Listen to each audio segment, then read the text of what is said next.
You are listening to the story of Manga Explained 2, where your ike will always be respected. Hope you enjoy listening to the story. Summary. A traffic jam had formed along the long road of the highway. Angry, sweaty people in the bus were exchanging glances and asking not to push. A subway entrance with a fence appeared. A crowd of people were trying to enter a crowded car among the people. It was an empty square where people were walking and cars were parked. Suddenly, the bus braked a wheel. Tired people began to get off this bus. The main character with a backpack on his chest sighed heavily, realizing that the road to the university was pure hell. The guy looked back furiously, baring his teeth, and did not understand how he got here in his first year and whether it was time for him to either drop out or move closer.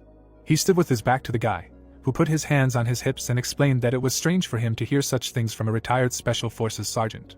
It was a red-haired guy who, with a smile, imagined his hand in his head and assumed that his friend was lying, because he was sure that 2 hours of training had squeezed all the juices out of him, and he would not return to them again. The protagonist, with a smile, grinned maliciously and turned to Hanho, explaining how he would go to the army, then they could talk, because there was no point in postponing it anymore. His friend frowned in displeasure, and with displeasure explained to him that the national unification would win in any case. The main character with disdain put his hand in his pocket, looking back at his friend, surprised that he was not interested in the news, and it was unlikely that he could know anything about the unification at all, since he needed to stop messing around and delaying going to the army because of a girl, because they broke up a long time ago.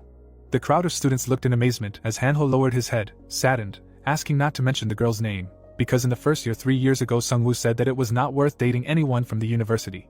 The students were going down the stairs in front of the university. The main character was going up the stairs with a green backpack on his back. Then he squinted forward, surrounded by the foliage of the trees. Suddenly, his legs began to tremble, pressing his feet to the ground. Sungwoo smiled maliciously at his watch, chin, and assumed that his friend was crying, and he most likely went too far. His friend extended his index finger forward in amazement, and asked to look at the sky. It seemed that he imagined the girl's face. Suddenly, numbers with percentages began to appear in the sky. 2 comrades looked at the sky in bewilderment and amazement, and tried to understand what kind of letters these were. Hanho looked at his smiling friend in anger and fury and assumed that he just missed his ex-girlfriend, although he explained that it was written about loading monsters and almost 99%, and when it became 100 the inscriptions disappeared. He pulled his trembling index finger to the sky and explained that there was something behind the library. 2 guys looked at the clear sky. The main character in the form of a jock immediately squeezed his comrade's head and explained that, most likely, his friend just played too much games and was going to show him a real move. Sungwoo looked at his friend displeasedly, waved his hand and explained that he needs to drink less. The brown-haired man immediately slapped himself on the cheeks from both sides. The main character began to leave when his friend ran after him and offered to get a cup of coffee, because otherwise he would go crazy and he needed to cheer up. But Sungwoo noted that there was no time for this and the professor always comes on time. The brown-haired man with his eyes closed extended his hand with a smile and explained that they would all make it. After all, they had something in the special forces. Hanho immediately began to fall and collapse in front of his comrade, saying that they would be able to see each other at lunch, and he thought that he would finish early today, and he most likely really did see those letters. Sungwoo replied that they needed to close this topic and write later. The protagonist, surrounded by girls, stood in front of the elevator door. A sign with room 404 appeared. All the students were sitting at their desks in front of the professor. The protagonist, looking tired and exhausted, sat at his desk and realized that he really wanted to sleep, but still needed to drink coffee. His eyes were already closing and barely saw the professor. Suddenly, a system notification popped up in front of him asking what kind of activity would be most useful in a ruined world, and he had to make a choice right now. The protagonist looked at this notification with amazement and confusion and did not understand what was happening. It was the same system notification with the same question. A moment later, this notification began to disappear. The main character scratched his eyes in bewilderment. Suddenly, the projector began to spark and emit discharges. The guy was sitting at a desk in an empty and dark space. All the students immediately began to look at each other with horror and panic, and assumed that it was an eclipse and did not see anything. Sungwoo angrily grinned, looking around and realized that in the middle of the day all the light disappeared and it was not an eclipse. The guy in the black leather jacket looked at the phone in horror and realized that it did not work and did not understand what was happening. The brown-haired girl looked up in horror and asked the guys if they saw what was happening. A system notification of holograms appeared in front of all the students. The main character spread his legs wide and looked at the pop-up window of the system and realized that it was not a mirage or a hologram, and everyone was seeing this message now. The system said that there were only 15 seconds left. He clenched his teeth and closed his eyes from the bright flash of light. Then he looked up at the bright flash of light and the cards flying by. He saw cards flying with images of warriors and sorcerers. These were different cards with images of people and warriors. The students looked at the glowing cards in front of them with angry rage and were going to not touch them at all, because it could be dangerous.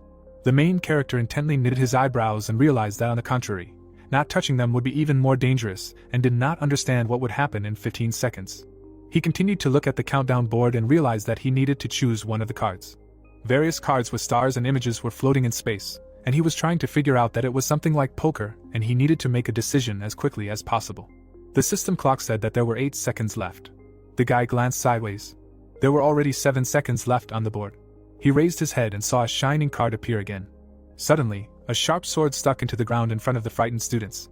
Sungwoo looked at the student with a displeasure and confusion, who had a sword in his hands. He widened his eyes when he saw a card with a sword and realized that it was a card. He bared his teeth angrily, holding his chin, and remembered that the window said that he needed to choose a business for life in a ruined world. Various cards with players were floating in space, and he realized that each card had a different number of stars. He immediately waved his hand and pulled out a glowing card, because he did not understand anything, but decided to take the one with more stars. A notification popped up that he had chosen a class card. A huge roaring skull of a necromancer with 6 stars appeared behind him. He stretched out his hand and looked in surprise at the blazing fire from it, and realized that he had become a necromancer. A message popped up that the first class selection was over, and if you did not choose something, you need to wait for the next time. He stood behind all the guys in bewilderment, who were in shock. Another guy tried to squeeze the handle of his sword. Then the bespectacled guy raised his long blade. The rest of the guys looked at the guy with the blade in surprise and tried to understand what had just happened, because it felt like something had entered him. The protagonist looked at the frightened guy examining the blade and said that he simply chose a warrior card, and the sword appeared. The main character stood under the projector with a look of amazement, and realized that he was now a necromancer, but for some reason he was not given anything. Suddenly, there was an explosion behind him. From there, a bloodthirsty monster was flying towards the guy.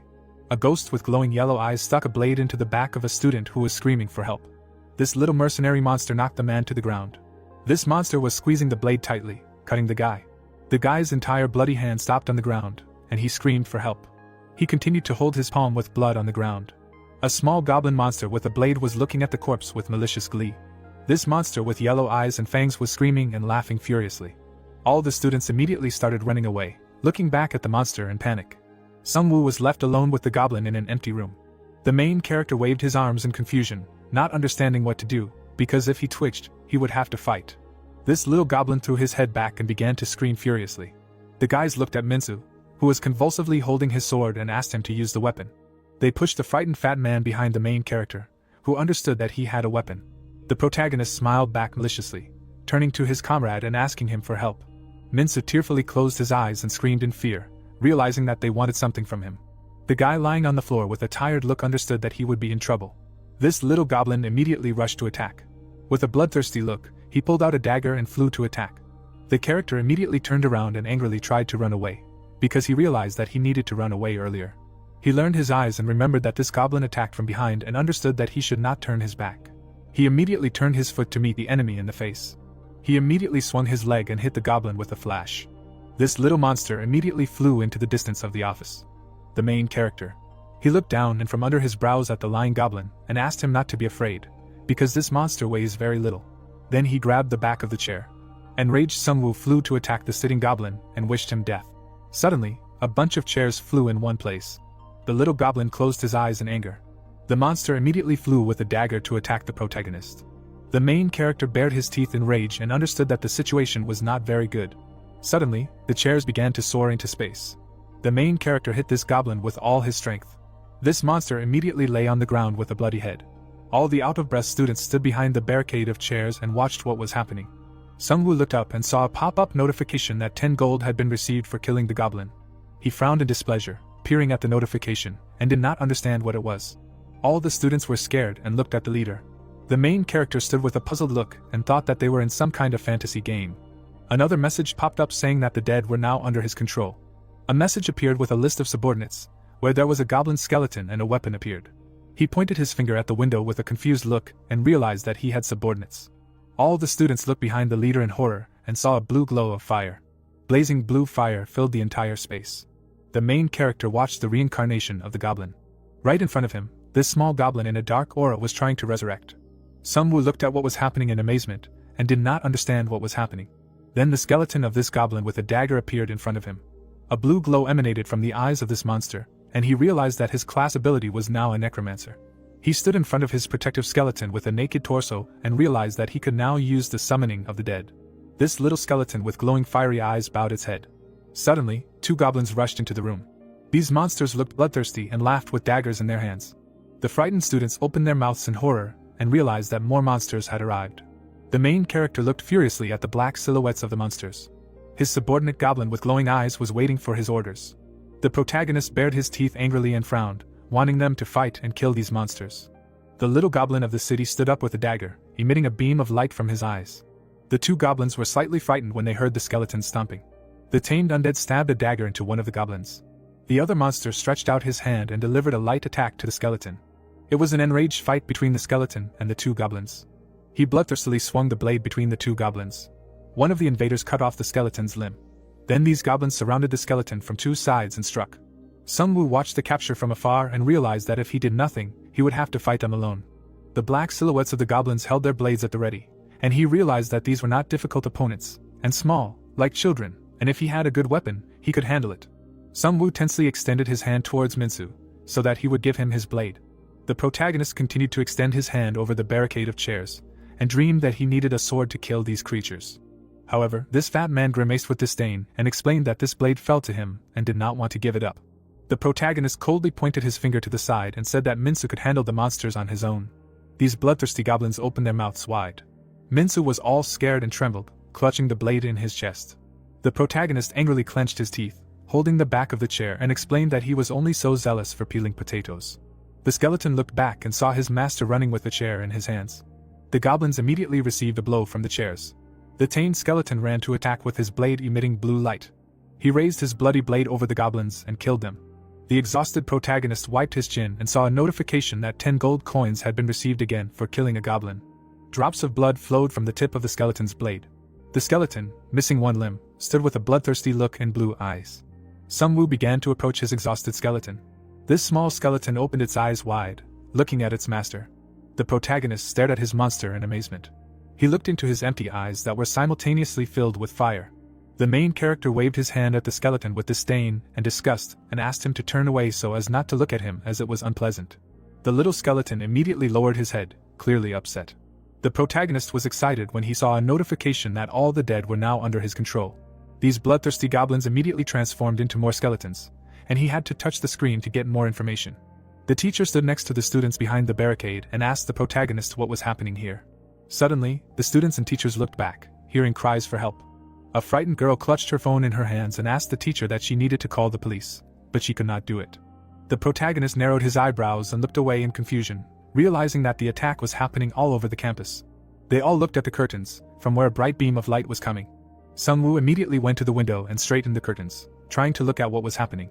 He saw that the entire city was rattling and burning in flames from the destruction. All the students came to the window in amazement, and looked at the blazing fire in the city. The character clenched his eyebrows and lips in horror, realizing that perhaps this incident was happening all over the world. Scattered chairs and a corpse lay in the office. Suddenly, a man burst into their office and said that they can't stay here. It was a huge campus building that was burning and the order was given to leave. Henho happily held his glasses, looked back at the girl, and said that they need to go to the parking lot. Suddenly, they saw the glowing eyes of goblins in the darkness. There were bloodthirsty monsters who gleefully dealt with another corpse. These monsters immediately ran to attack the frightened students. One of the goblins tried to pounce on the girl from behind. Suddenly, skeletons ran up to help and began to fight the goblins. The main character watched the battle of his skeletons and goblins in the corridor. Sungwoo furiously looked back and told everyone to run, and he would hold off the monsters for now. Then he pointed his finger at the monsters fighting and said that the skeletons would help him. At that moment, all the students ran screaming down the corridor. The main character stretched out his hand and saw a running man, said that they needed to stick together. He looked straight ahead with slight disdain and confusion and realized that he was most likely not the main one here. There were cards and cubes with numbers on the floor, because nothing was clear to him, and they did not know the rules of this game, but he understood that he had to follow at least the general rules. He remembered various moments with goblins and cards, because when he was given a class, and with it powers, hostile monsters were wandering around. He was proud, furiously clenched his fist and assumed that perhaps he was thinking stupidly, but the more he fought, the more chances he would have to survive. He angrily clenched his teeth and watched as the goblins fought the skeletons, because he realized that they were fighting for him now. It was a bloodthirsty battle between goblins and skeletons. The goblins continued to attack the skeletons. A small skeleton barely dodged a light attack from a goblin's blade. Then this goblin bloodthirstily swung a sharp dagger. He deftly chopped off the head of the skeleton. The skeleton's skull immediately flew to the feet of its owner. The protagonist gritted his teeth in anger and horror, realizing that his subordinate had gone to eternal death. He watched the events with fury and realized that he had to win. The out-of-breath skeletons and goblins looked at each other and growled. Then they began to growl bloodthirstily and rushed to attack again. It was a furious battle, emitting light and flashes in all directions. The protagonist immediately rejoiced, clenching his fists, because 10 gold was received for another goblin kill. He scratched the back of his head, looking at the skeletons, and praised them. He held his head in slight confusion and saw that his level had increased. He touched his chin with a malicious smile and realized that there were such skills here, and even possible characteristics. Then a card with his characteristics and description appeared. Then he was about to press his finger on the inventory items and assumed that there were also points, although they should increase with the level. The small skeleton stood behind and watched the cards with the main character's characteristics that appeared. A flash of bright light blew away the grimace from the protagonist's face, who understood that there was complete randomness here. Then he reached out with concentration and attention to the card and realized that usually in games this is the most important thing, although it was clear that they would give. He reached for the card with the skill of random. Then he looked back at the monsters emitting blue light, and realized that the subordinate limit had been increased. These small skeletons stood in a pile and a message popped up that he had low mana points. He looked at this window with a confused look and tried to understand how. He looked at his 4 skeletons, who were confused after realizing that they were not very expensive. He waved his hand dismissively at his subordinates, and said that it was sickening to look at them and apologized, suggesting that they turn away from him again. It was an empty corridor and stairs. Sungwoo sat surrounded by his skeletons who were guarding him. He sat on his knees and closed his eyes, explaining that he would slowly level up, because the main thing was to collect his thoughts. But it was still unclear what to do, since everything was going well so far. He clenched his teeth and furiously explained that his goal was to survive, because she should become everything to him, and he would definitely get out of here. He immediately stood up and the skeletons ran to attack along the corridor. At that moment, all the goblins were dealing with the students outside. The protagonist watched what was happening through the window and was angry, because he realized that things were even worse outside, but sitting here was not an option either. He immediately looked back furiously and realized that he would definitely not survive then. He was standing on the stairs, and the skeletons were going down, because they had to go forward, and he followed. The skeleton was going down the stairs. The guy with the knife was running forward. They met, looking at each other. With tears in his eyes, Hanho screamed in fear. He hit the skeleton with a blade. Sungwoo appeared and looked at his friend in surprise. The brown-haired guy looked at him with a frightened look. There were several skeletons around the brunette, and when he heard the question of what it was, he answered that someone was something like his bodyguards. Standing on the stairs, the necromancer asked if he had chosen a class card, and his comrade answered that he was a robber. Touching his face, Sungwoo asked how many stars there were on it. Hanho raised his finger and said that it seemed like one star, like a major. That's good, right? Sungwoo and the skeletons looked discouraged. Together they went down the stairs, and the hero said that they were looking for a safe place. He shouldn't be afraid, they were reliable guys. A system window appeared in front of the guy, which said that the synergy effect works when playing in a team. The system window said about the list of synergies: the first level Rogue's Dagger, the class of the synergy weapon, the state of 5 daggers, has the effect of plus 10% to the chance of a critical hit and getting gold. Hanho pointed at the screen in shock and asked if he could see it. The guy confirmed. He imagined 4 skeletons together, and thought that if they collected several weapons of the same class, they would get a buff, which means they would all become stronger. Turning his attention to the skeleton, he thought that it seemed that the effect extended to them too. Looking to the side, Sungwoo thought that little was clear yet, but the prospect was excellent. Even when playing solo, he could get buffs due to the skeletons. He chose the right class. He took a step up the stairs. Some creatures appeared ahead. Roaring monsters were holding weapons. The monsters' eyes glowed yellow. Pointing his finger, the brown-haired man asked his friend, "Is this their leader?" Green flames appeared around the skeletons. The system reported that the characteristics of the goblin group were reduced by 30% by the ability of the smell of death. This ability is activated when there are 4 or more skeletons. The toothy little monsters giggled. Sungwoo chuckled and said that they were lucky. The skeletons surrounded by the glow rushed to attack. A bright flash appeared. The skeleton attacked the goblin with a blade. The blow left bright marks. Hanho, who was standing behind, happily raised his hands and exclaimed that this was excellent. The monster with yellow eyes frowned. He swung his hand. A bright glow spread from his bracelet. A glowing field appeared from above. A notification said that the goblin leader activated Wild Rage. One of the monsters grabbed the skeleton by the hand. The system reported that the goblins under his command became stronger. The monster's eye glowed yellow. A bright flash remained from the attack. Hanho turned around in fear and asked if it was time to run away, but his comrade replied that it was too early. He peered ahead tensely, thinking that he needed to learn more about the enemy. The necromancer stood behind the skeletons that were being attacked and thought that they would obey any order, but what to do? A magical seal was spreading over the goblin's hand. A flash appeared in Sungwoo's eye. The same flash appeared in the skeleton's eye when the hero came up with an idea. The skeleton held back the goblin's attack with a blade. One of the necromancer's subordinates jumped high into the air. Blue flames burned in his eyes. A bright beam flashed past the goblin leader's face. The hand fell to the floor. The wounded monster roared. The small skeleton landed. The goblin leader immediately kicked it. The small goblins looked surprised. Blue flames were spreading from their eye sockets and mouths. The skeletons attacked their opponents, while the system reported receiving 10 gold for killing the goblins. Blood splashed and more notifications appeared. The goblin leader swung his sword. Skeletons with glowing eyes rushed towards him from different sides. One of his subordinates quickly attacked. The goblin held his wounded side, and then fell back. The system reported that 50 gold was received for killing the goblin leader. Hanho chuckled nervously. The heroes walked next to the lying bodies. Brown-haired pointed his finger and told his friend that they dropped items, he confirmed. Sungwoo held a spear in his hand.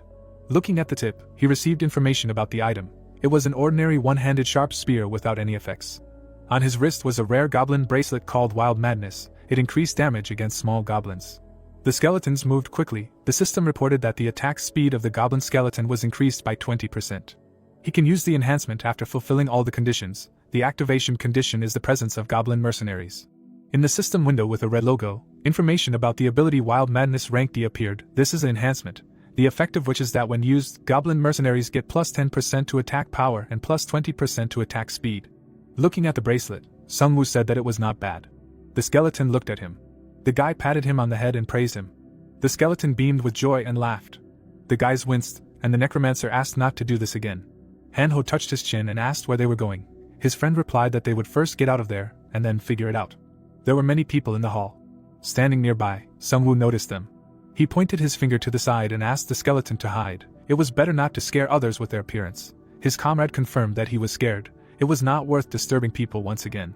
In the center of the group stood a student who asked everyone to calm down.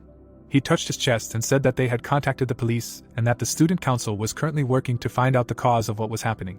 The girl pointed her finger at the guy, asking what they could do. Let them open the doors. The man shook his head, refusing, and said that the doors would remain closed no matter what happened. He reached out his hand to the indignant girl and told her to calm down and stop yelling. Let her listen to what he was saying. Sungwoo watched him with a spear in his hand. He imagined the guy in a crowd of people and thought that for Jinseok, reputation is above all else. Reaching out his hand, he thought that he was even accepted into the student council. This was unexpected. Jinseok turned and angrily shouted that he told them not to approach the door. It was dangerous there. The heroes who reached for the handle turned around. The guy exhaled. Then he smiled, apologizing, and said that he was a little nervous. They don't know what's going on, but they're safe. They shouldn't worry. Looking at him, Sungwoo thought that he was actively defending his position. He felt that he would be a real thorn in their side. Holding the shield, Jinseok asked the hero if he had chosen a card. Sungwoo replied that he had, and Hanho too. Did he remember him? The student council member rubbed his neck and said that he had seen him somewhere. Although he rarely attended classes, he had other things to do. The guy mentally asked, what was he doing here then? The guys standing at the door heard that they themselves understood that everything was very bad. If they had weapons, they should join in and help. Jinseok took a closer look and asked what class he was in. Sungwoo glanced at his spear. With a slight smile, the guy assumed that he was a warrior or something, so he would come in handy. Slapping his palm on the shield, he explained that he had already caught these green creatures. They were small, but even with a weapon they were difficult to defeat. It was good that he had chosen a card with 2 stars, a warrior defender. Pointing his finger, he said that if anything, he should hide behind it, and Sungwoo agreed discontentedly. Suddenly, a fat man ran into the room and shouted that he had just heard a goblin from the side of the stairs. The guy pointed his finger and told him to shut up. He hit the shield and promised to protect the entrance. Sungwoo pointed his finger and asked his comrade to come over. The two of them stood at the door. Hanho looked surprised and clarified, did he see it? Did the guy confirm? There was a lock and a system message that the door was sealed with magic. They needed to defeat the boss monster to open it. If they did not cope in the allotted time, all the monsters in the building would become stronger. 2 hours 11 minutes 19 seconds left. Sungwoo touched the handle and thought that the boss was only in 2 hours. The door wasn't even shaking. Hanho pointed at the door and asked, is this some kind of timed quest? If they fail, will they die? Turning away from the door, the hero replied that he didn't know anything for sure, but it was better to follow the instructions. It was unlikely that anyone would come to their aid. Sungwoo frowned, thinking that everyone who couldn't take what was happening seriously would be killed. Jinseok pointed at the fat man and asked, Are they familiar, the same age? Minsa turned away and said yes. The guy threw his arm over his shoulder and said that he would be calmer with them. They would protect the others if they stuck together, Sungwoo clarified, just the three of them. Looking at him, the student cheekily asked, is there a problem? Pointing his finger, Sungwoo exclaimed, he saw the message on the door. Jinseok said he saw it. They will fight back and wait for the army. Indignantly waving his hand, Sungwoo asked, does he seriously believe that they will come? If this is happening all over the country, no one will run to save the students. Jinseok scratched the back of his head and asked, didn't he serve in the army? Looking at him, the brunette replied that he did. Spreading his arms, the guy introduced the military and exclaimed, then why is he writhing stupidly? Will they all be saved very soon? Sungwoo looked at him gloomily, thinking that if the whole world was going to hell, the army wouldn't care about saving them. He exhaled sharply, thinking that he needed to calm down. There was no point in acting on emotions. Jinseok indignantly asked why he was sighing. He waved his hand at the guys leaving and shouted that they were making him angry. Let them go to the others and not bother him. A frightened Minsa shouted that there was a goblin. Monsters were coming down the stairs. People in the cafeteria looked out the window, frightenedly shouting that they were there. Holding a shield in front of him, Jinseok shouted for everyone with a weapon to come over. They needed to protect the cafeteria. The guy with the bow pointed his hand and shouted that they were climbing out of the hallway. In the hallway was a goblin skeleton with glowing eyes. Jinseok recoiled in fear and shouted, what is that? Sungwoo held out a spear in front of him and told them not to touch them. He waved his spear and said that he had good intentions, but he should not act rashly. With a bad leader, everyone would definitely die. Looking at him with displeasure, the defender asked what class he was. Sungwoo's eyes were burning when he turned around and answered that he was the best. The bodies of the skeletal goblins glowed. The system reported that the smell of death was activated. The characteristics of the enemies were reduced by 30%. The goblins were frightened by this fire. The flames rose up the stairs, frightening the monsters. Sungwoo's eyes were burning with rage. He thought that the hunt was beginning. A crowd of students were sitting in the cafeteria and looking out the window. The frightened kids were drowning and watching the goblins through the window. Jinseok twisted his face in horror and did not understand what was happening around him. He saw how the bloodthirsty skeletons pounced on the goblins and began to fight. The beaten goblin was holding his head after the blow. Then he received a finishing blow with a flash of light. The protagonist held his spear tightly in front of his face. His skeletons continued to defeat a couple of goblins. Sungwoo coldly chopped off the goblins' heads. Minsa hid behind the angry Jinseok, who realized that there was no point in running, and this guy could somehow hold everyone back on his own. The goblins looked at what was happening in horror, and were about to run away. The protagonist spread his legs wide, swinging his spear, and ordered that the monsters not be allowed to escape and that they needed to block the stairs. The skeletons immediately rushed to block the monster's path. Then the protagonist clenched his fist and angrily shouted at the guys to hold on. He bared his teeth and looked away angrily, realizing that if the others saw that he could control the skeletons, they would understand that they needed to rely on him to get out of here. He imagined a huge demon god that enveloped the entire space and realized that then they could unite and defeat the boss, because according to the rules, this is the fastest safe way to survive. The skeleton pierced the goblin's body through and through, because the special effect of the robber's dagger was applied. The main character's bracelet used the magical stencil of wild madness. He watched as his skeletons defeated the goblins on the stairs and realized that thanks to the bracelet's effect, the goblins no longer posed a big threat. But this game is unlikely to have only goblins, because something more terrible should appear. The guys looked at each other, realizing that this guy could control the skeletons. The girl with the grounding widened her eyes, realizing that this was good, but tried to figure out what faculty this guy was from. She was told that he was from the creative writing faculty. Then the goblin managed to spread his arms to the sides and hit the skeletons to escape. The main character noticed this and swung his spear. He pierced the monster's body with a beam of light. He sighed heavily, squinting his face, and realized that he had succeeded. All the students immediately began to rejoice and cheer for the victory. The students crowded and cheered when the guy in the yellow suit noted this incredible guy, because he could not even say that he was just a writer who had never held anything heavier than a pen in his life, and they were glad that he was with them. The corpses and remains of the goblins lay on the floor. The main character went down the stairs past the corpses and realized that no items had fallen out, because the monsters were ordinary. Suddenly, a glowing message appeared that he received a lottery ticket for killing 20 monsters. He squinted his eyes in bewilderment, looking at the message, and realized that he did not even have an inventory, and would hardly be able to use this ticket. Then he reached into his pocket and praised his skeletons. He and his friend were immediately horrified when they saw the black silhouette of the skeletons with joy. He proudly began to walk in the company of Hanho and his skeletons to the rest of the guys. The main character threw the spear behind his head and grinned, telling the impudent comrade that, most likely, he was useful. Jinseok immediately turned red and became embittered by such a statement. There was a cafeteria sign. The main character entered the cafeteria and saw a whole crowd of students waiting for further action. He looked at the frightened students with slight tension and explained that they all saw a message on the door, because of which no one can leave or enter here. Then he pointed his finger again at the message on the door and explained that the solution was written there, because somewhere here now is the boss of the monsters. The frightened students looked at each other. Sungwoo extended 2 fingers, and dreamed that they had about 2 hours left, and during this time they needed to defeat the monster. The skeleton stood with his legs spread wide and looked at the puzzled students while his owner said that if they couldn't, he didn't know what would happen, but obviously nothing good, and since the boss was here, there was little hope of survival. One of the terrified students frantically raised his hand and explained that he had seen the boss. He remembered how the huge hairy monster held the corpse of a guy in his hand and explained that he had gone out to smoke on the roof when suddenly a huge monster appeared, and it killed their professor. The protagonist of the city raised his head and realized that they now had a target on the roof. Yellow light seeped through the glass doors of the building and he asked if no one else would follow him. All the students immediately turned their heads away with a sad look, as if they had not heard this question. The protagonist stared to the side while his friend behind him whispered something, but he knew that there was nothing to hope for since they had seen his strength and their next opponent, the boss. Sungwoo looked at his friend's similar grimace with a playful grin, and he said that he would also like to stay here, but he was refused and had to buff his skeletons. The main character looked with disgust at his crying friend, who tearfully begged him to take the dagger. They looked around in amazement when a girl with a katana on her back came up and asked about what would happen next, even if they defeated the monster. It was a brunette who put her hand on her belt and explained that they could try to reach him through the corridors. It was a brunette with a piercing gaze named Yunjitsu, a tiger hunter, and she explained that the guy had skeletons, so there was hardly any point in taking these cowards when there were real warriors. The girl stood with her back to the frightened guys and looked at them angrily. The main character cast a sharp glance at her and realized that they did not know how strong the boss was, so the more of them the better. Sungwoo cast a cautious glance at the frightened Jinseok, asking his opinion. He hid behind the shield with a malicious smile and explained that it was better to stay here. Suddenly the goblins would come and someone had to protect the others. The main character looked at this trickster with disdain and said that he would leave them on it.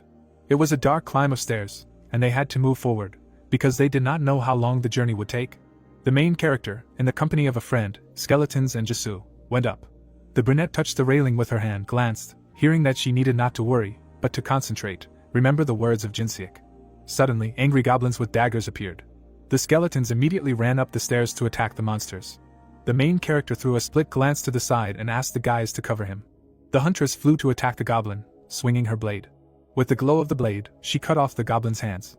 The brunette deftly made her way through the goblins, chopping them. She threw a piercing glance through her long hair. Then she chopped the goblin's body into small pieces. Another monster in blood flew to the side. The brunette stood proudly with the blade, lowering it. Hanho held the blade in his hands in amazement and looked at the girl. Hanho raised a smiling look at the main character and noted that this girl was cool. The fighter pulled the tip of the blade out of the goblin's body. He stepped on the monster's corpse with his foot, while the skeletons looked around. These small skeletons were examining the goblin corpses. Hanho looked at the leader's silhouette with a playful grin and explained that they had found nothing, and it seemed that Jinseok's words were very true. The protagonist closed his lips and sighed, realizing that he needed to move on. They walked one after another up the stairs. Professor Huang was lying bloody near the wall. This professor, covered in blood, was sighing heavily near the wall. The protagonist looked at the bloody body of the professor in horror and tried to understand how he felt. The old man clenched his face and began to cry tearfully, saying that the students died because of him, and he was to blame. Sungwoo looked at the trembling body of the old man in horror and asked him to calm down and tell what happened, and it all started with the fact that he and the guys went to the lab. He remembered standing in front of a group of students, holding out his hand and saying that it was impossible to stay there for long, but decided to go up to the roof, pointing to the door. He remembered the magazine as a briefing in case of unforeseen circumstances, so they went up. The main character gritted his teeth in horror, realizing what they had done.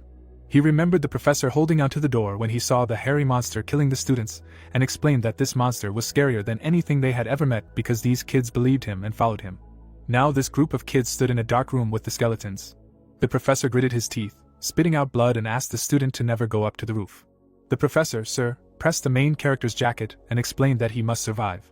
The skeletons immediately looked around with sadness as the professor died in front of them. The main character clutched his spear tightly. A glowing notification appeared above his lowered head.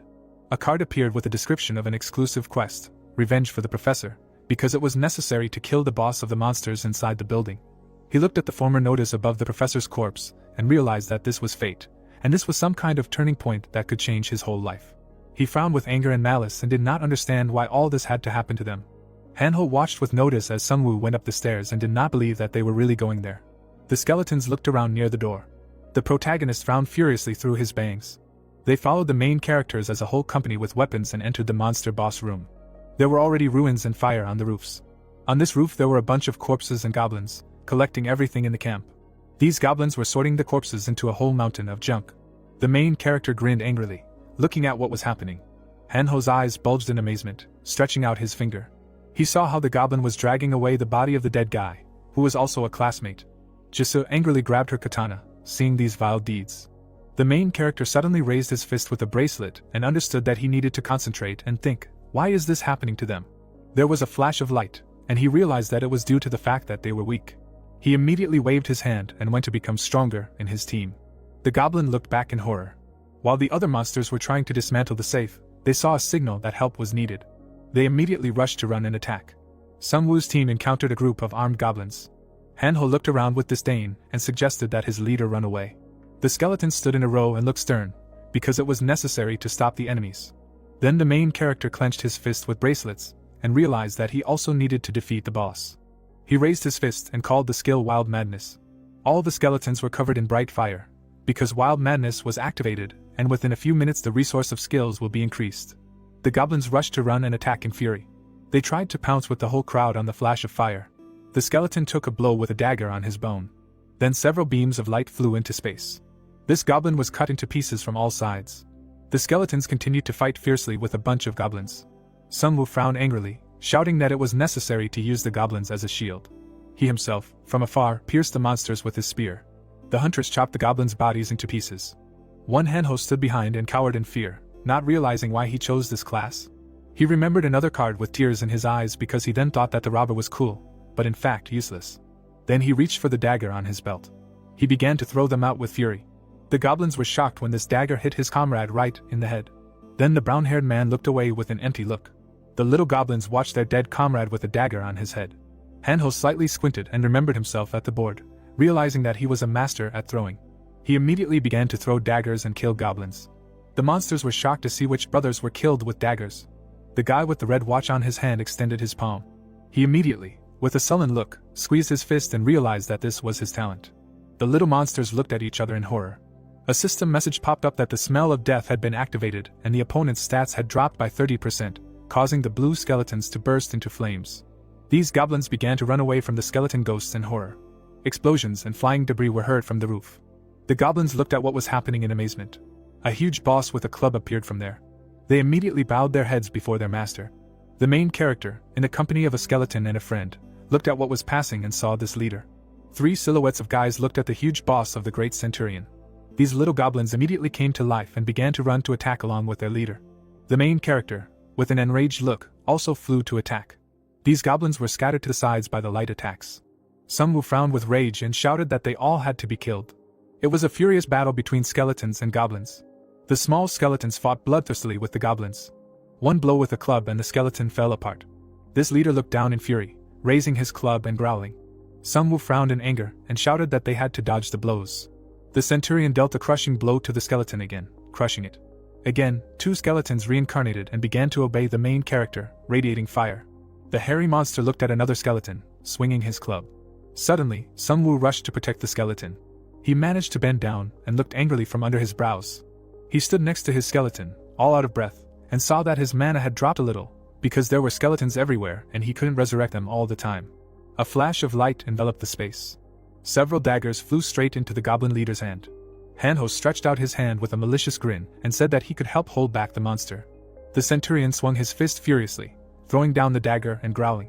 The protagonist looked back at his friend's downcast face, who was perplexed as to why this monster had gone mad. The brown-haired man immediately began to run away in horror, screaming and without looking back. The skeletons looked at what was happening in bewilderment. Hanho continued to run, but was already smiling, looking back. The goblin leader swung his club, knocking down everything around him. The skeletons jumped into the air. The bloodthirsty goblin hit the ground with his club and frowned. He beat off the skeletons with a club into the ruins. Another bone warrior began to crumble from the blow. Jisoo tried to pounce from behind the centurion. She managed to strike him and duck. She watched from behind the falling monster. The girl calmly pulled out her katana and watched the monster's body. With drops of blood on her face, she calmly continued to watch and say that she wanted to kill him for the blow. Sungwoo looked angrily at the girl's back and realized that she had excellent skills since all the movements were honed and meaningful, and she was definitely not an ordinary person. He immediately extended his hand and gave the order to his glowing skeletons to run to attack, but he himself must think over the strategy. Small skeletons began to surround the huge monster from all sides. Bone warriors began to run from all sides at this goblin. The main character also flew to attack with his spear. They began to attack the centurion from all sides. A bright flash of light cut off the monster's ear. The centurion immediately grabbed his head with drops of blood in horror. Out of rage, he swung his club again and screamed. The tired protagonist was angry and realized that his mana was already running out.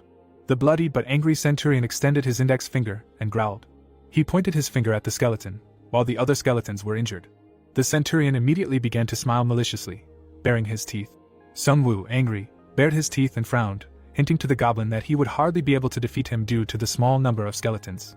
The goblin leader immediately hit the club to throw away the stones. Sungwoo covered his face and also flew to the side. The goblin ran to attack, swinging his hand. He looked at what was happening with a furious look and realized that he needed to hit the monster again. He sat on the ground and saw a shining blade nearby, realizing that this was his last chance. Things fall down. A ferocious goblin growls at those around him. The guy frowns and sighs. He holds his sword tightly. His partner also prepares to attack. The protagonist calmly holds a fighting stance. Skeletons with glowing eyes rush around, orders them to stay closer to him. The skeletons surround a large goblin. He strikes one of them. He growls in rage. The blade flies near the monster. Another skeleton grabs it. He jumps above his enemy. He hits the monster with his sword. He counterattacks with his club. The protagonist clenches his teeth and looks at the system window, which says that the synergy effect works when playing in a team. Jisoo holds a fighting stance. The notification talks about a first-level warrior with the effects of increasing attack speed and reducing the weight of weapons. MC holds a sword. The skeleton looks forward. The system says about a one-armed warrior of the individual synergy class with the chance to block a blow. Flames burst out of the mouth of the creature. The goblin roars in rage. The protagonist looks at him excitedly and says that with synergy and a weapon he can win. He grabs a chair. The guy runs to attack, shouting that the enemy should taste the deadly taste of this couple. The girl frantically rushes forward. The skeleton assistant rushes to attack. The shocked monster tries to keep track of everyone. The protagonist strikes with a chair and finishes off with a sword. The girl jumps from behind and hits with a blade. The skeleton cuts him with his weapon. The goblin bulges his yellow eyes in rage. He angrily hits back, but the skeleton jumps back. A bright flash is heard. He sees in shock that he received a blade in his hand. Hanho sits nearby and shouts that this is a great blow. The goblin, clenching his fangs in rage, pulls the sword out of his hand. Sungwoo's eye lights up and he understands that he must act now. The skeleton with glowing eyes hears the order to sacrifice himself. He bravely rushes towards the monster. The protagonist thinks about him sadly and mentally says goodbye, thanking him for everything. He remembers past battles and realizes that he served him faithfully during this difficult time. The goblin swings his sword, while the protagonist thinks that it is time for him to die for the sake of a greater victory. The protagonist raises his sword and screams. The skeleton desperately rushes into the attack. The guy looks at what is happening in shock. He sees how the assistant cuts the enemy's face. He cuts off his head and flies on. Shocked Sungwoo sees a system window about the effect of blocking a blow. They are standing in front of a defeated enemy. A notification says about receiving 255 gold for killing the monster boss. Hanho looks out from behind him in shock and asks what their skeleton friend was doing before he died. The skeleton is standing in front of him. He explains that he was a simple goblin. His eyes are burning with flame. The notification says that he has become stronger by absorbing the magic of the monster boss.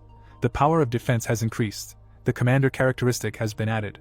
The surprised protagonist points his finger and asks what it is. The skeleton sees a sign on his forehead. The system says that he is level 2, the weapon is a saber, the type is goblin, the undead category is commander. An army of skeletons is shown in the picture. It says that he can create squads, platoons and groups like in an army and that he needs to quickly increase the number of subordinates. Friends look out their windows. The guy says he has a new level. The girl notes that she is now level 3. The protagonist looks at her and hears a question about how he is doing. He replies that he has also risen. Jisoo sees the windows and says that when moving to the second, she did not pay attention to the cards at all. Specifying which one to choose, he replies that they are random and you need to rely on luck. Hanho looks at the notifications in surprise and asks if his friend sees the cards. He says yes and you need to choose one.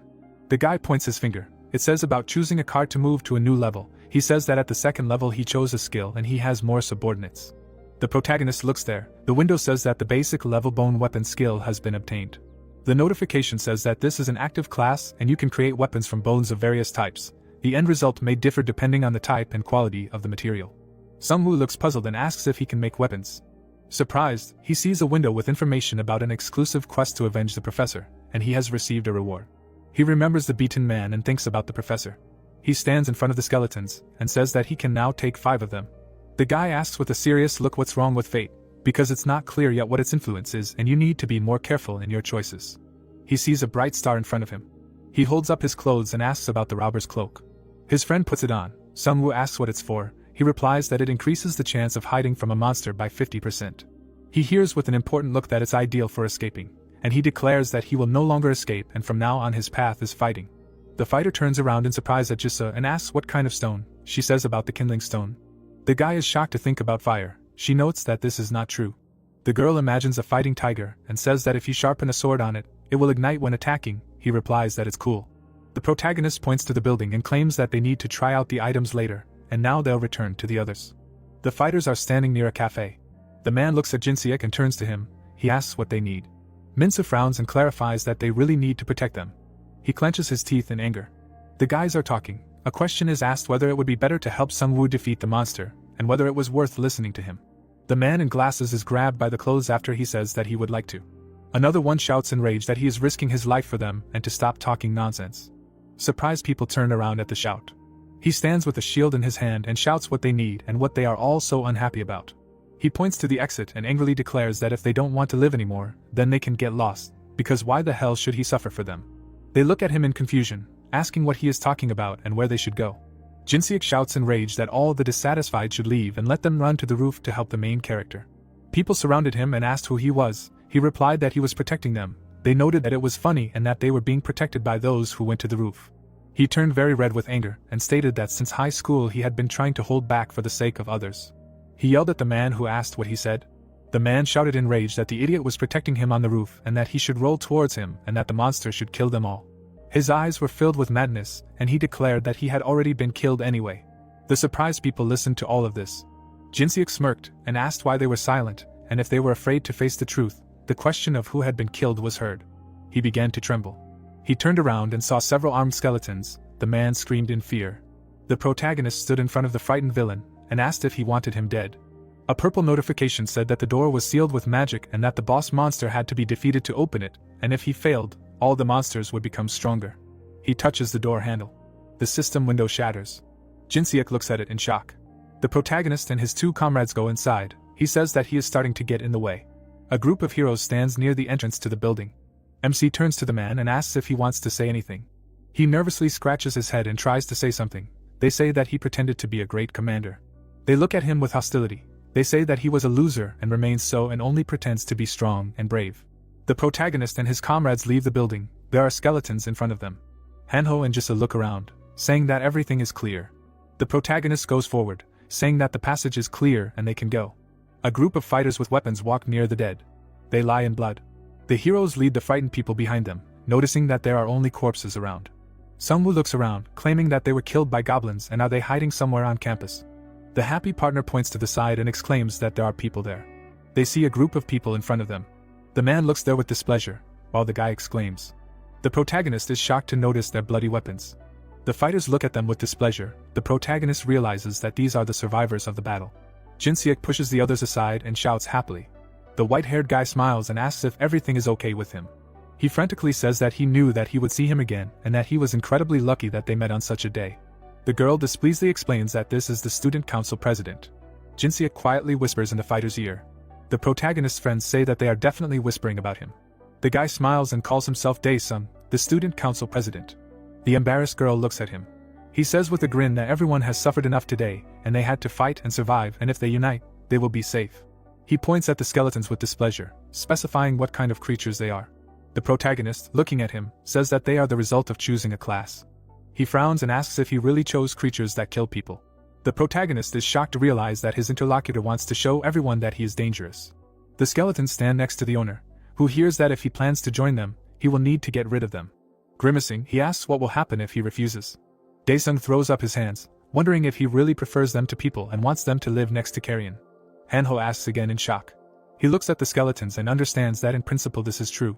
He objects, shouting that they are cute. His friend asks him to calm down and be quiet. He squeezes the dagger and explains that the skeletons will remain in any case, because that is his class and by killing them, he will lose his weapon. The interlocutor smirks after the question of how to survive in the new world without protection. With a sly smile, he says that the guy did not understand him, because they are his protection. He does not take his eyes off the main character and claims that he is giving him one last chance, forcing him to kill them, and in this case he will be with them. The girl goes forward. Jisoo furiously asks did they say that they wanted to go with them, and does he really think that he worked in the student council and became a big man? He with a serious face clarifies that the girl is from the Department of Social and Physical Education. She denies it with a smirk. The corpses are lying on the floor. The girl says that the university is destroyed and it does not matter where she is from. He raises his hand and demands that he calm down and go to them, otherwise she will regret it. The heroine frowns and shouts that there is no need to pretend to be saviors because she knows that they spent the fees by fabricating checks at the festival. Dae-sung is shocked when she remembers the post, hearing that she personally published it.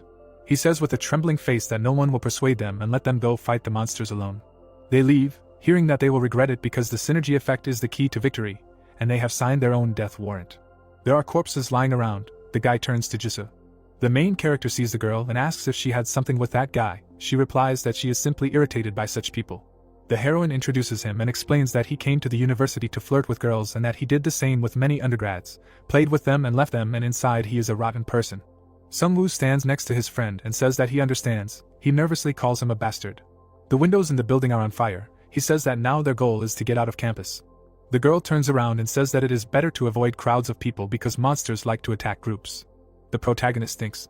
He points in the other direction and suggests going not through the central exit because that way they will still get to the gate but will meet fewer people. A staircase is visible in the middle of the bushes. 3 heroes with skeletons are walking forward. The guy looks back and says that it is very quiet around. The protagonist raises his fist and asks to freeze. An excited comrade asks what is happening. A silhouette is visible at the top of the stairs.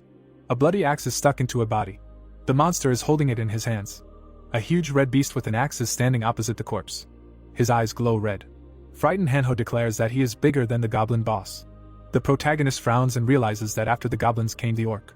He fiercely raises his hands and roars at the whole area. A strong blow occurs. He rushes down at the heroes. The protagonist with a grin declares that this is excellent because with its help he will create new skeletons. The fierce orc looks down. The protagonist clenches his teeth and watches his actions. They deftly dodge the blow. A friend in shock asks why such thugs even exist. The monster with an axe looks at them. The girl bravely rushes to attack. She gets hit. The mutant swings his weapon. The skeleton helps her and attacks the enemy. The monster counterattacks with his axe. The protagonist desperately screams for them to stop him. Flames are visible in the skeleton's mouth. The skeleton with a sign on its skull stands in front of a huge enemy. He exhales smoke in rage. A blow occurs. The assistant dodges deftly. The system says that the chance of dodging the first attack is increased by 88%. He jumps up and cuts his arm. A strong explosion occurs. The protagonist stands at the top of the stairs and calls the girl to go up because they need to get to flat terrain. She runs, not understanding how he manages to easily repel their attacks. The protagonist stands near his comrades and asks them not to approach the monster, and they will fight the same way as with the boss. A fierce orc with an axe climbs the stairs. They look out from behind the trees in shock. The monster roars loudly at them. Sungwoo turns to the girl and says that they are acting according to plan. They will sacrifice the skeletons first. Goblins are lying on the ground. He understands that there are a lot of corpses and you need to watch your mana. The orc gets hit, while the protagonist understands that in the forest there is no point in thoughtless destructive attacks. The monster looks at the enemies in the trees in shock. The guy throws a dagger at him, saying that you need to act now. The skeletons simultaneously attack. The enemy roars in pain while being attacked. The small fighters fly at him. He counterattacks and breaks the skeleton. He looks ahead questioningly. The assistants hang on the monster's body. The protagonist together with Jisoo decisively go on the attack. The monster in rage tries to throw off the skeletons. The girl flies to attack from behind. The protagonist hits him. He screams in pain. He looks up in shock and sees that the main skeleton is flying at him. He deftly thrusts the blade into his neck. Blood splashes to the sides. The system window says that 110 gold was received for killing the orc leader. The protagonist looks in shock and realizes that the leader is stronger than ordinary orcs. The girl notes that he is much easier than the boss. MC looks at the defeated enemy asking what is the matter with their well-coordinated teamwork. The system window says that the dead one does not respond to the call because the level is not enough to summon mid-level monsters. The protagonist says with a serious face that he cannot summon an orc. The skeletons around him are burning. The guy asks the girl which card she chose, because he is a necromancer. She introduces a warrior with a blade and explains that she chose a tiger hunter. She just liked the picture, and it turned out that the card has 3 stars. Hanho exhales saying that only he apparently has 1 star. The protagonist's hand is burning turquoise. he says that he has accumulated mana and it is time to try a new skill. He furiously blazes with flames, declaring the creation of weapons from bones. The system talks about basic bone weapons: sword, blunt weapon, spear, arrow. The guy pokes his finger at the system window and says that he will create a blunt weapon because it is higher in level. A bone club appeared nearby. He examines it, asking if it is really made of bone. The notification says that this is an orc axe of a normal level. The skeleton catches the weapon, while its owner says that he gives each one. The skeletons examine the new axes. The windows say about the wild madness of the first level and the answer in the club of the first level. The guy looks at one in shock and says stop. The partner catches the sword, saying thank you because now he too. The protagonist frowns and clarifies that he just gave it to hold, and as he says, he will return it back, asking if he saw how cool the synergy of the one-armed works, and you need to be careful, otherwise he himself will join them. The heroes go down. They go ahead. The protagonist says that you cannot lose vigilance because they are already at the goal. The guy near the protagonist in shock points his finger and asks what is there above the cars. A huge purple window says that the exit is sealed with strong magic and you need to defeat the boss monsters to go further. They see a window and information that if they do not cope in the allotted time, all the monsters will receive a double boost. 8 minutes left. The heroes are shocked to see a window that orc squads are starting to hunt and they need to choose a suitable place for the battle. The girl looks back, hearing the question that they are hunting them. She asks that since they are interested in large groups, how soon will they arrive? The monsters stomp. She clarifies that working in a team, on the contrary, will come out sideways. A fierce orc with an axe rushes forward. Daesun looks back in fear. The heroes stand near the window and hear loud screams. Jisoo fearfully asks if the student council group is really there. Hanho notes that it is good that they are not with them. The guy with a serious look states that, apparently, being in a group is not always good. They look around. The guy understands that it is all about synergy. The system window says that the first wave of 5 orcs has begun. The comrade sees this in shock and assumes that they can probably handle it. He is frightened to hear a monster running behind them. The remaining monsters with weapons go forward. The guy asks if they are really following them and what to do. The protagonist silently looks forward. With a smirk, he says that he has an idea. The guy puts on a hood and asks if they are going to run away. He objects, saying that they will set a trap. The guy points to the skeletons and confidently says that they will take advantage of the terrain and their friends. The monster holds an axe. 5 orcs are standing in the middle of abandoned cars and corpses. They look around. The guy stands in front of them and shouts that they are there. Hanho loudly declares that they are huge, disgusting pigs. The monsters look at him fiercely.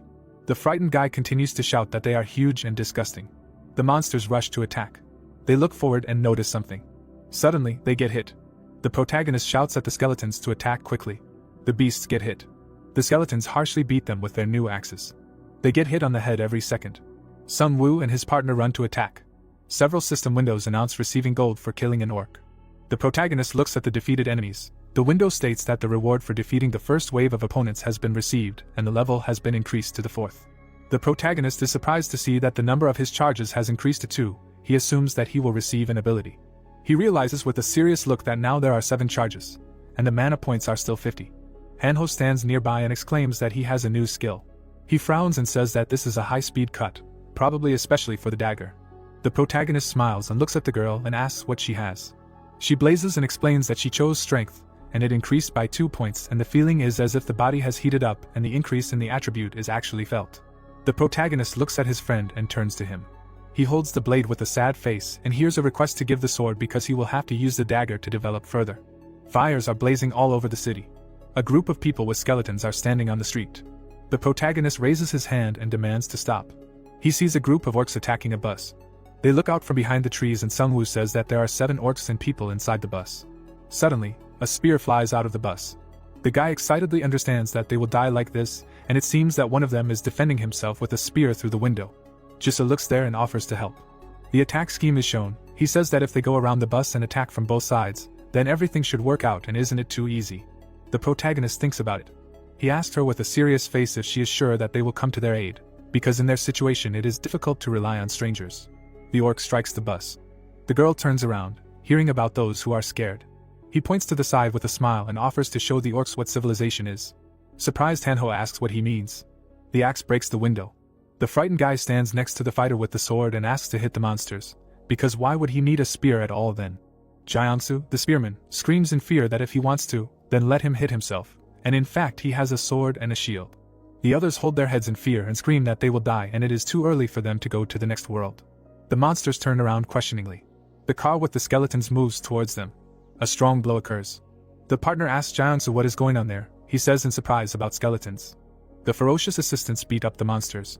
Another fighter leans against the glass and asks what is going on there, and why these monsters appeared there. The spearman tells them that it has become very quiet. The other asks if they left. Suddenly, a skull appeared in the window. The spearman falls in fear and screams for them to disappear. The guy knocks on the window and asks to open the door.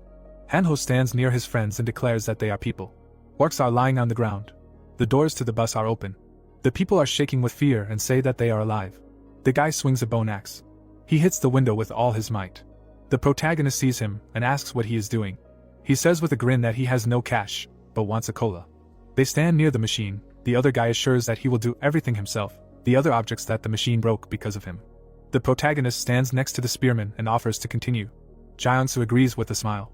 The protagonist points and says that the thing, according to the interlocutor, gives items. The guy is surprised and assures that this is true and they tried it themselves, but there was little gold, and it was only enough for one time.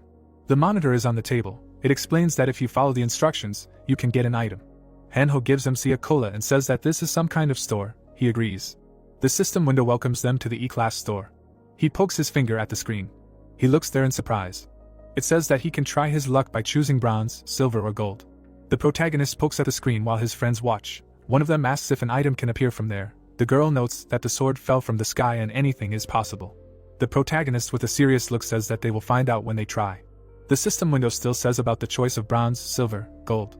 Hanho and Jisa look at the screen. He says that he has 360 gold, and this is just enough for bronze. She says that she has 584. The guy starts to say how much he has. The main character looking at the screen says that he has 1552. His friend exclaims that he has enough for silver. The system window says that he has one ticket to try his luck, without limits. The guy remembers the past and understands that he was able to hunt well then, and now an excellent chance has come up to use the accumulated.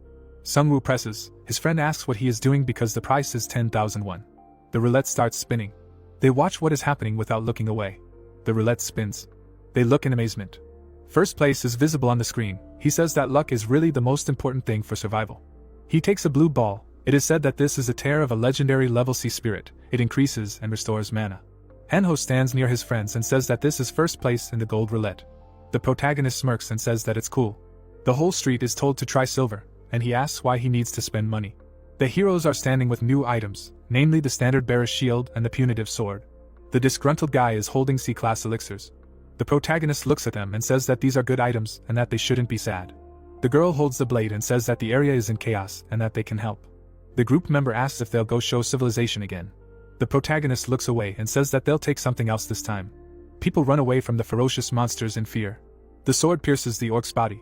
Daesung, holding the sword, shouts loudly that only together can they fight their way to the exit. He fights with clenched teeth while the girl screams that help is needed. They scream desperately in fear at the sight of the attacking monsters.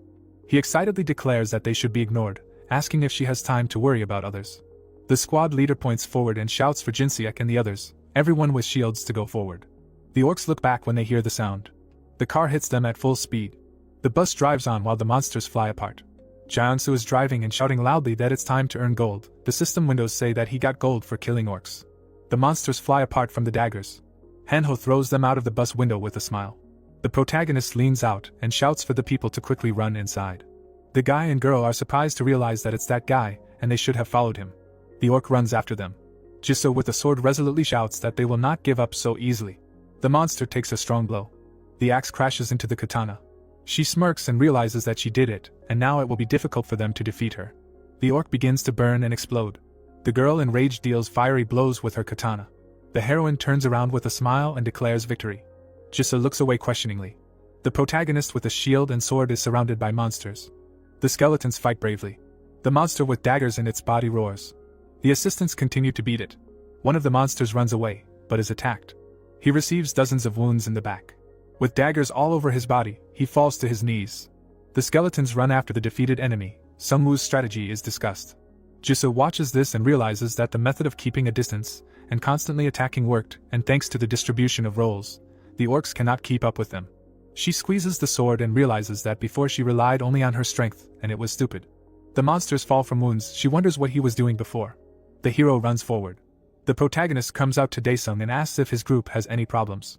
The tired-looking one hears that they said earlier that they don't even want to stand next to their monsters. The villain asks, smiling, that he's settling scores at a time like this and doesn't think it's too much. The guy with the shield in his hand says that he saw him abandon others, trying to save his own skin. The interlocutor nervously says that this is a strategy, because he would have returned later. The wounded people on the bus are crying. The protagonist asks if they think the same. He clenches his teeth in anger and hatred. A system window appears with information that the defeat angered the orc boss. The protagonist is shocked and feels a giant monster behind him. Dae-sung and his subjects look around in fear. The guy gets on the bus and says that they are leaving, and if they want, they can follow him and maybe there will be a place for them. Jinseok stands behind the leader and asks what they will do. He replies that there is no choice. Sungwoo shouts that they should take off their stupid chain mail. He hits his chest and shouts that they are actually protecting his body. The guy smirks and says that this is the price for being under his protection, because they are not a charity group to help students, like some. The notification says that the protagonist has reached level 5. He points to the system windows. It says that he can now subdue medium-sized monsters. He realizes that this category includes orcs. The bus goes further. The system window says that he can control more monsters. He selects a new skill and now he has 9 of them. He looks back. The skeleton is tangled in his clothes. The guy says that it is difficult for him to move and there is no need to dress like that. Footage of the skeleton's past battles is shown. It is said that he can be trusted more than others and he did not expect his investment to pay off. The protagonist looks at him and asks to take it off, while realizing that he did not give him a name, and since he only has a right hand, he will be right. Hanho comes up from behind and calls the protagonist. Points to the people behind and says that they will probably need another bus. They are driving along the road. He says that if they continue to save students. The protagonist looks out the window and says that they will not advance like this anymore. People are standing in a crowd on the bus. He stands in front of them and shouts that now they need to fight the orcs. The system window says that the orc boss has declared global destruction and they will pursue the survivors until they eradicate everyone. The guy holds the handle and says that because of the quest, they won't be able to simply bypass the enemies and only by defeating the boss will they be able to leave. The big guy looks at him and says that he saw them in the gym. The frightened students hear that there were about 100 of them there. The notification says about an incomplete team game and the imposition of a penalty effect. The system windows write about stupid participants, helpless fighters, desperate fighting spirit. People do not understand how they can fight against them and whether they will be able to win, and if there are 100 of them then they are finished. The guy exhales and understands that even if there are many of them, they would definitely be able to defeat most of them in a battle, and now everything has become clear. The protagonist stands in front of the amazed people and declares that he will fight them himself. He realizes that if you have a weapon but do not know how to use it, then there is still no point. Hanho and Jisoo exclaim in surprise, what kind of nonsense is this, and has he gone crazy? He points his finger at himself and repeats that he will fight them himself. The confused students are talking to each other about whether they misheard or if the guy is crazy. They bite their nails, realizing that they can't rely on anyone. People are saying that he can go, because he is crazy. Jinseok says with a grin that he is digging his own grave. Another notes that they were lucky before but now they have a great chance to get rid of him. The guy with a sly smile says that he is a stupid kid and his end has come. Jisoo waves his arms, not understanding what he is talking about, because they need to fight together, combining efforts. The protagonist stands in front of her and says that on the first floor, when they wanted to catch the boss, she said that there is no point in sticking together and now skeletons are much more useful than people. The surprised girl hears that he is convinced of this and she can help. The protagonist, smiling, says that he thinks that now it will be very dangerous, and that is why he made such a decision after analyzing all the options. Jisoo watches him and understands that the strategies were win-win, but this time the stakes are different. The university campus is shown. Armed skeletons are standing in place. The protagonist with a shield and chain mail is standing near them. The light is on in the building behind him. The amazed students look at him and wonder if he is really going to do this. There are also people sitting on the bus. His friends look out the window and talk about how he has completely gone crazy and it would be better to take him away from there. The driver notes that he is always ready to step on the gas and drive away. The protagonist sees a huge crowd of monsters in front of him. They growl and approach him. A fierce orc screams at the top of his lungs. The guy watches them and realizes that the red one is their leader. The monster is angry. The protagonist thinks why no message has popped up yet, and he thinks that this is a mid-level boss. An orc with an axe gives the order to attack. Sungwoo turns to the skeletons and says that they are moving out. He hits the asphalt with his shield. The guy stands near the assistant and tells him that they will stay there. He looks at the fence and realizes that there is no need to worry about the stairs. The guy looks at the wall and thinks that they are in a small gorge. The skeletons are standing at the bottom of the stairs. The protagonist mentally says goodbye to them, saying that it was fun. The orcs are furious and run to attack. A red pentagram appears. The system window says that wild madness is activated and for 10 minutes the goblins get an increase in strength and attack speed. Daggers fly forward. They pierce the bodies of the orcs. The orc boss sees his defeated subordinates in front of him. He dodges the flying daggers in a rage. The protagonist nervously realizes that the throwing attack was blocked and they need to run. The skeletons with glowing eyes fight bravely. The guy realizes that this is a powerful attack from a high point. The orc takes one of them by the skull. He growls fiercely. He breaks it into pieces. The guy realizes that this is an intentional suicide. Flames blaze in the air. A bright sign burns on the assistant's forehead. The protagonist puts his hand on his skull and asks him to wait. His eyes sparkle. He explains that it is not his turn yet. The terrible monster is clenching his bones in rage. Suddenly he gets an unexpected blow to the head. The other orcs are shocked to see this. Unexpectedly, the orc burst into turquoise flame. The monsters turn to look at the transformed ones. The protagonist understands that this is the debut of the undead orc. The protagonist's eyes sparkle. The system window says that the undead obey him. The notification says that the team game has activated the first stage of the Wild Warrior Synergy effect, in which the attack power and speed increase in the first 10 seconds of the battle. The frightened monsters see their transformed brothers. They fight. The protagonist orders to kill everyone. They fiercely run to attack in the name of the master. The opponents fight back. The guy thinks about fighting to the last. The boss crushes the undead orc. The protagonist reflects on the spilled blood. The monster's eyes are filled with madness. The guy understands that they do not get tired. The converted monsters burn with a bright flame. Sungwoo realizes that they are undead. He adds with a grin that she is born of death. The protagonist watches the battle with his assistant. He says that this is how necromancers fight. The viewer looks out of the balcony. People are watching what is happening. He said that he began to think that this is the end. The protagonist stands in front of his undead who kills the enemy. The question sounds what is happening there, who he really is. The orc heard a sound from the bus. Hanho and his friends look out the window. He screams when he managed to develop his skills so cool. Jisoo thoughtfully declares that he foresaw this, remembering his words. The system window says about a decrease in mana. The guy understands this. The notification says about a tear of the sea spirit of the legendary level with the effect of increasing mana. He understands that this is the effect of the legendary item. Sungwoo holds a blue ball above himself. Skulls are furiously burned in turquoise fire. Orcs roar at opponents. The system says that they are weakened by the smell of death of the first stage, and their characteristics are reduced by 30%. The monster roars in rage. It is said that the fighting spirit of the orc horde has risen and the drop in characteristics is halved. They desperately run to attack the undead of the main character. They see in front of them a transformed orc who raises an axe. MC's eyes sparkle while his assistant climbs the fence. He jumps off after saying that it is his turn. He cuts the heads of opponents in flight. He lands deftly, attacking his enemies. He rushes forward with burning eyes, cutting everyone in his path. Fierce monsters are injured. The boss with red hair does not understand what is happening. The main character's assistant stands surrounded by orcs who turn into undead. The guy with an unperturbed look orders to get rid of them. The monsters begin to growl in fear surrounded by enemies. The guy sits down tiredly in front of the system window, which says that for killing 100 monsters he gets a ticket to play the lottery. The excited guy reads the information that this is the 21st time in history and whether it is possible that such incidents happened in the past. Sunwoo is sitting on the steps and hears something. A bus is driving nearby. The guy does not understand who can drive it. Suddenly, it crashes into a purple barrier. The protagonist with a shield in his hands wonders if they are really trying to escape at such a moment. The orcs beat the guys. The protagonist realizes that this is the company of the head of the student council, and they are kidnapped. The beaten guy screams for help in fear. The protagonist holds his head and asks why no one can just wait, and the situation will only get worse. The protagonist stands in front of the building. The students surrounded Sungwoo and assure that they will also fight and will not interfere, but will be able to protect someone. The guy turns around and asks not to stand in the way of the skeletons, while realizing that he liked fighting alone. MC stands next to two orcs who have turned into undead. Goblins hang above them. Hanho looks around in fear and talks about the wonderful interior. A purple glow is visible in front of them. The protagonist holds a blue ball and looks forward and wonders who it could be and if it is the boss. Behind him are orcs holding prisoners. The guy raises his hand and says that everyone needs to gather because they are starting a battle with the boss. The beaten guys are bleeding.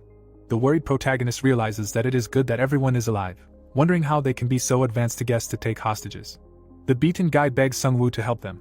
Jinseok apologizes with tears in his eyes, stating that he does not want to die. Daesung, with knocked out teeth, asks if he will help them. The protagonist, gritting his teeth, states that they are in this situation due to their own stupidity, and they should have prepared for this. He holds a blue ball in his hand, stating that he cannot guarantee their survival and he is not a god to control lives, realizing that it is impossible to negotiate with their opponents. Everyone runs to attack after the protagonist's order. He thinks that he cannot show them his weakness. He understands that while the orcs are furious from the unexpected attack, he will save the hostages. Daesung with a knife to his throat desperately screams no. The boss in the cloak stands imperturbably in place. People close their mouths realizing what they are seeing now. Jisoo and Sungwoo look at what is happening with disgust. The orcs are standing in front of them. The guy does not understand what will happen next. A monster with a blood-stained face stands in front of them. All the people are struck by a purple fog. Something happens to their bodies. They fall to the ground and cough. Jisoo breathes with difficulty. The system window says that they have fallen into a state of confusion due to the breath of the abyss and mana continues to run out. A huge monster in a black cloak burns with purple flames. It says that an enhanced boss named low-class Black Mage, the leader of the orcs, has appeared. The hero frantically opens the green potion. Hanho frowns and drinks it, noticing that it tastes like poison. He picks up the flask and shouts that this is an elixir with an antidote. Sungwoo stands with his back to him and calmly declares that he should leave the elixirs for the girl. Purple smoke comes out of his mouth. He realizes that it is so refreshing. The system window says that the breath of the abyss has significantly increased the amount of his mana. He exclaims that he has more than 4,000 and now it is clear why he is so confident in himself. With a grin, he burns with a turquoise flame. The notification says that it accumulates in the body and reaches the primary awakening and all the characteristics are significantly increased, asks to tell him. The surprised orc leader looks at him. The protagonist realizes that he apparently did not expect such a turn of events either. Friends stand behind him. Hanho suggests attacking as a threesome, like on the roof. The guy refuses, smiling, declaring that from now on nothing will be the same. The skeletons begin to burn with flames. It is said that the undead obey him. The heroes see this in shock. The orc chieftain sees transformed monsters in front of him. The notification says that the synergy effect is activated for a group of players. He says that thanks to him. Hanho is shocked and asks why there are so many of them. The system writes about the list of synergies of the first-level warrior and the one-armed warrior. Jisoo watches in amazement. The notification says about the third-level barbarian warrior with an increase in attack power. The system writes about the second-level barbarian hunter with the effect of increasing the chance of detecting enemies nearby. The protagonist is furiously blazing with turquoise fire. The message says about the third-level return to life with the effect of random resurrection plus 5 individuals and an increase in speed, as well as an organized squad with an increase in attack and defense. He understands that he will show them the true power of death. A powerful explosion sounded. The boss struck the skeleton. But he was surprised to see that the orc skeleton was successfully revived. He pounced on him again. But the monster continued to strike. The skeleton in front of him rose again and was successfully revived. Then the boss opened his mouth wide and screamed. The monster saw Sungwoo in front of him, as well as another message about the revival of the orc skeleton. The guy, looking at him with bright eyes, asked the enemy if he now understood who exactly he was fighting against. His eyes glowed even brighter when he added that no matter how hard he tried, there would be one end, and that was death. The enemy became noticeably nervous. So the boss decided to run away. But many skeletons appeared in front of him. He was also surrounded behind. Sungwoo clenched his hand into a fist, thinking that death does not pass anyone by. Saliva burst from the monster's mouth. The skeletons headed towards him. The Risen grabbed his hand. The boss was completely surrounded. He tried to reach the hero. Something brightly beamed from him when the guy turned to the right one. Legs hit the ground. The skeletons held back the monster. Sungwoo ordered to finish him off. The small skeleton waved his hand, and the system reported receiving 1055 gold for defeating the strengthened monster. The small skeleton was surrounded by a bright glow. Its strength was increased by absorbing the power of the orc chieftain. Looking at the minions, the hero said that the skeleton goblins had also advanced after defeating the boss, and opened a list of subordinates. A window with a description of the skeleton goblins' veterans appeared in front of him. Hanho looked at him, asking if he saw something in the boss's mouth. The guy extended his hand, thinking that perhaps it was an item. Stretching out his hand, he saw a message saying that this item gives its owner the attribute of a demon, and will have to make great sacrifices to get rid of it. Frowning, Sungwoo noted that the demon was not far from a necromancer. A small sphere emitted a bright light. The system showed that it was a demon's heliotrope, increasing mana during an attack at the expense of the enemy's mana. The skeletons in front of him crumbled as the breath of the abyss and the initial awakening ended. The sun's rays reflected on the windows. The others greeted Sungwoo and his comrades. One of them clenched his fist, saying that he didn't want to interfere, but he would definitely help next time. The other, looking away, noted that he was their hero. Sungwoo, looking at them, thought that he didn't need anyone, and although he didn't know what was outside, it was better to move in small groups just in case. There was a message on the barrier that the exit was sealed with magic. They needed to defeat the boss monster to open it. The message was scattered. The people looked confused, wondering if they could leave, and seeing no point in staying here any longer. The street in front of them was clear. The hero walked forward along with the others. Watching him leave, the people wondered where he was going, and realized that it was safer with him than themselves. Looking at his phone, Hanho realized that the same thing was happening all over the world and hoped that his parents were okay. Sungwoo looked down, thinking about his parents. A bus pulled up next to them. Jaeonsa smiled, offering to get on, since it was better than walking, and he could take them to the nearest military base. The hero smiled good-naturedly, saying in response that his house was nearby, thinking that this was a lie. Then the comrade opened his mouth wide, shouting to the others that those who were with them should get on, since they were leaving soon, and there would be 2 buses, so everyone would fit. Jaeon-soo looked at the hero again, wishing him luck.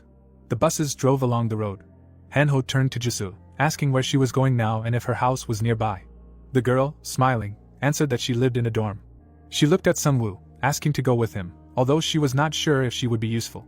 He raised his hands, saying that she would definitely come in handy, and his comrade asked himself. Sungwoo smiled ominously, suggesting that they make another one-armed warrior out of her. The girl pushed them, telling them to hide.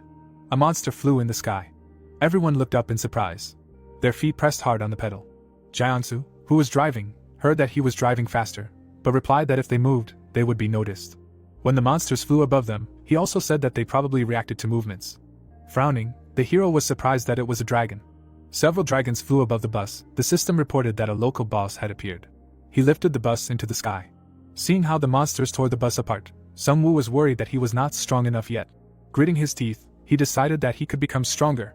Jisoo was visibly surprised when he suggested that she hunt monsters, because there was no way to hide from them anyway. His comrades looked at him in surprise when he said that you can't just adapt to the situation, and you need to level up each time, taking on more and more difficult targets. They also frowned when he thought about humanity dominating the earth. Sungwoo clenched his fist, thinking that humans have always overcome increasingly difficult obstacles on their path. They have adapted to them. The 3 of them headed forward. A crowd of monsters appeared in front of them. The system reported the end of training. The city streets were illuminated by the bright sun. Someone was running. The monster stretched out his hand forward. The rest looked out from behind the cover threateningly. Skeletons appeared behind him. One of the hiding people watched what was happening with fear. The skeleton's skull was burning brightly. Another monster opened the door. The blade immediately pierced him. Sungwoo held a shield in front of him. A message appeared about receiving 10 gold for killing a goblin, and the guy called it predictable. His minions appeared behind the others. Blood splashed everywhere. He received more gold for killing them. So the hero stood surrounded by skeletons, and his level was increased. Sighing, Hanho noted that he again received everything alone, but he replied that it was a trifle. Under his feet lay many defeated goblins, in hunting which he saw no point. Sungwoo was surrounded by a bright light, and a message showed a window of characteristics. Looking at his hand, the guy noted that he felt different. A blue window of a message about receiving 10 gold coins appeared. The hero left the house. The system also notified about receiving gold. Jisoo looked at him with a smile. Wiping the blade of the sword, she said that there were 9 goblins. Then he looked at his comrade and, praising the girl, said that he was leaving the daggers to Hanho. There were many daggers sticking out of the bag. The skeleton was folding another one. Sungwoo shouldered his backpack and told the others that they would just move forward from now on, ignoring the goblins. Hanho wanted to know why. Jisoo put her sword away, saying that it was to save her strength for catching stronger monsters. Presenting the wanted list, the hero replied that it was, and that they gave 800 gold for a win, while the goblins were only 100, meaning that they would give even more for other monsters. The streets were filled with his skeletons. Passing by a broken shop window, Hanho said that he felt like they were in a zombie movie. Looking to the side, he noticed military vehicles. Several trucks were parked nearby. Approaching them, the hero was surprised that they had fought monsters and died. Someone's silhouette was visible from behind the car. The soldier gritted his teeth, asking if they were really people and what was behind them. Putting away his sword, Sungwoo asked him to calm down, because they were definitely people. Then the soldier turned to one of the cars and, turning to Sergeant Kim, said that there were people here. Sungwoo looked inside. The guy inside showed a broken leg, said that he could not go out and greet. The hero, looking at him, clarified whether it was the goblin with the dagger who did it. Kim smiled angrily, saying that it was and that they defeated them.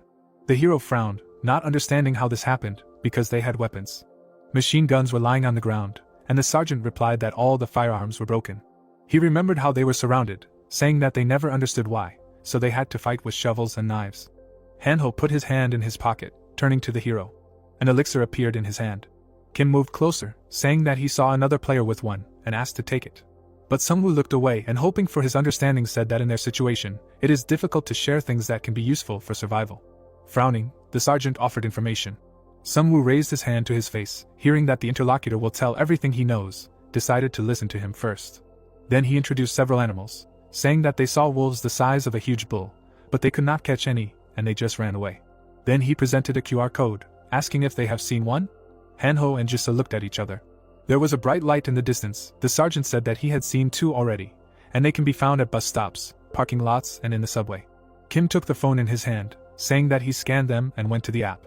The screen showed loading. The The sergeant was talking about how when all means of communication do not work, all that is left for them is the community app.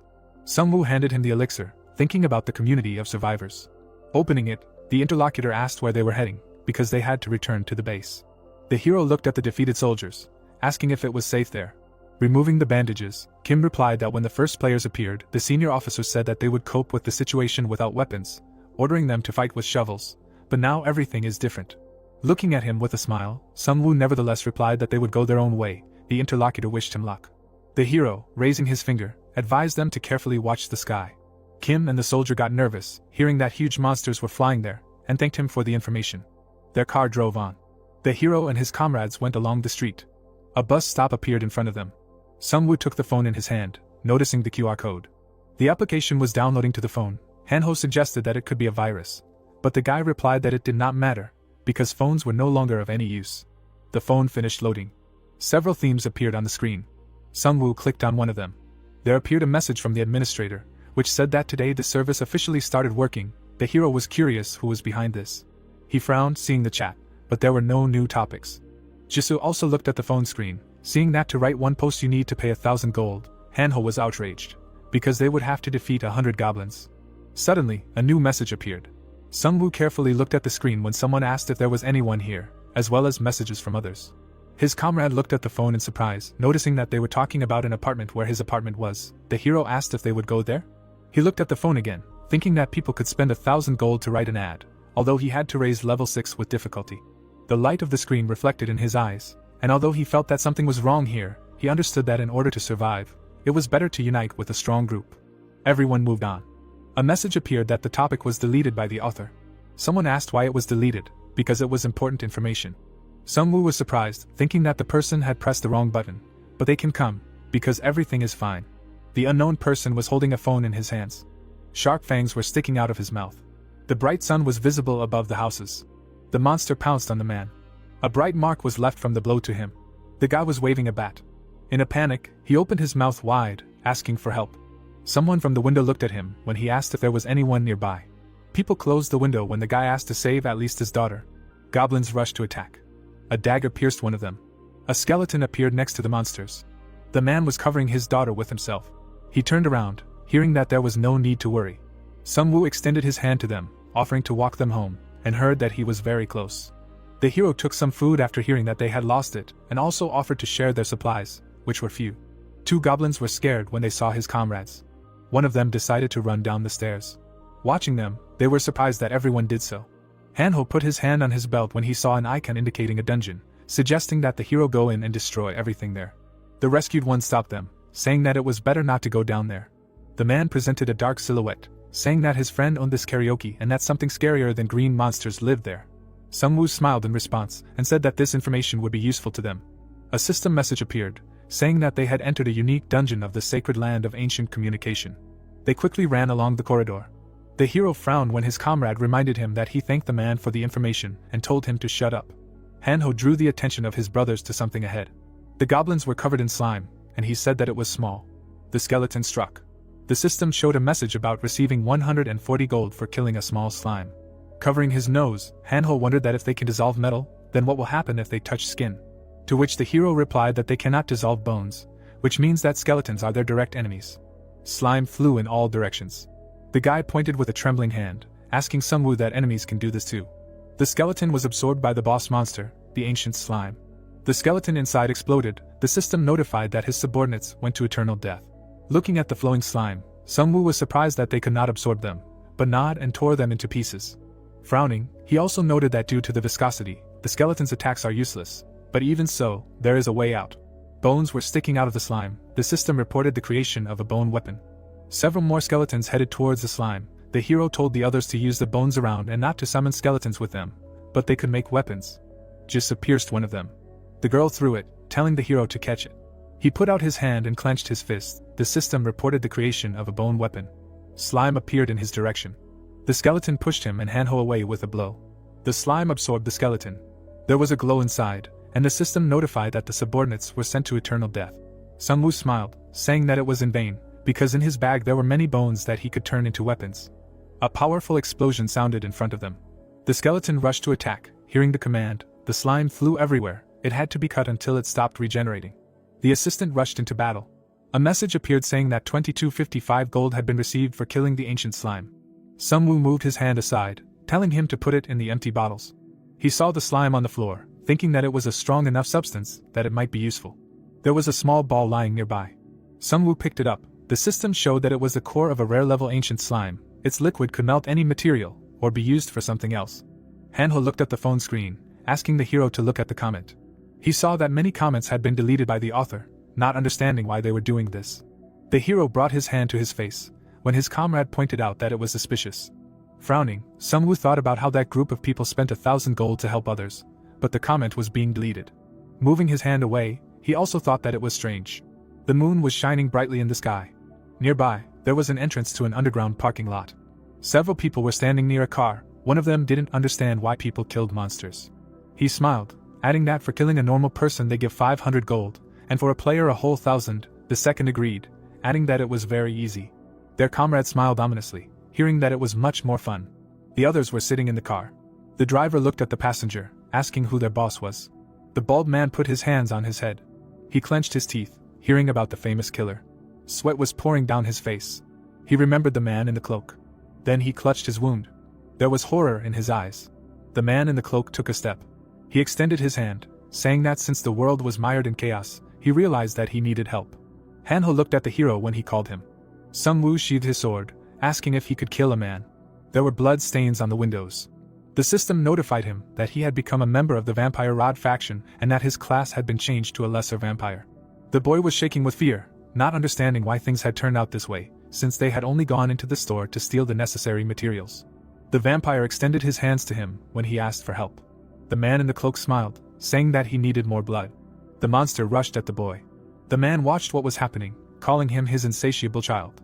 The vampire was reflected in his glasses, and he added that he should grow up well before their next meeting. Now Hyung froze in place. Another man looked at him in confusion, asking what was wrong with him. This one, having answered that everything was fine, asked how things were. The man showed his phone, saying that they were coming. Several messages were visible on the screen. The interlocutor said that there were 3 people with the unknown person number 157, and they were in the park. The foot pressed the pedal.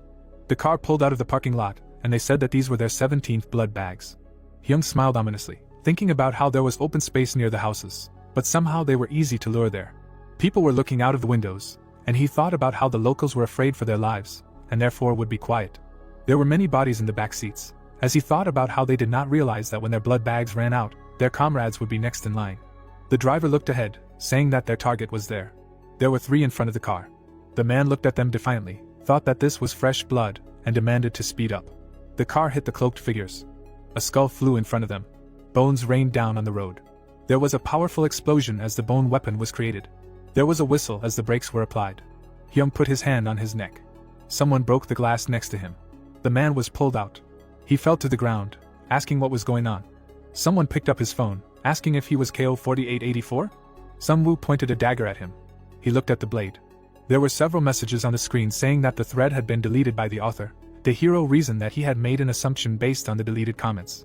Then he imagined people standing over the man, wondering what was the point of spending so much money on them, then deleting them, and maybe someone was trying to prevent something terrible. Hanho showed the vampire Jisoo when the hero was talking about how this was the only right decision. The car was badly damaged, and he said that they gave them bait, but he didn't think they would be so stupid as to run them over. Looking at the blade of the sword, Hyung asked what he even knew. Sungwoo responded by kicking him. The skeletons surrounded them. The hero looked at the man menacingly, asking how many there were and warned that if he did not answer, he would cut off his head.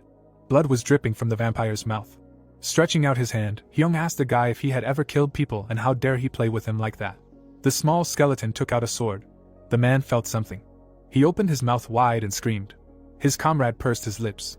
Looking at him, Sungwoo answered that he was right, and even in such a world, he was not ready to kill a person. The skeleton raised an axe, and he added that his guys were different. Hyung fell to the ground. Frowning, the hero thought about the man passing out from the pain. He turned to his comrade. He saw the axe in front of him and heard that they could start by cutting off the leg. A wave appeared next to him as he said that there were 8 more people. Hyung held his head in his hand. Gritting her teeth, Jisoo was surprised that he killed his partner. The man's hand was dripping blood, now in the shape of a knife. He began to drink the blood of his dead partner. His shadow was visible on the ground, and he said that the smell and taste were incredible. Sungwoo opened his mouth wide and shouted that he was crazy. Hyung's eyes were shining brightly, and the system notified that his health was being restored and his stats were increasing due to consuming large amounts of blood. Introducing a man with a sword, he said that he used to be a ninja. Then he introduced a vampire, saying that when the boss bit him, everything changed, and now he is a lesser vampire. Blood was dripping down his hand, as he said that when you become a vampire, you cannot go beyond level 1, but that is not a problem. Hyung licked it, adding that if you drink the blood of people, not monsters, you can gain experience. A glow surrounded his body, and the system said that in rage mode, his stats are increasing. Surrounded by skeletons, the hero noted that there are classes more terrible than him. His comrades grabbed their weapons when he told them to hide behind him so that the enemy could not kill them all at once. Sungwoo's eyes began to glow brightly, and he ordered to attack. The skeletons rushed at the vampire. Nath quickly ran through them. Hyung quickly approached the hero. He grabbed the skull with his hand. With one movement, he managed to break it. With another blow, he destroyed another. Sungwoo was confused, feeling his gaze on himself. The skeletons were unable to reach him. The hand approached the hero, saying that he was the leader of these people. Sungwoo managed to dodge. Hyung felt something behind him. The swing of the blade left a bright light. He smiled, telling the girl that he thought she was just a simpleton, but she turned out to be like a lioness. Jisa only gritted her teeth. The vampire rushed at her, saying that he would taste her blood first. Something was approaching him from behind. The man deflected the daggers with a wave of his hand. Hanho smiled, saying that he was forgotten in vain. He threw knives at him, using Gatling daggers. The vampire, looking annoyed, called the guy a worm. He rushed towards him. Hanho dodged the attack and was shocked that the enemy was very fast. The small skeleton pounced on the vampire. The swing of his sword left a mark. Now the vampire dodged the attack. Sungwoo appeared behind him, saying that he caught him. The monster turned around. His blow broke the shield in half. Hyung managed to dodge the hero's blade. The guy parried the attacks, and the vampire told him to get out of the way. Jisa raised her sword above her head. Her blow left a trail of fire. Hyung rushed at her, saying that it was too obvious. The skeleton jumped away from her back. He managed to land a blow. Hyung grabbed his severed arm. Sungwoo pointed at him, ordering the others to attack. People appeared behind him. Hyung looked at them with a crazy look, saying that they were just in time. The people froze in place, not understanding what was wrong with him. At that moment, the vampire looked at his wound. The girl was next to him again. She managed to strike. The small skeleton also attacked him. Another was going to attack with an axe. But Hyung grabbed him. At that moment, blood flew out of his mouth. Piercing him with a sword, Sungwoo noted that his body's regeneration was truly impressive. Cutting off his head, he added that its regeneration was worth checking out. The body fell to the ground, and 1,000 gold was received for killing the player. The hero frowned, thinking about the gold for the player. The assistants who came were scared when the guy realized why they needed all this. His comrades saw the bodies in the car. The skeletons surrounded the bandits. Sungwoo approached them, asking if they were a level 8 group, and was told that they were. He glared at them menacingly, demanding that they put their weapons down. The man pursed his lips, hearing that otherwise he would kill everyone.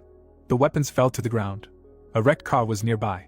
Kneeling, the guy said that they did not know what happened to him, but simply promised to follow him, but did not expect that everything would turn out like this. Nearby, Hyung was lying defeated. The hero thought about the fact that some boss made this monster, and wondered if he was a human, and what class he was. Imagining the map, he also thought that maybe he was a 5-star or even higher. But at least now it was clear that the strong were just playing with the rest. The man was scared, and when asked how many people they killed in total, he answered that it was somewhere around 22. Sungwoo's eyes lit up brightly. The skeletons raised their weapons above their heads, but they begged for mercy, because they were forced to. So the skeletons killed everyone, and the hero received gold for them.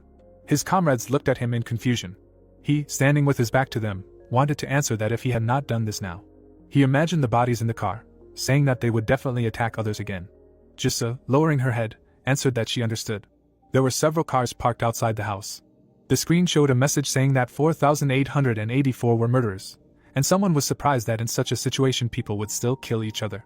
The sergeant was sitting on the bed, saying that even surviving together was difficult, and he no longer knew what would happen to this world. He noticed a message saying that 157 had just killed them all, and that he had skeletons. Kim remembered Sungwoo and his comrades, noting that they were amazing guys. A soldier ran up to him, saying that he had an urgent meeting. He left a message saying that they should be careful of the big wolves, telling the soldier that he was checking on their saviors. The sun was shining on the windows of a tall building. Someone was holding a phone in his hand, saying that it was an amazing performance. He put it down, adding that he was glad that such altruists remained in the world. He and several others were standing near the exit, and the unknown person offered to take up the task as well. There were several abandoned cars on the street. Hanho looked at his phone screen, saying that a new article had appeared. There was a message from the prosecutor on the screen saying that they could leave messages under his post. The guy noted that he didn't think that anyone would dare to spend 1,000 gold pieces for a good cause. The others also looked at their phone screens, noting that many were looking for their families in the comments, and also found information about wolves that can jump 2 stories high, thanks to the synergy effect. Hanho looked at Sungwoo with a sly smile, asking if he was offended that everyone who praised him so much now went to the comments under the prosecutor's post, but he replied that he didn't care. Clouds floated across the sky. The comrades stopped at the house, saying that they had arrived. The hero pointed at it, saying that this was Hanho's house. The guy clenched his teeth with worrying about his parents. Hanho raised his hand above the building, surrounded by his guys, and was told that he needed to calm down and not let his guard down. They started to climb the stairs with slight caution and saw the corpses of the orcs. Hanho immediately cringed and clenched his palms as he prayed and asked that he would be okay. He saw a door with the number 202 in front of him, which was cut. The guy immediately opened his mouth in rage and started screaming at his mother that he came and hoped that she was alive. Suddenly, the door immediately opened. His frightened mother and father appeared at the entrance.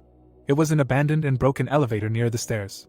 The guy with an excited look held chopsticks gray and asked if they had chosen a card.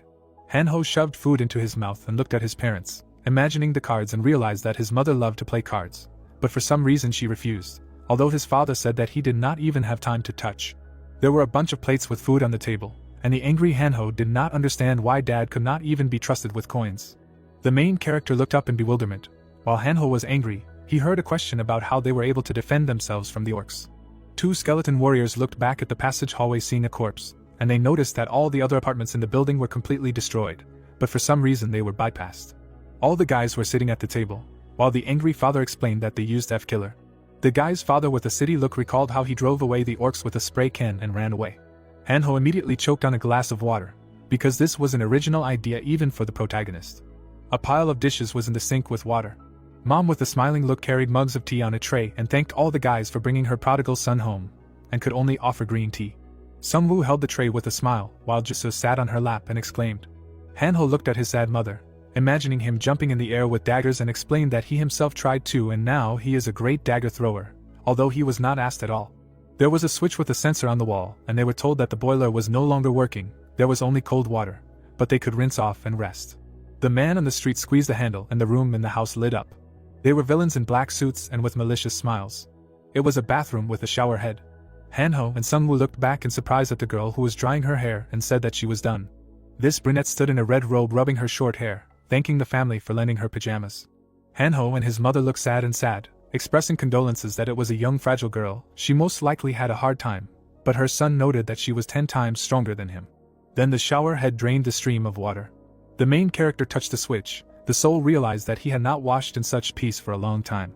All wet Sungwoo sadly held his head and was glad that everything was okay with his friend's parents. Next to him, a friend was trying to wash a skeleton with a brush. I realized that it was lucky that orcs do not react to human smell, otherwise it would be difficult. He imagined how a bunch of bloodthirsty orcs with axes pounced on a person. The main character with a sad look thought that living with a family in such a world is very cool. While he was drying himself with a towel, the skeleton was going to wash Hanho. There was also a washing machine in the bathroom. The protagonist wiped his blade, sitting on the bed. Jisoo squinted intently at the katana. All the guys were sitting on the floor of the room and discussing whether it was worth staying there at all. The team leader tensely put the blade in its case and explained that they needed to move towards the goal. He imagined how mutant orcs roamed the city at night and patrolled the streets, and if they noticed them, they could come and attack in a group. Hanho, shocked, pointed to his phone and asked his friend to look there, but he only noted that even in this world, he was addicted to social networks. Brown-haired looked at his phone in amazement, and said that it did not matter, since the prosecutor of Yeongdunpo wrote a new post. There was a post on the phone with an appeal that everyone was invited to a safe zone, and at the time of writing the post there were many speculators, but in their group there was a person who was able to protect them. Jisoo stared at the phone with an intent gaze and tried to understand whether they could be trusted now, although for Grisha this prosecutor seemed good. Sungwoo grabbed the phone and with a dumbfounded look, realized why they wrote that post yesterday. The guys were sitting on the floor of the room and looking at their phones. The protagonist with a wary look imagined a huge building and explained that maybe this reformer really has the ability to protect his territory, since they did not know how many classes existed. In the dark space, there was that message from the prosecutor, and it seemed to him that spending 1,000 gold for the sake of others was a stupid decision, and they would not do such a thing. Hanho and Jisoo stared at their phones and wanted to see the answers. They saw messages from various people that they decided to trust them and come to the zone. The brunette sat on her knees and looked at the phone with displeasure, explaining that there were a lot of comments, and Hanho added that they were all positive. Sungwoo crossed his legs and with a tense look imagined various people in the army, realizing that they were trying to create a good image of themselves in advance, a strong leader, a safe place, mutual assistance in order to increase their strength. The brunette tensed up with an astonished look and realized that this company probably quietly earned gold and elixirs. Hanho held the skeleton's head with a terrifying look and realized that it meant that no one was willing to help others for free. The team leader covered his face with his hand and imagined how they were going to this place, assuming that this was only his opinion, and especially since this prosecutor was very far away and there was no point in it. Hanho sweatily looked at his phone and imagined a shining old man who could also imagine a safe place for them. Then the guy pointed at the glowing phone with an astonished look and suggested another option. His phone had a message from Chief Gu, who was also a reformer and could provide a safe place for a fee. The protagonist looked at his phone with a puzzled look and realized that he didn't want to pay that much, but he was interested in what these safe zones were and realized that this place was the closest for them, since it only took about 20 minutes to get there by bus. The protagonist put his hand on his belt and with an admiring look suggested going there, which made Hanho run to ask his parents for permission. A bright light enveloped the clouds. The guys were already ready in their uniforms and weapons. The protagonist glanced at his friend's dressed parents and apologized for having to go together. The father and mother looked at the leader with a smile and said that if their son was still thanks to him, then they would go too, and especially since there were not only orcs in their area, but also thieves. The protagonist looked around with the guys in surprise, hearing about the thieves. The friend's father immediately became embittered and narrowed his eyes, explaining that they were high school students who were robbing all the survivors. Sungwoo stood with his back to the guys, scratching the back of his head, and sighed heavily realizing that even such kids who continued to do their dirty deeds. Suddenly, the sound of a passing motorcycle wheel was heard. It was a group of bandits on motorcycles. The motorcycle wheel stopped right in front of the guys. It was a blonde guy in a suit with a girl who greeted the guys maliciously. The main character's company immediately wilted and was upset by such a statement. Pancakes with narrow eyes pointed his finger and said that they heard how they laughed last night and need to share their joys with others. Then someone took out a baton and explained that they have a lot of weapons and workers on the team. The main character slightly frowned through his bangs, hearing about the workers. In the dark space, flaming silhouettes of skulls appeared. The girl sitting behind the blonde was chewing gum and looked back, saying that they needed to take everything. Suddenly, they turned around and quickly started to drive away as a group. The main character's team watched as the motorcyclists drove away along an empty street. The guys began to look around in bewilderment, did not understand what had happened. Suddenly, a monster with claws began to run along the road, and they heard someone approaching. Cars flew apart with flashes of light. Sungwoo looked angrily at the scene with the frightened guys. They saw the angry face of a wolf. A pack of black wolves stopped right in front of the team. This group wolf, as it began to gradually approach the main character and the team, who noticed that they were not attacking yet, and it was necessary to move very slowly, since animals have an instinct to hunt prey. They were bloodthirsty wolves with sharp fangs, and the guys understood that it was dangerous to fight the beast hand to hand. Because their fangs were sharp, their claws were definitely more powerful than their weapons, and their bodies were more balanced, unlike them, parallel to the ground. Sungwoo looked back angrily at his girlfriend and his friend's father. He imagined how this bloodthirsty wolf pounced on one mutant and realized that if they fell, it would take time to get up and stand steadily. If they attacked them at such a moment, it would be the last. They entered the building, were going to close the doors, while Hanho asked if it would be safe inside, but it was not. The guy in the helmet looked at the puzzled leader with fury and tried to understand what they would do because with their strength, they could easily attack them. This bloodthirsty wolf ran straight to the entrance. He tried to break through the door with his muzzle. Suddenly a bottle of green liquid flew onto his face. The protagonist threw the bottle away with a malicious look, and the guys realized that he had used the liquid with mucus. This wolf opened its mouth wide and began to growl in pain. The protagonist turned around and immediately rushed to run away. A bunch of different spears of daggers flew straight at the wolves with green liquid. It was a skeleton warrior in armor, because they realized that there were several ways for bipeds to defeat wolves and you need to throw spears. This forest beast began to run back. The protagonist ran to attack with his skeletons ordered him to run. The skeleton warrior immediately flew air straight into the monster's mouth. He dealt a crushing blow to his face. The wolf angrily looked through a green cloud of smoke. Sungwoo held another bottle in his hand with a malicious smile and asked the wolves if they hadn't been taught not to take food from strangers and explained that there was slime inside. At that moment, a skeleton flew from the balcony straight at the hunted wolf. This skeleton stabbed the wolf right in the dagger, and 240 gold was received for killing it. Then this warrior looked at another growling wolf. Several skeletons immediately tried to pounce on the surviving monster. They pierced its body with spears and the leader's level was increased. Jisoo stomped her foot, and again received 240 gold for the kill. The brunette watched as the girl with a sad look tried to pull out her katana and explained that they were of no use at all, but he reassured her that they were just difficult opponents. The girl raised her eyebrows and looked down intently as Sunwoo realized that her class was a tiger hunter, and the more she developed physically, the more she would advance. He then noticed how the parents tried to hug their frightened son and tried to understand if he had stopped even more. Sunwoo reached out to the wolf's corpse and was told that the dead did not answer his call because his level was too low.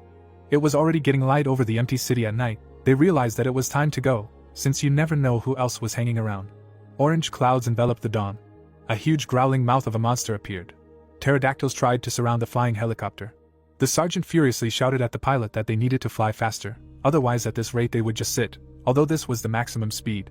This military man was angrily shouting in the helicopter cabin that their Sergeant Kim had let them down because he hadn't reported that pterosaurs lived here and maybe he shouldn't have ignored him all the time. He twisted his face in horror and bared his teeth, realizing that such scary people as that prosecutor hadn't gained strength. They needed to save people, but it was very difficult with such monsters. Right in front of the helicopter, a huge face of the local boss dragon wyvern alpha male appeared. This huge flying dragon pounced on the helicopter. The helicopter debris began to fall down. When the transport fell, there was a powerful explosion. This monster rose up in its mouth and began to roar. They were flying over the city, which was all ablaze. The main character and the guys were looking out the window, into the sky at what was happening. Sunwoo angrily peered into the sky with the guys, realized that the military helicopter was dead and didn't think that they had everything so out of control. This local boss was lying on the roof of the building. The protagonist drew the attention of his friend's frightened parents, who assumed that the safe zone had fallen asleep, although it was very close. The brunette looked at his parents with slight caution and explained that it was better not to interfere, because this monster would go away on its own in time, and they would rest for now. It was deep night with a moon and the monsters were sleeping on the roofs. The main character's team wrapped themselves in sheets, and tried not to freeze at night. Sunwoo sat with a dark look above the dark space. Suddenly, a message appeared about which class would be best suited for survival in the destroyed world and offered to choose right now. Hanho shouted from afar to his parents to learn from his mistakes and choose a class with a bunch of stars. And his father said that he had been waiting for this chance for 20 years and was not going to blow it. The main character looked around in surprise seeing the cards when he was asked to choose an additional class card. The system said that there were 15 seconds left. The main character looked intently to the side and realized that this additional card could be related to the existing class. He looked up at the shining card that was about to disappear. He saw a robber card with 2 stars and assumed that there were other people who took these cards. Various cards were spinning in front of all the guys. He realized that this was some kind of battle and as many stars as possible were needed. He looked intently to the side and realized that he needed to pull himself together, because it was still unknown whether the number of stars really affected anything. His eye caught on one card and he realized that he needed to find the most effective class that could develop the necromancer's skills. He immediately reached out his hand to the disappearing card. He immediately inflamed the space in the form of a bearded monster, and chose an additional card of a black mage. Sunwoo held the window, the system in his hands and understood that the death aura is a skill for the undead and a debuff for enemies, and this is not bad. The protagonist looked at his friend who was dejected, who was about to take the card with 4 stars that he wanted, but he got a priest with 1. He immediately started crying and the skeleton was about to pat him on the back and calm him down, because the guy realized that the new ability only gives protection for 10 seconds after killing an enemy. He looked around with tears in his eyes, trying to understand what the others got. The father with a proud smile introduced a lumberjack with 3 stars and dreamed that he chose a class that creates safe places. The main character looked at the shining light and realized that now they don't even have to go to Suwon. It was an empty dark street with broken cars. A bunch of hands stretched into space from Hanho's father, and he drew their attention. The guy with a pitiful look looked at his mother and asked about her choice, while his father twirled his hands and said that he should have learned to do this a long time ago. She proudly beat her chest and said that she chose the cook card, but she was told that she should have chosen a card that could be used for battle. Sunwoo looked at Jisoo, while the skeletons looked sadly at the crying parents who did not want to participate in the battle at all, and thought that they raised such an ungrateful son. The huntress stared at the card and said that she had chosen a 3-star hitman, and he had a passive ability that would activate in a dangerous fight. The protagonist held his chin in confusion, noting this special feeling, and she realized that he was strong enough. The protagonist continued to be puzzled, looking up, and the girl realized that he effectively used each person in the team and was good at planning and had a clear mind, because no matter how hard she tried, she could not become like him, but she did not want to stay in one place. She lowered her head and clenched her fist, realizing that if she could not be like him, then she needed to find her own way to become stronger both mentally and physically. The protagonist extended his hand towards his father and asked him to explain his skills in more detail, but he wanted to show them. A card with information about a skill called creating a pioneer camp, the very safe zone where he could avoid monster attacks, came out. The protagonist slightly raised his eyebrows and wondered how hard it would be to create a safe zone right now, and being like a guild that only works to mine gold was also stupid.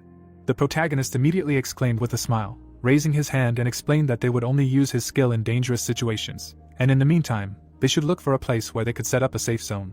Hanho's eyes widened in surprise, looking at the leader, asking him if they would have to go to Suwon, which was completely unnecessary. He walked over to the rack with phones, put his hands up and stated that the leader of the group would use his influence on everyone else, and he did not want to fight them too. He imagined that same huge dragon and realized that it was moving and, apparently, rested and ready to fly further.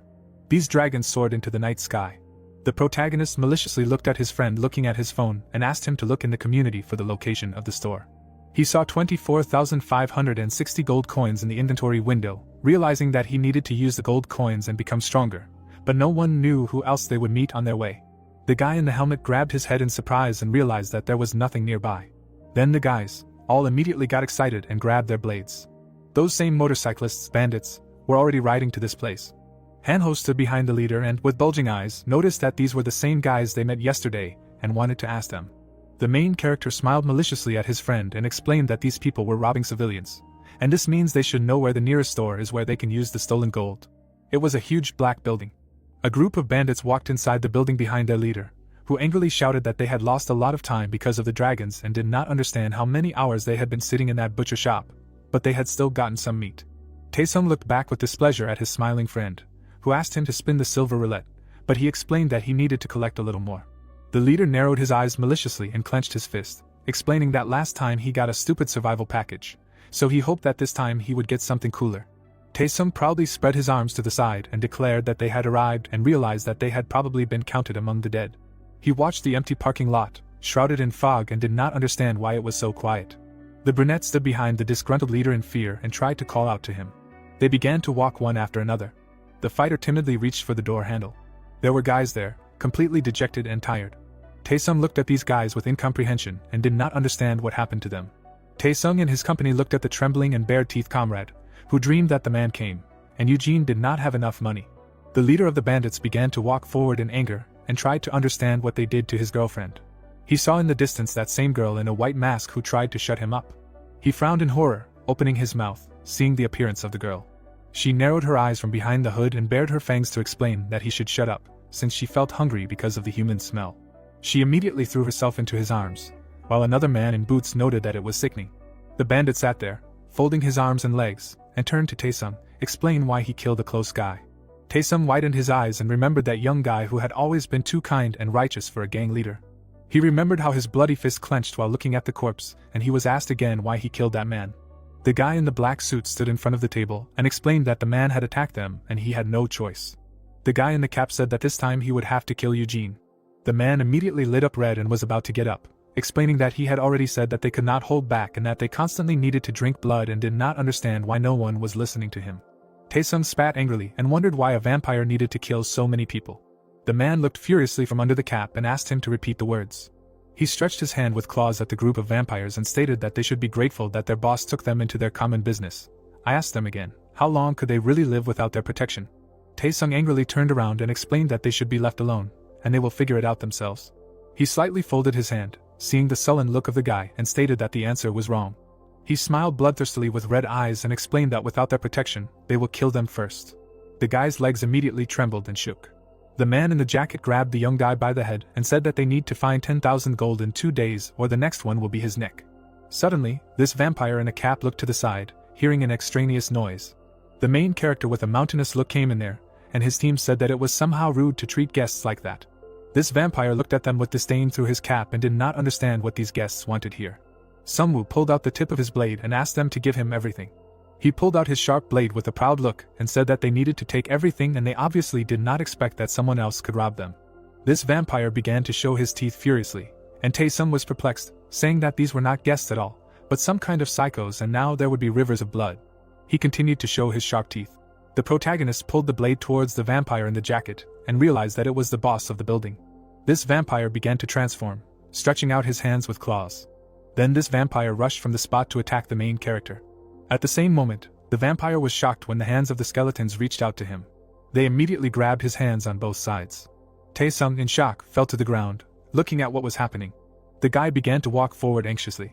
The vampire received a powerful light blow to the chest. Drops of his blood fell right in front of the surprised Taesung.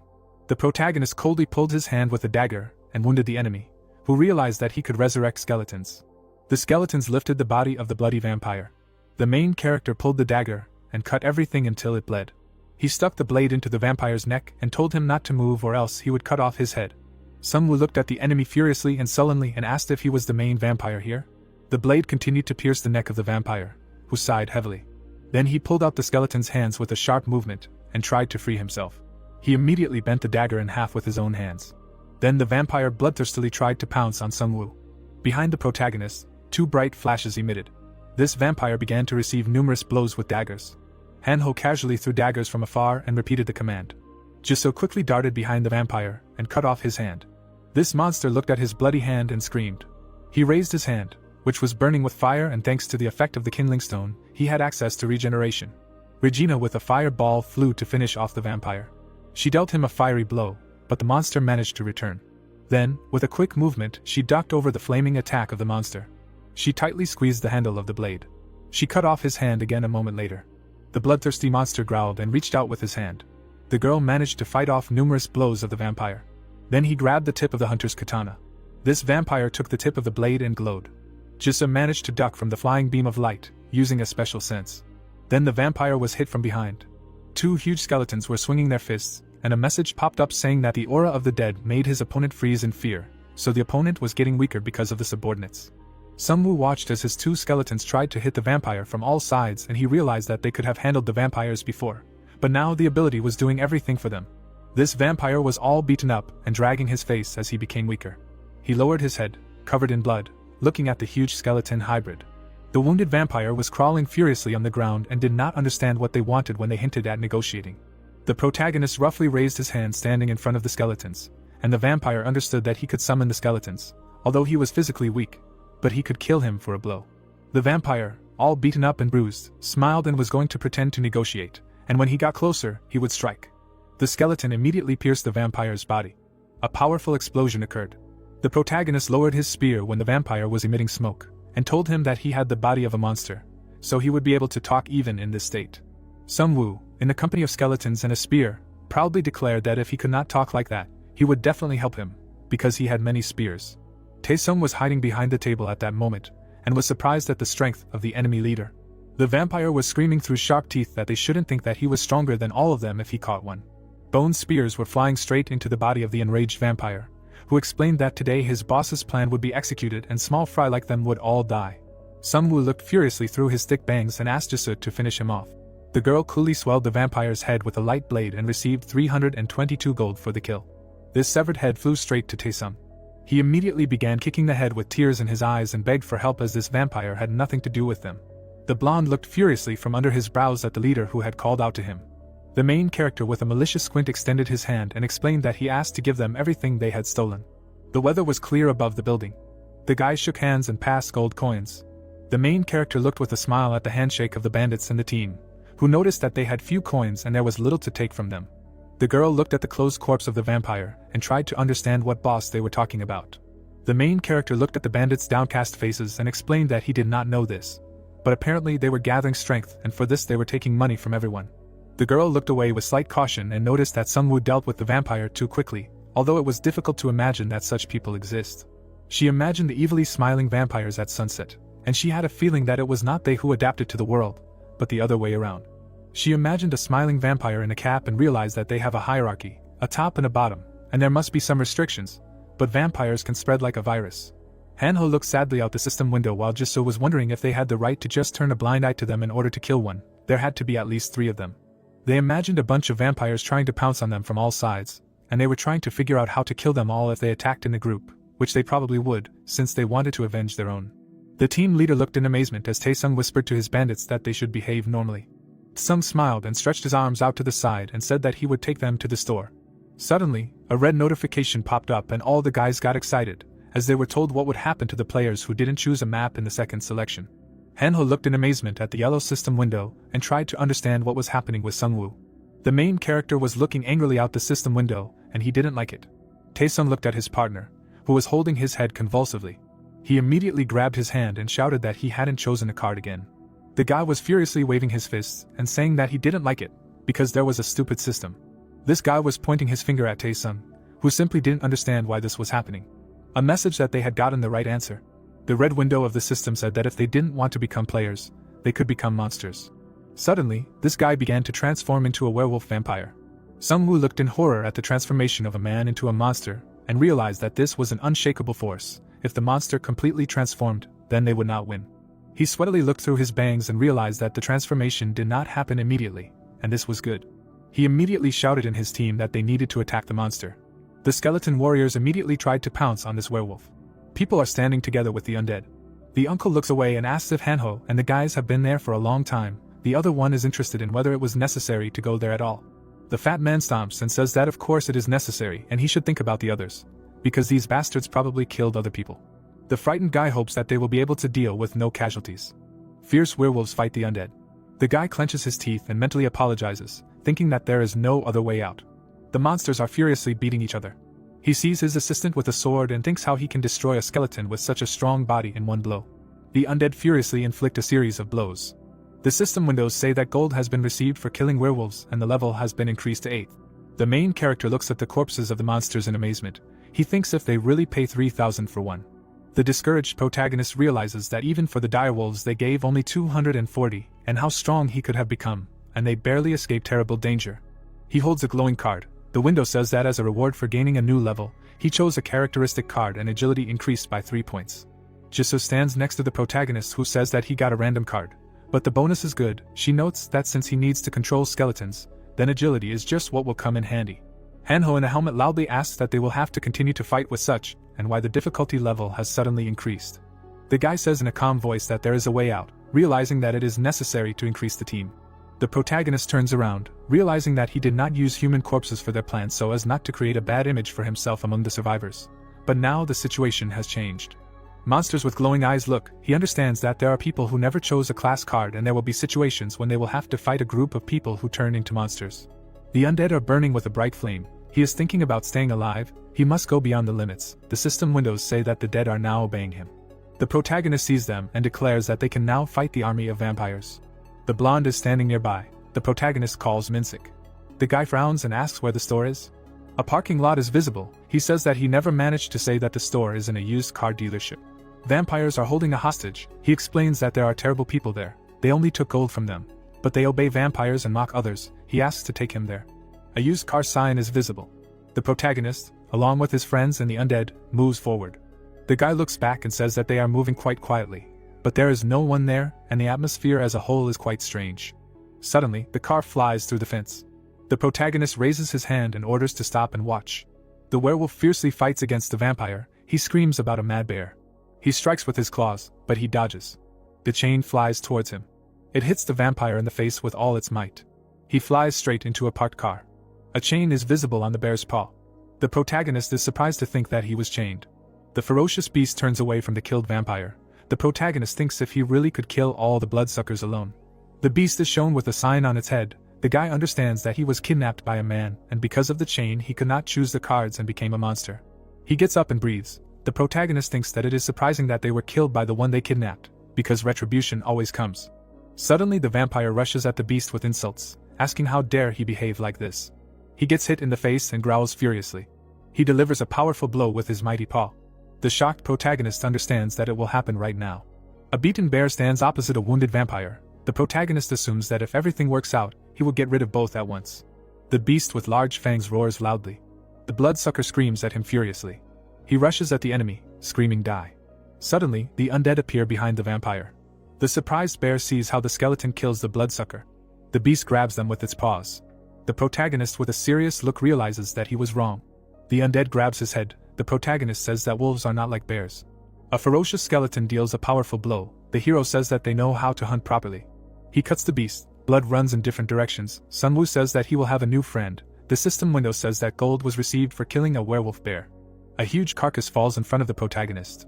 The protagonist turns around to the undead and says that in order to summon a new one, you will need to free up space. The huge bear turned into a skeleton. The notification says that the dead obey him. He notices that the beast is simply huge and thought that they have a size limit. Hanho sees a bus and says that the car seemed to be from the university, and it seemed like Jeongse left on it. Jisoo stands next to his friend and says that this is true. MC assumes that a vampire attacked him. He remembers the guy and realizes that he was going to take everyone to the military base, and if they infected so many people, then they have more opponents than they thought. The guy turns to Minsik and asks where the store is, while he understands that there is no point in deliberately going into the mouth of danger. The guy sees the girl fighting back and shouting to Yujin that they should go there. She has long nails visible. He turns to her again. The evil monster turns around and laughing says that now it is clear what her name is, noting that he does not need to worry because all children are important to him. The guy looks forward in shock, hearing that he was wondering who is killing children, and he sees that he is special. The protagonist stands with the undead thinking that they have possessed her, and have really come to the smell of death from his minions. He says that he thought that the top behaves more quietly, but he is very talkative. The monster with a red mark on his forehead says that he often has to explain to stupid people, and that is why he is called a professor. He stands with his back to Minsik and says that he is probably not very interested. The monster, wrinkling his lips, declares to the little bugs that their end has come. The surprised protagonist sees an enemy in front of him. A red message says that a lower class curse has been cast on him and holy water will be needed for analysis and neutralization. The hero opened his mouth wide and screamed, "Let him die, let him perish, he is finished, he will devour him alive, let him just wait, his end will come soon." Bloody glare appeared. The guy clenched his teeth and hit the enemy. After which he clenched his fist and said, "There is no need to listen to him." And the young man looked at him and asked, "Is he really a human?" The protagonist looked at his hand and thought, the red mark is probably because of the curse, but why does he not feel any changes? A boy came up to him, extended his hand and said, "Dear brother," bad energy emanates from him, and he asked, did he receive a priest's card, right?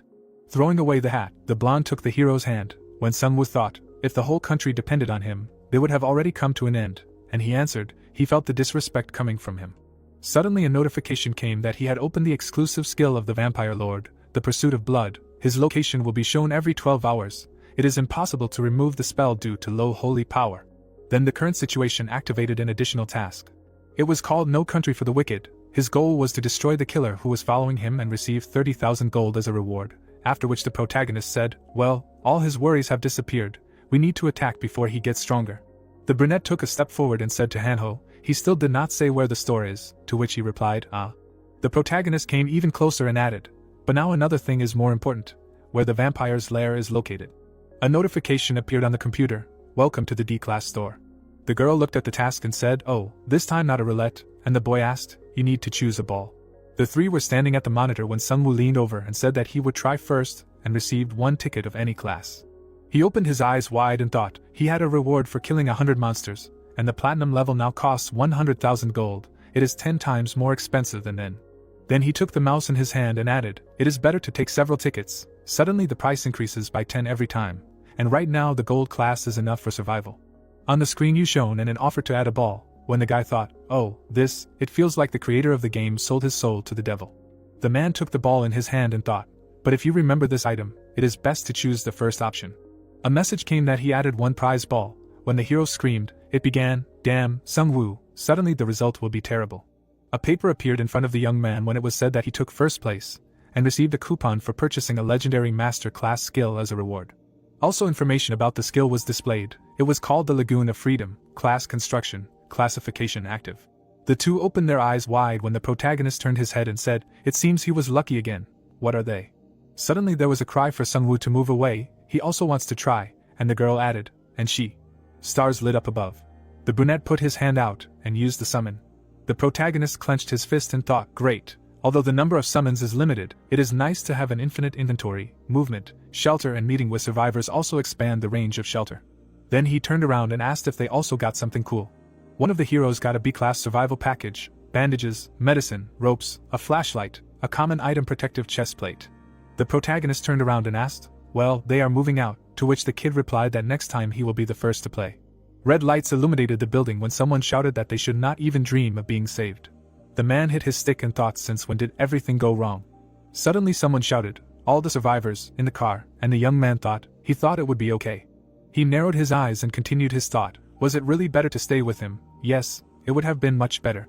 Remembering the past, he thought that their hope for the military base was destroyed. When they arrived, they only found the base destroyed by monsters. Explosions were happening in the building. The man approached Jaeonsu and asked what to do now. He said, they will be saved, but there is nothing here. The people were panicking and screaming, they are all finished, when he added, if the military base is in this state, what to do now? The brunette grimaced when they asked him to tell them, and he thought, damn, he was just driving a bus, why are they all putting so much pressure on him? Suddenly, someone from the crowd showed a phone and told him to watch. The brown-eyed man picked up the phone and asked, "Safe zone," and someone shouted, "Yes, let's go."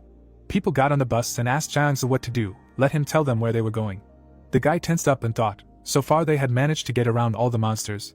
These people were ready to follow him to the end, they trusted him.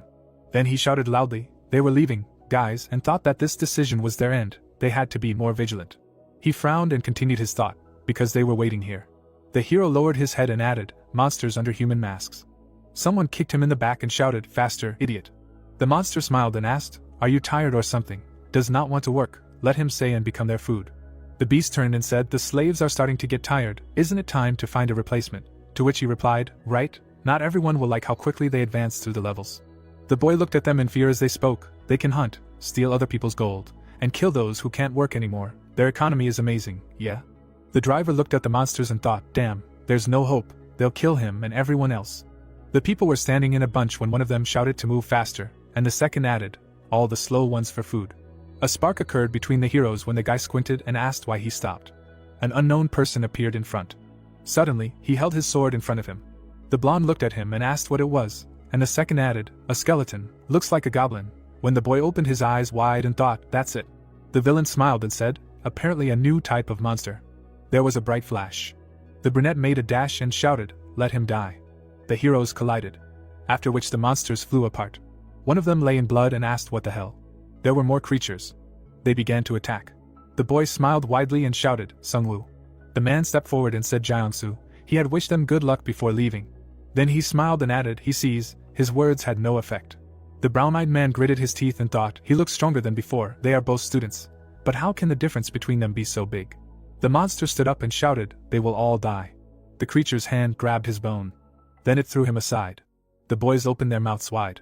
The hero bent his finger and said they look like people, but inside they are monsters, well. Suddenly he put his hand out and added, so there is no point in saving them. It was dark outside.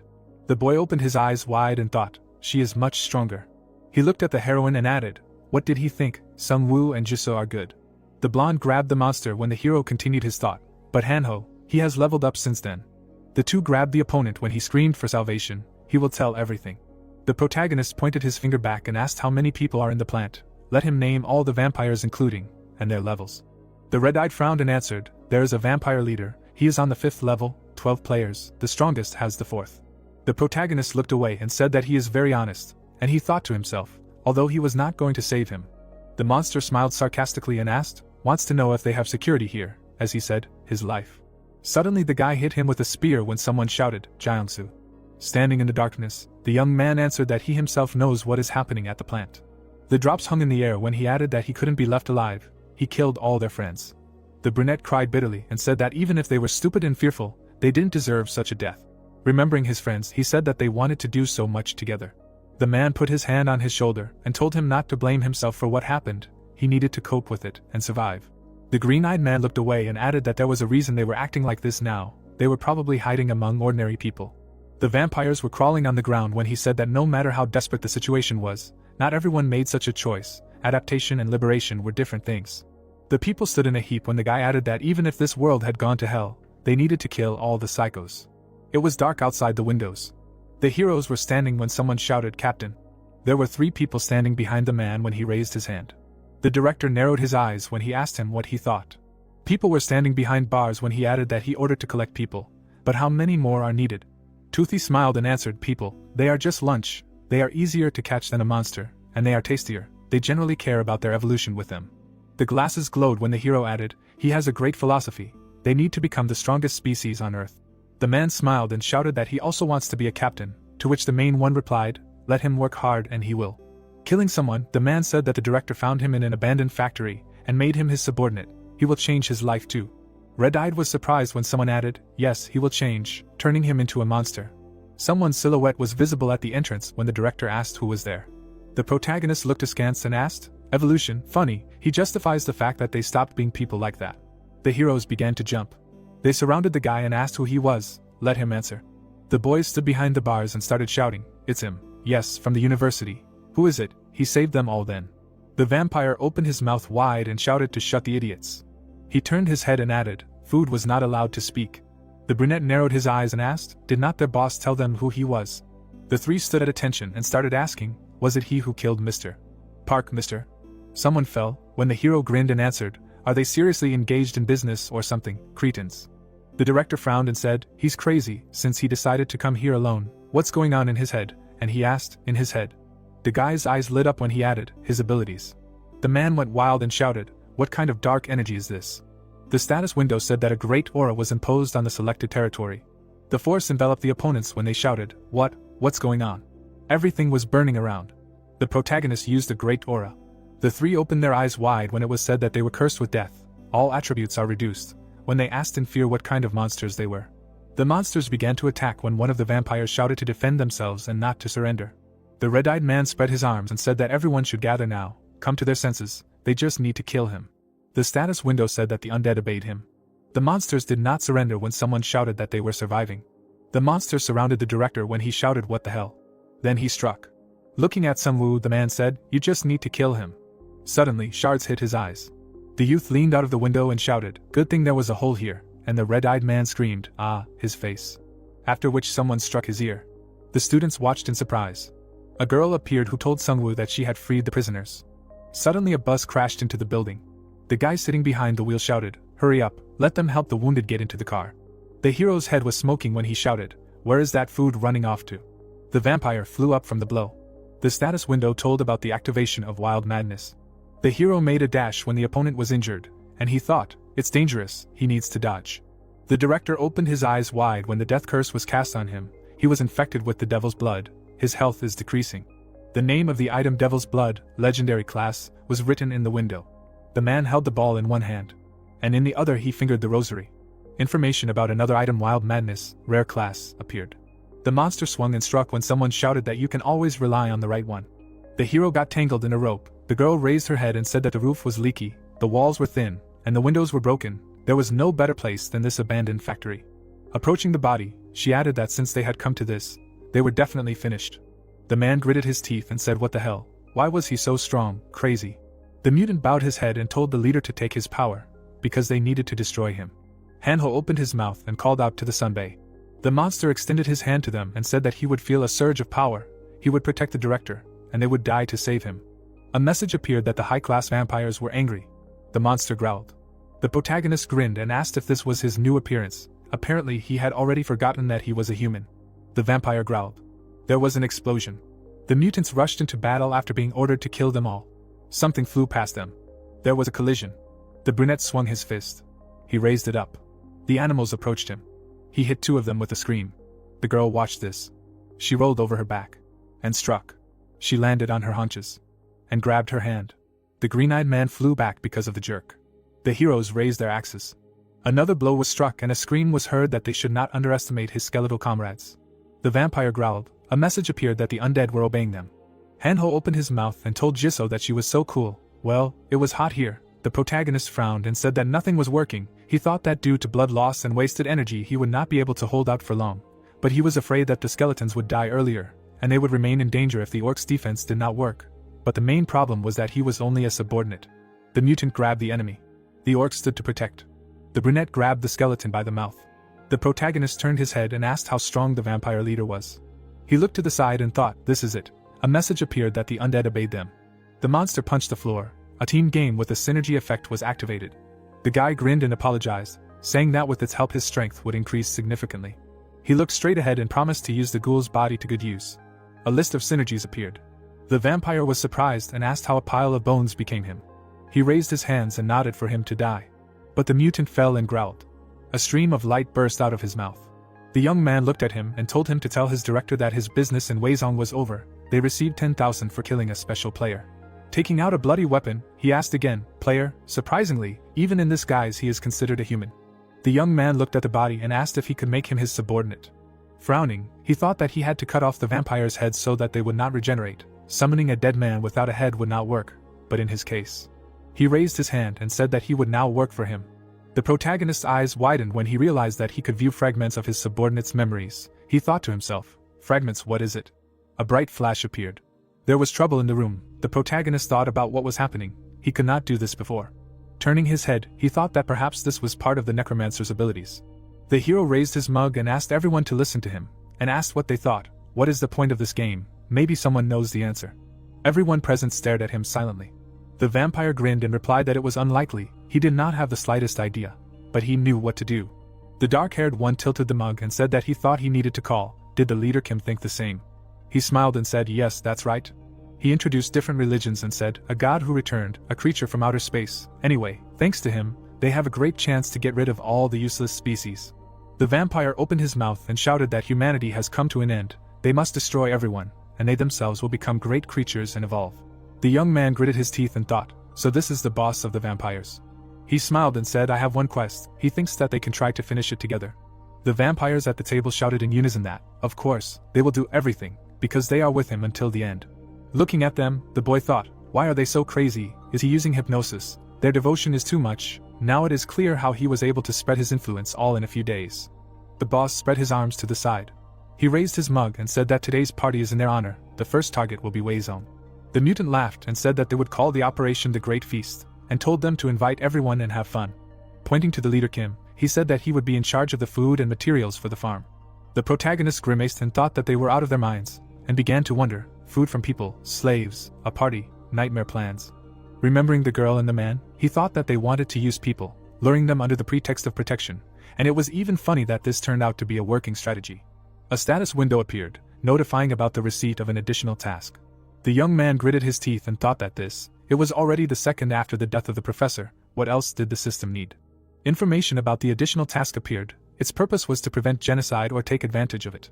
The heroes walked near the bus. Hanho ran around and began to ask the Sunbae what was the matter. Something was wrong with the vampires. Hello, over. Grabbing Sungwoo by the jacket, he started shouting, what's wrong? Did what happened really shock him so much that he would stay like this forever? And asked to tell him what to do to make him come to his senses.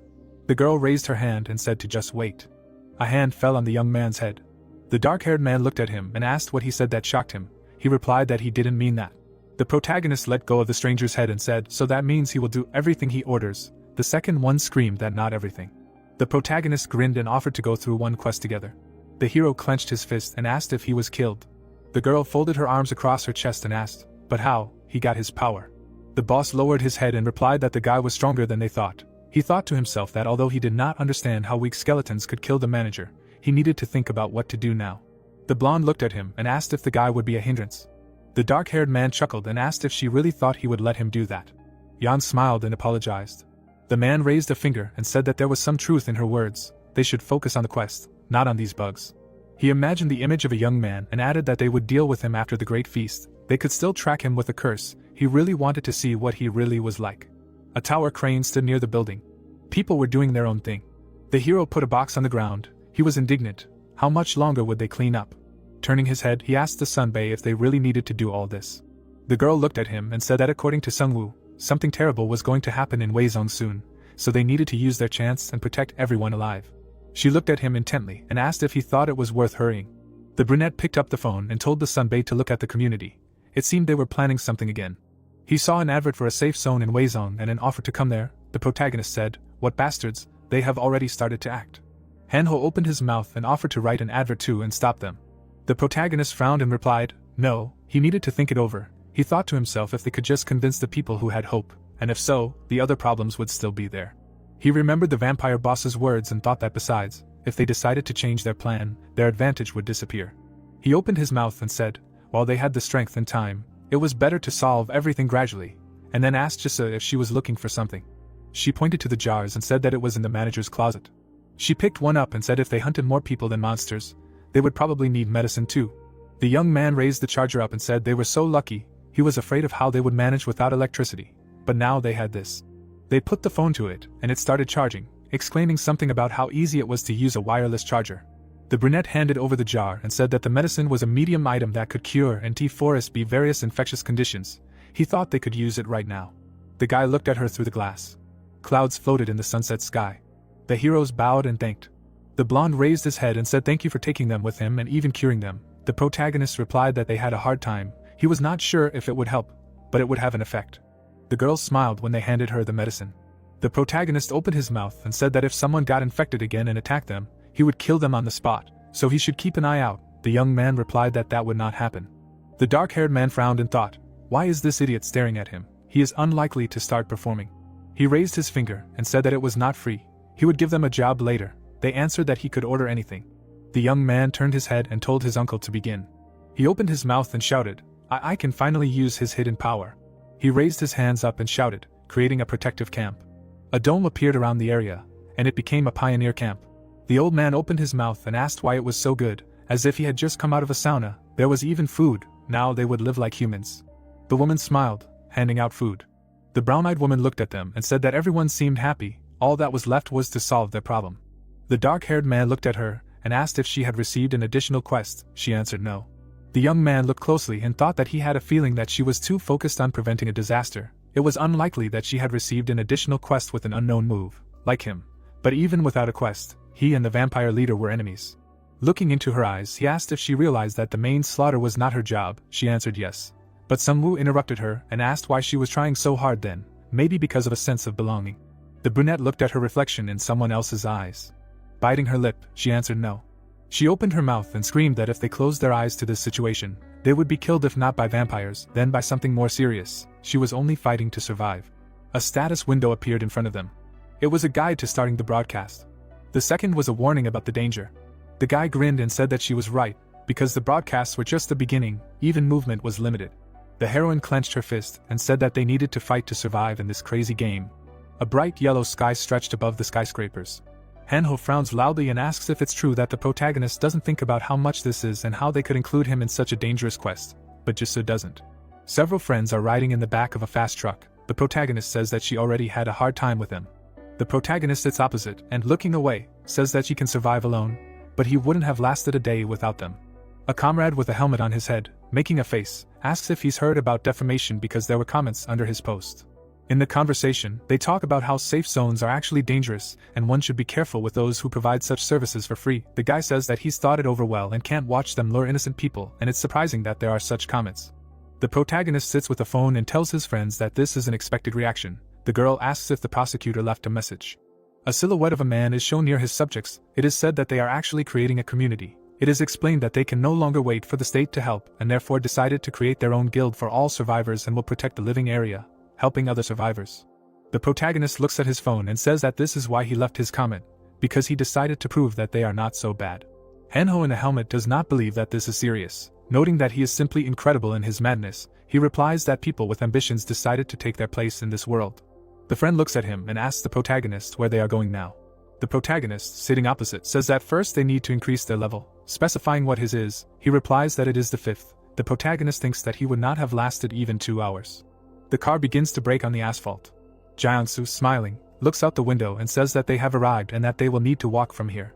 The heroes get off the vehicle and onto the sidewalk. The guy stands next to his friends in shock and, looking around, asks if this is really their goal. The other replies that it is. Opposite them are abandoned cars and destroyed posts. The protagonist says that this is their hunting ground. A building is visible. A burning ball flies forward. It flies onto Hanho's head. They hide behind the car. The guy talks about them. The protagonist says that he knows. Opposite them are fierce little monsters. He exclaims that they can use magic. An explosion occurs. The hero speaks, and yet the undead of impressive size burns with fire and takes enemies by clothes. The guy assures that they are not equal to them. They fight. Small monsters scream in fear. In the eyes of the frightened enemy, a fighting girl is reflected. Jisoo stands near Sungwoo and Hanho. The latter says that he thought that the kobolds were equal in strength to goblins. She replies that if you dodge magical attacks, then they are not so dangerous. The protagonist looks at his worried friend and realizes that their goal is to increase his level and find new subordinates, and if he uses stronger creatures, then he himself will become more powerful. The undead burns with turquoise flame and holds a kobold. The protagonist reflects on the fact that one werewolf skeleton can cope with a lower-class vampire, and despite the magic, the kobolds are not particularly suitable for him. The girl looks ahead in surprise and tells MC about the building. They stand in front of him, and the girl asks if this building reminds him of their university. There are corpses around the heroes. He says that there are a lot of dead. The guy seriously assumes that this is a training place. She looks around in surprise and asks if there are any survivors. Sungwoo looks at them and explains that the more people, the more monsters, and it is unlikely that anyone survived. Jiangsu nervously assumes that islands and small villages will be safer, like Jeju-do and other islands. The girl looks away. The protagonist realizes that her family is from Jeju. She puts out her hand and says that everything is fine and that they did not have the best relationship in their family. The girl looks away and says that she is sure that they are fine because her parents are good people. Hanho is standing next to a friend who wonders if she has problems with her relatives, and it is probably better not to ask. The undead are standing in front of them. A ferocious monster leads them forward. The system window says that they have entered a large dungeon of the citadel of the magical kobold. The guy looks around while his girlfriend shouts his name behind him. At this time he wonders if this whole place is really a dungeon. The friends are standing in the middle of a purple magic sign. There is a bright flash. The purple sign is on the ceiling. Hanho suddenly falls out of it and lands head first on the floor. He holds his head and seeing monsters asks what it is. Small monsters with knives see them and exclaim that the human trap worked and they got caught. He realizes in shock that they are monsters and they can talk. The guy takes a dagger and grinningly declares that they are kobolds, the weakest of monsters, and he will kill them all himself. He sits in fear in the middle of a green fog. The system window says that he has half a day left. Fierce monsters run to attack after the order to kill them because the game is over. He fearfully begs the protagonist to save him. They poke weapons at him, shouting that this is what he needs and he is a leather bastard. He closes his eyes with tears and mentally says goodbye to his parents, and says that no one knew that he would follow Sung Woo and die such a painful death. The guy in the helmet examines himself, and realizes that it doesn't even hurt. He remembers the past and realizes that the skill is activated when an enemy is killed and creates a barrier for 10 seconds. They stand in front of him. He doesn't understand what's happening. The intimidating Hanho looks at them and asks which of them insulted him. Friends run to him. The girl shouts to Jeonsu to hurry because they need to find the main character and his friend. She looks ahead and says that if they are together then everything is fine, but if they are separated. She looks out from behind the corner and asks if he is okay. The guy with daggers stands in front of the killed kobolds and exclaims the girl's name. She looks around in shock and asks if he really killed them all. He replies that he also has the necessary skills. He hits himself on the chest and declares that he is a man who becomes stronger when his opponent is very weak. His comrade replies that this means that he is not a very good person. The girl looks around and says that Sung Woo is also somewhere. The guy in the helmet assures that he is fine. The skeletons around the protagonist are fighting for him. The corpses of the kobolds lie in the middle of the warehouse. The protagonist with his subjects goes forward. He looks around and wonders where Hanho is and he hopes that he is with Jisoo. The guy sees a man while saying that there is too big a room and does not understand where the exit is. The guy lies in a pool of blood and coughs. The protagonist realizes that he is still alive. He examines him and understands that his wounds are severe and it is unlikely that his elixirs will help. The wounded man stretches out his hand pointing somewhere. He points to a box that is on the shelf. MC stands with her and asks what is the elixir that can help him. Inside is an egg. The system window says that this is an egg of an unidentified class for a dragon knight. The protagonist stands next to a guy coughing up blood and exclaims what it is. The wounded interlocutor says that this is a boss monster, and he took his sign. He asks what sign. Blood is dripping from his face. He claims about the owner's sign. The protagonist looks at him. He says that the world is terrible. The warrior's sign is shown in the frame. The protagonist thinks about the 5-star dragon knight, and it's a pity that he died. The guy fought with a monster. Sung Woo assumes that he accidentally got into the dungeon when he was looking for a store and took some sign from the local boss. The undead are standing around the protagonist. He reflects on the fact that this class has very high requirements, and he would hardly be able to hold out. He holds an unidentified egg in his hands, assuming that it is a dragon's. The skeleton glows turquoise. He thinks that this explains why he wanted to protect him even on the verge of death. The kobolds attack in rage, screaming die. A huge skeleton appears in front of them. The protagonist watches as his assistant kills enemies while they beg for salvation. The protagonist stands with the assistant and says that he will try to at least avenge his death, and just finds out what this sign is. The skeletons fight. The system window says that he will receive 150 gold for the kill. Small animals run to attack. The guy is surprised, thinking that it is obvious that they will all die, and then why continue to attack thoughtlessly. The assistant with the sign on his skull fights bravely. The protagonist wonders if they are unconscious and they attack, die and immediately become zombies. An explosion occurs. The kobold with a flaming hand says that he is a magician. The guy stands opposite and notes that he is strong, but the protagonist is much stronger and therefore will easily kill him. A turquoise fire blazes near him. He crushes the enemy. The system window says about receiving 800 gold for killing the kobold mage. They are scared to see the skeletons while the protagonist assures that there is nowhere to run. They fight. The messages say that they received gold for the kills. The guy with the burning hand sees that his level has increased and he says that he can choose an ability, and it would be good to increase the number of subordinates. The system window says about the ability of the corpse explosion of the base class, in which the corpse explodes. The kobolds run at the guy screaming to stop and kill him. The protagonist stops the assistant and tells him not to come closer. The guy puts his hand out and says with a grin that he just received a new ability and wants to try it out. The kobolds look down in shock.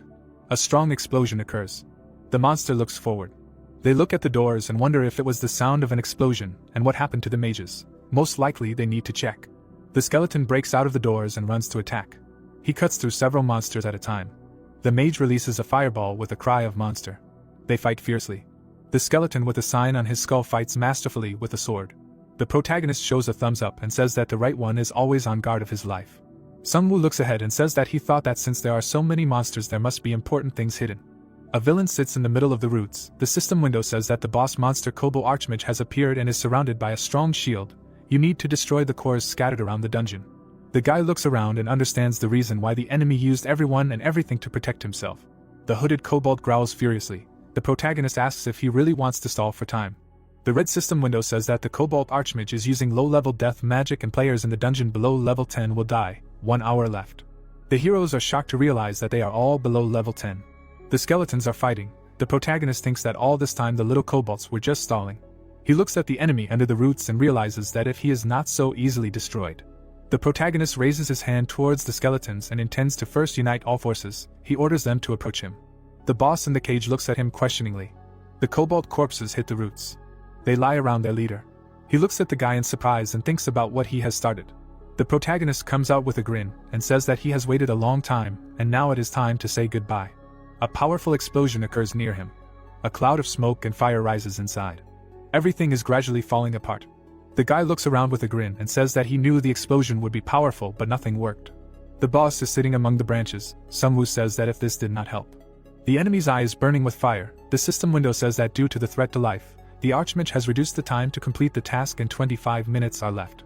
The protagonist is shocked to notice that it was already short. He laughs maliciously, baring his fangs. Roots are growing near the meat department of the store. The heroes run forward and shout faster. The protagonist points his finger and shouts that the core is somewhere there, and they need to find it. A bright stone shines in the air, and the guy shouts that it is it. The skeleton assistant cuts with a sword. The system window says that one of the 3 dungeon cores has been found. 19 minutes are left.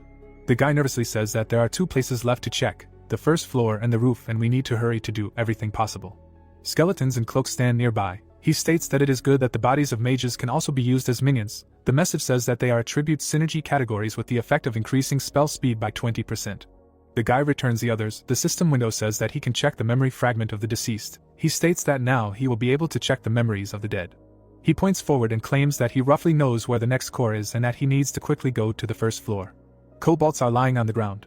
The surprised protagonist sees this and wonders if Jisoo really killed 3. The window says that 2 cores were found and 16 minutes are left. He says with a smile that it is Jisoo and she left her mark here. He sees a kobold flying out from around the corner. He shouts loudly that she needs to find Hanho and Jaeonsu, and he will take care of the rest. The guy in the helmet greets his friend with a terrifying look, while holding the corpse of the enemy. The protagonist looks in shock. He rubs his eyes, not believing what he saw. He squints, trying to figure out if this is true. The girl next to him asks what destroyed the thing called the core and what is going on. He replies that this is the work of the dungeon master, clarifying what happened to their comrade. He fights fiercely, shouting that he does not have time for stupid talk and needs to quickly destroy the next core. The system window says that there are 13 minutes left. Friends bravely fight the enemy, shouting that they need to be stopped. The guy replies that there is no time and first they need to find the core, and then kill the opponents. The girl cuts through the kobolds. He replies that they will not let them through. The undead hits the enemy. The system window says that there are 10 minutes left. The guy understands that the kobolds are protecting the core with their lives. Sungwoo desperately shouts for his assistant to come to him. He throws him high above himself. The surprised animals see him flying from above. A skeleton with a sword cuts it. The system window says that 3 cores have been found and 9 minutes are left. The undead rushes to attack after the order to finish this. The animals desperately scream for help. The protagonist and his friends look around while the system says that the protective barrier is turned off. He says that the main mage remains to be killed. He remembers the Archmage and thinks that he just needs to wait, and he will take revenge. Hanho turns back into a boy and asks if they can definitely catch the boss because they still have a corpse explosion. He notices that he has returned to his previous form. The protagonist stands near them and thoughtfully says that they have already used the explosion and it is better not to repeat themselves. He replies that for him, something else can be used and the entire building can be demolished and nothing will remain. Roots are visible in the middle of the building. The protagonist says that they will think about it on the way to it because there is almost no time left. The tree grows along the ceiling. The system says that 2 minutes are left. The boss, sitting in a cage, asks how this happened. The guy replies that he finally understood the real situation, because there are only a couple of minutes left, and he did not succeed. A skeleton with glowing eyes stands opposite. A strong explosion occurs. The notification says that they surrounded a low-class mage. The protagonist, clenching his teeth, asks that he himself is not capable of anything, and if so, then he is finished. Roots burst out of the archmage's mouth. They branch off near his friends. The partner notices that the boss is becoming like this because of his words. A huge wooden monster appeared in front of him. The system says that a true boss monster of the spirit of a fallen tree has appeared. They shout that it was not a kobold. The undead rushes to attack him. He growls fiercely, looking at them. The protagonist, frightened, notices the roots above him. He attacks them. The friends try to run to the sides. Jisoo cuts with a sword, declaring that the enemy is just a tree and can be defeated with fire. She sees a huge silhouette of a monster in front of her. Sun Woo and the undead scream that they need to be careful. A yellow flash appears above him. A strong explosion envelopes the boss. The protagonist clenches his fist and asks if they got rid of him. Hanho says that it is a resurrection spell. The wounded boss roars. They notice that he is recovering. He is burning with a bright flame. The skeletons attack him. The archmage boss is set on fire. He screams in rage when they blow him up. The girl and her friends are standing behind him. Hanho asks how they can win if he is constantly recovering. The protagonist orders them to continue attacking. The boss looks around in rage. A message says that the enemy's mana has run out and physical strength depletion begins. The guy holds a stone with a grin and says that here is a gift for the merciless use of mana. The system writes that this is a legendary demon stone and it gives an attribute to the owner of the effect, steals the enemy's mana. The boss fiercely pulls his hand while the skeleton holds him. A friend asks the protagonist if it will be possible to completely stop him.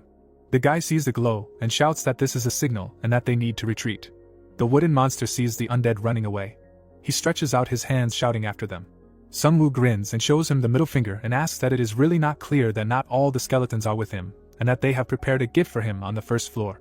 The undead run away after the order to blow everything up. The monster is swept away by a wave of fire.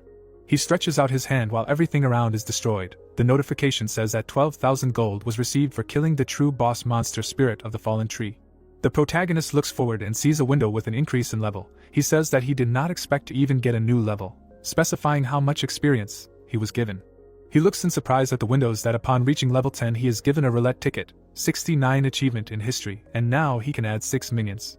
His hand is glowing turquoise. He hopes it's something good. He needs an ability. The system window says it's a base level death response costing 100 mana. Its essence is that it summons 10 zombies from the abyss and is not limited by the number of summons.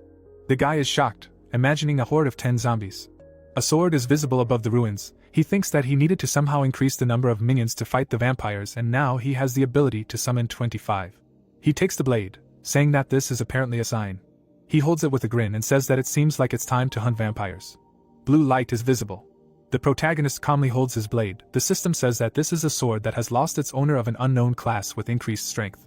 He walks past the undead. The notification says that in order to confirm his qualifications and get a license, he must keep the egg for 5,000 days. The protagonist looks at the blade in bewilderment, and says that it is more than 30 years old. The girl notes that this is some kind of penalty for choosing a class card. Hanho says that they will grow old before this happens. He leans on it with a tired look and says that if time decreases every time the sword touches the enemy's blood, then you just need to kill more. He smirks, clenches his fist and realizes that he received 6 strength points, and the sword is a good item, and he is lucky. The friend looks surprised and notices that his phone is vibrating. He looks at the screen and sees a message that the assistant found the secret comments function, and so he will now write like this. The guy imagines him and mentally hopes that everything is okay with him. The guy in the cloak goes with the others. The protagonist reflects on the fact that all the survivors went there to see how and what is happening in the safe zones. The protagonist hands the phone to another and says that it is necessary to prevent mass murders, and if something happens, you need to send a message in secret comments. The blonde happily said that he could spend a few days with vampires and cope with it. The protagonist looks at the screen and says that he is strange and now it is difficult to understand who is a vampire and who is a human. He looks at the undead and asks if they found anything. Roots stretch across the room. The protagonist stands among the monsters through which the roots grow. He says that these are 2 werewolf corpses, wondering if they died because of a fallen tree.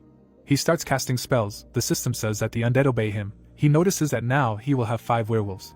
The main character looks ahead with a grin and says that werewolves, the right one, a vampire, an orc knight and a cobalt mage, a total of 15, and it's time to go to Suwon and show the bloodsuckers real hell. It's dark on the city streets. The students look around, wondering if this is a safe zone and if no one really controls the entrance, noting that while there are no monsters, they need to look around. They look out the window, saying that they are bored. A vampire with red eyes sits near others and asks when it's lunchtime. Another asks if she sees a kid, because he is him and the blood of such youths reminds them of the taste of young veal. A vampire with large fangs shouts for them to get ready to go up. One of them asks if it's time to dine already. The bloodsucker denies it with a grin, saying that they need to deal with the fools who attacked their plant. Another one stands in front of him and scratches his head, wondering if they weren't planning on catching them after the feast and that they should save their strength for the future. He looks at them and says that plans have changed and that they are somewhere nearby. The big vampire says that it is obvious that they are in charge here. The other one replies that it does not matter because they need to kill them before the great feast. They hear with a smirk that this is an order from the boss and not a single bone can be left of them. The blonde one is among them and types on his phone. A group of monsters are walking down the street among abandoned cars. The vampire looks around and says that the junior school is near the square, and he did not think that they would be so close. The other one suggests that he does not know that he is cursed and is trying to act like someone God knows who. The bloodsuckers look ahead in amazement, while calling for the captain. The werewolf is lying on the car. They talk about the wolf's corpse. The vampires touch him. One of them notices that the blood is very fresh. Another one assures that the claw marks look like those of a werewolf, and since he was not eaten, it was probably one of his minions. He silently looks forward. Seeing the traces of blood, he states that the tracks go in that direction. The vampire with long fangs thinks about something else and wonders how it was possible to lose to such a simpleton because he is not their rival and other monsters will soon come running for blood. Another monster states that the boy does not even know the basics of hunting. The bloodsucker points his finger to the side and asks the captain to look where the tracks lead.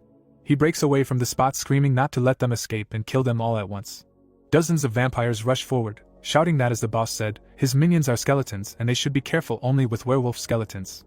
The undead gathered around the protagonist. They understand that he probably has a maximum of 5 of them, and they can easily deal with them. A ferocious bloodsucker stands opposite the seated ruler. He realizes that he is second in importance after the leader of all vampires and can easily deal with 2 wolves at a time. The monsters are approaching the windows. They fly inside screaming that it is time to pay for the stupid invasion and that they will be buried here. The protagonist with the undead stands opposite them. The enemy points his finger and asks why there are so few of them because the boss said there were at least 10. Another one asks with a grin what they get out of it. His partner asks if he took a shower today because he will have to get dirty. They see a frightened guy, declaring that they love so much, and he runs away in fear. The protagonist runs away with the undead. The vampire shouts to him that the door is on the other side. He stops. Turning around, the protagonist declares that there will be a place of their death.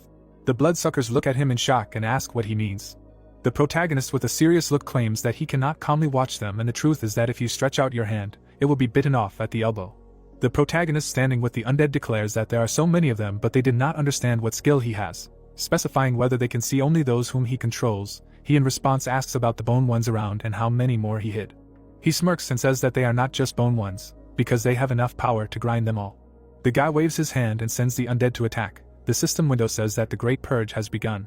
The vampires look at the zombies in shock screaming that they were not warned. The notification says that the death response has begun. The guy sits in place and declares that they will all become those who were eventually defeated. The vampires quickly turn into angry zombies. The system windows notify that the protagonist receives gold for killing players. The assistant casts a spell. It is written about the synergy list, namely about the formation of a squad of the subordinate category with the effect of increasing the attack and defense power. The vampires scream in fear that they do not see anything and need to stick together. The other notices that his body is getting heavier. The guy calmly watches, talking about the curse of death, weakness, the demon's bloodstone. All this awaits those who will go against his undead. The vampire girl jumps into the attack asking what he thought up. Because you can just kill the person who called them. She gets a series of explosions on her body and writhes in pain. Skeletons with burning hands look at her. The main character's assistant cuts her with a sword. The system window says that he received 2,000 gold for killing the player. The undead gets a strong blow. The right skeleton sees this. The angry bloodsucker asks how the corpses dared to try to kill him. He turns around and sees an army of undead around him.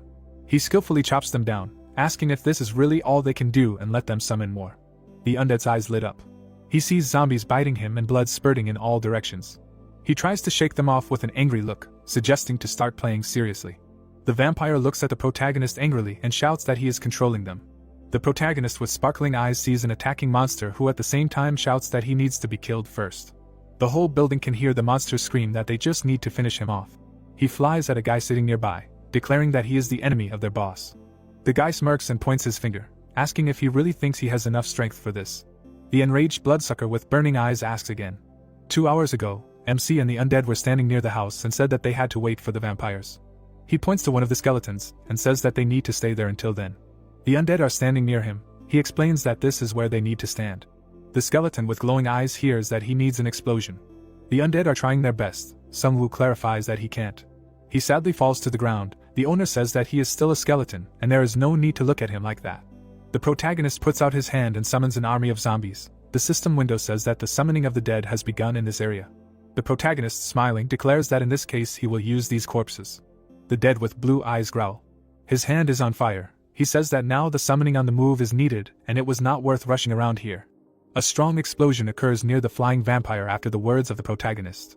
He begins to burn, while the monster screams in pain. The protagonist sits nearby and declares that he is like a fire for a moth. He in a rage promises to kill him. The werewolves turned into undead cruelly eat the bloodsucker. The protagonist walks next to the lying enemy who asks if the guy really expects that he will be able to stop the boss, because he is a great creature. The guy with a stern look swings his sword, saying that it is surprising that a couple of days were enough for him to brainwash them. He continues to assure that the boss will definitely kill him. The protagonist, clenching his teeth, pierces the enemy. A notification says that 20,000 gold has been received for killing a special player. The burning skeleton turns around. The system window says that 4,949 days are left until hatching. The protagonist stands near the undead and says that it is time to restore their army, and they need to bring corpses with all their limbs intact. The terrifying skeletons rise. The message says that the dead obey him, and thanks to the team play, the synergy effect worked. The system window says about the first level blood drinkers, the synergy category, with the effect that when fighting a vampire in a state of madness, all characteristics increase by 10%. The guy looks down and understands that this will serve him as the most powerful weapon. On the phone screen there is a message from Jisoo that they are quickly moving somewhere, and all the guards began to collect weapons for their safety. This is a condition for staying in the safe zone, and perhaps something will happen soon. The guy understands that they are inside.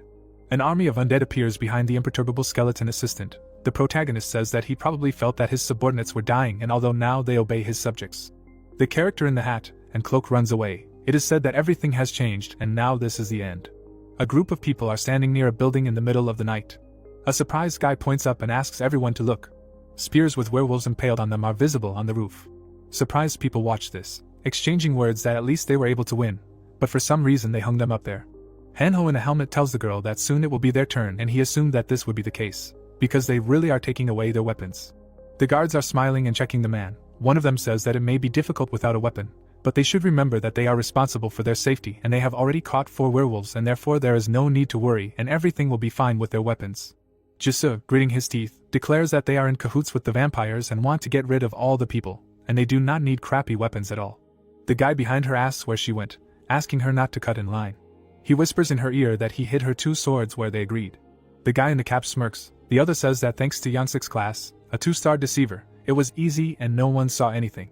Hanho points to himself and asks if he prepared what he asked for. He replies that everything is as he wanted. The guards kick the guy out and ask him to move on, demanding not to hide the weapon because they check everything and there is no point in wasting time. The guy in the helmet walks past them. The blonde puts out his hands for inspection. Soldiers with sticks stand in front of the crowd of people. The hero goes forward. The leader of the vampires throws up his hands and asks what the hell is going on, because he sent so many people and for some reason they died. The protagonist's comrade stands next to his friend and says that it is them, and they need masks to hide their fangs. The girl looks at the bush with weapons and realizes that she knows where the swords are, and all that remains is to wait for the protagonist. The villain in the mask and hat looks ahead. She realizes that the vampire lord is the reason for everything that is happening there. The leader of the bloodsuckers stands before the audience and asks for their attention. There are many vampires in the crowd of people. The guy tells the girl that they are surrounding them. A creature in a hat and mask declares that suddenly people stopped evolving. Frightened people are reflected in his glasses. He asks what they think about this catastrophe and why this is happening. Frightened people stand in front of him and do not understand what he means. He in turn asks if it is true that no one can give an answer, and they are clearly not capable of anything. He lowers his mask, exposing his fangs, and claims that in this case they would be better off sacrificing themselves for evolution. He loudly knocks his cane on the floor. The fighters around them begin to knock their sticks at the same time. Medical masks fly into the air. He declares that the people who were chosen by her, a vampire with long fangs and claws, claims that they are them and they will rule the future. The monsters surround the defenseless people. They wish each other a pleasant appetite, saying that they have been waiting for this for a long time. They in turn do not understand who these people are in front of them. A scream is heard throughout the night street that there is a passage there, and they need to run there faster. They see bright lightning in front of them, which release discharges along the ground. The vampire behind the crowd laughs and claims that they can come to him, and he will help them go to the next world. They are shocked, do not understand what to do, and offer to run away. Jisoo together with Hanho arm themselves and shout for them to stand behind them, and this fence is an object, and there is no way to run out of it. The leader of the vampires together with his assistant see them, and do not understand where he got the weapon from and what is happening at all. A bus is moving towards them. He notices this. He knocks down the vampires, shouting that he is doing this in the name of humanity. The bus begins to brake on the asphalt. Hanho points his finger and shouts that the fence has disappeared and they need to run there faster. The vampires see a bus in front of them and do not understand where it came from, noting that the food is running away because of it. It is standing still, smoke is visible. The leader of the bloodsuckers, clenching his fangs, declares that he is a fool. The protagonist climbs out of it with a grin and asks if he is late for the party, calling him an unfortunate insect. The city streets are dark. The guy with a blade in his hand turns to his friends and asks if they are going to have fun, or are they scared because the strongest were killed. The leader of the vampires goes to meet the protagonist and declares that he thought he would be late, but he is just in time because they have not even brought snacks yet.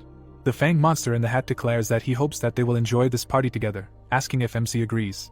He stands next to his assistant and assures that the structure of the party itself has changed, namely the amount of food. She adds saying that this is true and without food there is no holiday. She breaks away. She runs ahead while the students do not understand what is happening. She shouts to the newcomers that they need to catch all the escapees, and the rest should help the director deal with them. The villain in the hat stands near his minions, asking the protagonist if he will not stop them. The friends fight bravely. Being surrounded by opponents, the bloodsucker suggests that apparently he has comrades there. He covers his face and laughs loudly, stating that there are no comrades in such a world and he would still eat them, whether they met him or not. The skeleton's hand breaks out of the roof of the building. The villain assures that in any case he can deal with all his friends. A giant werewolf skeleton rises up, blazing with turquoise fire. It jumps above the roof. The bloodsucker looks at it in shock while it reaches for him with its paw. He knocks away his bones, asking if he really thinks that he is his rival. The enraged werewolf growls at him. The vampire puts both hands in the direction of his enemy. The protagonist with a flaming hand asks if it is necessary to start the party effectively. The villain in the hat notices goblin corpses in the skeleton. A strong explosion occurs. He is thrown aside by the shock wave. The vampires hold their heads and exclaim the director. They surrounded their leader who is lying on the ground. One of them asks how this is possible. The other asks to calm down, assuring that it is not so easy to kill him and he will stay there, and the rest are obliged to finish off the enemy. The protagonist runs away. A cry is heard to find everyone who escaped. The vampire at the head of the army opens the door and loudly declares that they cannot miss anyone because they need to finish off each of them. They see dozens of goblin corpses in the bus. He does not understand what this means. He raises his head to the hole in the ceiling and declares that they escaped. The guy stands near the bus and notes that it is good that they all gathered in a bunch. They are engulfed in flames after the words about the corpse explosion. A loud explosion is heard in the bus. High flames rise to the sky. A shocked vampire looks at this and asks if it is really possible to kill them like this. The bloodsucker's claws are burning. The monsters quickly run forward. The vampire leads the guards, shouting that there is an explosion. They nervously ask if the director really has everything under control. The fangirl turns around and asks not to make her laugh, because an ordinary person definitely cannot defeat him. She remembers the protagonist and realizes that she has not bothered him until today, but if she goes back there, she will definitely die. She turns to the soldiers and asks them to stop worrying, assuring them that it is better to just focus on the task. She sees that the guards are already dead in front of her. The vampire does not understand what is happening. Behind her are huge burning eyes. A bright flash occurs. The bloodsucker sees a girl with swords in front of him and asks who she is. Jisoo confidently holds the blade and declares that the villain has come to an end. The bloodsucker looks at his rival and asks if she is really going to attack, noting that it is surprising and that she is a fearless little girl. She smirks at her and assures that the director is unlikely to accept her, but someone at a lower level will definitely like her. Jisoo, with a straight face, tells her to shut up, calling her an old bag. The vampire with long fangs smiles, declaring that it's time to kill the stupid girl. The sky in the city was dark. Hanho pointed his finger and shouted for everyone to run to the building. It was safe there, and Minsik said that everything was going according to plan. Clenching his fist, the blonde hoped that these bloodsuckers would finally leave them alone, and his comrade said that given Sungwoo's skills, this was quite possible. In the cooler bag were the blades he brought. Snapping his fingers, the hero said that they were not needed. Someone took a step, saying that the director was very smart. The guys turned around, and the one who came up said that he did not understand why they left security here. Now everything was clear. The blonde touched his hair, saying that he did not want to fight, but maybe just take them prisoner. He showed his fangs and asked, or let them become his food and level up. The guy happily exclaimed that his comrade should not worry. Together they would defeat him in no time, and Hanho mentally asked, why did he get this? Minsik rushed to attack with brass knuckles, calling on his comrade to kill him. This vampire does not look strong. The guy in the helmet stopped him in alarm.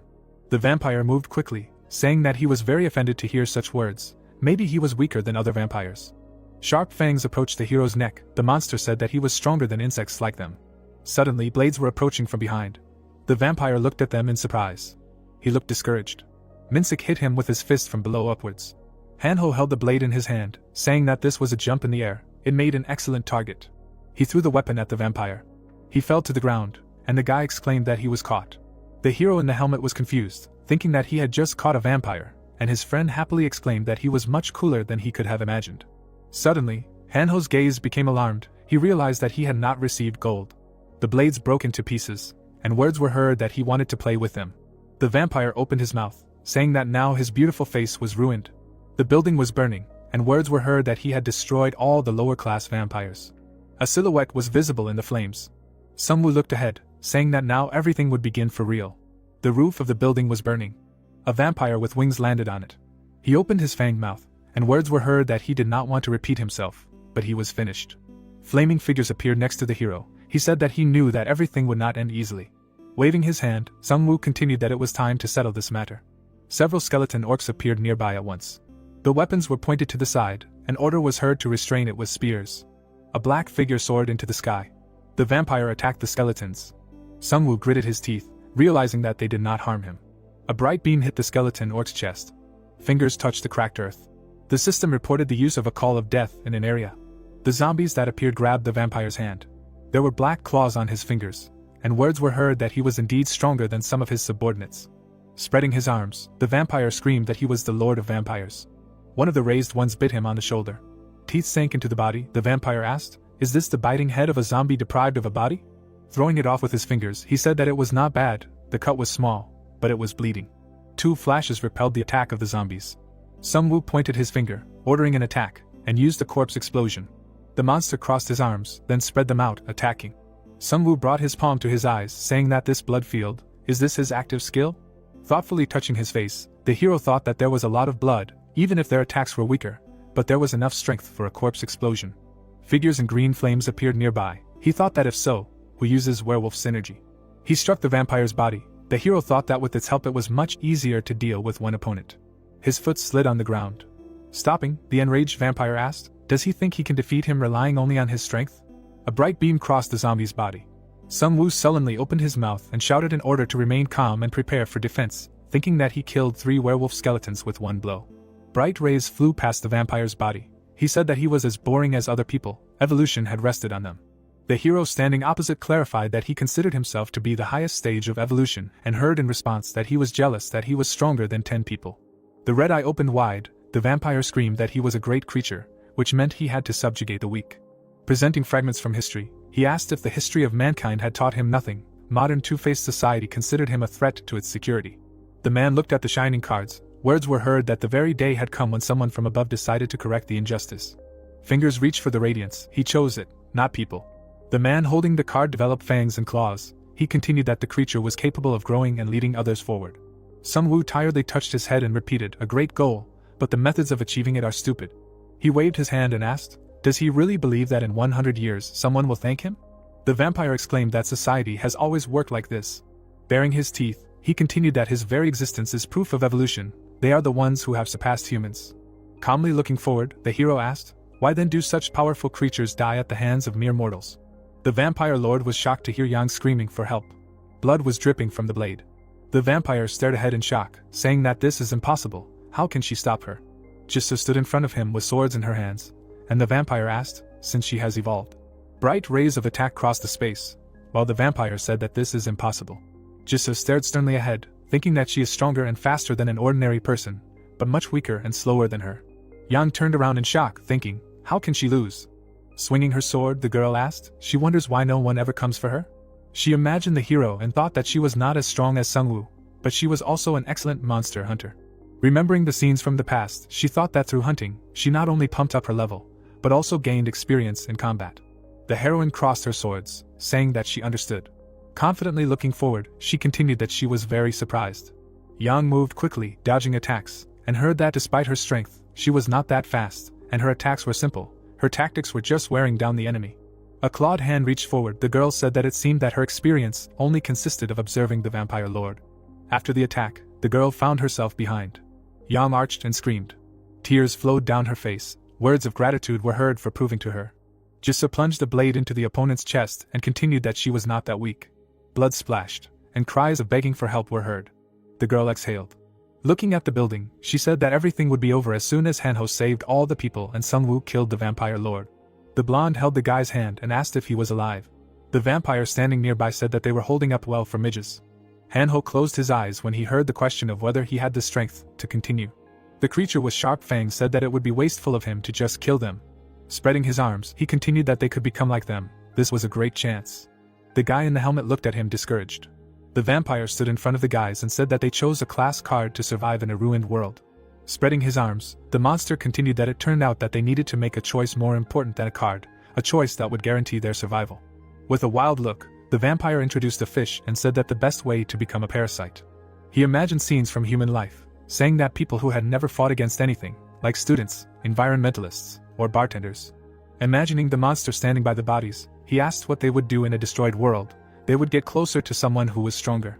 The vampire's eyes glowed yellow. He said that now it was time for them to stand by his side. Wasn't that the best solution for survival? Minsik was shocked when he heard his friend say that he was right. With a confident grin, the brunette asked what to do if they were stronger. A man on a motorcycle flew out from behind. Words were heard that because there were many of them. The guy threw a blade, saying that now he definitely couldn't escape. The vampire dodged and cursed. A bright beam pierced the guy's body. A cry of a team kill was heard. The vampire turned around in surprise.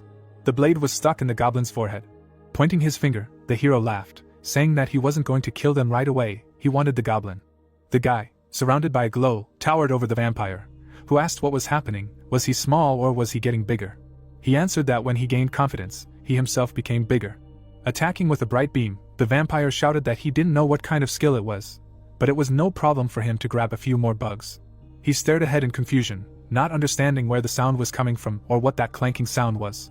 The huge guy held the blade, saying that his body had changed after capturing the goblin. He definitely couldn't win. Bright beams flew into the enemy's body from the use of multiple cuts. The guys attacked at the same time, using their skills, light cut and iron fist. The vampire bared his teeth. Did they really think that their attacks would work on him? Surprised, Minsik clenched his fists. The guy in the helmet shielded him with his body and asked where he was going? He turned around pathetically, saying that while he was bragging about his race, he was preparing to attack. That's the only difference between them. A scream was heard from a multi-story building. The attack beams crashed into Hanho's body. The vampire asked why his attacks did not work and asked him to die.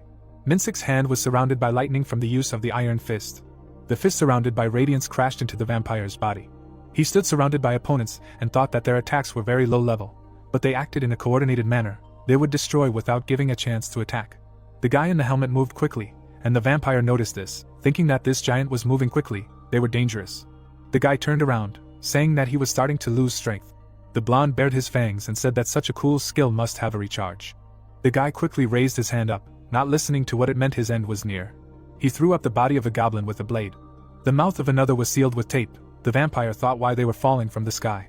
The brunette standing above was breathing heavily, saying that he was asked to bring them here. The most difficult part was left to him.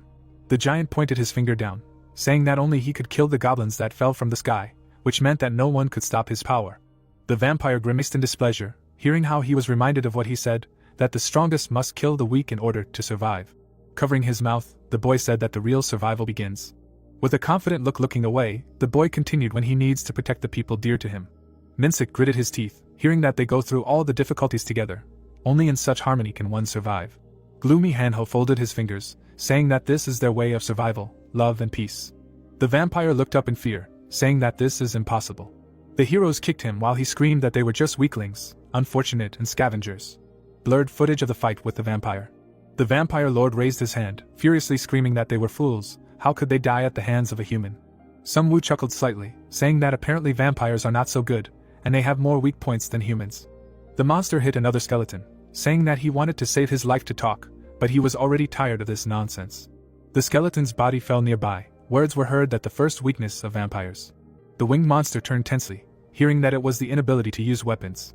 Bright beams crossed his body. The hero said that I thought it was all because of their strange claws, but apparently it is a race limitation, and this is a weapon. A lot depends, so it is more of a punishment than a limitation. Raising two fingers, the hero continued, the second is regeneration. The vampire moved his hand in a circle, attacking. Sungwoo said that it is too strong, so their shooting is too simple. They rely on it too much, so they do not think about their attacks. The furious monster stopped, saying that he should not make him laugh. They are still stronger. Touching his chest, the brunette said that the third, they have no mana, and all skills and regeneration depend on blood. The guy was holding a legendary class demonic bloodstone in his hand, which gives the owner the devil attribute and collects mana when attacking, and if the mana is depleted, health is spent. The hero said that they do not even know that this can be considered their greatest punishment. The monster with red eyes frowned. Skeletons with spears surrounded him. Making a finger movement, Sungwoo continued that the fourth, they are too talkative, he would not talk to the enemy, but first destroy him, the necromancer. A red spiral rose up. The vampire rushed to attack, shouting that it was not too late to do this, he would replenish his missing blood. A small monster appeared nearby. He asked, "What is this, a goblin?" Sharply waving his hands, he shouted for him not to rush, he cannot be killed like that. The goblin moved his sword in a circle, using a lunge. The one-armed warrior Sungwoo said that fifth, they underestimated their opponent too much. The monster turned around, shouting curses. Something flew out of the goblin's mouth. A bottle of green liquid smashed on the vampire's head. The liquid spread across the floor. The vampire raised his head and screamed. Standing behind the servants, Sungwoo noted that the last slime had fulfilled its purpose. The monster saw only blurry silhouettes, realizing that he could not see anything. Gritting his teeth, he also realized that there was too little blood to restore his vision. The skeletons surrounded him, hearing that it was time to finish. The vampire listened, noting the sounds of footsteps and the fact that he was surrounded, which meant he was in danger, he could die. He waved his arms around himself, saying that he was a higher being who was not so easy to kill. Bones flew everywhere. Looking at this, the hero asked him if he would say the last word, but he guessed that he hardly had the strength for it. He fought off the skeletons, thinking only that he needed blood. A certain aroma flew past him like a red trail. Rushing forward, he told the skeletons to step back, calling them midges. Frowning, Sungwoo ordered them not to miss him and to catch him. The monster pushed off from the wall. As he climbed it, he felt the blood, thinking that it would also work from the dead cutter. Long fangs protruded from his mouth. The monster thought that although it was a little curled, it would be enough. The vampire saw blurry silhouettes in front of him and decided that when he recovered, he would kill all the people. Several spears pierced him when he thought that he could no longer be distracted. Green flames rose up. Sungwoo raised his hand, saying that this was stupid, and although his haste was understandable, he should remember what his subordinates were made of. The skeleton pounced on the vampire when he said that there was not a drop of blood in them. The monster fell down. He hit the ground with force. Blood spurted from his mouth when he said that this was impossible, and he should become the ruler of the new world. Sungwoo approached him, saying that he would not be in the new world. Smiling, he added that their party had started well and should also end well. The skeleton struck. The monster hit the wall. He parried, not realizing what was in front of him. Other monsters lay below. Raising his hands, the vampire screamed that he did not want to, and he heard wishes for a happy life for him and his servants. When a powerful explosion sounded, the hero added that all this would be in hell. The system notified about receiving 10,000 gold for killing a special player. New system messages appeared stating that exclusive quests had been completed. Sungwoo noted that the boss raid was worth it. His comrades smiled, rejoicing at his success. He turned around, saying that he asked them to wait in a safe place. But he sighed with relief. Raising his sword above his head, he thought that although their world was destroyed, the people around him were alive. Clouds floated across the sky. People surrounded them, surprised that they had caught the vampire lord. The man smiled, saying that although he did not know who it was, they were saved. A girl standing in the crowd heard from a comrade that these were the 157 he had saved and given food. Hanho covered his mouth with his hand, telling the hero that they were becoming popular, to which he replied that they were gathered together, that was why they had saved so many. Someone pointed to the side, asking who it was. A quick run was heard. The soldier held a shield in front of him. They stopped in front of the people. Sungwoo and the others looked up in surprise at the familiar voice. Kim adjusted his helmet, noting that he had been thinking about what had happened here, not even remembering that they were the ones behind all the big incidents. The hero extended his hand, glad that he was okay. He replied that it was all thanks to his elixirs. Frowning slightly, the boy still noted the oddity of him being here. Then the interlocutor remembered looking through binoculars, telling him that they were watching the people who created the safe zone. Now, looking at the crowd, he added that he hadn't thought about such a thing happening here. Sungwoo looked at him intently. He saw the two soldiers, thinking that they had guessed that something could happen, but they were unlikely to tell him. The sergeant moved his hand to the side and, apologizing for getting down to business, said that there was someone he wanted to meet. Sungwoo looked surprised to hear this. Kim smiled, adding that the Korean army was still alive. Light reflected from the windows of the headquarters. A man stood in front of one of them. There were many stars on his cap. The moon was shining brightly in the sky. On the door was written that this was the director's office.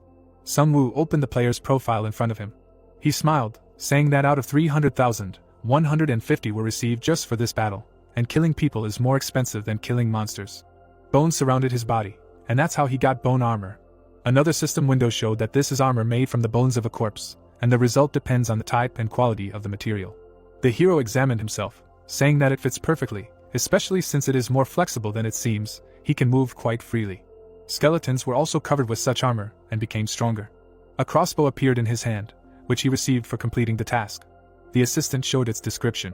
Standing in the middle of the room, he said that this is an excellent weapon for long-range combat, and although he has a dagger, it is much more convenient with a crossbow.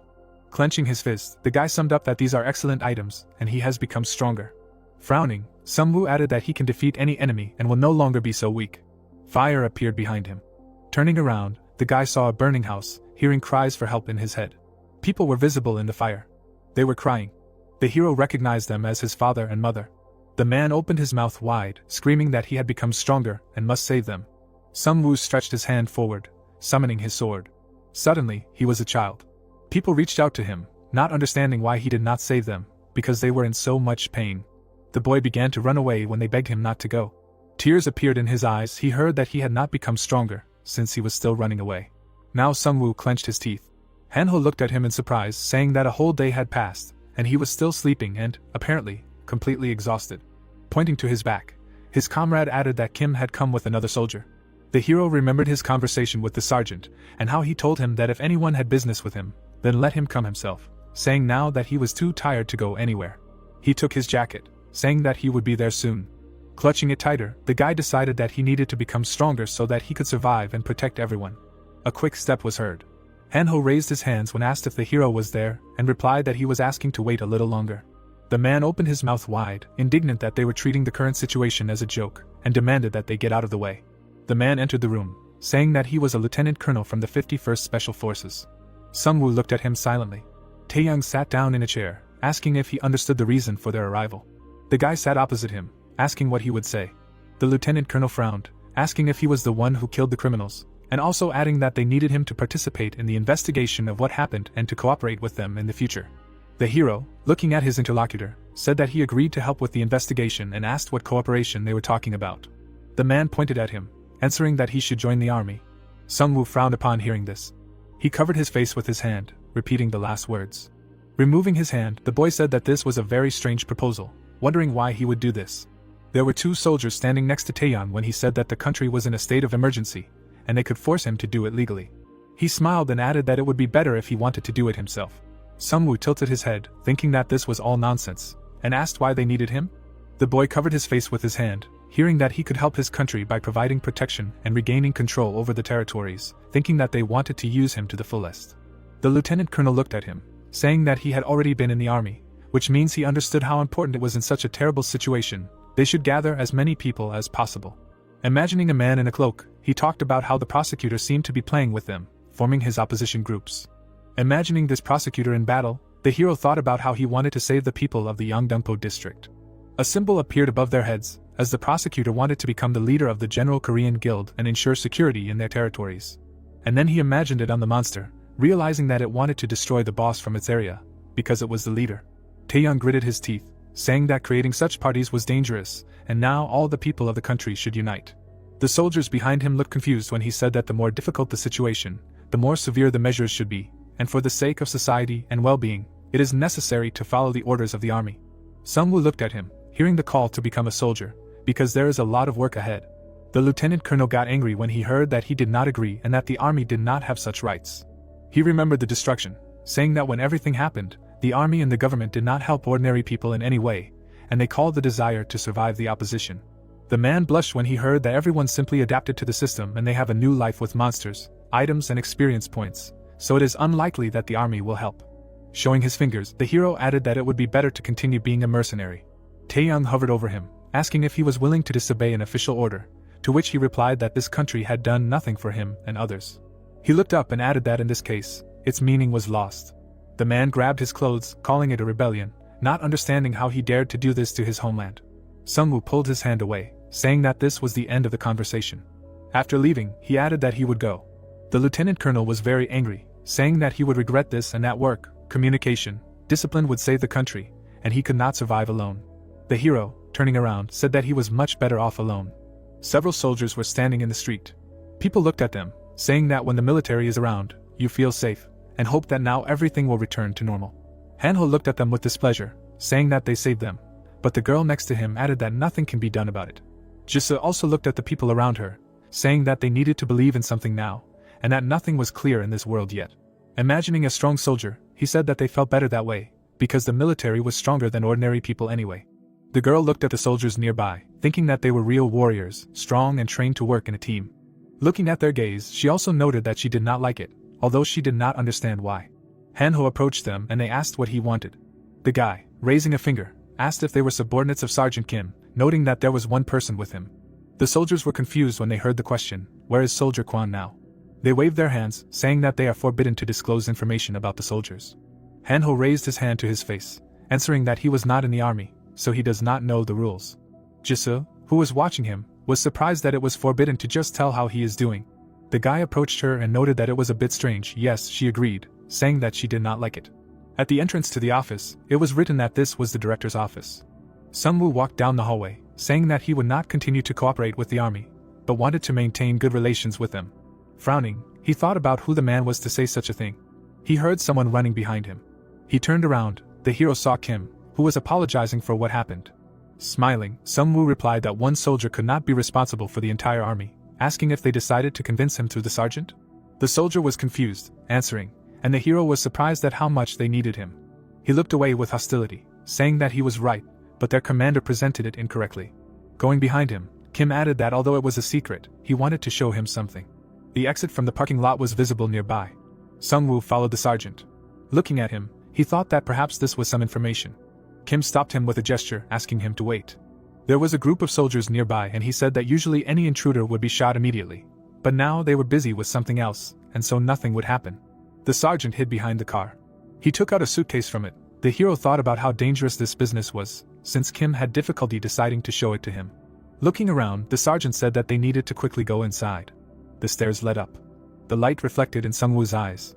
He pointed to the crystal in the case. Kim said that it was a stone of prophecy. Having presented several points on one map, the sergeant said that such appeared all over the world and they can show the future, and all the predictions are approximately the same. The hero looked at the stone, hearing that it was a symbol of luck, created for balance in the game. He frowned, thinking about the future. When the boy touched the stone, the system reported that he was interacting with it. There was a bright flash. He looked up, seeing the sky. The hero was floating in the air. A large head appeared next to him. Several wyverns were flying near him, and they were all skeletons. The eyes of the people were shining brightly. Looking at them, he noticed that the undead were walking around the city. There was a mountain of corpses nearby. In the center, someone's silhouette was visible. Flying closer, he saw that it was him and Jisoo, who looked like the rulers of this world. Hanho was among the rest of the skeletons. Sungwoo looked down in confusion, thinking about who really ruled this world. Ugh! Fire was coming out of the monster's skull and he realized it was Lich. Looking at it, the hero thought that if they had to fight him, they would definitely die. The fire in the skull became brighter. The hero was engulfed in flames. The stone fell to the floor. The system announced that the next big update would be on January 1st. Sungwoo was shaking all over. He was breathing heavily, hearing that the sergeant had seen skeletons and dead people, so he immediately thought of him.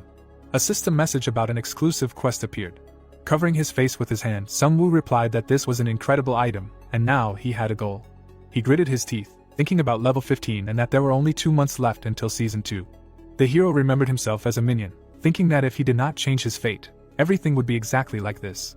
Kim looked at him carefully, hearing that the guy wanted to ask another question, and that if there was a boss in each area, did they know their location? After introducing several monsters, the boy thought about how he tried to avoid the bosses that appeared from the very beginning of the game because of the great danger, but he couldn't do that anymore. The sergeant looked away thoughtfully when he thought about how bosses were the fastest way to level up. Raising a finger, Kim replied that he only knew one place where the boss was, but their commander considered it one of the most dangerous. He then introduced the man, telling him that he would like to destroy it first, but because of the great danger, the hero might not succeed. Sungwoo only slightly opened his mouth. The sergeant was delighted to hear that he agreed to catch the boss. Sungwoo waved his hand, adding that it was not free, and then the interlocutor asked what he wanted. Turning around, the hero answered that it was gold, and right now. The soldier stood in front of Taeyang, who was surprised to clarify about 100,000. The man opened his mouth wide, indignant at such a demand, saying that the guy was crazy. The soldier looked at him, answering that it was unlikely that their soldiers were as experienced as he was, considering that he was able to deal with vampires. Imagining the hero defeating the monster, he added that his skills were very much needed. Then the lieutenant colonel frowned, clarifying that even Sergeant Kim was inferior to him. He clenched his fist, hearing that they were different, and if the sergeant was strong as a soldier, then this man was like the entire army. He replied that they were also an army. Imagining a muscular man, he asked about making Kim a commander.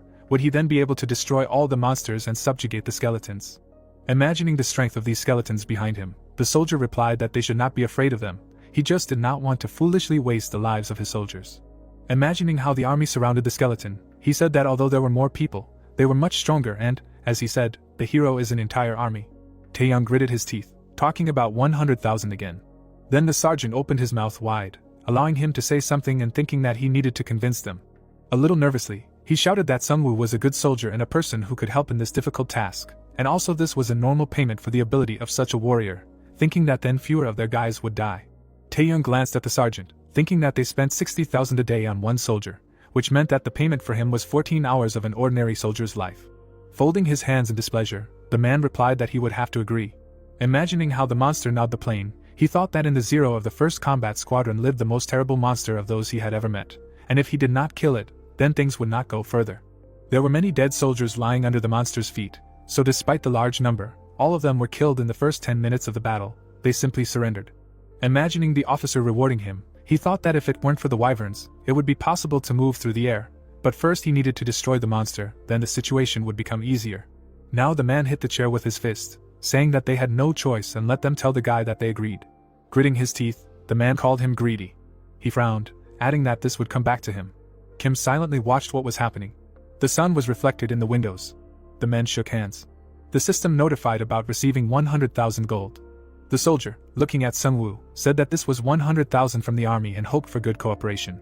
Behind his back, the hero sent a message that the event would take place within 7 days, and other conditions. He said that he didn't think they could fight for 5 days straight, specifying that he only had to take care of what was happening inside. The soldier waved his hand, saying that they needed to be careful with this airport to minimize damage, and hoped that 3 days would be enough. A tall man came out of the crowd, and it was said that he was Sergeant Kong, who would be working with them. He smiled strangely, saying that he was glad to meet him and that, unfortunately, the hero would be his assistant. The sergeant put his hand on his head, asking what level the guy was, because if he was lower than him, then it was unclear why he was needed here. Sungwoo looked at him intently. Everyone was surprised to hear the answer about level 10. Kong gritted his teeth, not understanding how, because he only kills every day, and asked if he found some kind of loophole. As he left, the hero answered that there are monsters stronger than orcs. Then the sergeant smiled nervously, saying that he was just joking and the monster they would be fighting was something else entirely. Sungwoo waved his hand, thanking him for the information and hoping that they would both level up in these 3 days. There were abandoned cars on the street. The man looked around and someone asked where Sungwoo was. People gathered together, hoping that the guy would continue to protect them. Jaeonsu smiled, saying that it would be hard for him to protect everyone who needed help. He turned around when the man behind him asked if they could make a safe zone here and said that they could, but it would be better to wait since it was expensive. A girl standing next to him asked what their plan was. Jaeonsu clenched his hand into a fist, suggesting that they build a village for the survivors. He looked at the crowd nearby, adding that they still had to help each other, and everyone had different classes and professions. So, introducing the blacksmith, he noted that there would probably be those who would provide equipment and healing. Then he introduced the man in armor, saying that there would also be those who could protect them. Looking up, the guy added that their goal was safety and gold. The others were happy about the great plan, that they could rely on it. But he remembered his conversation with Sungwoo, admitting that it was his plan, and it was not that good. Then, he remembered the people killed, saying that he had already let his people down once. Because of his stupid actions, his friends died. Smiling confusedly, Jaeonsu added that he did not think he could lead others. The man frowned, looking at him. He came closer, saying that in a broken world, it was difficult to take on such responsibility. Smiling, he added that even making small decisions is a responsibility, so he was good. Jaeonsu burst into tears when the interlocutor said that this also requires courage, and therefore he must believe in himself to cope. A tear fell to the ground when he asked him to become the leader of their village. The guy hugged the man, thanking him for these words. The same thought that he himself did not want to take such responsibility, wished him luck. There was fire everywhere. Sungwoo with the others stood among the defeated orcs. Hanho looked down, saying that it was very easy. The hero replied that at their level, anything is easy. They fought the orcs. When he said that with 3 of them and 1 skeleton, no one could stop him. Dressed with orcs, he pointed at them. Well, and a skeleton appeared in front of them. The hero noted that even if they called their comrades, they would kill everyone. So the crowd rushed at him. The guy added that they thought they could kill 3 people. Immediately there was a powerful explosion, which came as a surprise to them. The wounded orc looked at Hanho. He pounced on the guy. The arrows from the crossbow hit him when the hero said, and that they are also easy to deal with. There was an entrance to the building nearby. Everyone went inside. Hanho noticed the icon, like in a dungeon, but clarified that they were not in it. Sungwoo came closer, seeing that it was an icon of a hammer, and assumed that this was a workshop, offering to go inside. He opened the doors. The system notified that here they can combine and create items. Then the hero imagined the spheres, thinking that he can combine them, wondering what kind of item will be obtained in the end. Imagining the different spheres, the hero thought about getting a tear of the sea spirit from the store, a bloody demon stone from the orcs, and an ancient slime core. Now, looking at them, he was glad that they all exist. Hanho assumed that the result would be random. Smiling, the guy added that he could get something good for himself. Sungwoo looked at him, saying that it was unlikely that 2 spheres would make a simple dagger. The comrade folded his hands in prayer. A new message appeared saying that the cost was 100,000, and the chance of destruction was 2%, asking if he wanted to continue? The item started to glow brightly when he answered that he wanted to. They gathered together. The system notified that the fusion process had started and advised him to step back. Sungwoo stared at it. A bright stone appeared in his hand when the fusion was complete, and it was said that it was a chaos crystal. The hero looked at it, thinking that it might be related to demons, but maybe it was something else. He brought it to his chest, thinking that even though it was a legendary item, he should try to increase its class. Imagining the faces of the monsters, he thought about not only taking the enemy's mana and health, but also transferring them to himself. His friends looked at him with delight and congratulated him, saying that he got something cool as always. Jisa looked down in surprise when the system notified that she could fuse the items. The katana merged with the ignition stone. A fiery sword appeared in her hand, cutting with fiery flames. Hanho slammed his hands on the table, asking about himself. Only a small spark flashed in front of him. His question about why he couldn't do it was heard throughout the building. The hero answered that he would buy him things at the store. The girls supported him, saying that something good would probably appear there. There were many cars in the parking lot. The computer monitor was broken. Sungwoo looked at it in confusion. The girl asked in surprise how they could use the store now? There were several cars at the entrance, so it was blocked from monsters. Hanho hugged the monitor with tears, not understanding why the store was damaged like this, because it was an important place for everyone. The hero held the broken keyboard in his hands, noting that it was unlikely that monsters did this. Jisa pointed to the writing on the wall, surprised by it. Noticing one of the letters, she noticed that it seemed to be scratched by a claw, although the monsters do not know their language. Looking at her, Sungwoo replied that if this wasn't Disney's idea, it was kind of creepy. Seeing cars in the windows, he suggested going back to the village. Tall buildings were visible nearby. Sungwoo and the others were walking along the street. A soldier appeared in front of them. Kim smiled tiredly. The hero asked what he was doing there. The sergeant was holding a hammer in his hand, answering that they were destroying monsters in the area and that this was their group quest. Looking at the dead monster, the soldier added that this quest was a variation of the daily one, and you just need to kill a certain number of monsters every day, and the reward is bigger, and everyone gets it. Looking at his interlocutor, the hero asked what the reward was for him.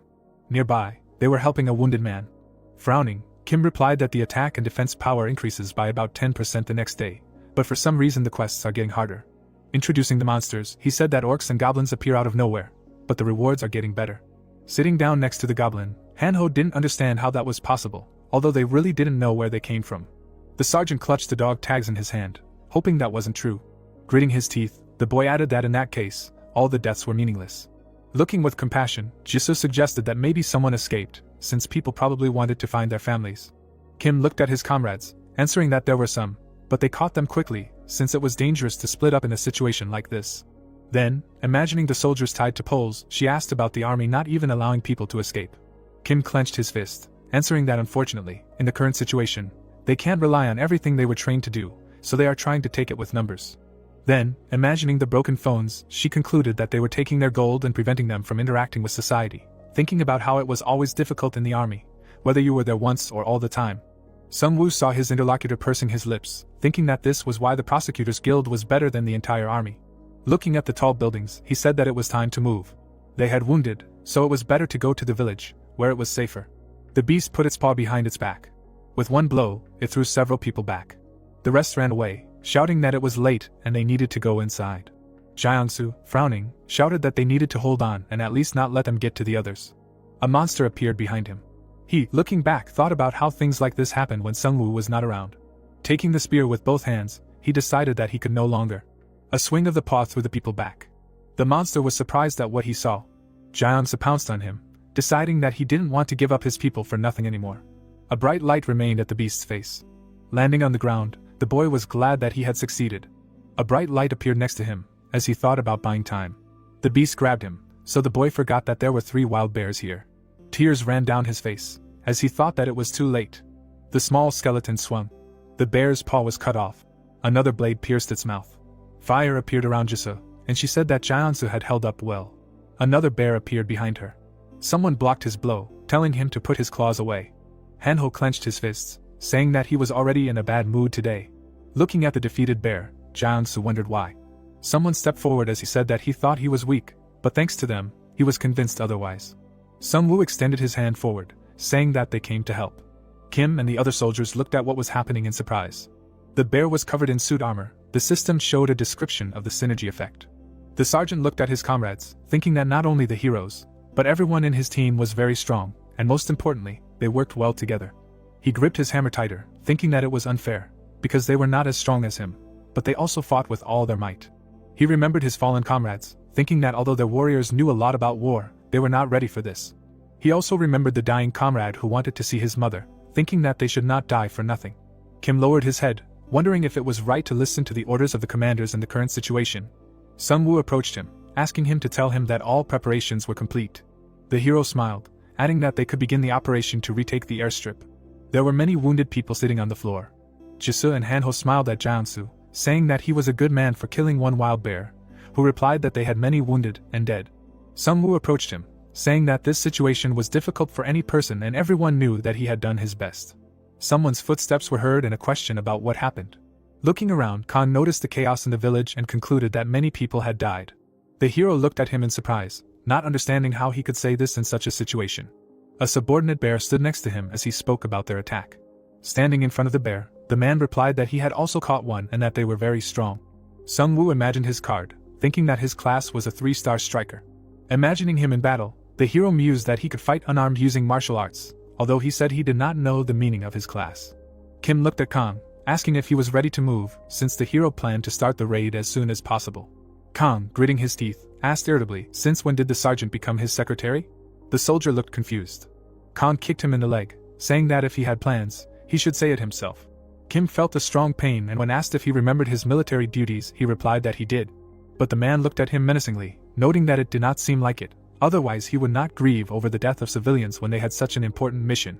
Khan looked at the others, adding that the gold had become less, and it should be the opposite, so it was time for them to look around at what was happening, since the higher-ups always knew where they were.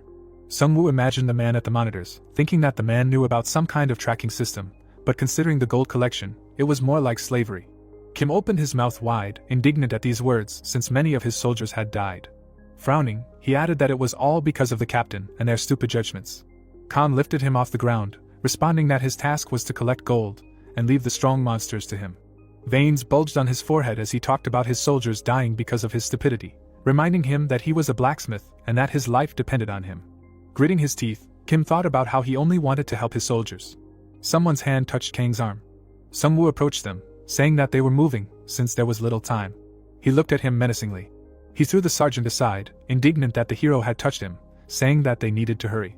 Then he directed the rest of the soldiers. The comrades ran up to the sergeant. The hero noted that many respected him. Kim rubbed his neck, apologizing for this. Khan pushed the soldier in the back when he said that he liked to take out his dissatisfaction on others. Gathering with the others, he added that they would begin preparing to leave. Sungwoo stood near his friends, hearing from them that Kim was having a hard time. The trucks drove quickly along the road. They stopped at the airport building. There were many broken vehicles on the runway. Everyone looked at them. Khan was not sure if the planes could still fly. They moved on. When the senior sergeant said that the boss had been here and he had fought with him a couple of days ago, the hero thought it was funny, because there were rumors that he had escaped. Sungwoo angrily looked behind him, thinking that his words were lies, and there was no point in even listening to them, but he did not want them to fail the raid, although he would be happy if the senior sergeant failed. Someone's hand hit the wall of the house when he thought about the fact that Kim had told him all the information about the boss. A huge monster came out from around the corner. The system notified about the appearance of a giant troll. The hero opened his mouth wide, screaming that he was much bigger. The troll grabbed one of the bears. The guy thought that even the 4 of them would not be able to cope with it.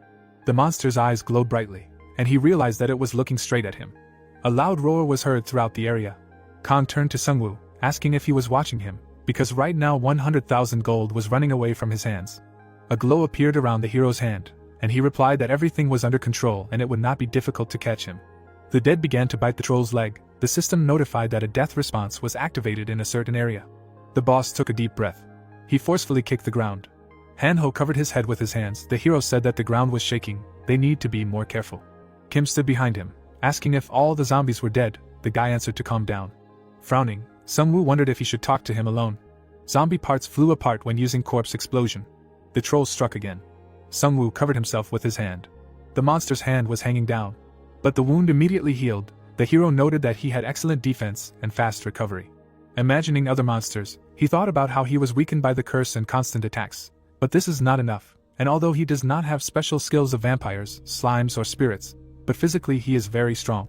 The troll growled loudly. The guy understood that this was a terrible opponent for him.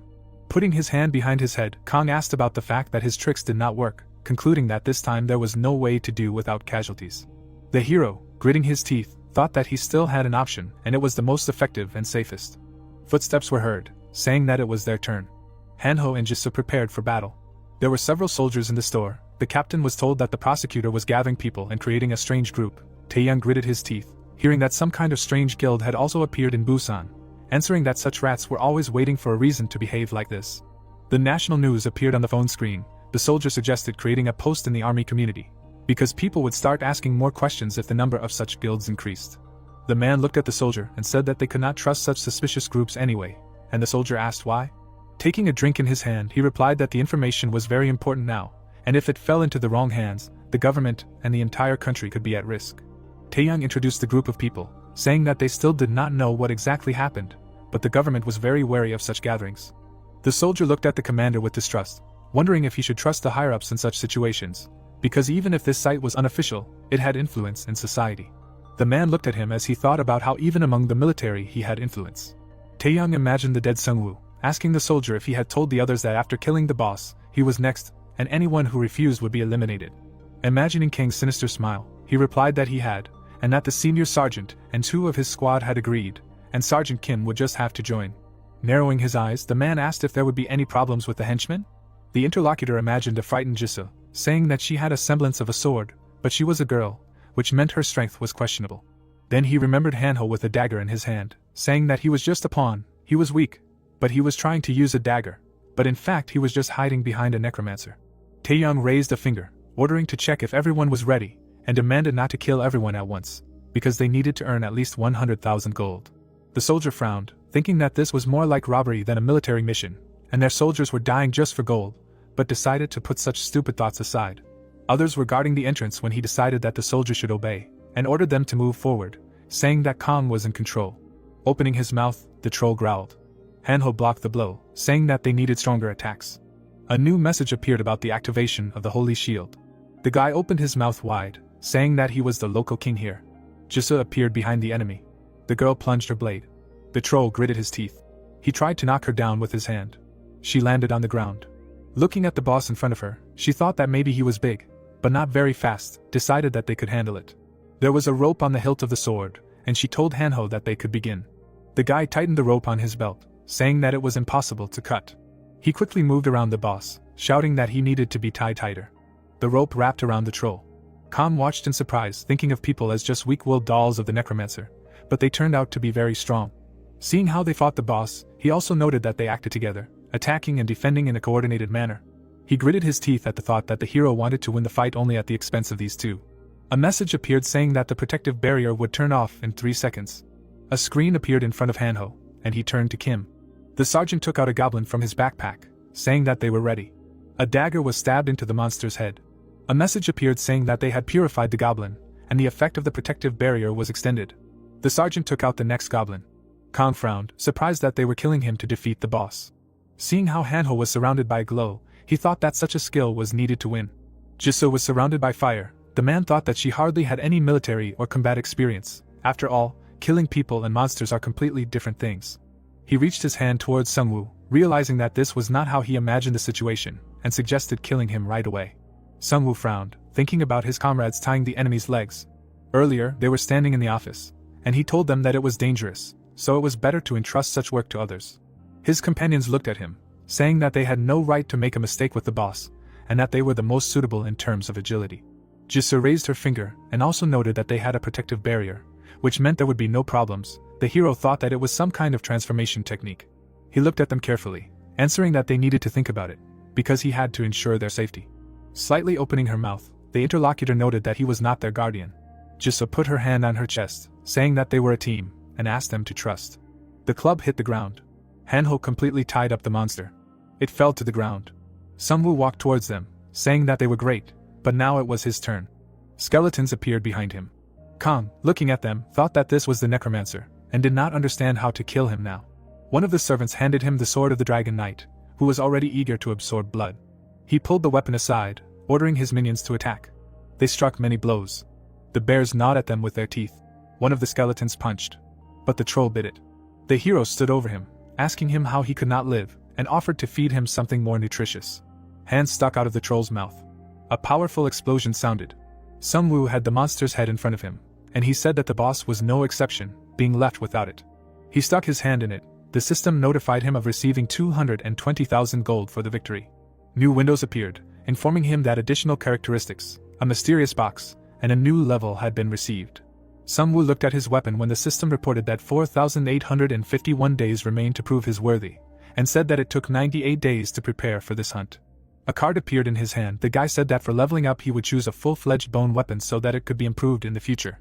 Khan and the other soldiers looked shocked, surprised that it was already over. The hero pointed to the corpse, answering that their contracts could be considered fulfilled and saying that he would take it, since his task was only to kill him. The senior sergeant looked back at the soldiers, wondering if they would be able to kill him if they attacked now, since there were more than 20 soldiers. He smiled, deciding that it was time to start, and replied that the hero could do as he wanted.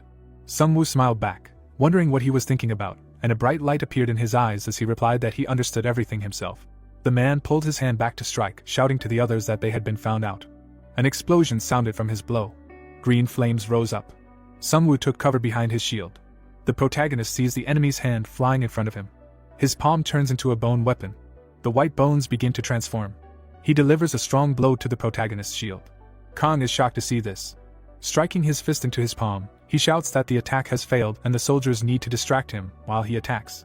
The villain with the soldiers is opposite them. He says that if there weren't so many skeletons, they would win in an instant. The warrior deals the strongest blows to the protagonist's shield, using the magnum skill. The guy looks at him in surprise, swinging his sword. He deftly kicks his hand, shouting that it's too late. He asks with a grin if MC really expects to defeat him empty-handed. The protagonist counterattacks in rage, but he dodges. Kang does a backflip, insulting the opponent. Suddenly, he gets hit with a blade that cuts his nose. Sungwoo stands opposite him with a dagger. The opponent does not understand where it could have come from. The guy forms bones with his hands, declaring that he created it from the shield and this is a feature of such a weapon. The protagonist confidently holds the daggers, asking the opponent if he thinks he can create something better, while he reflects on the fact that the higher the skill level, the better the result. Kang, with blood on his face, screams that there is no need to pretend to be a winner, because he still surpasses him in strength and experience. He turns around in rage and sees the destroyed warriors. The guy with the dagger again repeats that bone weapons are made of bones. The bones instantly rise and crash into the villain, after the protagonist calls on them to create a weapon. They dig into his body, he screams in pain. The guy at this time asks if he surpasses him in strength and experience, and is it true that this is all he can do. The villain angrily insults the protagonist, asking why the soldiers stood up and did not help him. Behind the soldiers there is an undead. Their captain shouts why they are not doing anything. A subject stands next to the captain and asks if he really doesn't understand anything and if they need to answer. The soldier in the helmet, gritting his teeth, says that Kang said that this was necessary for survival, but he no longer sees the point in dying for him. The wounded commander shouts in rage that he will kill him and that he is a damn deserter. The soldiers walk with the captain among other people. The ward says that they did not protect the people, but only hunted and collected gold. The other soldiers angrily say that this is true, and this cannot go on any longer. Another warrior in a helmet comes up from behind and asks what they are doing. Kang, with bones all over his body, asks why they are so late. They in turn do not understand what is happening. The soldier behind the other says that they have already talked to the others about what should happen. He turns around in fear, hearing that they are not going to take part in this at all. The protagonist in white armor watches what is happening. The soldier raises his hand and shouts that he understands what he is talking about, but now he doesn't have to act like that because the world will soon fall apart, and they will need every person. The warrior in glasses asks if he really doesn't understand. Jisoo stands next to the protagonist, and says that he doesn't know if this rebellion would bring anything good. The guy replies that life in the army is always like this. The soldier furiously shouts at the rebel, asking if he really expects him to just leave it like that because he knows how he will be punished for such an attitude towards the army. The heroes watch attentively, hearing that they have already been punished, and now they have a chance to leave. Khan shouts in rage that they themselves were happy to work for gold, and he will personally kill them. He takes out a weapon, shouting that all this is because of him. Another soldier asks him to stop. He sticks a syringe into his arm, declaring that everyone needs to shut up because they can't even be normal warriors. The surprised protagonist wonders if this is an ampoule and if it is intended for treatment. Khan begins to turn into a huge monster. The soldier shouts to the others that they need to run, mentioning the protagonist. The syringe lies on the ground. It is said that this is a variable ampoule, and it will turn him into a monster. The soldier looks at him in fear and asks him to calm down, because they can solve everything. He blows off his head, blood splashes in all directions. A ferocious beast with huge fangs and claws growls at those around him. The guy looks at this in surprise and hears from his friend the words that Khan has become a wild tiger. He replies that he did not think that this is possible without choosing a card. The tiger growls at them in rage. He sees Jisa running to attack. The monster says that they will regret it. The girl notices the enemy's paw in front of her. She deftly dodges the blow. The system window says about improved perception. She pushes off the ground with her hand. The girl strikes several blows with her sword. The heroine pokes with a flaming blade in rage. She pierces the beast's paw through. The monster leads with this hand and Jisa flies through the air after her. He deals a strong blow to her body. The girl in armor hits the ground and rolls further. Blood pours out of her mouth. She screams in pain. An undead appears in front of the wild tiger. The system window talks about Cerberus, the protector of hell, with the effect of increasing attack speed, muscle strength, increased defense. The guy says that he thought about leaving him and extracting information. Sunwoo, clenching his teeth in anger, says that he has gone too far and now there is no point in leaving him alive. The bone undead pounces on the tiger. Tufts of fur fly apart. Military vehicles and soldiers are standing near the building. The warrior tells the bald man that the soldiers are already here. He orders them to be brought. A man in a helmet and glasses goes inside. The captain shouts that they are alive. He stands in front of him and asks if everything worked out. He with a serious look assures that they caught the boss. The man hugs him and exclaims that they are great, specifying what happened to Senior Sergeant Kong and the vice captain. The soldier looks at the chief and says that they are both dead. The interlocutor in shock asks what about that guy. The surprised chief looks forward and hears that they want to discuss something with him. The protagonist in white armor stands next to the undead and asks if they can discuss his plan to eliminate Sunwoo. Military vehicles rush to the building in the middle of the night. The soldiers run to their comrades and ask who is there, specifying how dare they move without orders. A warrior in glasses stands next to them. He asks what Sergeant Kim from the first squad is doing here and shouldn't he be on a mission. The warriors in shock see skeletons. They shout what this is and understand that this is an uprising. A frightened soldier asks the sergeant what is going on. He answers with a smile that they are now free. The protagonist goes forward. The inscription commander is visible on the door. He kicks down the door. The man flies away with it. The captain sits at the table, saying that he did not know that their soldiers were capable of a coup. The old man sits with a drink in his hands and tells the lieutenant colonel that he is disappointed in him, and if he saw signs of a rebellion, he should have immediately intervened. The protagonist stands next to the undead and states that he probably knows why this is happening, specifying that his subordinates would not have just carried out a coup. The interlocutor drinks the drink, asking if they set them up because the tactic is win-win.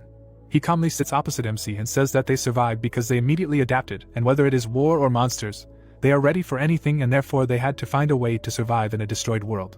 The guy smirks and clarifies that he is talking about the synergy effect system and earning gold at the cost of the lives of their fellow soldiers. He angrily puts the cup on the table and shouts that it has always been like this, and the army has always worked like this. The frightened soldiers hold their heads in the middle of the battlefield. The commander says that on the first day they had a lot of casualties after the monsters appeared, but then they realized how important synergy is. He smirked at the system window with information that due to the general suffering, a hidden synergy is activated. The notification says that this is a thorny path of loyalty, with the effect that the commander can give an order and if you do not obey, a punishment will be given that limits all abilities. The old man with a serious look assures that all their soldiers could have died and therefore they got by with fewer casualties and such is war.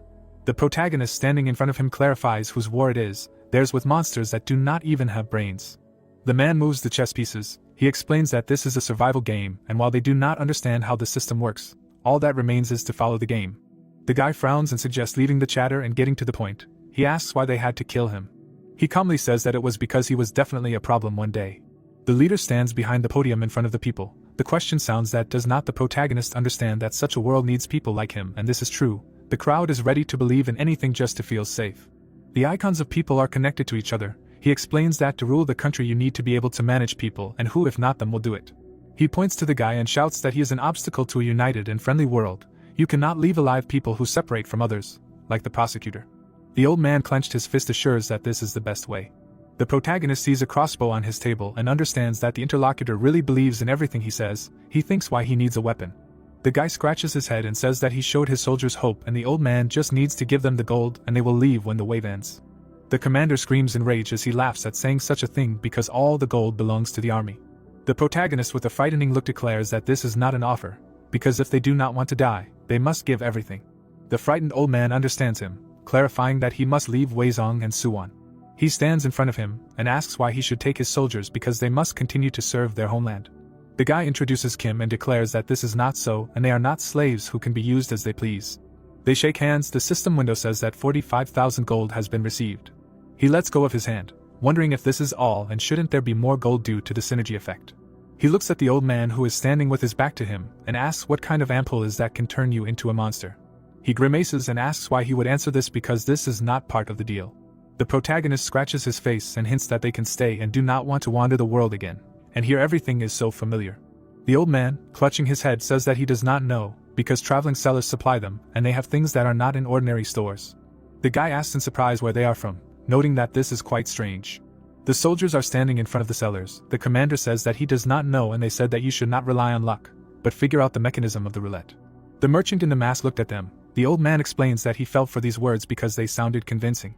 It is written on the wall that everyone who relies on luck must die and a new world will begin soon.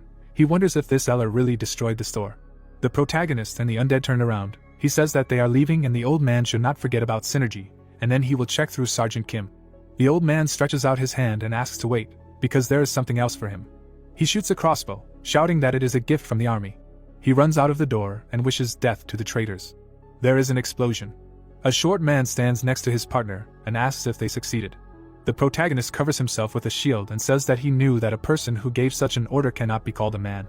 They look at the protagonist in surprise and shout that he has a shield and they need to shoot at him. The guy fights off the shots.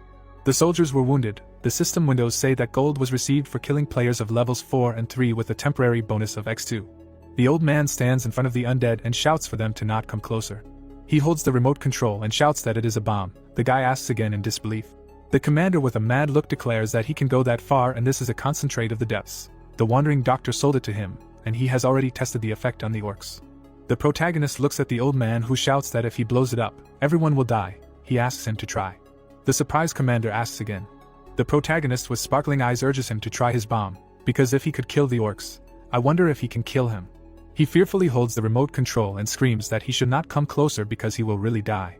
Suddenly, the undead behind him knocks the remote control out of his hands. The skeleton squeezes his hand until it bleeds. He screams in pain. The protagonist stands in front of the bloody detonator and says that for some reason he never said that the army's job is to save the inhabitants. He sternly suggests that the commander is probably not a soldier, but a coward who is trying to save his own skin. The undead deals a deadly blow to the old man who insulted him. The system window says that he received gold for killing a level 3 player. The protagonist calmly asks that he was only level 3 and did not pay attention to this at all. The villain's body lies in a pool of blood. He says that he never understood how the new world works since he was just trying to accumulate gold thanks to synergy. The notification says that he has received 45,000 gold. He realizes that it is still not enough. The guy sees a cabinet door in front of him. The undead tears the doors apart after the order. Surprised, Sungwoo looks at this. There are dozens of ampoules on the shelves. He says that now it is clear why he had so little gold. He takes one of them. The message says that this is a monstrous wolf ampoule, an unknown class with a game item category with a temporary transformation effect, and it must be administered intramuscularly. The effect lasts for 20 minutes. Hanho sees a shining hand and shouts about healing. The girl is standing next to him. The guy asks her if elixirs are not better than his treatment. Wounded soldiers are lying on stretchers. She says that they still have many of them. Jisa looks at him and says that he needs to develop his skill, and even if its effect is worse than the elixir now, over time it will become an excellent help. The guy turns to the undead and says that it is a pity that he cannot help them. The main character's assistant hugs his friend. Hanho asks the one on the right with tears where he's been all this time. Sungwoo stands nearby and asks if Jisoo has recovered. She says yes and everything is fine now. She imagines the battle and says that she thought she could handle a wild tiger, but it was too presumptuous.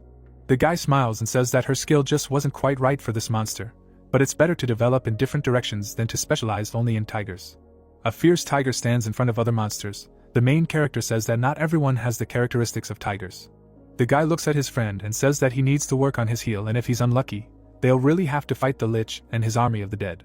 A huge warrior throws the undead around. The guy thinks that the priest should protect them from the undead and can use a heal, create a shield and attack from afar, and it's not that this is the most important thing, but if he can develop it. The protagonist makes a face thinking that he will become stronger than him. Hanho calls him by name.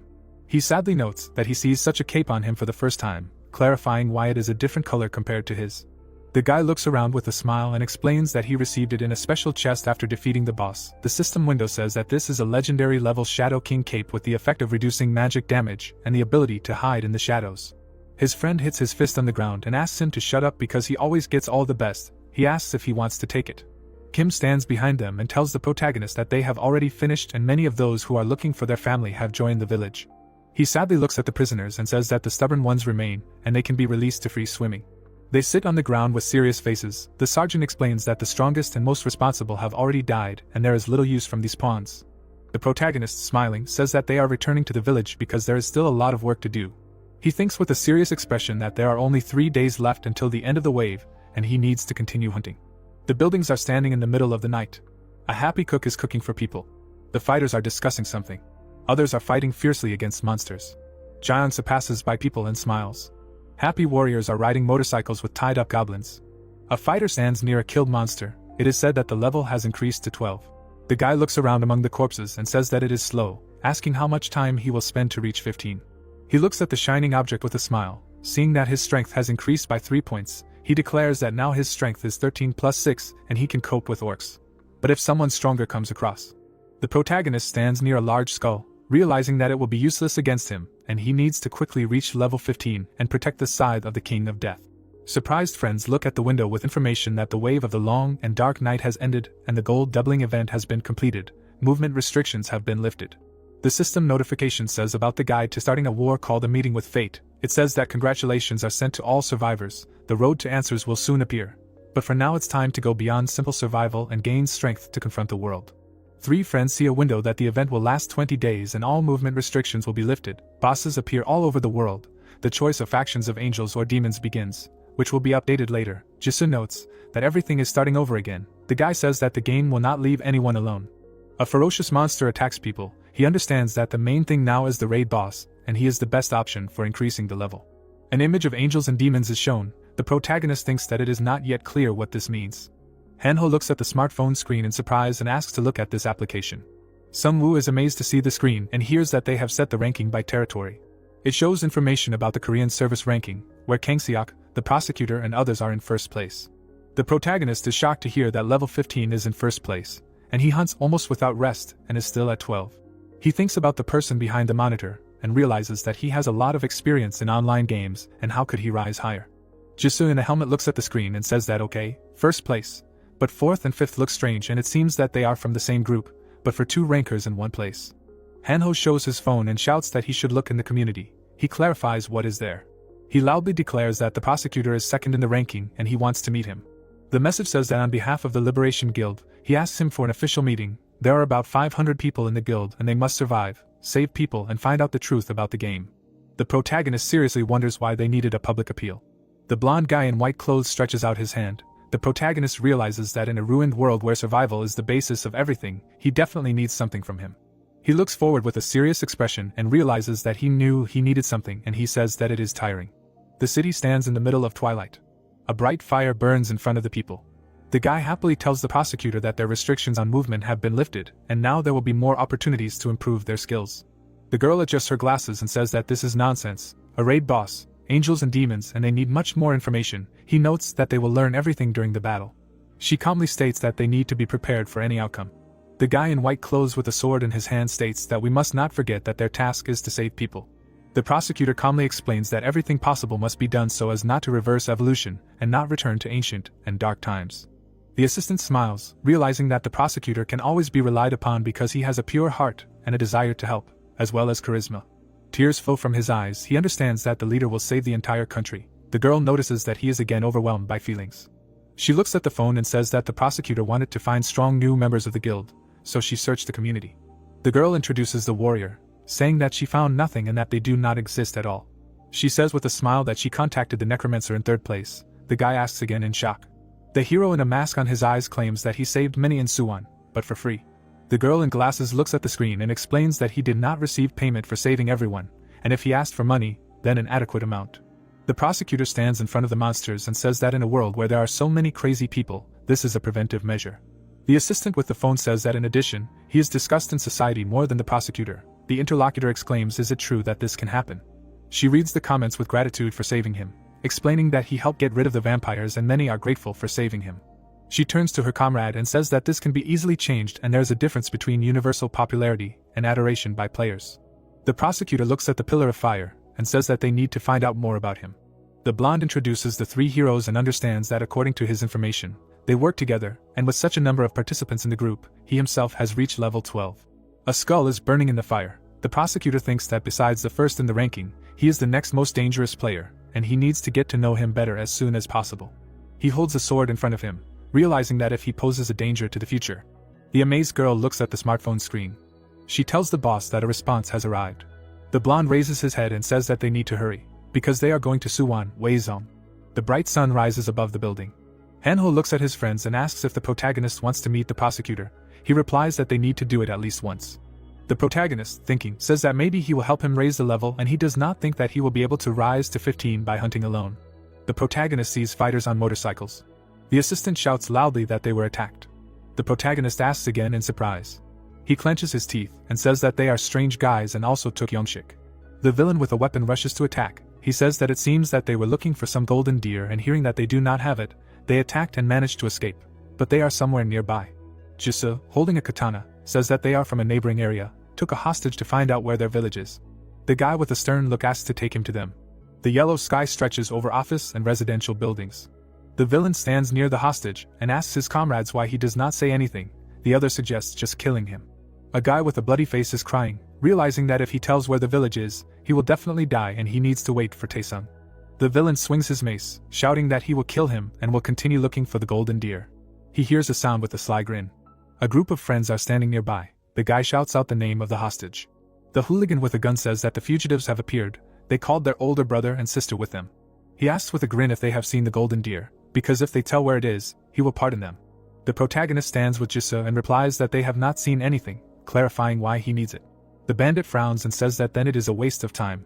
He stands in front of the heroes and says that there is a beautiful girl in front of her, and he does not mind going on a date with her. He says that he is starting again. Jisoo with a mad look says that he will kill him. The protagonist does not mind.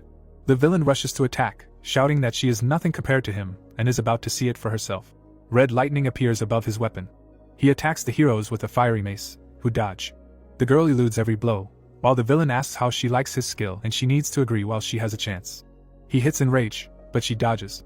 She holds her blade tightly. He is shocked to see that she strikes him. She cuts off his hand. He falls to his knees and screams about it. His comrades notice that she is not an ordinary girl and she must be killed.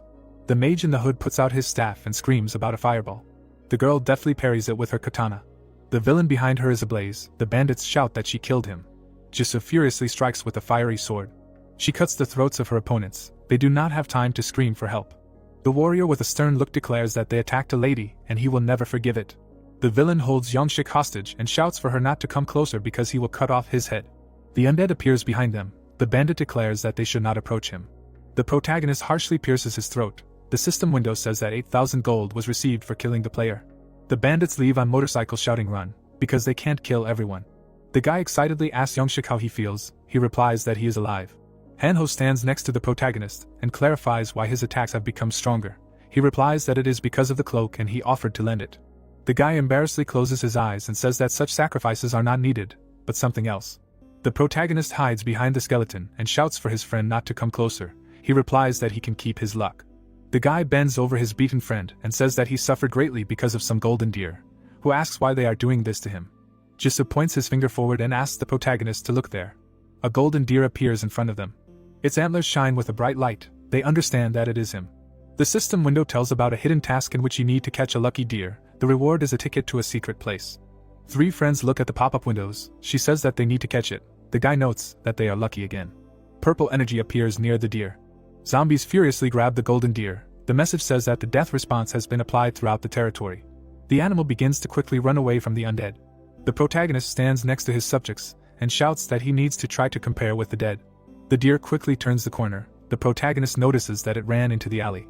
The protagonist looks around the corner and shouts that he is quite fast. The undead sees a monster in front of him who is standing next to the deer. A ferocious werewolf stands next to the goblin's corpse. The guy notices him. He furiously growls at him. The undead stands opposite. The protagonist with sparkling eyes silently watches along with his skeleton. The werewolf looks at them with crazy animal eyes. He deftly begins to jump on the walls and moves up. The golden deer stands in place and sighs with relief. Suddenly, the undead begin to tear him with their claws. The system window says that the hidden task has been successfully completed and a reward has been received in the form of one of 2 tickets to a secret place. Hanho stands next to his friend and asks if it is strange that he ran away from fear. He agrees and thinks why he did not attack.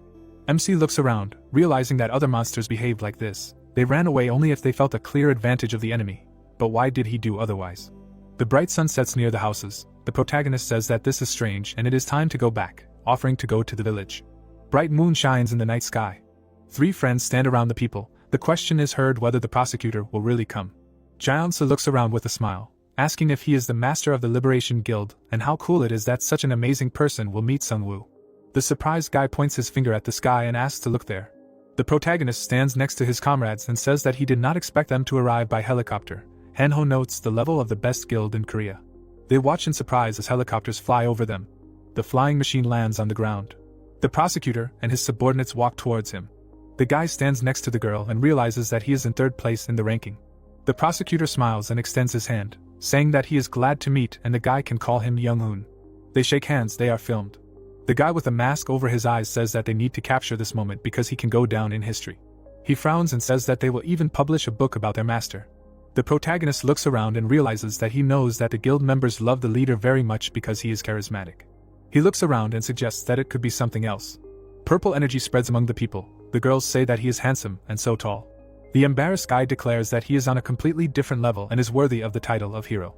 The protagonist looks at his people and thinks that they are seeing him for the first time, and it is unlikely that this is just charisma. Hanho looks with loving eyes. The guy realizes that even the vampire lord was not looked at like that. The interior is visible.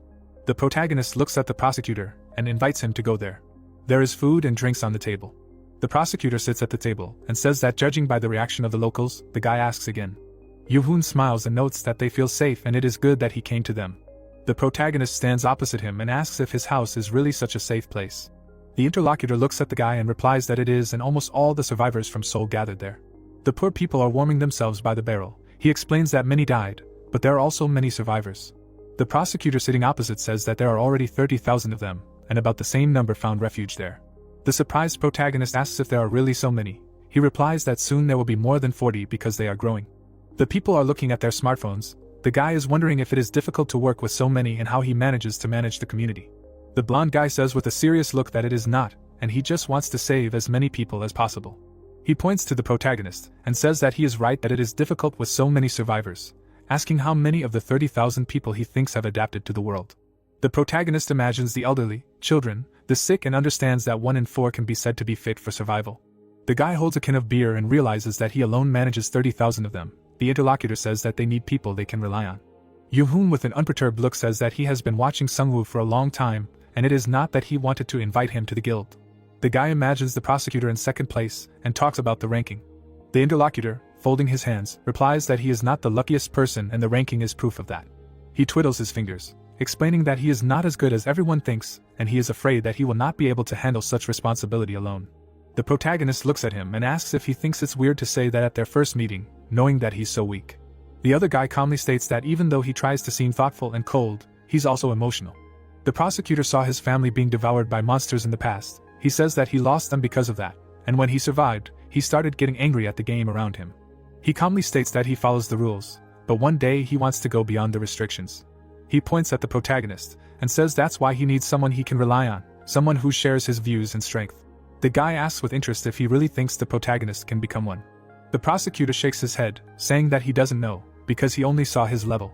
But now he's come to see for himself. MC sits on the chair opposite him, and wonders if it wouldn't be better to add him to the guild. The prosecutor holds the suitcase and says that it is, but there's no need to rush. He opens it and there's a bright crystal. The protagonist realizes that it is a prediction stone. The surprised guy looks at it, and hears that the prediction stone is the reason why the prosecutor scheduled a meeting. Young-hoon asks with a serious look to put his hand on it.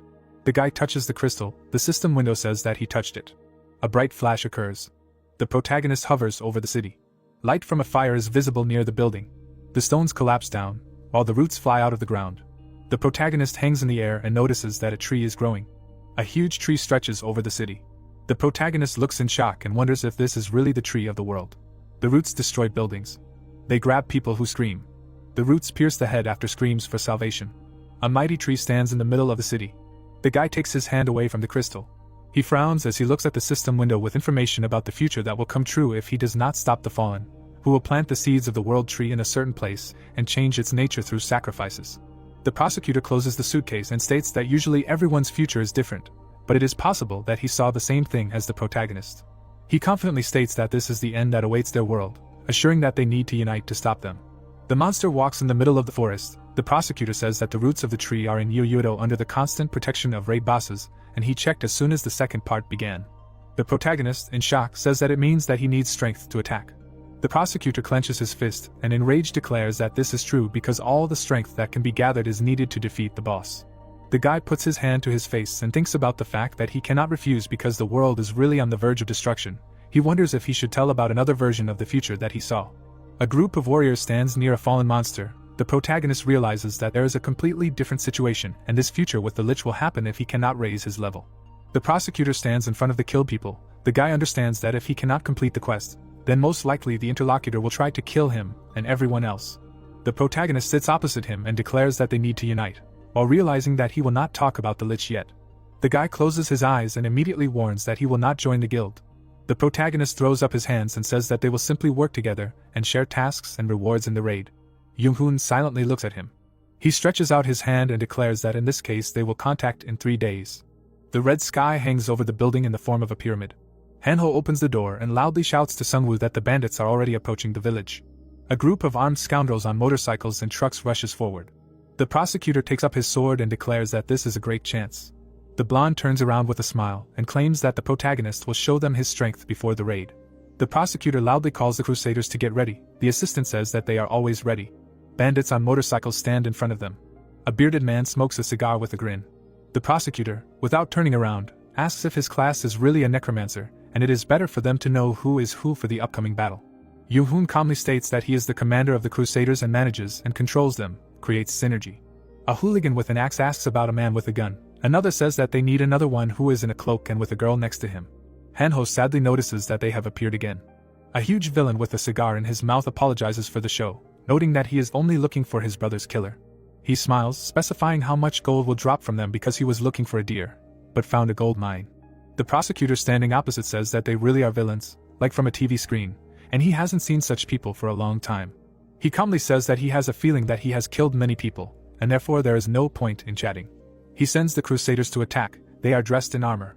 The villain with a grin says that they are fools and their attacks are a trifle for him. He orders the bandits to kill them.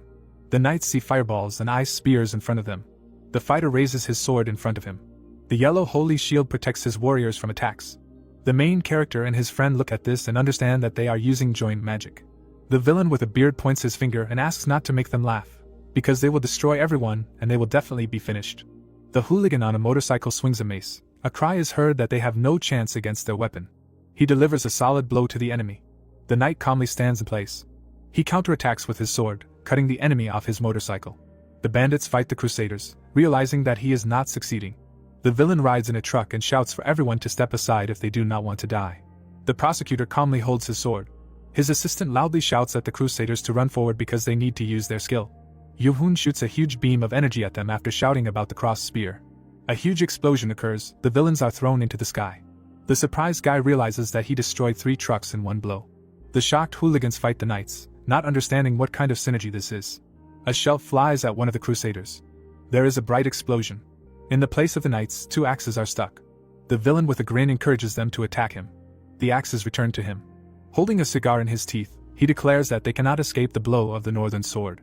The protagonist stands with Jisa and realizes that this is indeed a powerful weapon and it is definitely of an unusual level. The leader walks among the lying subjects. They call him by name. The blonde holds the sword with a smile and says that it is an interesting toy and he can certainly use it. The villain asks again in a rage. He points his axes in his direction, shouting that he should try to stop his toy, but it is of such a level that he has never dreamed of. A strong explosion occurs. Bright flames engulf everything around. The prosecutor frantically holds his sword that is stuck in the axes. He asks again if this is really the level that he has never dreamed of. With the tip of the blade, he breaks them into pieces. The villain began to tremble, asking how this happened.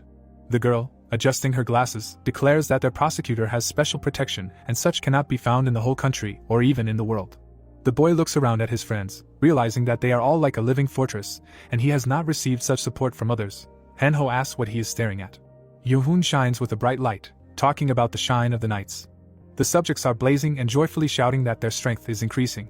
The girl with a serious face says that this skill helps to recover and increase attack power, and with it they are invincible. He sends the crusaders to attack, urging them to kill everyone else. The villain grins in anger. The hero stands in front of the spearmen and asks if they are really going to hide there. Jaeonsu with a smile asks what else is left. It is better to stay inside. Kim looks around at the people around. It is said that there are a lot of people who cannot fight monsters and they would only worsen the synergy, and most likely they will have to fight enemies in the future. But not now. The man excitedly says that he does not offer to go and fight, asking if the others think the guild master is strange. Jaeonsu blushes and tries to say something. The interlocutor suggests just looking out and seeing what's going on. He pushes him towards the exit, who declares that they'll just look. They leave the building and watch in shock. There are knights lying around, wondering what happened there. The crusaders are lying on the ground and don't understand what's happening to their bodies and if it's poison. The villain in the gas mask laughs and declares that he thought it was his only weapon. He holds a bottle and says that the elixir of the abyss was given to him by a strange man, but its effect is remarkable. The prosecutor calmly cuts through the enemies with his sword. He covers his nose with his cloak and realizes that this is not simple poison and things are bad. The enemy is standing nearby. He realizes that in this battle they must show the strength of the guild and they could have demonstrated their skills better. He looks at him in rage with a flaming sword, realizing that he needs to kill the enemy quickly, but he will have to apply a little more energy. Yoon looks ahead questioningly. The hooded man stands with his back to him and declares that he has already seen the strength of their guild, and now they will fight the enemy. The protagonist says with a grin that they are better suited for such battles. The masked villain is shocked and asks what the hell is going on, and whether he understands how expensive this item is. He breaks the bottle, shouting that this is what the enemy needs. The prosecutor watches him. The protagonist says that this is it. The guy walks in white armor and calmly declares that he thought so, that this is just right for him. Purple light envelopes the protagonist. He says that he hasn't experienced this for a long time. He thinks with a grin about the elixir of the abyss, weaker than the skill of the orc commander but still not bad.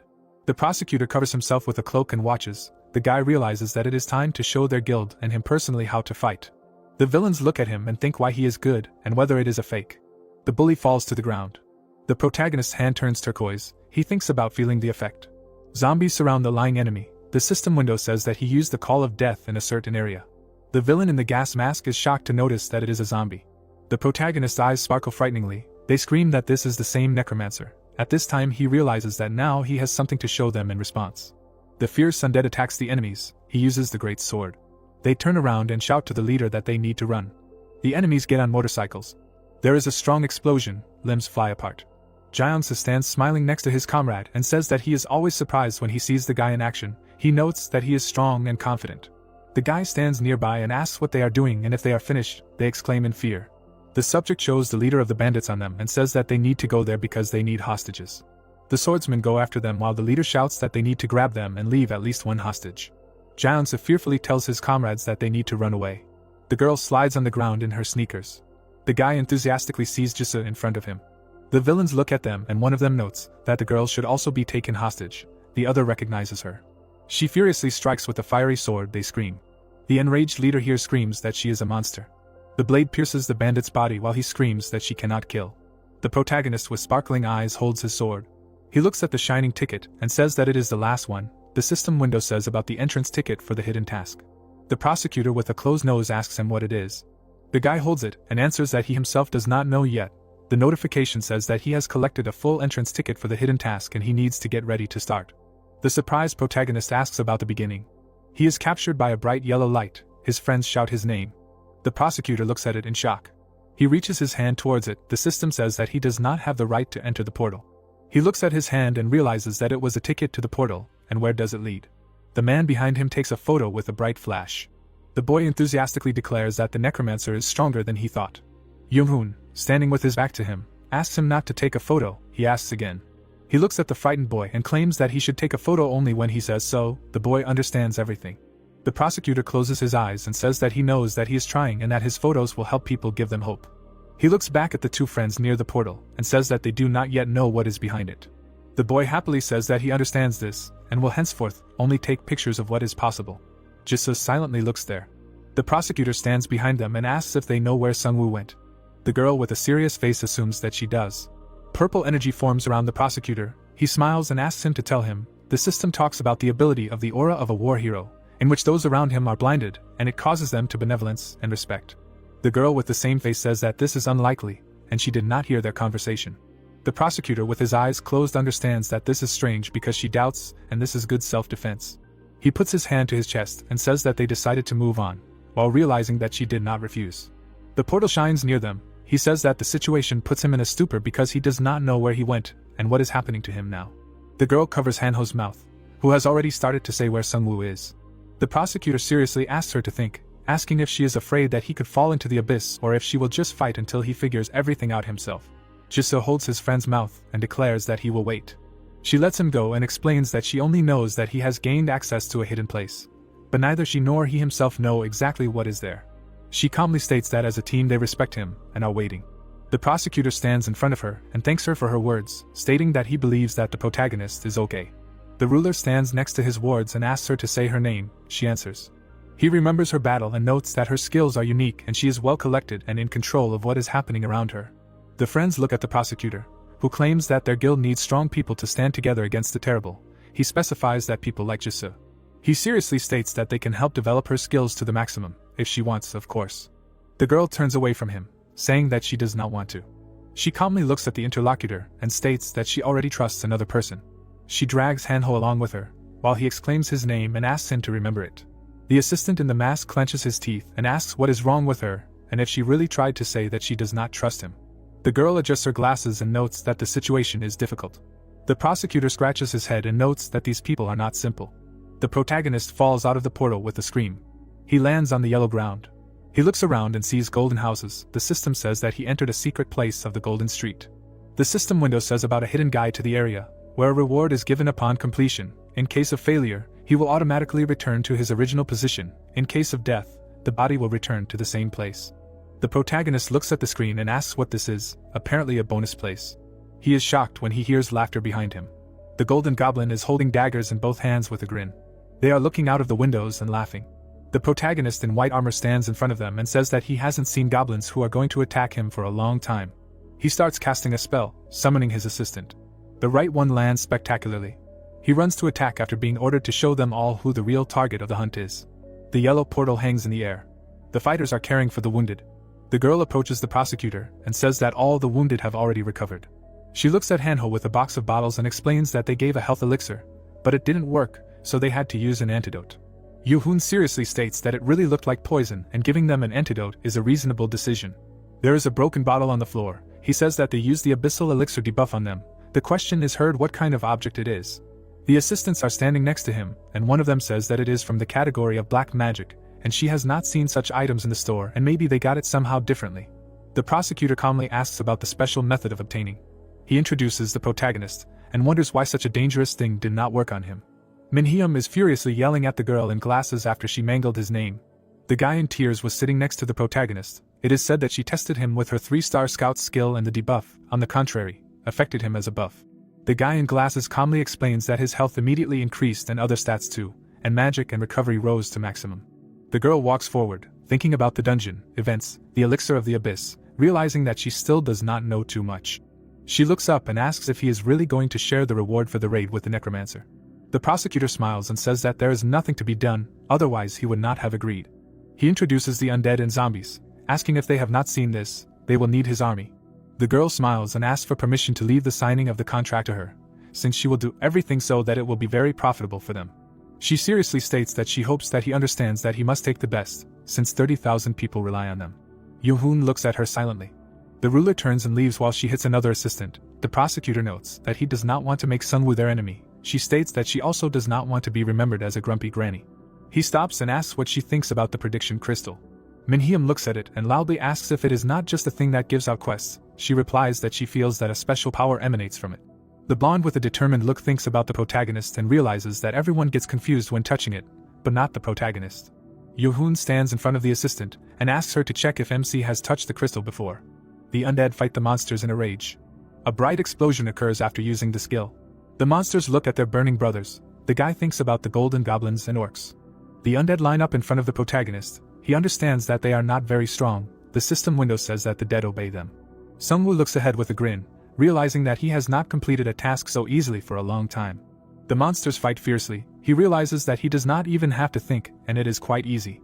The orc in the form of the undead is burning with fire. The protagonist realizes that he can kill them and kill without any fear. He swings his sword and with a grin realizes that when his people are not around him, he does not have to worry about his comrades. Mountains of corpses lie on the ground. The protagonist thinks that he is alone and he is a necromancer, and it is easy to live without a burden. He thinks about his comrades with a mad look. The protagonist looks away in fear. The undead stands still. His assistant watches. The protagonist walks down a golden street and notices that he is a little lonely. A group of fighters stands in the middle of a bright building. They look ahead. The protagonist looks at two boxes. He notices that they are of different sizes. He says with a smile that the left one looks bigger, and probably the reward is bigger there too. The assistant stands next to the owner. The undead moves with him to a large chest. The guy looks ahead and wonders why nothing is happening there, while ordering to break the chest. They start shooting at the wooden box.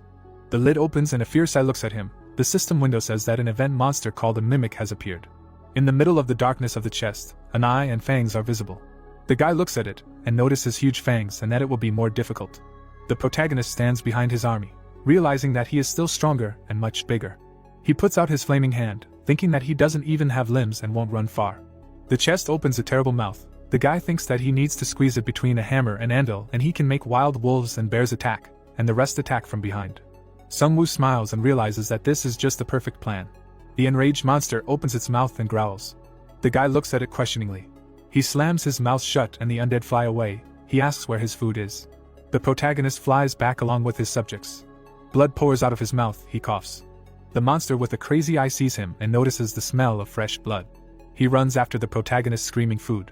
The guy looks back and realizes that he was wrong and did not expect that monsters without limbs can teleport.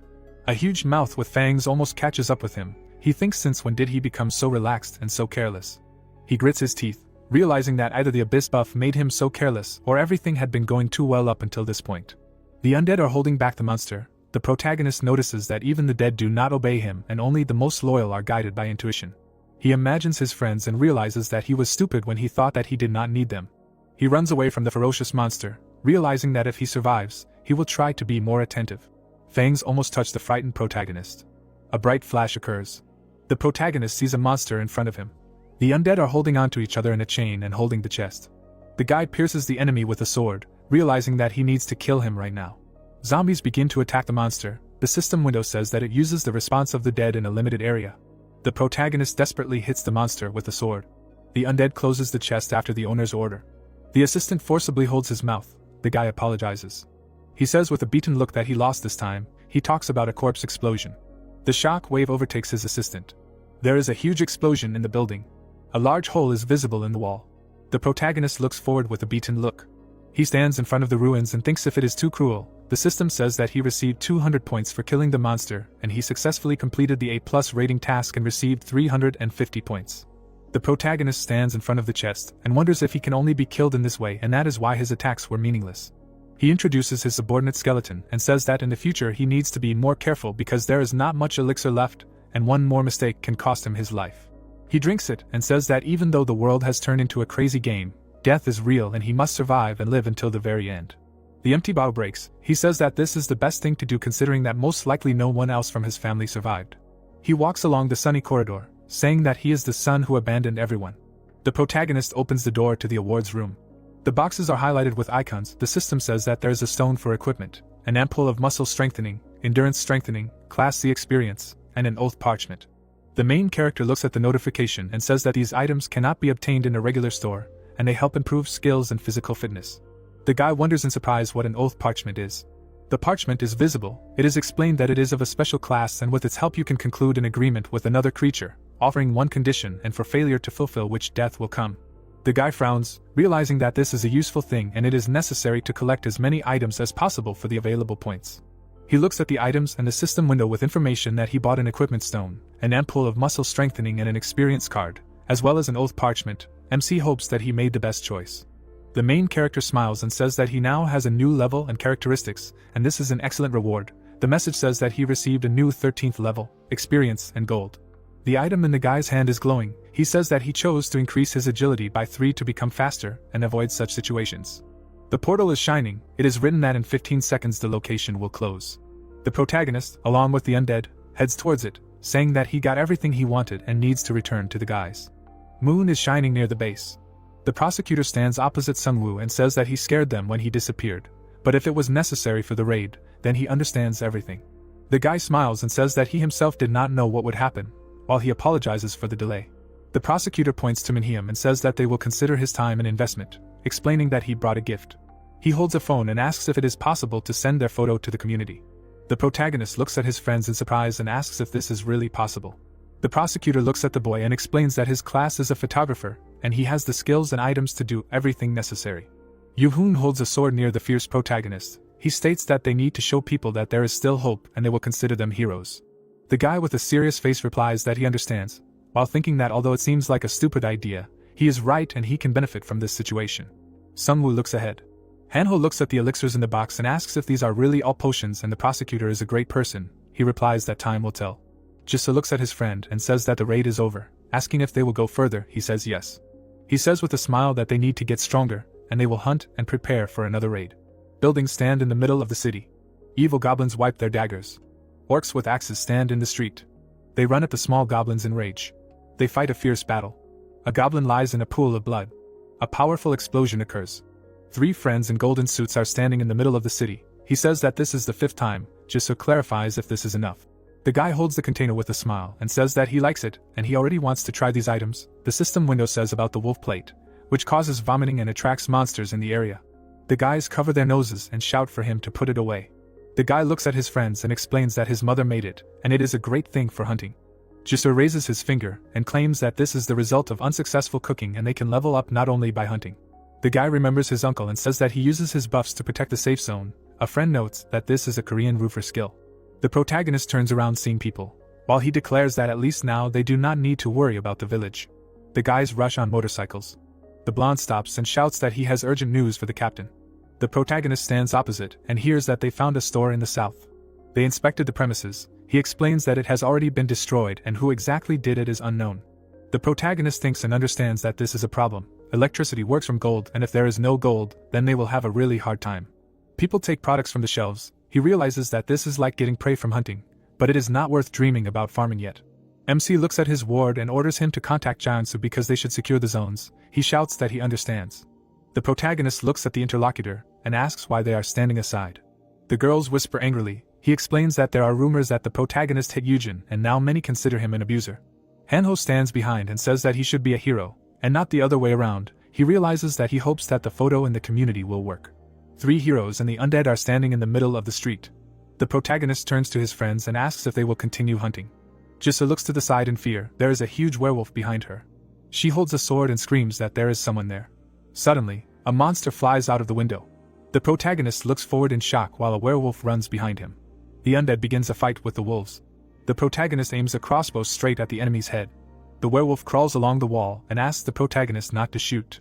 The guy looks up in amazement and asks if they are really talking. The friends are fighting at this time. Sungwoo notices that they are still continuing to attack. He turns around and sees Hanho being dragged along. He screams that he is being killed. The wolf takes off his cloak. They begin to greedily eat everything that was on that plate. The werewolf raises his mouth and screams that it is delicious.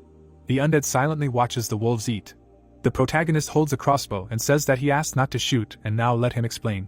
One of the werewolves was shaking, asking the other what they were going to do, and the other told him to calm down, because there was still a chance. Sungwoo looked at him carefully, not understanding what they were talking about, and noticing that they seemed not to notice them. One of the werewolves pounced on him. Striking with a skeleton, the monster shouted that he would break them into pieces. The hero raised his head, telling the servants to hold the line and attack. Arrows hit the werewolf in the back. The skeletons knocked him down. The other 2 ran away, apologizing and saying that they will not forget him. He hit his head on the ground. Sungwoo stood among the servants, surprised at such comrades and the fact that they did not run away immediately. The werewolf opened his mouth wide, saying that it was all because of that thing with food, and if it were not for it, they would not have lost control of themselves. The hero looked at him intently, asking what was wrong with him and how they had self-awareness. The bear pinned him with its claw when he replied that it was a task. Remembering the system notification in front of him, he explained that they had received it when they became monsters, and although they did not want to fulfill it completely, they generally followed its conditions. Sunwoo frowned slightly and asked what the gist of it was. Then he remembered how he ate people, saying that he needed to eat 10 to return to his previous form. Hanho stood behind the hero, noting that monsters are usually driven to attack by instinct. Jisa added that she didn't know that such a thing existed. The bear held the werewolf to the ground, and when the hero asked if there were others like him, he replied that many players had become monsters without their consent. The city street was visible from above. He asked the werewolf what he meant by this area. The werewolf clenched his teeth. The hero looked at him angrily, realizing that they were the ones who destroyed the stores and left a message about another race. The bear pressed his paw harder, and he replied that this was not true, because they tried to avoid crowded places. Blood appeared from the claw on his face, and he added that they just wanted to return to human life, but not everyone was like them.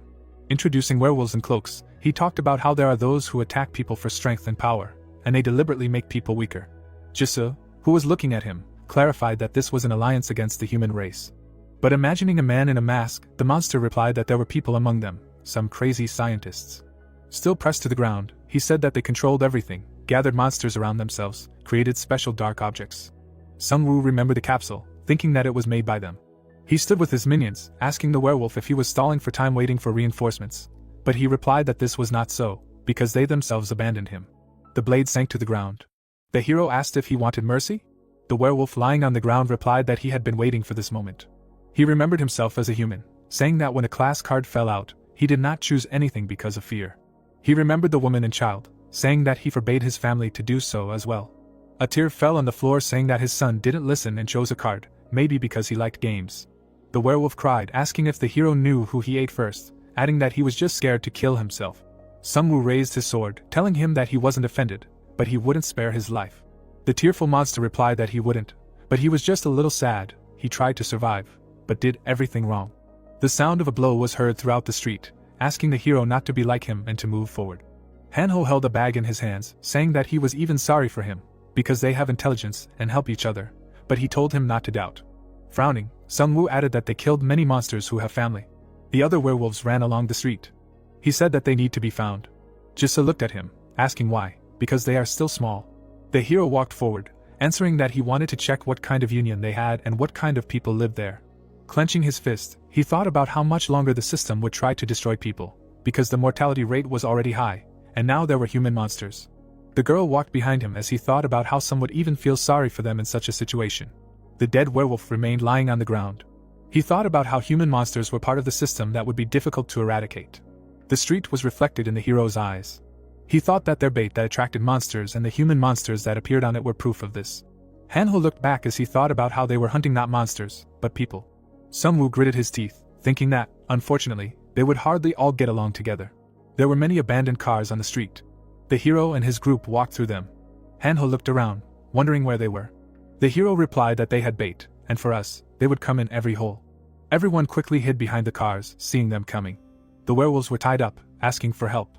Other monsters surrounded them, saying that they would eat sausage today, but one of them told them that it was for the queen. They hit the werewolves with spears. One of the monsters noticed something. Someone's footsteps were heard. Sunwoo turned to Hanho, who was saying that the kobolds had caught the werewolves, to which he noted that even though they had immobilization magic, it was still very strange. He pointed to the symbols, telling him to take a closer look at them, because he replied that it was an icon for a store and a dungeon. The guy looked in that direction, saying that there was a subway station there, in which there were both stores and dungeons, to which his comrade hoped that the store should be ready. Standing by the stairs, he said that they would not go there. Empty corridors were visible inside. The system notified that this was the Queen of Tarantula's bedroom, where 124 players had already died. Surrounded by servants, he walked with the others. Hanho said that they planned a simple hunt today. The hero replied that the local monsters were stronger in their own territory. There were many people tied up under the ceiling. Jisoo's swing left a fiery trail. The people fell to the floor, thanking her.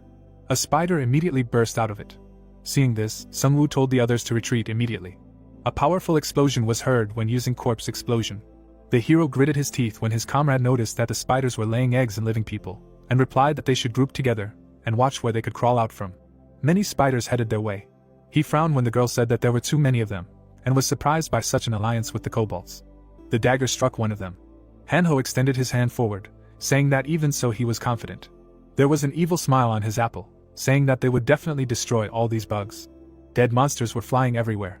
Hanho laughed evilly, calling them bugs, saying that they were easy to crush. They looked at him with fear. The guy even put his hands behind his back, wondering how it had become so easy, telling them not to stop and to attack. His eyes were shining brightly when he thought about how there was no time for a plan, and he just needed to crush them. Several monsters were hit at once. He thought about killing and not thinking about anyone, because he did not need anyone to kill kobolds and goblins.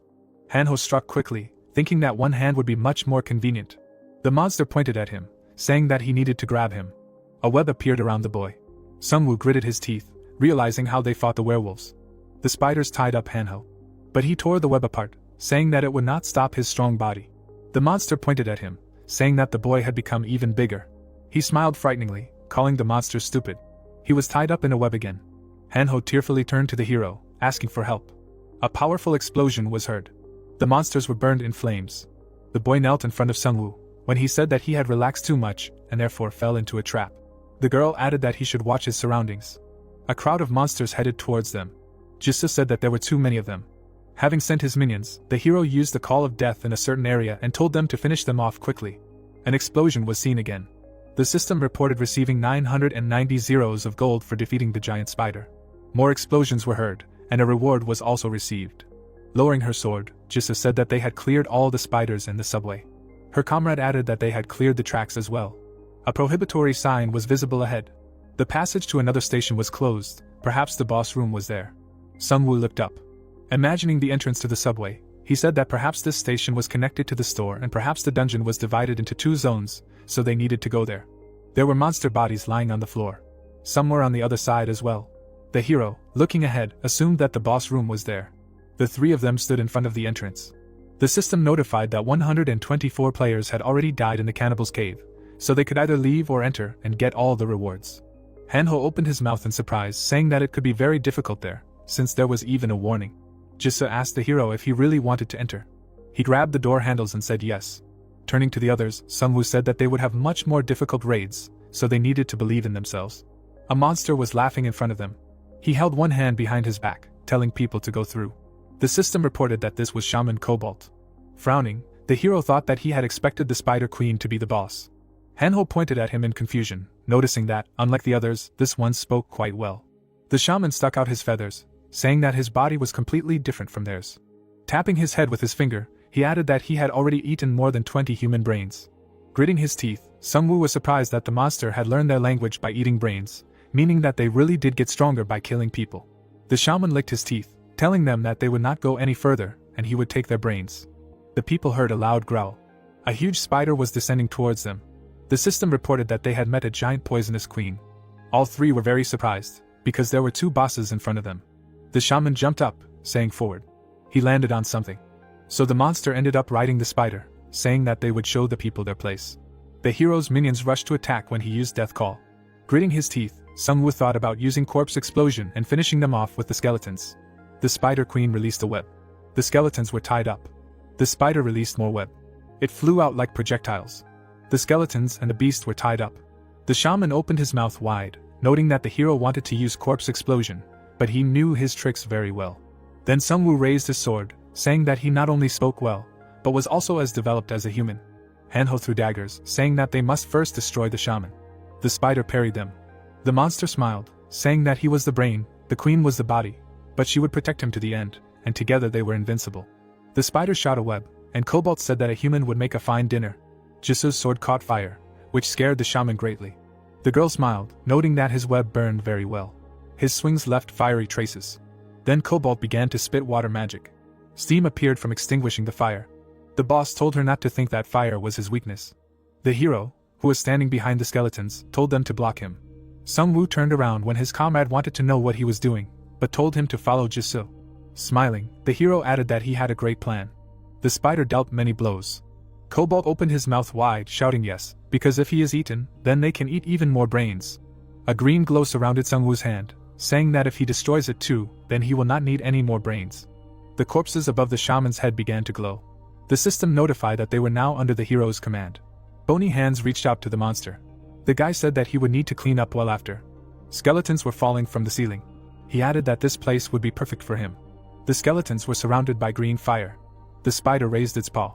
He cut them with a blow. Cobalt sat astride, saying that there were too many of them and that the spider should be careful. But a wound appeared on his paw. The queen's eyes began to glow brightly. Hell erupted from her mouth. The bear felt absolutely nothing. He struck the spider. Cobalt told him not to waste energy in vain, because it would not work on the corpses. Sungwoo smiled, thinking that the boss was quite smart and really knew all their strategies. One swing of the queen left a bright light. The shaman was surprised to see how the guy summoned more skeletons. They landed on the ground and the boy told him to attack, thinking again that it would be difficult to win. The minions rushed at the enemy. Sungwoo thought that the queen's minions were difficult to deal with. Besides, they all looked like werewolves. The boss nervously clenched his teeth when the boy thought that monsters without brains were easy enough to fight, but it was completely different with those with intelligence. The spider queen jumped up, throwing the skeletons aside. She was about to land on Sungwoo. The shaman said that they needed to kill the spellcaster, then the rest. The boss dealt a powerful blow. The hero slid along the ground. He managed to hide behind the shield. A bright light appeared next to him when he thought that he was stronger than the orcs now, but these enemies were much stronger than them, and used weapon creation. The spider continued to attack. The boy understood that thanks to the shield they would at least be able to hold out. But one of the blows hit him. A cloud of dust appeared around. A bright light appeared among the fragments. The light came from the stone in Sungwoo's chest. Frowning, the guy understood that they could be destroyed, but the main thing was to hold out longer. He blocked the attacks with his shield again, thinking that due to the constant attacks, his mana was at 0. Cobalt opened his mouth wide, shouting that the guy was stubborn. Defending himself from the attacks, he thought about enduring the pain and moving on. Gritting his teeth, he understood that Hanho could not withstand such an influx without just his protection, so now he was acting as a tank. The spider tucked his paw. Sungwoo, who was standing in front of him, was surprised that he stood up again, although he could fight all day long. Looking at him, the boss replied that he was not like the others, but there was no point in continuing their battle. Sitting astride the spider, he added that he thought a lot and found the answer. The web headed towards the victims on the ceiling. They all fell to the ground. Peeking out from behind the shield, the hero turned his attention to the corpses. Fire appeared in the shaman's mouth. He burned the corpses, saying that the guy would no longer be able to summon the undead. The hero frowned, surprised by this, thinking that he was a genius. Skeletons appeared behind the enemy. They flew away when he used an explosion in the air. The skeletons fell to the ground. Cobalt smiled ominously, saying that this was the end and he had no one else to summon, so it was over. Jisa raised her sword above her head, saying that it was all over with the shaman. Her blow caused a pillar of fire. The spider blocked the attack with its paws. The shaman was surprised that this was her plan. The girl landed on the ground, and he noticed that there were 3 of them. Hanho, who was standing behind the undead, thanked him for being distracted and forgot about them. The boss, turning around, told him that these monsters would not do anything. The spider queen trembled. Hanho held a bag of various foods, saying that they used a special sauce, so the queen would hardly be able to resist. The system notified of the use of the stinking kitchen. The spider rushed towards him, the cobalt indicating that this was the food of the gods. Sungwoo smiled, thinking that while he was distracting them, his comrade prepared the bait, and no werewolf could resist the stinking food. And when the spider grabbed the bait, he thought about how they were basically animals with instincts. The shaman ate the bait, telling the queen that they had to run or they would die. A bright light surrounded the hero's hand as he said that the treat must be paid for. A corpse explosion was heard. The houses in the city were destroyed. The hooks grabbed the wing of the monster. A bright trail cut it in half. The monster fell to the ground.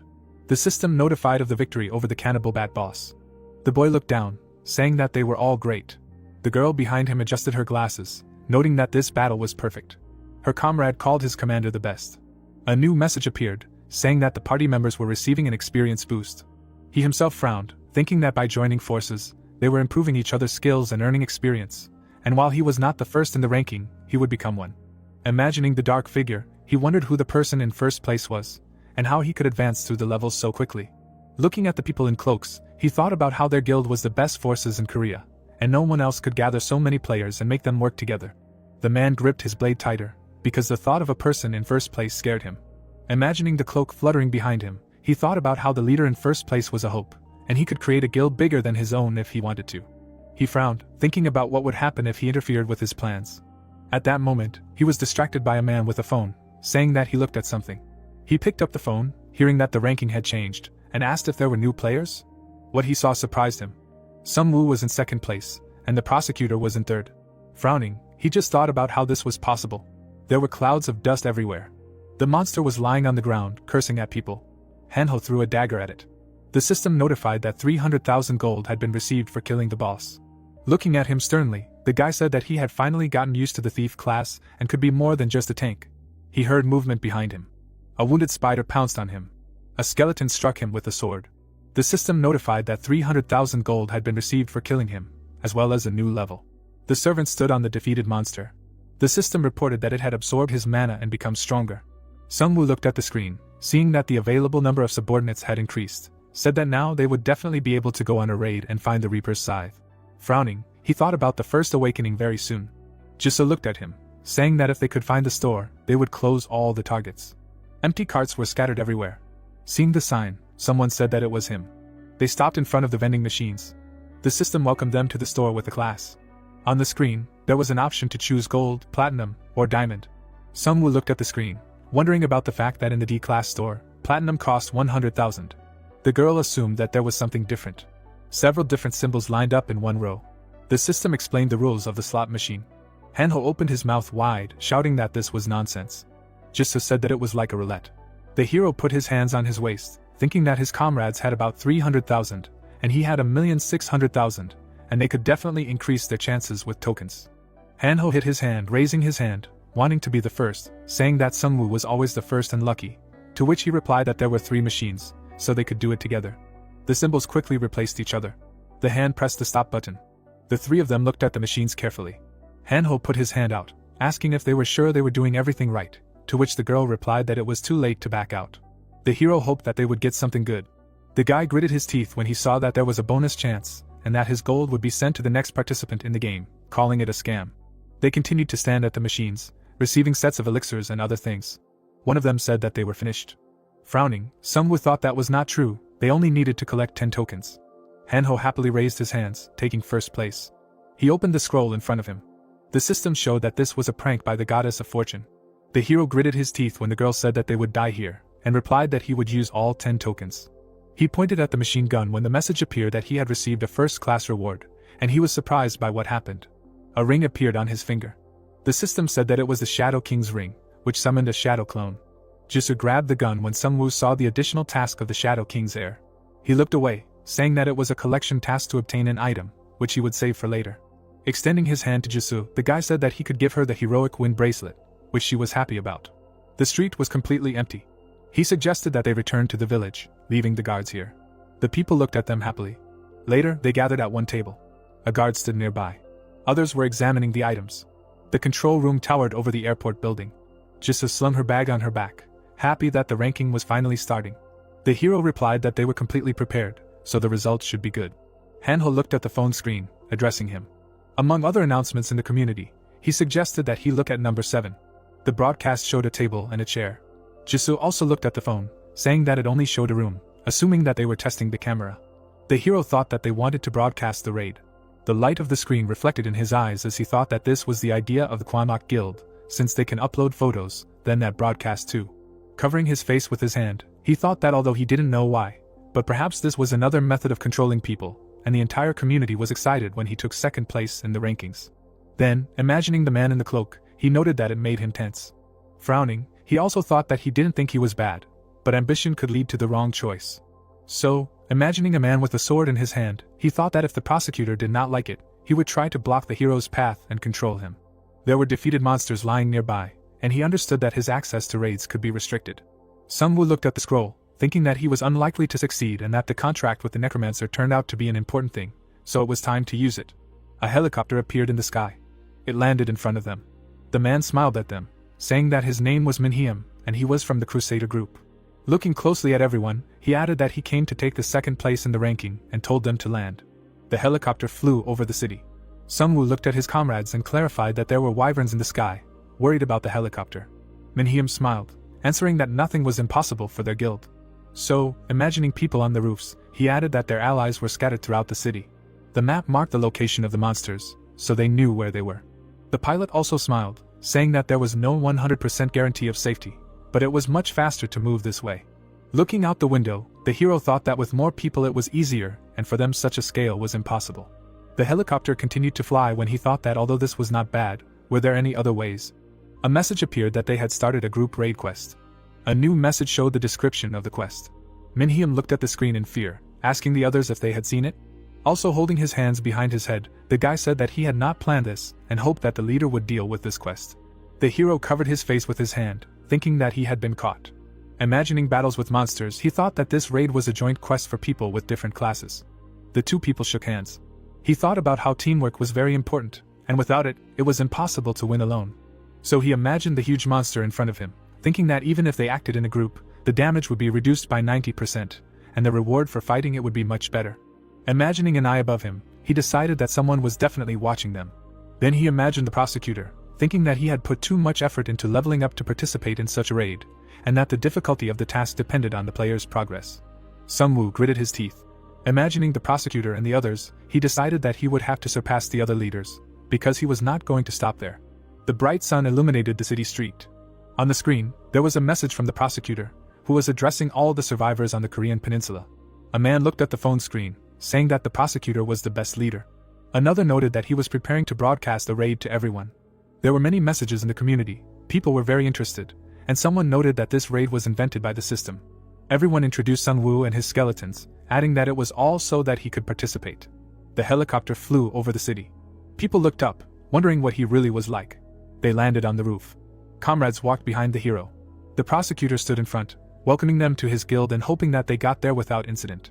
Looking at him, Sungwoo replied that he saw from the roof how the camp was organized and that they were well prepared for the raid. There was a camera nearby, and the guy understood that he was organizing a raid to improve the reputation of his guild, but he wondered how far he was willing to go to prove his strength.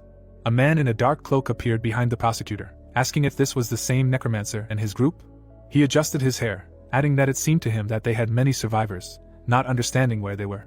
The hero frowned. He pointed to the rest of the people, saying that they had 31 special players, but they were promised 102 people.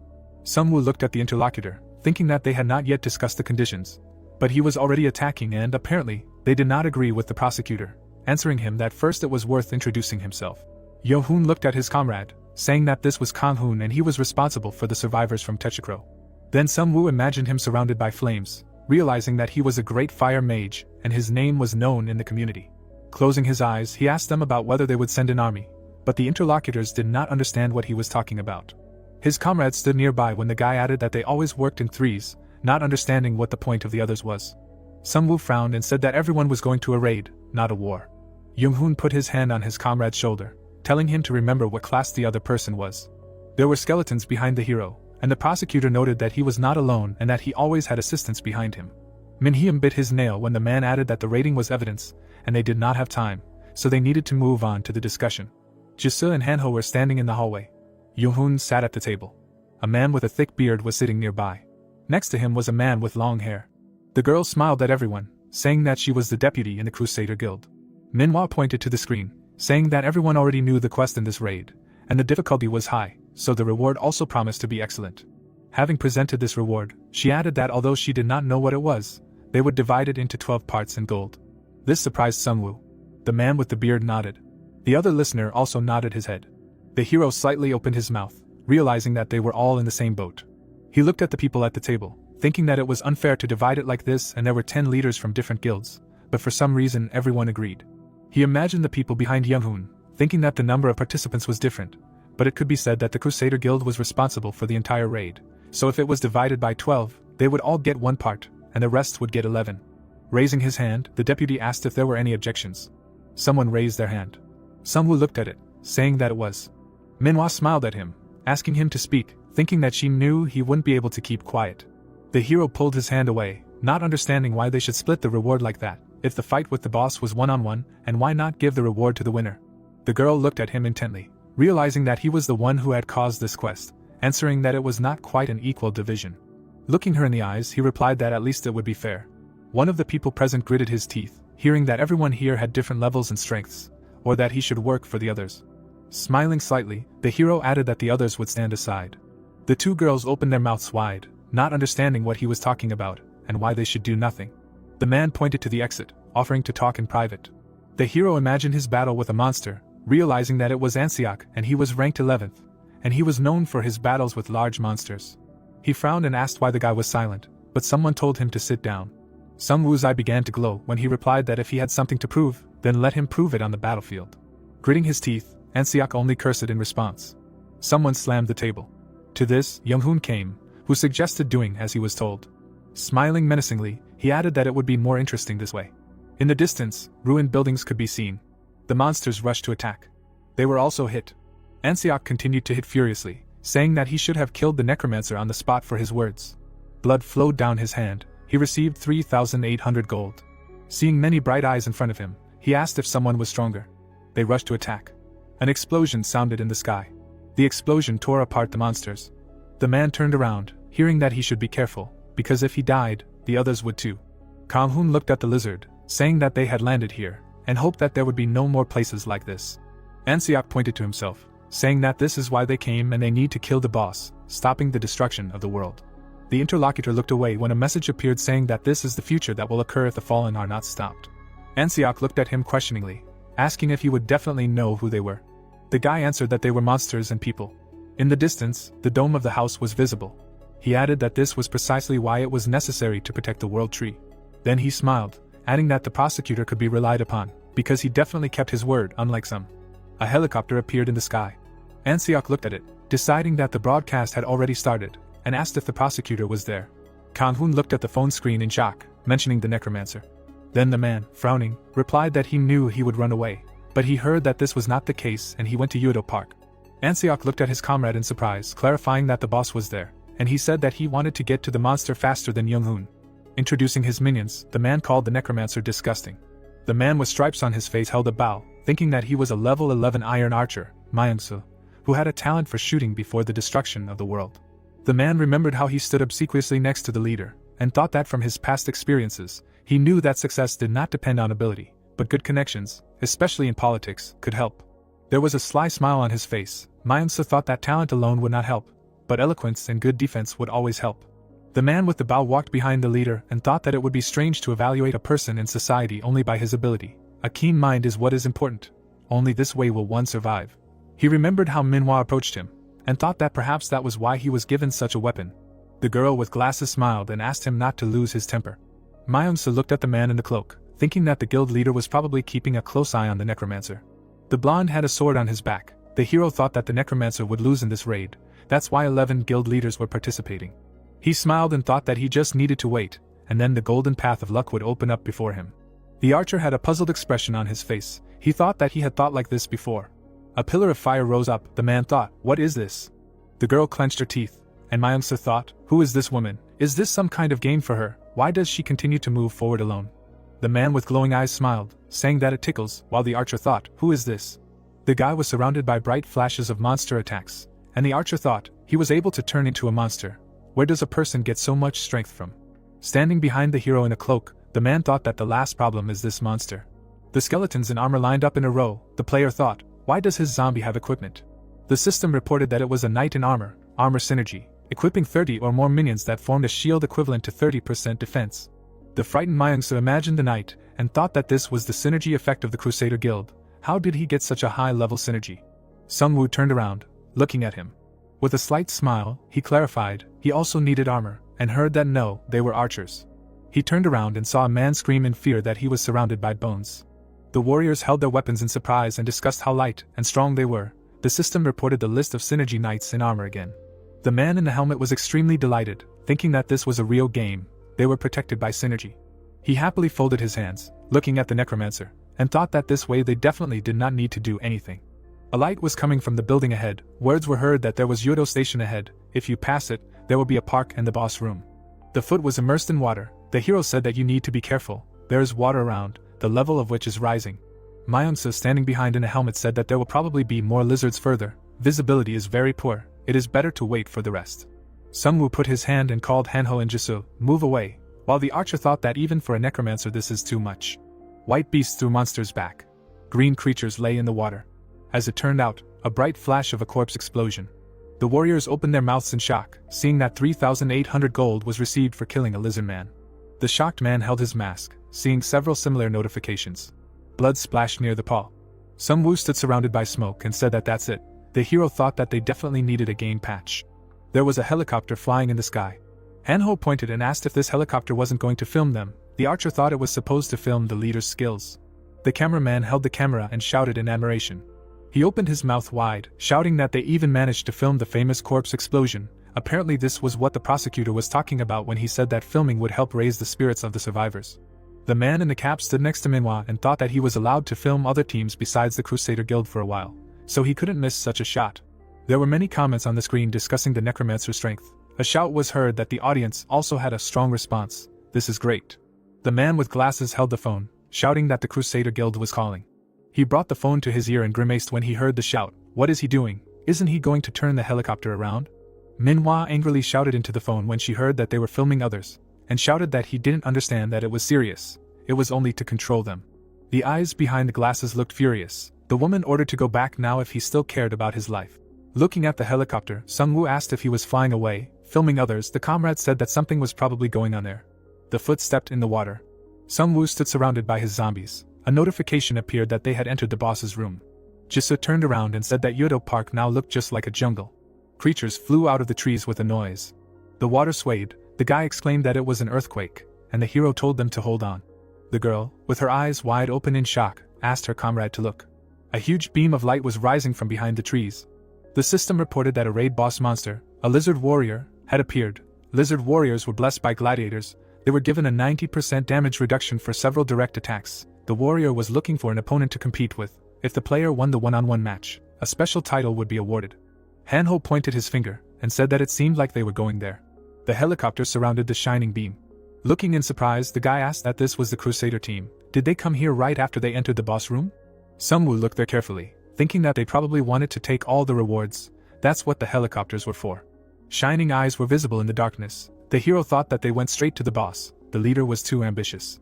Yoon-hoon was sitting in the helicopter. The guy thought that of course the contract did not specify that they should only move on the ground, but it was hard to trust such a person. Shocked, Hanho turned and asked what they would do. Comrade said there was only one way out.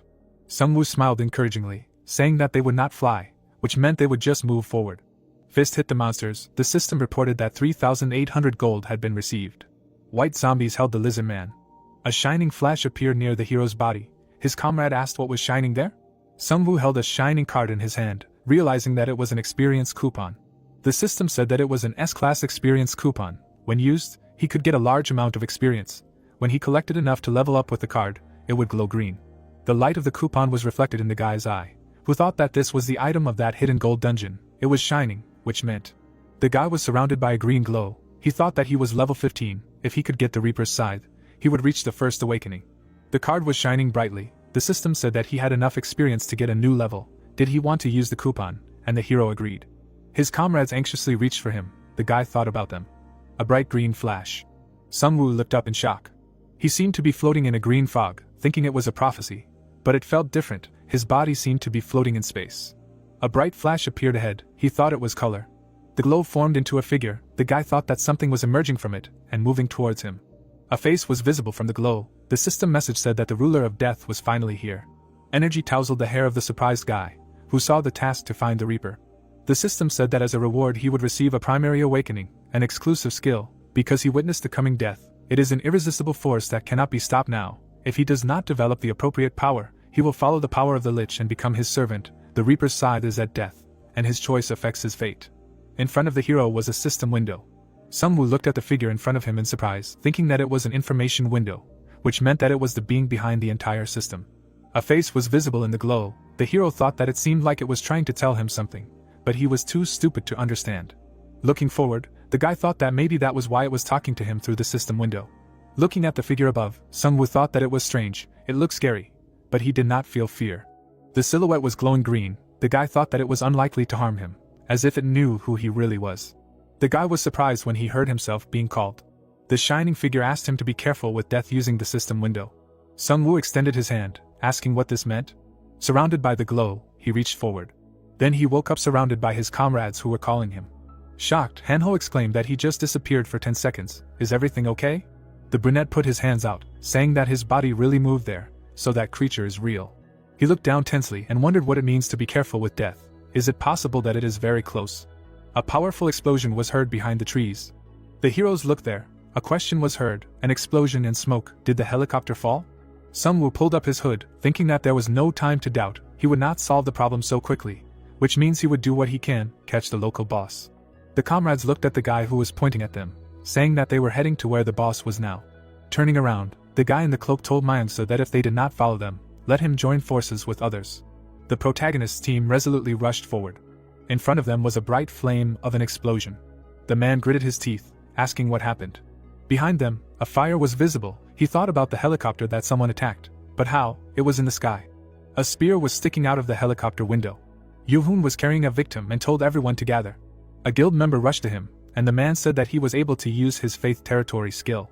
The guy clenched his fists happily, thinking that it was clear why they survived, and said that he was the best. The blonde looked down, saying that only one person, the pilot, died on the spot. He did not have time to save him. Green creatures were holding weapons. Words were heard asking not to hold back their rage on these monsters. The metal body of the helicopter. The film crew, the guy said that they already have 17,555 viewers. Are they really here for the necromancer? The girl said that he is interesting to absolutely everyone. Opening her mouth in admiration, Manhwa said that he is the hope of their nation. The warriors fought the monsters. The guy with sunglasses looked at the leader, saying that they could use the helicopter to kill them. The blinding light of the crossed spear swept away the monsters. The girl with glasses smiled, asking if everyone saw it. Prosecutor. The blonde man in the cloak ordered to prepare for the second raid and the appearance of the boss. A flash appeared behind the trees. The girl looked down in surprise. The huge monster raised his hand with a sword back. The system reported that the leader of the lizard men appeared. Yoo-hoon extended his hand forward and ordered to shoot. They must attack first. The arrows flew off the monster's body. The system reported that the leader of the lizard men received the blessing of the gladiators. The damage of most attacks is reduced by 90%. Looking at this, the blonde shouted the order to stop shooting and thought that he knew that they could not do much damage. There was smoke around the red lizard. He continued to think that it was not so little, and in addition it had the ability to recover. Their attacks were useless. Paws hit the ground. Swiftly attacked several warriors at once. Blood splashed on the shield. The monster swung its sword. Suddenly, bright rays crossed its body. The leader of the lizard men dodged the attack. The man in the red cloak told everyone to step back while he dealt with him. The rest of the crusaders should clear the entire area around. Standing in front of the monster, Yoo-hoon said that he would have to fight only with him. The monster with yellow eyes roared. He jumped up sharply, letting out a scream. The blonde pulled his hand back, thinking that their strength was about equal. Bright traces remained from the attacks. The man thought that he was doing great at ranged attacks thanks to the huge sword. The guy's feet were in the water. He thought that this meant that he was superior to him in speed. The boss jumped again. The blonde man had a confident expression on his face, thinking that victory was his. He would defeat him in a one-on-one battle. The sword's movements left traces. The girl with glasses exclaimed in admiration. Only one person could fight a monster of this level. Everyone is watching right now. The leaders of the other guilds appeared behind. The blonde man saw the movement, and thought that they were skeletons. Had the necromancer arrived yet? He sent a yellow flash forward, using the crossed spear. Looking at the dust that rose, Yoo-hoon thought that it was somehow strange. The monster opened its mouth. The man thought, why, despite its strength, it did not stop smiling? With a serious look, the man said that he wanted to remove that grin from its face even more. The lizard threw its head back, and then sent a fire beam forward. Yoo-hoon waved his hand, stopping his comrades behind. He looked at his trembling palm and thought that his defense and shield had disappeared, and heard words that he would die if he came closer. The guy pointed his finger, saying that this was the boss monster. A huge creature appeared in front of the man in the cloak. Fire burst from its mouth. The system reported that the true boss monster of the raid, the wandering drake, had appeared. Jets of fire flew forward. A notification said that phase number 2 was starting. The fire monster stretched its paw towards the man. Yoo-hoon looked at its back in shock, then up and asked, is this a drake? Did it hide its true form?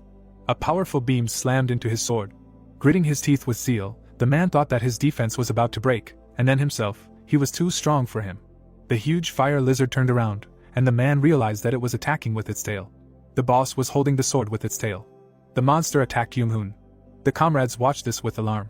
There was a wound on the leader's chest. The man in the helicopter exclaimed in shock that this could not be.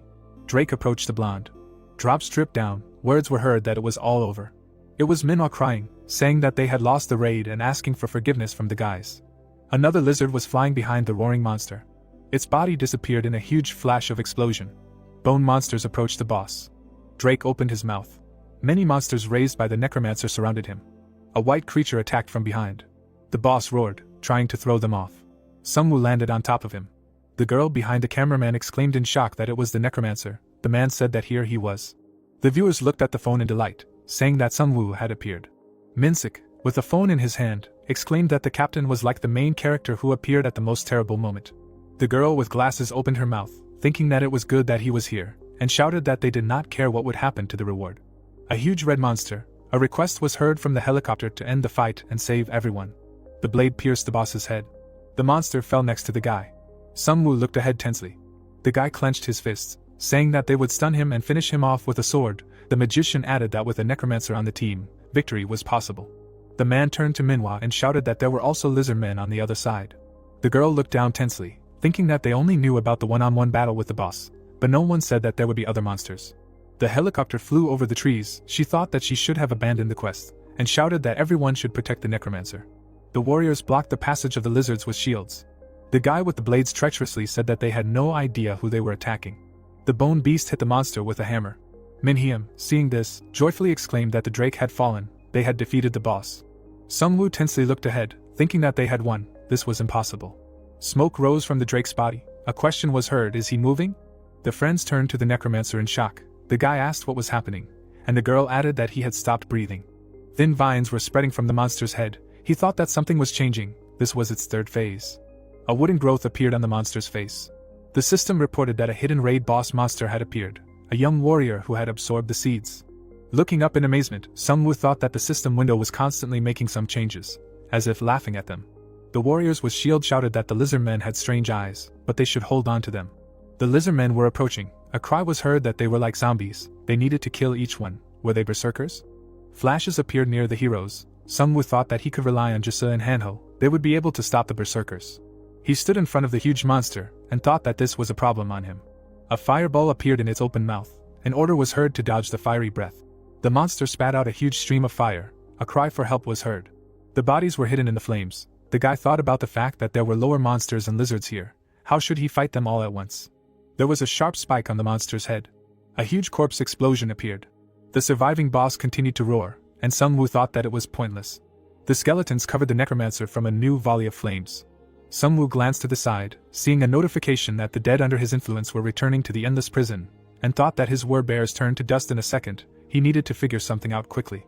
He raised his palm, thinking that he would distract their attention. The system reported that the dead were moving under his control. Jisa looked at the leader, who ordered them to leave.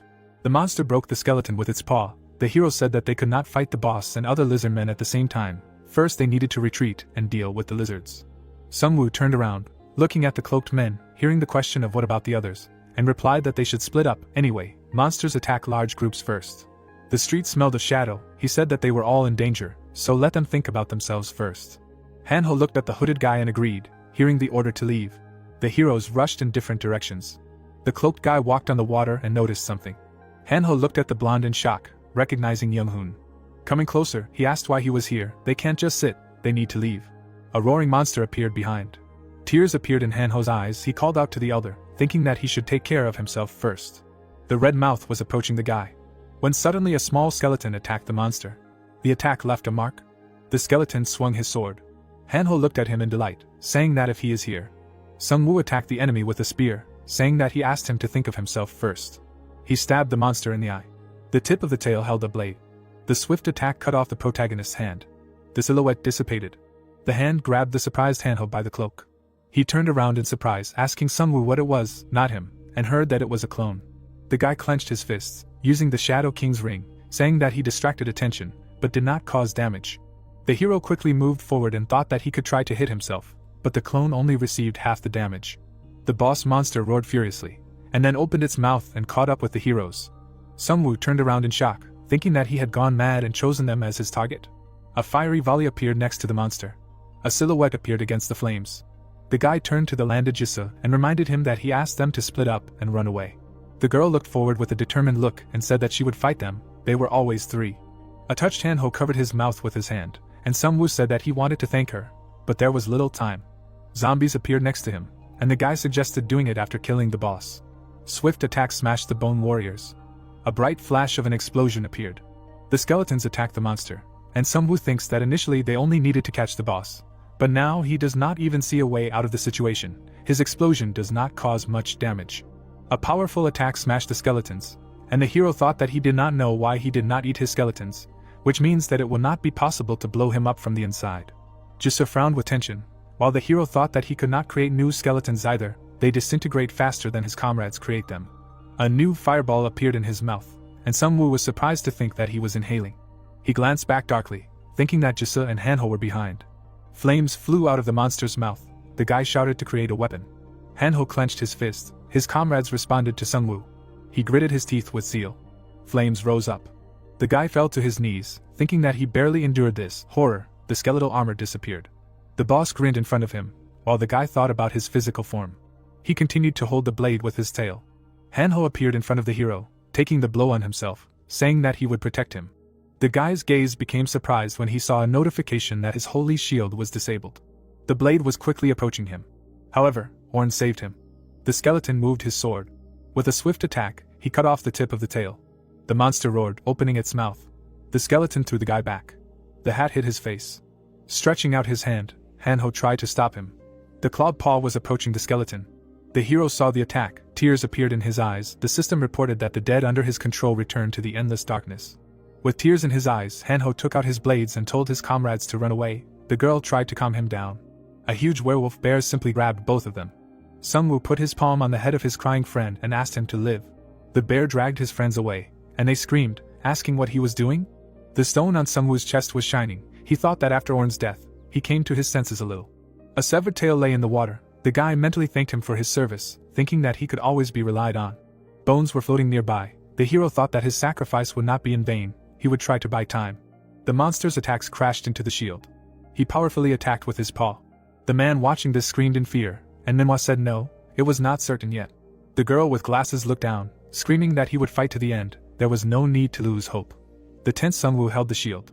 A new attack removed the bones. The monster attacked with a crippled tail. Manhwa was scared when she saw this, and exclaimed about his legs. The man said that he was definitely finished. The monster was preparing to spit fire again. Sungwoo lay with one eye open, and thought that it looked like that was it. He tried so hard to avoid death, but it seemed that he would die the death of his parents. He remembered the images of his friends. A drop of blood flowed from his mouth. The guy thought that at least the others survived. A huge stream of flame appeared. It engulfed the hero's body. The werbear carried his screaming friends away from the flames. Sungwoo seemed to be floating in zero gravity and thought that he had died after all. He looked up. Surrounded by a green glow, the boy thought that he was very lucky to have come this far, to have chosen a good class and weapon. He remembered Hanho and Jisa and thought that his friends too. Looking up, the boy continued to think that the tigers would also disappear after his death. They would not be able to survive. A glow appeared nearby, from which he heard someone calling him. A figure in a black cloak was holding a staff. This was the Reaper of Death. Now he could finally see him. Sungwoo looked at him and asked if he came to take him to heaven or hell. It didn't matter to him, as long as it was faster. He stood in front of him and said that he would not resist. It was better to finish today as soon as possible. The Reaper of Death grinned into his palm and replied that he was not even 30 yet. What was he going to finish? The boy looked at the figure in amazement, hearing that he did not come for this. The man winked, saying that they could finally talk, and the hero recognized his father. The protagonist hangs in the air in front of his father, asking if it was really him, or if the system was just joking. The man asks with a smile, "Does it really matter now?" Sungwoo looks away and says that he is already dead anyway, and if you think about it, this ending suits him perfectly.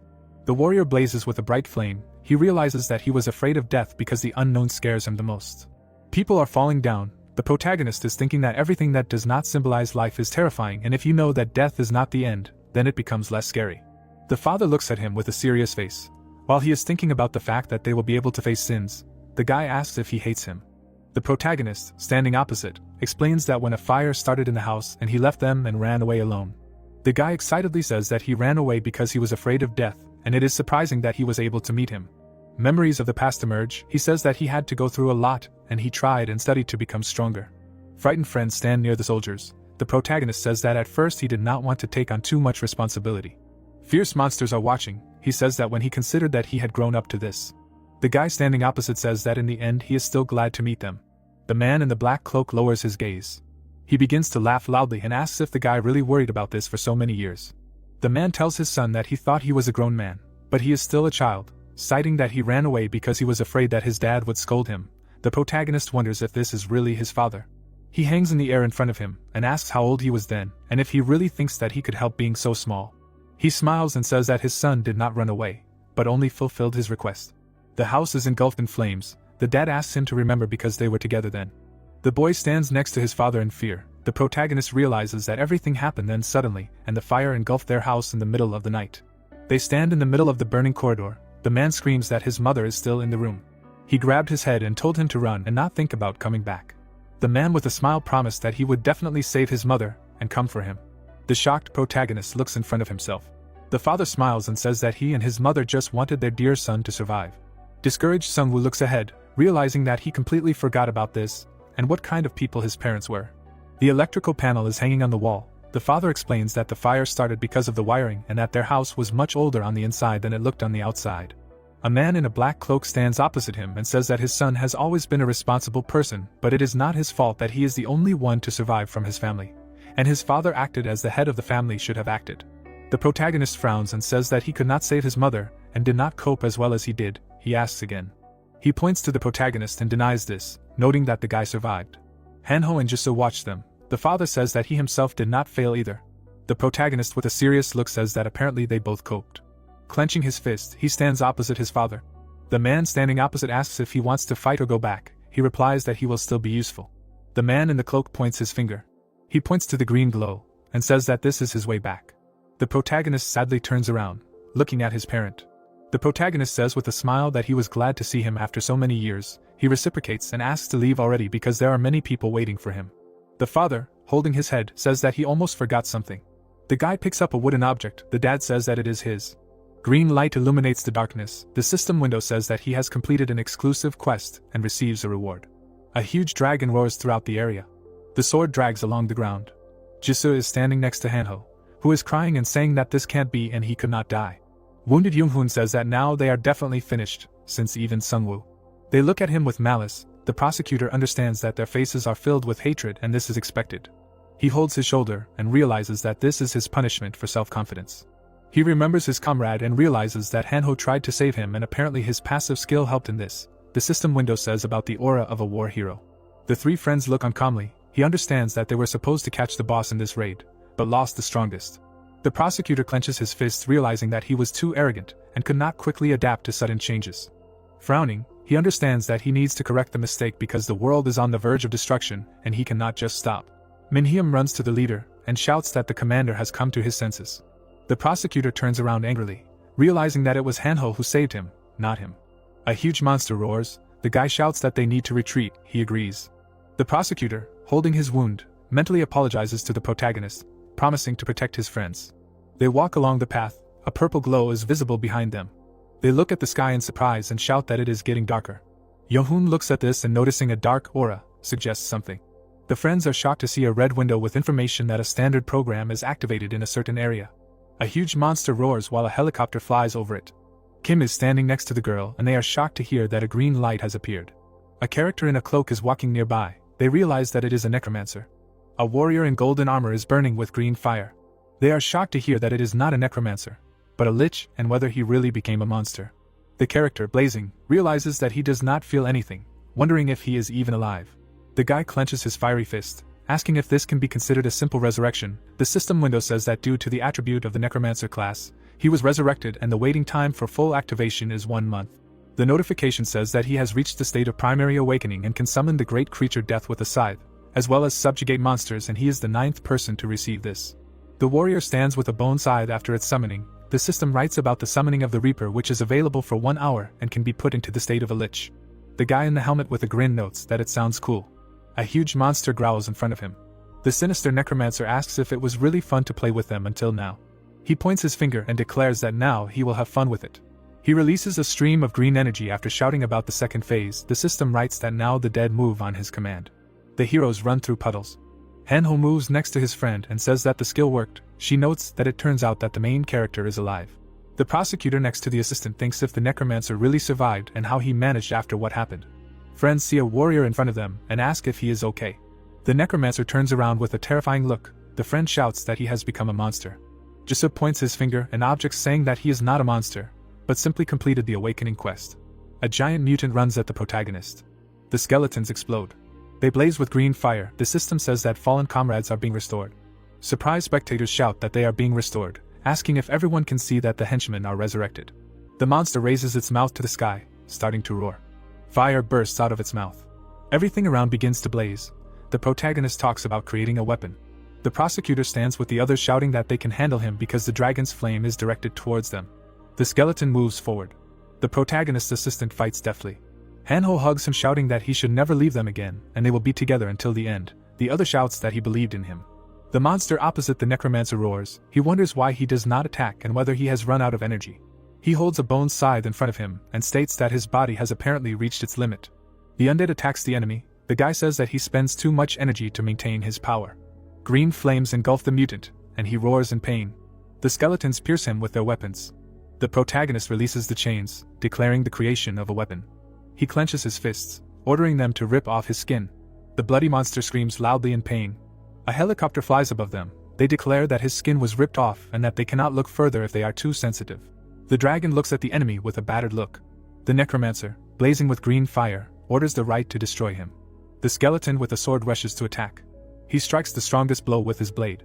The sword is stuck in his body. The system says that the remaining time to prove qualification is 4,335 days. The undead are standing next to the defeated enemy. The notifications say that 1,115,000 gold was received for completing the raid against the boss, and the group quest was completed, and the title of Dragon Hunter was received. Strength and resistance to fire were increased. Joyful friends with phones in their hands shout that everything is over and they knew that he could handle it. Enthusiastic Minsik asks what just happened. The protagonist's eyes are glowing. He realizes that he was able to defeat the boss. He raises his hand and orders to approach him. A huge dragon skeleton begins to burn. The system window says that the undead obey him. The prosecutor and his assistant see this in shock. He asks how this is possible and how he controls him because now the difference between them is too great. Friends see him and exclaim that they knew he was alive. He says that he died once. The girl asks if he can return to his normal form. The undead examines the dragon. The system window says about heroic level skin, a material for crafting. The skeleton assistant hands him a purple crystal. He replies that he can use it for protection. The system window says that this is a legendary level dragon heart, a material for crafting. The seed of the world tree sparkles. It is written that it is a mythical level of unknown classification. The protagonist looks at it in surprise and thinks that it is connected with the bad ending of the prophecy, and the fallen creatures will look for it. A boy with a microphone loudly asks for one comment. The protagonist turns around and declares that you can't trust those who promise to protect. He thinks about vampires, soldiers, the prosecutor, and realizes that he has seen enough of the fake saviors who use ordinary people for their own purposes, and these strange groups are full of dubious characters. He clenches his fist and says that if they do not have the strength to enter the fire, they will not have the strength to come out of it, and they need to become stronger. The protagonist stands with them, and they hear a sound. A huge explosion is visible from behind the mountain. They shout that there is a station there. The girl in glasses runs forward shouting "Captain." She points to the side and says that the station is under attack. He asks who could have done this. The protagonist turns around to look at them, wondering if the Kwanbak Guild really attacked at such a time. The helicopter takes off. He shouts that they need to leave now and the Crusader team must get into the helicopter. Dark smoke is visible in the city. The protagonist looks at it and realizes that this is a secret sign of the abyss. While he wonders if this is a group that has a death bomb. The helicopters fly away quickly. The prosecutor sits down and begs Sungwoo for help. He says with his eyes closed that there are too many ordinary people at that station, and he is too weak in his current state to protect them. The guy looks at him and says that he would like to talk to him first, while realizing that he does not know who is behind the attack. Yevon makes a face, apologizing when he says that now is not the time. The helicopters fly forward, shouting that they will arrive at the place very soon and they need to be ready and try to go around the dark smoke. The fighters drag the wounded. A fighter shouts to a girl that there are prisoners there, and they are running away. She asks again in shock. The man frowns when he hears the question whether they have come to their senses. He replies that they have come and even exchanged gestures with each other. The protagonist in a cloak goes to them, realizing that the Kwanbak Guild is aware, and this is a meeting of sellers among prisoners and crazy scientists. Dark smoke spreads along the ground near the protagonist. He feels it with his hands and understands that the color has become paler, and apparently they are trying to take more distant territories. His hand is burning. He understands that the Crusader Guild is unlikely to help. He declares that he will try to protect everyone outside. Hanho stands next to his friend and asks if this is really it. She adds about the union of half-humans and half-monsters. The protagonist introduces the characters in masks and says that as they were warned, they will become a serious problem. A pyramid-shaped building stands on the street. He realizes that since they attacked the station, the village will be next. They attacked while the defenders were not there. Huge claws are visible. He understands that they will catch them and see for themselves. A huge dragon roars behind the protagonist. He declares that it is time for his debut. Bright moon shines on the black smoke in the middle of the city. It is said that there is a lot of noise around. The monster in the mask stands opposite another and asks if there are people there and otherwise it would be too easy. The other replies that everyone is busy with the raid now. The werewolf in the mask says that they did not expect them to attack at such a time. The boar stands opposite and says that they would definitely not get along with them. The interlocutor says that they are not at all adapted to the new world. The mutant with a serious face asks how long this will continue. The wolf in the mask clarifies what difference it makes to him because wizards will do this anyway, and not everyone can be lucky enough to eat the brain of a magical creature. The boar looks at him and says that he ate an archer but for some reason did not learn to shoot a bow. The other laughingly declares that they are in any case better than these scientists. The mutant turns to them and asks if they asked to collect the corpses. He replies that yes, because they want to create some kind of elixir. They stand near the silhouette of the dragon. He clarifies whether they will share with them. The huge mutant closes his mouth. The system says that he received gold for killing the werewolf. The protagonist gets off his giant pet. Standing in black armor, he says that there were few people on the way and apparently they are all at the station. He looks at the dragon and says that they need to go back. The protagonist examines the corpses and thinks about the ritual and that he does not understand why. But apparently they need dead people. The protagonist looks away and understands that he needs to catch each of the scum involved. A huge monster walks in the middle of the streets, black smoke around. A bull in a mask looks fiercely ahead. They collect corpses, asking how many people are there, and he counted only 200. A mutant in a white suit writes something down, and says that they need to collect as many as possible, and need to search on other floors. Another closes a black bag and asks if they will become materials for research. The interlocutor answers how he knows what they have in mind. A huge bull in a mask says that he just heard that they were gathering to earn experience. The mouse clarifies if it was really possible. They walk around the room. The bull says that if they could become monsters, then isn't it clear that now everything is possible? The other replies that he initially felt like a rat, so such a life is quite good. The shocked bull sees a red notification that a grand suppression and summoning of the dead is used in the selected territory. The undead grabs the rat, while the bull tries to understand what it is. The skeletons knock him to the floor. The other monster tries to understand what is happening. A silhouette of a ferocious undead appears above him, reaching out to him. The skeleton strikes him hard. He tries to close, screaming what they are doing. He sees skeletons with axes in front of him. His hooves catch fire. He scatters them with a blow of an iron horn. He continues to beat them. The system window says that the dead are moving on command. The bull in a mask asks where they are, calling the necromancer to come out to him. The blade flies towards him. They stick into his back and he roars with rage. His eyes fill with rage. He calls him a cunning fool. The protagonist swings, asking if he is ashamed to waste gas so thoughtlessly. He stabs the monster with a sword. The notification says that he received 30,000 gold for killing a level 2 werewolf bull. The protagonist looks back, thinking that they gave 10 times more for him and apparently there is a very big difference between their levels. A bull's skeleton flashes in front of him. He declares that now he has a strong assistant. The system says that the dead become his minions. He sees a man below and realizes that he is still alive but will soon die of pain. Zombies and undead rush forward. The protagonist orders them to immediately carry everyone outside and search other floors. Black smoke envelopes the street. The protagonist stands next to the minions. They hear a sound. A bright sign appears in the sky. A red notification says that summoning magic is being used in the selected area. He looks up in shock and realizes that this is part of the ritual, wondering what they want to do. He runs forward, realizing that he does not have time to guess. They run past black smoke. The protagonist looks ahead in shock. A werewolf is sitting in the middle of a yellow sign on the ground. The guy thinks about what it is. Smoke bursts out of the pit. He realizes that this is its source and it is unlikely that he is the only one. Surprised wolves in masks ask if this is really a necromancer, and why the smoke does not affect him. He pokes his claw in rage and screams for them to stop him, because scientists will be happy if they get a corpse. The protagonist frowns and realizes that they are using summoning magic. The warrior stands in front of the werewolves and declares that he does not have time to fight them. Black smoke spreads across the sky. He says that fortunately it is night now. The protagonist turns into a reaper of death with a scythe. The notification says that the use time is 1 hour. He gains the power of the Lich, and the number of minions is increased by 50, as well as all the characteristics. The main character with a terrifying look says that he has a whole hour, but 5 minutes will be enough to destroy them. The skeletons rush to attack. They shout that they need to kill the monsters. The werewolf, swinging, shouts that they just need to smash their skulls and they must win. New corpses glow with green fire. The system says that the fallen warriors have been resurrected. The main character with a scythe stands next to the assistant and declares that he can restore them infinitely. But even without this, they are quite easy to defeat. The werewolves fearfully call for help. The wolf in the mask declares that their scientists will be very happy. He forms a bright pentagram on the ground, shouting that it is too late for the necromancer. He radiates energy. A red notification says that summoning magic is being used in the selected territory. The werewolf spreads his paws and declares that they knew they were nearby, but still went on a raid and only wasted their time there. He exclaims with a mad look that now the whole world is theirs. A large skeleton bites the wolf. He screams in pain. He throws him to the side. A strong explosion occurs. The protagonist flies into the attack. The monsters shout that they need to run urgently. The wolf lies on the ground and coughs.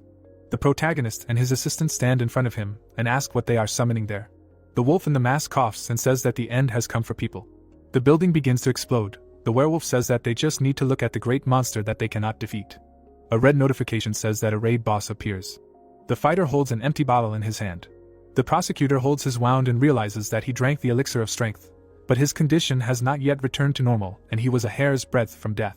He imagines the protagonist on fire and realizes that Sungwoo actually died. Closing his eyes, he reflects that he tried to make the country a safe place, but in the end he could not. Hanho next to his friend points his finger and shouts that the protagonist's minions are there, and they are helping people. The necromancer saves everyone again. Yohoon looks at the enthusiastic soldiers and thinks that he was wrong, and he will not be able to gather a decent group. He presses his lips together and understands that if he tries to hold on and control everything himself, this is what happens when you try to jump above your head. The guy stands next to Jisa and asks about summoning magic. She notices that the haze is starting to disappear. The red window says that summoning is used in the selected territory. The heroes run towards the smoke. They see the protagonist, shouting that the station is collapsing. A huge hand breaks out of the building. A large ogre warrior breaks out. He is the raid boss. The wolf in the mask laughs and asks if they really expect to defeat him, because the protagonist will definitely not be able to defeat him with his minions. The protagonist, blazing with fire, looks at him. He asks what he needs. The protagonist with a grin says that he apparently did not see beyond his magic circle and should have watched the broadcast more carefully. A huge dragon appears opposite the ogre. Sungwoo explains that they also have a monster. The skeleton delivers a powerful blow directly to the boss's head. Blood flies in all directions. He clearly did not expect this. The enthusiastic fighters look at this and exclaim. The shocked werewolf asks what this is. The protagonist turns around and says that this is their monster. Hanho happily declares that this will be the end of it. His girlfriend suggests that now there will be a battle of monsters. The prosecutor frowns and realizes that he needs to become stronger. He sees the protagonist with a scythe and understands that he must stop relying on others for the sake of the Crusader team. A fierce orc fights a dragon skeleton. The undead rushes to attack after the master's order. They fly apart after the blow. The huge monster claps his hands. The system says that the subordinate has disappeared. The terrifying protagonist thinks that he could restore them before, but there is not even a trace left of him, and apparently this is the power of a true boss. The orc runs to attack. The protagonist thinks that it is a pity that he cannot use the dragon's breath, but since he obeys it, the undead punches the monster in the face. He grabs it by the hair. It growls with anger. The dragon kicks it. The protagonist is sure that he can definitely defeat it. The surprised skeleton looks at his enemy. He fiercely begins to strangle him. The assistant stands nearby and begins to cast a spell. He jumps up and chops the sword right at the orc's head. He falls to the ground. Stones fly apart. The dragon holds his face. Fierce skeletons begin to crawl on him. A huge skeleton next to another undead is burning with green fire. The system says that 705,000 gold was received for hunting the raid boss, and the level has been increased to 16. Several cards for moving to a new level are presented. The protagonist chooses the death answer. The notification says that this is an advanced rating with a consumption of 100 mana, summons and controls 15 zombies without a master in the abyss. The ability is upgraded from basic to advanced. The protagonist stands next to them and states that the zombies have become stronger, but the best reward is yet to come. The large orc begins to burn. The system says that the dead answer his call. He clenches his fists. The system says about the item of the blessing of the god of thunder of the heroic class with the effect of consuming mana to create a powerful force. Sungwoo thinks that he can give all the mana and immediately kill them. Two huge monsters stand next to each other. The protagonist asks whether they got closer during the fight or after death. The wolf asks again in shock. The werewolf is discouraged, shouting that this is nonsense, and what the necromancer is doing. The protagonist with a terrifying grin says that making friends with evil spirits is his specialty. He asks not to talk nonsense. The protagonist hits him, and he screams. He holds a scythe in him. Assuming that it is time to finish, he begs to let go. Blood flows from his eyes and he coughs. It is said that the guy received 30,000 gold for killing a werewolf of the second level. Hanho stands near Jisa and says that he died quickly. The girlfriend says that she imagines how hard he tried to avoid interrogation. The prosecutor looks at him and says that they could learn something important from him. The necromancer raises him from the dead. They look at each other. The system window says that he can check the fragments of the undead memory. A bright glow occurs. The protagonist hangs in the air and realizes that he succeeded. He hangs over the train and realizes that he does not know if it is possible to move independently, while he will follow how the system leads, and apparently this is a quest feature, like with the murder of the leader of the bloodsuckers. Monsters with things are walking along the corridor. The protagonist hangs over them. One of them asks to turn off the phone because they will soon be there. The wolf walks down the hallway and says that now is the most interesting thing because the Crusader team was besieged. Sungwoo understands that this is why they did not watch the broadcast to the end. The werewolf with a grin talks about Mr. handsome wolf, the other says that he asked not to call him that. The werewolf in glasses says that in any case, he heard that they attacked the station not only to destroy the Liberator Guild. The other werewolf says that he knows nothing about it. The interlocutor takes off his glasses, saying that even he heard about it. He squeezes his paw and claims that the captain said that the Liberator Guild must lose and now is the best time for this, so they need to follow the plan.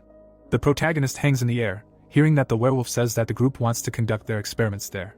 The protagonist is shocked to realize that this is the second bad ending on the Korean server. The wolf tells the other that he has been sitting in the community too much lately. The latter says that did their leader himself say that? He continues to explain with a grin that everyone goes crazy after joining the scientists, and he is having fun of course, but he thinks that there is something else behind it. The blue-eyed werewolf yells at him to shut up already.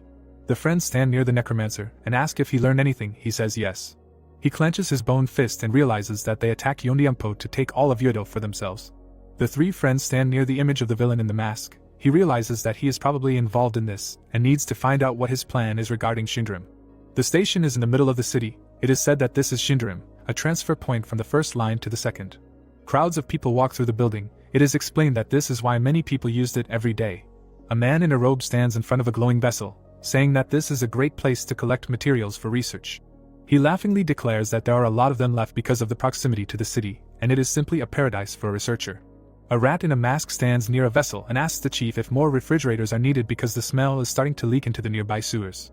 A man stands below and says that they will get used to it, and in a new world it is better to adapt to everything new as quickly as possible. The ward stands on the stairs and declares that he has a keen sense of smell. He asks the beast to shut up. He frowns and says that it is scary to even imagine what he smells like, asking if he does not want to become human again. He clenches his paws and shouts that of course he does, because it was not by his own will that he turned into a rat, and he only hoped to help him. The scientist leaves, stating that the head office announced that they had started research, and that he should also join. A frightened rat in a mask asks about him becoming part of the experiment. He smirks and replies that he will, because usually rats are used for them. The ward stands next to him and asks if he is joking. He laughs and says that he is joking and there is no need to be afraid. A mouse stands next to ferocious monsters. The scientist asks how long one can live in the shadows of others, especially if we are talking about the shadows of rats. He holds a pill in his hand, stating that even if the experiment succeeds, he will be the last to reach it. But a rat's life is not that long. The animal in the mask declares that he is right. The dog in the cap screams that they are under attack. He looks at the leader and explains that dinosaurs are destroying their building. The man in glasses asks if they made elixirs without his knowledge or if there is a new werewolf among them. He stands near the animals and says that in any case, this is serious and he needs to be taken there. The animals run forward. The system window says about the synergy list, a doping warrior of the second level with increased defense, immunity to fear. The dog turns to the man and says that he just learned that the raid failed. He asks again in shock.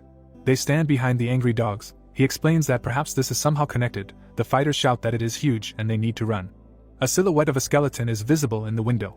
The frightened man asks if this is really a real dinosaur. The armed heroes, together with the monster, go on the attack. The scientist, with his mouth open, realizes that this is the dragon. He shouts that they need to run because they cannot win. He runs away, shouting to his assistant that he needs to stop them while he collects things. They quickly climb the stairs. The rat sees a green glow in front of him. The leader nearby asks why he stood up. He says that he smelled an unfamiliar smell.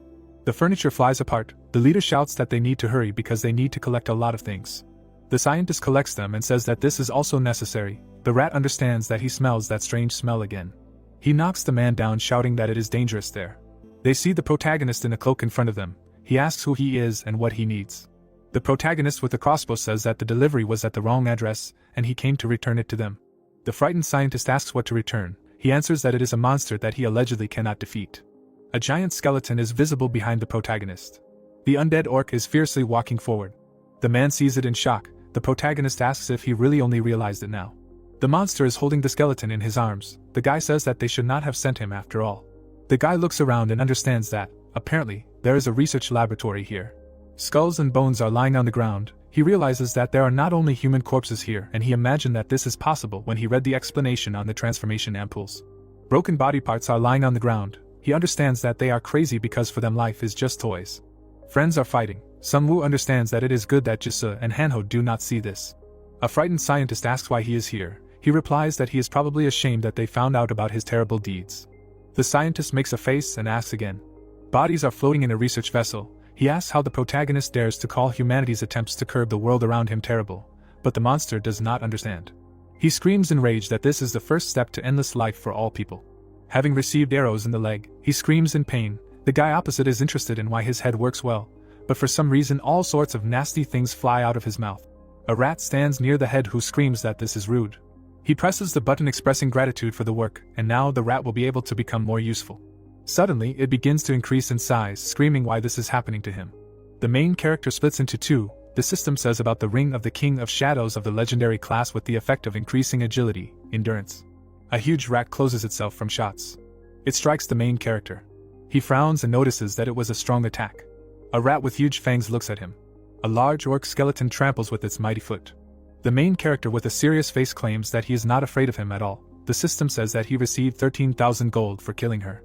A scientist with a remote control in his hand shouts that he has become the leader of a large project, and is not going to die just like that. MC strikes him.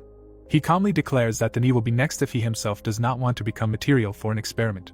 Foam comes out of the man's mouth. The guy looks at him and asks if he swallowed poison. He says yes. Lying in front of him, he explains that he set this monster on fire so that he could swallow the poison, and his colleagues would be happy to receive it as material for the experiment. The protagonist, standing in front of the dying man, declares that he will not have to dirty his hands. He waves his flaming hand, saying that he will never know that he can read his memories, making him his henchman. The surprised guy sees a window stating that he will not be able to make a living creature a subordinate. He kicks the man on the ground. He can barely restrain himself. The protagonist calls it an idiotic pretense. He points a blade at him, declaring that it is time to end this circus. The man begs him not to kill, assuring that he will cooperate with him. He pierces the man's body. The skeleton of a scientist appears in front of him. The system says that he can view fragments of his henchman's memory. A bright glow is visible in the darkness. The frightened man sits on a chair and asks that he can really become the head of the experiment. The mustachioed interlocutor opposite says that he will become a real professor, as he wanted, and will manage an entire department. The protagonist watches, realizing that this is who is behind everything. A man in a suit sits opposite and declares that when he gets there, he will need to create more gas. The protagonist assumes that this is the head of the suppliers. A scientist sits opposite the boss and asks if they want to release as much gas as possible. He asks if he can handle it alone. The protagonist stands behind the scientist who shouts that he can handle it because this is his specialty, and he developed it. He smiles and looks at the leader and declares that he has little experience in creating other items, but he can be relied on when it comes to gas. The man, throwing up his hands, asks what the plan is and whether he needs to make more to blow up the entire city. He replies that only enough is needed to catch the annoying midges. The mustachioed man claims that they will leave the rest to the wizards. They will send raid bosses to the city through a teleport. The surprised hero hears with him about at least 3. The protagonist is amazed that they have 3 raid bosses. The scientist makes a face and asks if he is really ready to trust them in such a matter. The leader raises his finger, stating that he has to, because the plan cannot be carried out without them. He sits near the monsters, talking about the 4 beasts. They are stronger than the players who occupy the first 3 positions in the rating and they need their strength. The protagonist with a serious look understands that he is talking about the 4 converted beasts. He thinks how can they be stronger than the top players. The warriors are shown near the mutants. He understands that the converted did not choose the cards, but were engaged in eating people and building up strength, and experience tells him that they cannot be more powerful. The surprised protagonist thinks that experience also tells him. The amazed guy realizes that converted people develop differently. Werewolves stand near the system windows. The protagonist realizes that they also have their own tasks. People stand near the vessels with experimental subjects. MC releases energy. He understands that thanks to them they can become stronger as it was with him. The scientist sitting opposite the ruler declares that he would like to make elixirs of power out of them. Frowning, he says that their main goal is not to get rid of all the players, but to destroy their base so that they have nowhere to return. The enthusiastic interlocutor shouts that he knows about the new race and that is why he works so hard and already wants to put the plan into reality. The protagonist follows the conversation and understands that he needs to remember about the new race because perhaps it is somehow connected with an additional quest. A werewolf in a hat enters the room and says that they started a conversation without him. The protagonist sees him and recognizes him, and it turns out that he is some kind of important person. The protagonist stands next to them and declares that this is one of the 4 beasts, the 3rd great magician. The werewolf hangs over the mustachioed man and denies that he is a great magician. He holds a cane and explains that they thought so because of the staff, but it is the same as the scientists, and he asks how he knows it. The wolf looks at them and says that to be honest. He deals an energy blow to the bespectacled man and states that he can do this. He fearfully holds himself asking what he did. He replies that it is insurance. The white wolf with blue eyes explains that it will be safer because it will protect him and they will even be able to communicate. He is on fire. The protagonist feels shaking and sees a red notification that the psychometrist state is violated. The wolf stands in front of him and calls the necromancer by name. The protagonist frowns when he hears that he interrupted the plans in the cities too quickly. The guy realizes that this is his skill. The villain looks at him and asks if it is true that he can now see the memories of a dead man. The protagonist stands in front of the werewolf and states that Shinram is empty, and that means his real body is somewhere else. The huge werewolf sparkles with his blue eyes.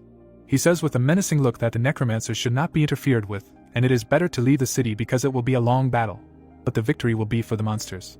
The wolf standing opposite says that the guy can be happy with his rating, but for them he is nobody. The guy looking at the opponent asks who they are. The wolf with long fangs asks to remember the name of the Evolution Society. He throws the protagonist back, declaring that it will go down in history. The guy can barely hold on and shouts that the villain can use psychometry, realizing that this is a serious skill. He imagines a mysterious man and realizes that they are going to summon 3 bosses and perhaps their plan will change after the fall of the first, but you shouldn't count on it. The skeleton assistant pulls him a paper. He asks what he found. He is surprised to see a large map of the capital. Various stations are marked on it. The protagonist understands everything. The protagonist carefully studies it, realizing that in any case, all roads lead to Yodo and apparently the bosses will appear in these 3 areas. He stands next to the henchman and realizes that they were able to destroy one of them, and the next to appear should be the orc. The mutant sits in the experimental barrel. He understands that the members of the Evolution Society are now there. The fighters are clearing the rubble. The protagonist stands next to his friends and sees people greeting them. The girl comes to meet him and says that they quickly returned, clarifying what the results are. The guy looks at her and says that they checked the community and found information about Buchin and Anyang and they need to focus on the bosses for now. The prosecutor is sitting with papers. The protagonist says that he would like to talk to him. Sungwoo sees him and says that he is probably busy. Yohoon smirks and says that the situation is special and a lot needs to be settled, wondering if the protagonist has learned anything. The protagonist stands in front of him and claims that an attack on the city is planned. He clarifies who the instigator is. Mysterious villains are shown near them. MC talks about the Evolution Society and that in fact their goal is not the Liberation Guild. The prosecutor sternly states that he has never heard of them, asking why they are attacking. The guy quietly speaks of Yodo. Yohoon jumps up from his chair and furiously asks if they have already taken him. The guy puts out his palm and replies that there is no news yet and that this is just an assumption. He slams his hands on the table and shouts that if the city falls, they will face a second bad ending. He painfully asks if he can count on the protagonist, who notes that this is sudden. The protagonist with a scythe is burning with fire. The prosecutor asks him to look after the city, because only he can protect them. The prosecutor in a red cloak states that he will give him 1 million or even more, just let him protect. The protagonist smirks and wonders why he is so obviously trying to use him, but he is still not his enemy. He raises his hand, asking if they will make an agreement. He thinks that it would be nice to enlist such support to defeat the Evolutionary Society. Hanho stands near the fighters and turns around. He and his assistant run to the protagonist and ask if he has finished yet. The guy looks around and says that the people are very friendly. He asks if he has managed to meet anyone. Jisa talks to the girl. He notes that it is cool to go from enemies to friends and she is quite popular. He says with a displeased face that they tell her that the red suit suits her, and her hair flutters beautifully in the wind when she swings her sword. The guy takes his phone out of his pocket saying that a message has arrived from the community. He shows the screen shouting that the rating has changed and the prosecutor has been removed from his position, and now the doctor with level 15 is in 3rd place. The amazed protagonist notices that this is a suspicious nickname. A mustachioed man is shown near the city. He wonders if this is the man from the Evolution Society. The man stands near the flaming monsters. It is said that at level 15 the initial awakening is possible. The protagonist faces the villain and realizes that he doesn't know if it's for all players or just those with 5 stars in their skill development, but the doctor has definitely reached it. The protagonist wonders if he doesn't get stronger before leveling up. Hanho shouts that his friend has finally gotten out. The guy covers his mouth and says that she enjoyed chatting with members of another guild. She replies that it's nothing special. The friend furiously asks what he suspects her of. He imagines a crying girl screaming that she cried so much when she thought he was dead. She furiously asks him not to talk nonsense. He sees a blade in front of him and guiltily declares that he shouldn't have opened his mouth. Minhyam falls to the ground. The guys around him ask what happened.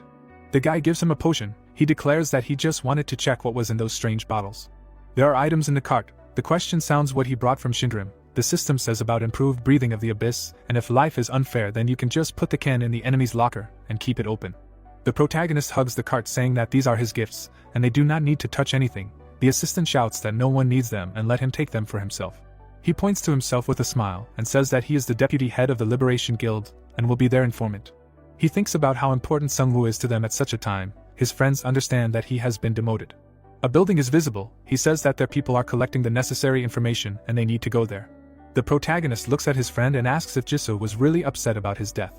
He whispers in his ear that she started crying and then he made fun of her. He in turn asks if Hanho was definitely not crying.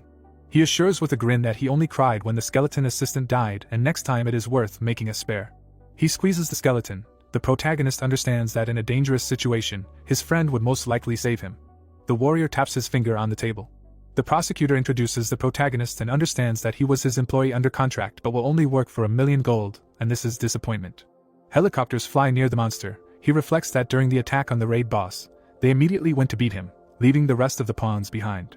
People point their fingers at Younghoon. He thinks that because of this, his reputation may suffer and he will not be able to defeat Sungwoo.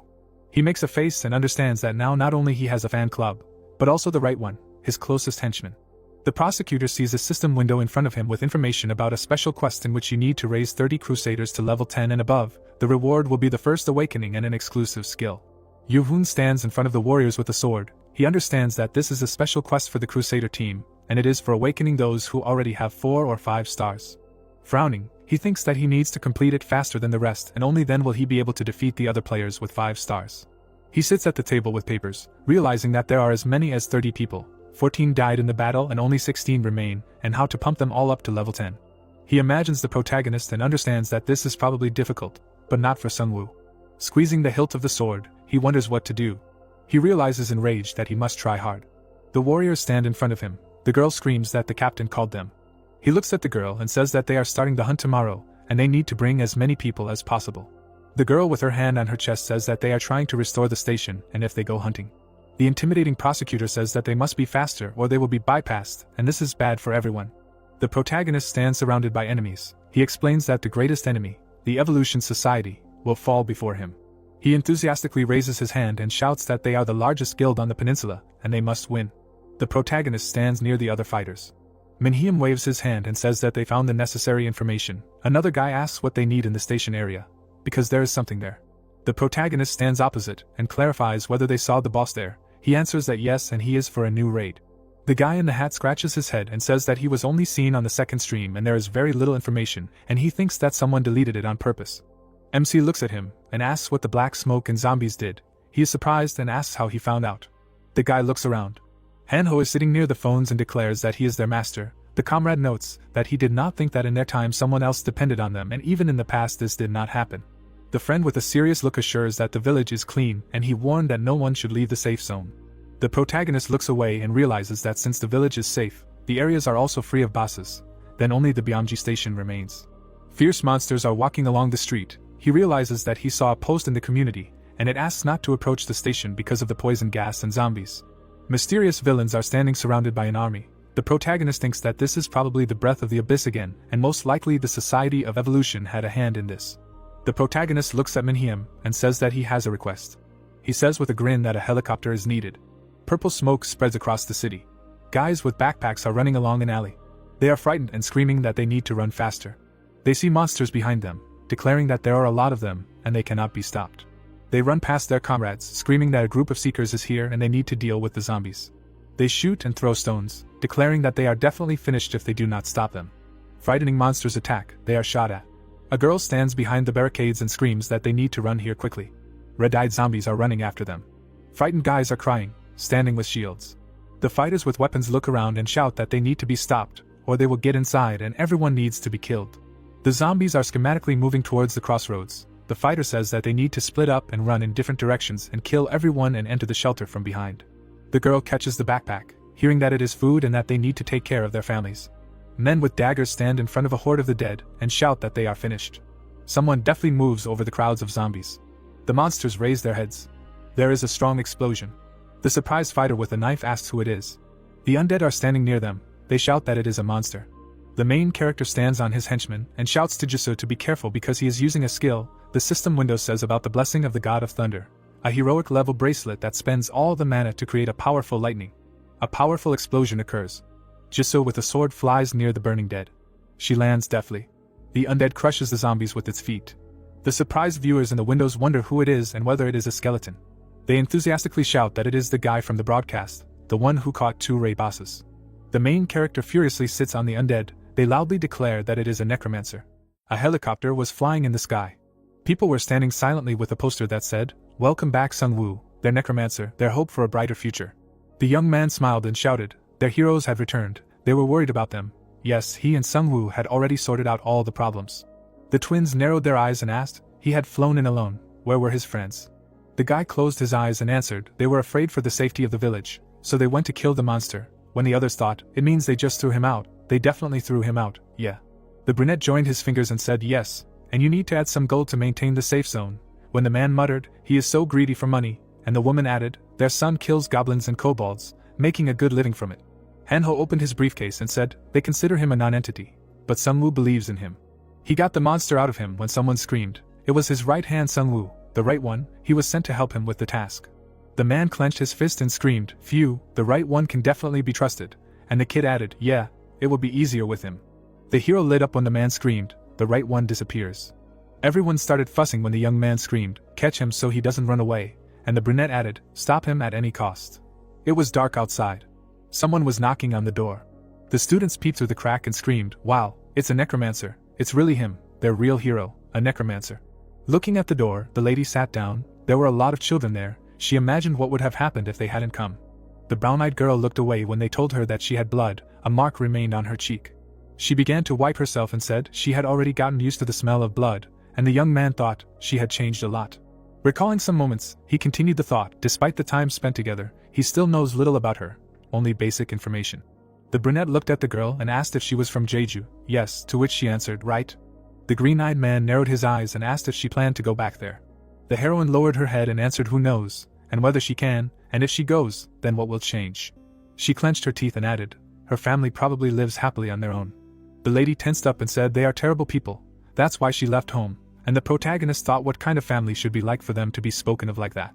People were standing on the stones when the lady added, and as soon as she got the freedom she wanted, the world turned into this. The young man drank tea and thought that since she had such problems with her family, then he could be sure that she would stay. Suddenly, someone opened the door from behind. The couple entered the room and the man apologized for making them wait for so long, he is on Minsik. The protagonist shook his hand and thought, he is the local chief, but said out loud, he is Sung-woo, to which he replied that he knows, he is a necromancer. After which the blonde looked at Jisa and said that she is a red witch, to which she replied that. The guys were peeking at the door when the protagonist apologized and said that such a nickname was invented by children. Then he scratched the back of his head and added, they took her for a witch because of her clothes and fighting style, let him apologize if I offended you. The brunette smiled, clenched her fist and said, no, what is he? I just wonder who exactly thought of this, and he replied, yes, he really likes this nickname. When someone thought, let them run now, it's dangerous. The children watched the video when Minsik said that they looked really cool in that video. For their children they are heroes, including a dangerous dagger. The two looked at the hero and asked, dangerous dagger, to which he replied, it's a nickname for another guy from their group, and the guy thought that they would definitely not grow together after this. The couple fell silent when the man added what he wanted to say. He narrowed his eyes and said thank you for saving them, but they need to leave their area. The two opened their eyes in surprise. The blonde opened his mouth and said for the last 4 days zombies have been appearing here endlessly, they can't hold out much longer. The heroine opened her mouth wide and asked why they didn't ask for help to get out. The man gritted his teeth and muttered, because of the damn quest, and the young man thought, so this time too. After which the man added that this is a territorial quest, all the locals got it. Then he narrated, they have to fight zombies when leaving the building, but there are more and more of them. He recalled the scary footage and said that half of their population are old people and children, they can't abandon them, so there is no point in asking for help, it's too much. The couple looked at him silently. The protagonist frowned and thought, that's the problem with working in a group, if you get a quest like this, everyone will either survive or die. The guy continued his thought, usually the strong die for the sake of the future generation, but if the strong die here, the weak will definitely not survive. The couple stood opposite each other, when the young man thought, this quest is a death sentence for them, and the man said, he. The moon was burning in the sky, when he added, to be honest, it's better for them to leave as quickly as possible, so as not to give them false hope. The green-eyed man narrowed his eyes. The wife cried into her husband's shoulder, when the protagonist thought, what an obvious lie, they want to be saved, but they can't ask for it. The brunette looked at them and answered, no, they came to completely clear this station. The blonde shook his hand and said, thank you very much, now their families have hope. Then he smiled and added, it's already late at night, they need to rest, but here's the room. The girl got angry when they were asked if they would mind sharing one between the two. The heroes opened their mouths wide and shouted loudly, better not, they do not have another one. People were standing at the door when someone wished them good preparation. The boy became embarrassed and asked if they could come in. The brown-eyed girl looked at him and told him to come in. The children ran up to the couple and started shouting, "Wow, this is a necromancer and a witch, she is so cool." The boy raised his hand up and asked if he was showing them skeletons, and the protagonist answered, "Skeletons." Then he raised his hand and thought, "There is only one skeleton that can be shown to the children," and told the one on the right to come here. Suddenly, the one on the right appeared in front of them. The children jumped for joy and shouted, "Wow, a skeleton, the one on the right is cute." They started grabbing him when the young man thought that they would take him apart bone by bone, and wished the one on the right good luck. It was dark outside. The boy was lying on the bed. Remembering the children, he thought, they were very happy. Surprisingly, there are still places like this in the world. A status window appeared above his head, where it was written about a territorial task called the city where death came, and he thought, oh, a window with a quest. The protagonist jumped up from his bed when a warning appeared that changes were being made to the selected territory for players above level 15, and he shouted, "Level 15, so this is for him." The heroes walked forward. A girl ran into the room and shouted to Sungwoo that something was wrong in the city, to which he replied, "She feels something." The brunette closed her eyes and thought, according to her feelings. Everything around was glowing, when she added, "Near the building and a little further there are vibrations, similar to the steps of a crowd." The window said that zombies can track players inside and outside buildings. The protagonist stopped on the stairs and shouted to the guys upstairs, "Faster," when the children began to cry and scream, "Mom," and she answered, "Quieter," quickly to the roof. The heroes were walking with shields when the man called Jisa and Sungwoo and said that zombies usually don't attack in buildings. The young man gritted his teeth and replied that the difficulty had increased because of a strong player. He used his power and added that he would have to show them his strength. They would survive together and prove that it was nothing to them. The zombies were approaching the building. Minsik extended his hand and shouted to take everyone who wasn't fighting to the roof. Zombies could summon ghouls with them. The green-eyed man squinted and thought, ghouls are usually considered a type of undead, but in a fantasy world, they have a higher intelligence than zombies. The man held the sword when his son said, "Dad," and the protagonist thought, although this game doesn't look like a fantasy world at all. The blonde looked at the children and asked what they were doing here. They knew that they needed to go to the roof. The boy cried and asked, "Everything is bad, zombies are attacking, they too, like Hyunjin," to which he replied, "Everything is fine." The hero sat down and added, "Dad will protect them, and their favorite necromancer will be with them." The boys opened their mouths and shouted for Dad and Uncle Necromancer to take care of themselves, good luck to them. Dad raised his hand and smiled. The bearded man looked to the side and shouted to Minsik that they were already nearby.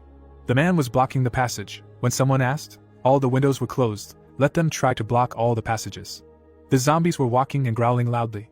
The yellow-eyed man frowned and said, "It seems there are at least 200 individuals, and the main character thought, this is not good, in a small space he will not be able to summon large skeletons." Then he looked at the man and said that he needs to go outside, to which he replied that.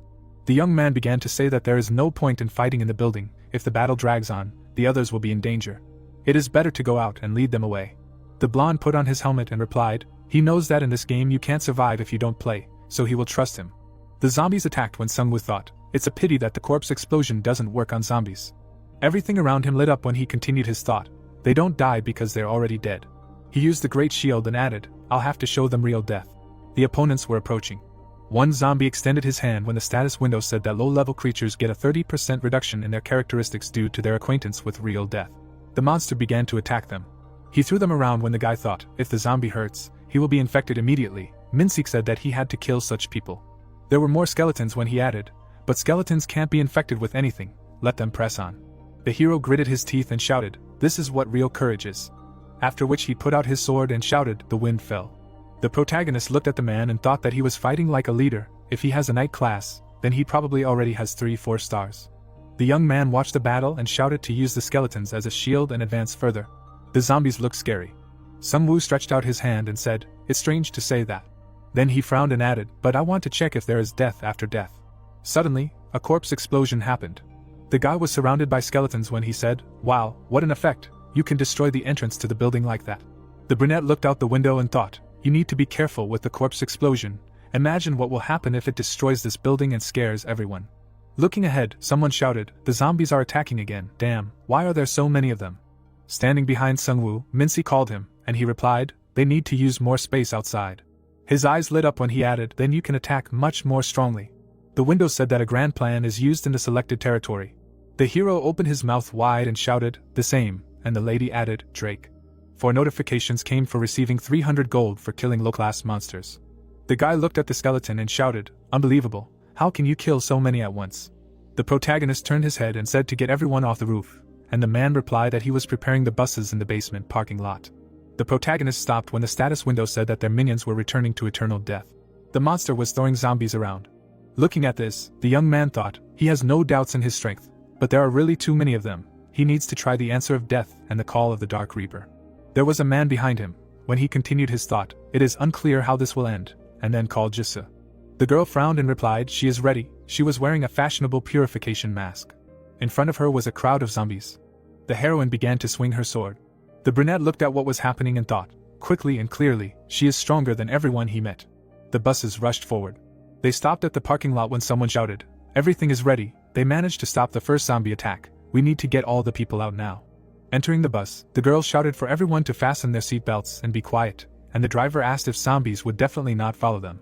The brown-eyed girl looked at him and answered, everything will be fine, the main thing is to get out. The main character stopped when the status window said that the ghouls are going to the smell of fresh meat, and the man asked, ghouls? People were sitting in the bus when someone shouted, damn, they are worse than zombies, we need to stop them, they will definitely attack the weak and children. The blonde squinted and said that one of them broke the window of their car and took their youngest son, so quickly that they did not have time to do anything. Tears flowed from his eyes when he added, if this time too. Sungwoo looked at him and answered, he will do everything so that this does not happen again, and he thought, it is a pity that he can only reassure him like this. Minsik wiped his tears and said, thank you, he will try to, and will do everything to protect his family. The skeleton stood on defense. The man looked to the side and thought, moving slowly to lure the monsters, this is the best solution in the current situation. Everything around was burning. When he continued his thought, in order to win this damn game, you need to lure all the zombies. This is the only way to finish the quest without casualties. The brunette frowned and asked why so quietly, and the woman answered, shoo, you can't make noise. The hero looked around and said, they were here before, and only yesterday at lunchtime this place seemed safe. Jisoo stood near Sunwoo and told him that there was someone nearby. The man frowned and shouted, it's them, and the second added, ghouls. The brunette turned around and told them to be quiet. The protagonist opened his mouth wide and shouted, damn, let everyone get ready to attack. The heroine pointed her finger forward and shouted, from the left. A zombie jumped on the man. Seeing the monster, the child shouted, no. The girl began to attack. Looking at her, the protagonist thought, she is faster than he expected, she has excellent reflexes. The ghouls were already close. When someone shouted, they are coming, the ghouls are attacking. The young man opened his eyes wide and said, oh, along with the zombies, there are so many of them. The hero frowned and called Sungwoo. The man looked at him and asked, will the skeletons not lose consciousness? Peeking out from under his helmet, the man asked, does not understand, can a person retain consciousness, becoming a skeleton? The protagonist looked at him and thought, what questions, and answered, as far as he knows, no. Then Minsik narrowed his eyes and told Sungwoo that he had a favor to ask if he died. Suddenly, the zombies began to approach. When someone shouted, they are attacking, let them protect the children. The ghouls flew above and struck. The protagonist gritted his teeth and thought, so fast, and not just fast. The beams pierced their bodies when he added, their movements are impossible to predict. Sitting in the car, the girl screamed, the ghoul on the bus, and he continued the thought, they are not stomping in behind. The skeleton grabbed one opponent when someone shouted to stop them. The zombie grabbed the monster with his hands. He tore it apart when the status window said that his subordinate went to eternal death. The ghoul smiled widely. The man covered himself with a shield and shouted, monster. The zombie appeared behind the guy when the hero shouted, from behind. The man put out his sword and parried the blow. The wounded ghouls flew apart. Yellow-Eyed looked away and said, great. But they began to recover when the young man shouted that since when can ghouls regenerate so quickly? The hero looked at the man and said, well done, now he will deal with them. The protagonist summoned the Death Knight, the Dark Reaper, he received the power of the Lich. Looking at what was happening, Sungwoo thought, wanted to leave it for the last resort, but it came too quickly. The window said that the dead become their minions. When the young man shouted, he will make all the ghouls his minions. Notifications about receiving rewards for killing ghouls came one after another. The guy hid behind the shield and shouted, a wall of courage. He began to swing his sword. When he thought, what precise blows, he hits right in the weakest spots. The hero continued the thought, of course, the video lack of experience. But even with such skills he could compete with Yonghoon. The man opened his mouth wide and shouted this time. He remembered his children and added that he would not let them take them. The ghoul grabbed someone by the collar when he screamed, and the man shouted to act in concert with the skeletons, and the protagonist thought, of course, with time they can win. The hero stood and thought, but such a long fight reduces the number of survivors. Only he, Jisoo and Minsik give a proper fight. The monsters fought when he added, Drake and the summoned ogres fight against the zombies, but they will not be able to fight the ghouls. The man also fought when he added, for now they fight on equal terms, only because people are fighting for life. Everything around was burning. when the protagonist thought, the first awakening is not enough, they must become stronger. One of the opponents had his arm torn off. He broke into the bus where the girl was hiding. The opponent swung when she shouted to her dear that there were ghouls here. The man jumped up and shouted that they dare not touch the children, when suddenly he was pierced by the hand of a zombie. The brunette looked at him with tears in her eyes, and the child screamed, "Daddy." Looking at the bus, the protagonist shouted, "No, the temple wall," when suddenly the window showed that he cannot use this ability. The man opened his mouth wide and screamed. Minsik stuck his sword into the enemy's throat and shouted for them not to touch them. The two fell over the fence when the woman shouted, "Darling," and the kid added, "Dad, no, Dad." Looking at this, the protagonist noticed that he rushed to fight the ghoul with his bare hands, and the child shouted to the necromancer uncle to save his dad. Someone ran up the stairs. The man was coughing up blood when the young man went down. The hero's eyes lit up. He shook his head and said that he needed an elixir, but he thought, it's too late. The blonde grimaced and replied, he knows that it won't help him. Thinking about his family, he added, he had to protect his family. Sungwoo did not give an answer, but he asked. Then he extended his hand and said, let him protect them instead of him, use his body as he wants. After which he lowered his head. Thanks to meeting all the conditions, he opened an additional quest called the Will of the Night. The brunette gritted his teeth and thought, this is a quest, like the one with the professor, damn system. Blood flowed from the hero's mouth. Looking at him, the protagonist thought that he would fulfill his request. He does not know what to say to his family, but this is necessary for the survival of all of them. Suddenly a green portal appeared. In it was a blonde. Hovering in the air, he thought, he died, this is the other world. In front of him stood a skeleton and said, not yet, when he thought a reaper. The yellow-eyed looked at his hand and said, but he definitely died, and will not be able to see his family anymore. Remembering his relatives, he said, he so wanted to become a good father and husband, but when the world was destroyed, his dream was destroyed with him. Then he spread his arms and shouted, his body, to which the reaper replied that the necromancer would make him undead. Looking at him, Minsik asked Sungwoo, to which he replied that he should leave his family in the world of the living. He stretched out his hand and added, and let him return to the embrace of death, forgetting about them, no need to be afraid and worry. The man hung in the air and thought, yes, the protagonist will protect his family, he must forget. Then he began to cry. Tears flowed down his cheeks as he asked not to take away his memories of his family, he must protect them. The reaper released his power and replied, how stupid, he is stronger than him and can definitely fulfill his dream, why does he not give up hope? The blonde clenched his teeth and muttered, he knows, but protecting the family is a father's duty. The interlocutor's hand touched him, and the reaper said, really, well, let's see if he can handle it this time. The man's body began to dissolve in a bright flash. The hero's silhouette was visible in the eye. The window said that a contract was made with the Death Knight, when the boy thought, the Death Knight. The skeleton smiled and said they listened to his request. When the man asked, can he talk? The protagonist looked ahead and thought, it's amazing that he has consciousness, he is the most unique undead. There was a glare on the stairs, when he added that he had a lot of questions, but there were still too many ghouls. The two made a dash when the guy said to deal with them, and he thought, it's time for the knight to prove himself. The brown-eyed girl looked away. The mutants rushed into battle. Their heads were cut off. The brunette turned his head and told the red witch to help them, they need to break through to the boss. The girl turned her head and thought that she got carried away, and shouted, let's go. She squeezed the sword harder and said, vile ghouls. The hero raised his head up and was surprised by the red witch, and then ordered the skeletons to stop the ghouls and protect the bus. The girl covered the child with her body and asked them to save her. The monster was cut in two. The green-eyed one held a weapon in her hand. The brown-eyed one covered her mouth with her hand and was surprised by the skeleton. He looked around. The monster growled.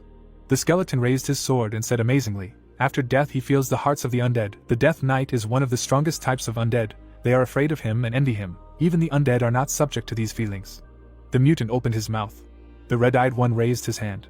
The hero squeezed the sword. And then he rushed to attack and twice received 9,000 gold for killing the ghoul. He grinned and said, damn creatures. The brunette frowned and asked where the skeleton came from. He imagined how hard it was for the others to fight him. The ghouls ran away. But the green-eyed one raised his hand. And the opponents were bound by nets. The green-haired one hit the tree with his hand and they flew apart in different directions. The second one looked at this and said, it's good that he trusted the dragon slayer. Mineral raised his hand and said that it was somehow scary to fight without a shield, he would need to find one. A short summary of the contractor's skills appeared. The heroine approached the protagonist, and said that she thought they were done with the ghouls. She looked at the Death Knight in surprise and asked who it was. The protagonist replied that he would explain later, if necessary, they could rest, but it was better to go to Palm Station as soon as possible, it was time to attack. People were helping the wounded. The man looked out the window. Clouds were floating in the sky. There was a lot of smoke between the houses. The guy looked away and said that it had been a long walk, but here they were, this quest would end here. The dark-haired man lowered his head and asked Minsik if he was going to tell his family. People were sitting on the bus. The skeleton turned away and replied that for now he was ready for her. Suddenly something else would happen. Clenching his fists, he added that when they were completely safe, he would tell them. He was sure they would hold out until then. The protagonist looked at him and thought, well, yes, even though he was conscious, he was still a skeleton, although his wife would most likely soon guess. The girl came out of the smoke. The protagonist picked her up and asked if she was okay. The heroine sat down on the ground and said that it was no better with a mask if she got close to the smoke. It was no use. Someone noted that this smoke was not balanced at all. The heroes ran. Someone said that there was no balance in the game. However, this could be used to their advantage. They ran towards the high-rise buildings. There was no light in the room. The protagonist looked around and thought that it was quieter here than he thought. There were no guards. Or they just did not need guards. Turning his head, he thought that perhaps they had bet on the smoke, while they were going to release the boss. There was a mutant in a huge flask. The protagonist frowned and thought that the ghouls and zombies were definitely not the bosses of this quest. It was unlikely that they would manage to kill him by accident. Well, they would find out later. Smoke spread across the floor. The skeleton turned his head and asked Sungwoo if he thought they were moving too slowly. They needed to finish the quest quickly. The young man asked if he was worried about his family and added that Jisoo was protecting everyone upstairs, and they had already dealt with the zombies and ghouls. The girl stood with her eyes closed. The young man raised his head and thought that at night he would be able to summon Lich again. The Evolution Society was betting heavily on its boss, and if they met him, they would not be able to avoid losses. He imagined the boss and his subjects. The heroes were going down the stairs. Approaching the screens, Minsik asked what it was. Taking the paper in his hands, he said that he seemed to have seen something similar in a zombie movie, and then asked if it was from the government. These people worked for him. The dark-haired man came closer and thought, so the Evolution Society is connected with the government. He thought they were just a group that moved to South Korea. But maybe it was created here. Whatever, they can't be trusted. An emphasis began to unzip. They broke into the room. They met with the raid boss, the Ghoul King. The body was hanging in the air. Looking at it, the young man asked what was wrong with it. Zombies began to fall out of the cracks of the abyss, the guy said, so that's where the zombies come from. They watched them through the glass. The skeleton frowned and wondered who could have created this place. A man appeared from behind and said that he was waiting for a necromancer. The woman pressed the tablet to herself and said that they sprayed so much smoke, just so that her material for the experiment would come to her. The blonde entered the door and proposed. Before getting down to business, decided to offer a deal. He frowned and said that Sungwoo is directly connected with death, and he studies everything connected with it. The protagonist asked again, studies death, and how so? The man narrowed his eyes and replied that he does it through the energy of the abyss, the power that is connected with all living things. This is just a new branch in human evolution, a test that they must pass. Saying this, he clenched his fist. Introducing the man, he added that they believe that this can be done by abandoning the human shell. The protagonist looked at him and thought, Yoido, a new race, movement, everything is connected, and the man continued that they can use the system for this. The woman raised the tablet and said that the Ghoul King can help with this, considering that the necromancer himself came to them. We can consider that this is fate. The hero frowned and said that the game seems free, but it manipulates them. They are here for a reason. The protagonist came to him for an answer, for a happy ending to this game. The two groups stood opposite each other. The protagonist frowned and wondered if there was a happy ending to the games. They could have found out through their divination stone. The blonde frowned and said that he was offering a deal. Sungwoo would join them. It would be better for him. The young man looked at him and asked if he wanted to join them for a greater cause. He smirked and asked if he wanted to be a pawn for the glory of creating a better society. They were just a bunch of scumbags who used people as they wanted. He introduced the four bosses and said that he had never seen a villain who hid behind great goals. He didn't care about their beliefs. He wasn't going to advance at the cost of innocent lives. The hero exhaled and said that if this world were normal, he would try to convince him by giving him a lecture, but it couldn't be done.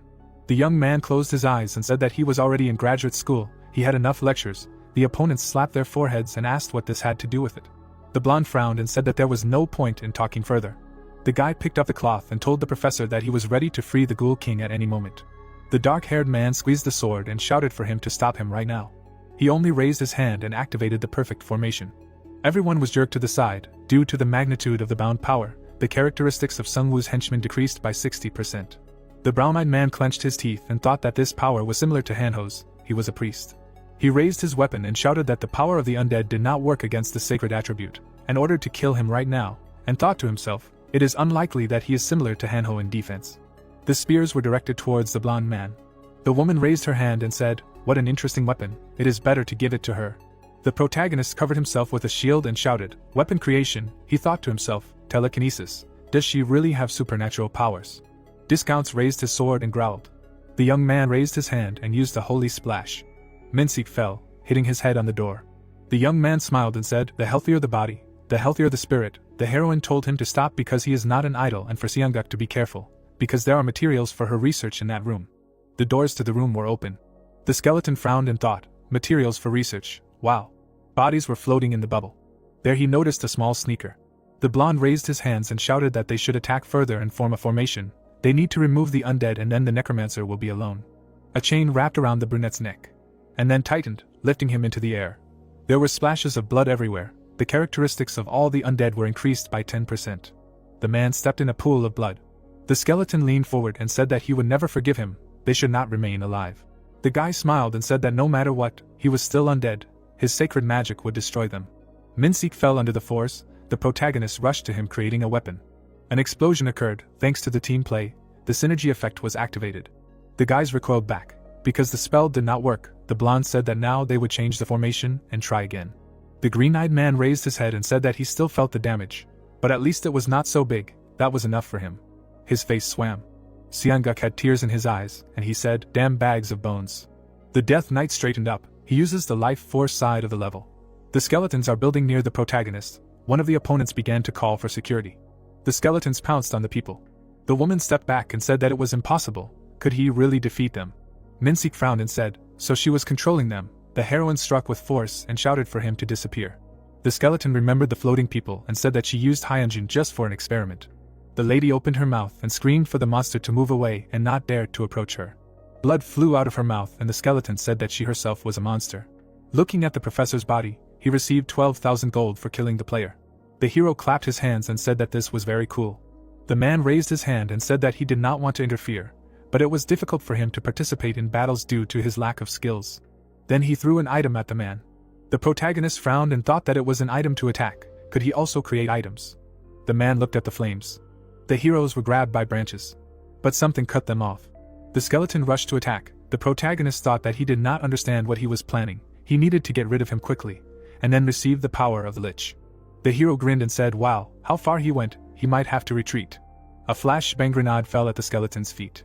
The man turned away and thought that it had blinded them for a while, and he would try to get away from here as quickly as possible. He stopped in bewilderment. Blood came out of his mouth. The green-eyed man grinned and said that everything was as he thought. He could not see even through smoke with his eye. Coughing, the blonde fell to his knees. Spitting out blood, he said that Sungwoo had chosen a good card. There was no better class if he wanted to survive alone. Grinning, he said that he was planning to protect the others too. They had already summoned zombies and ghouls outside. Lich looked at him and said that he was a bastard. How could he do this as a human? And in response he heard that the system of the canvas was in the ordinary world. Was it not a human who created the first weapon, and then it was necessary to believe? The mutant swore at the human. The man leaned over and said that he wanted to test his weapon. He wanted to test the Ghoul King. It was a pity that everything would end like this, and he would not be able to see it. The young man thought that the Ghoul King was recovering. The blonde grinned and said that true strength is not only in a long life, he just wants to see who he will fight when everyone dies. Lich frowned and ordered Minseek to finish him off. He said that he was waiting for these words. The hero spat out blood and said that they would meet again. The body caught fire, and they received 13,000 gold for killing the player clone 002. The skeleton asked if this was really his corpse.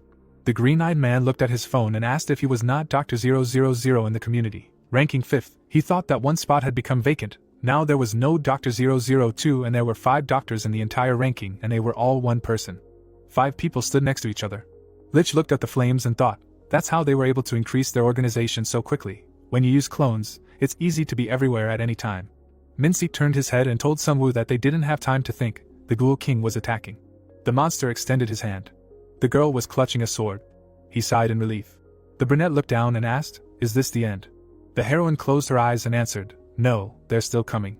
The guy turned his head and said, damn, where are they coming from? They had to kill so many just to get here, scum. The red-eyed men were approaching them. Someone shouted that they were coming.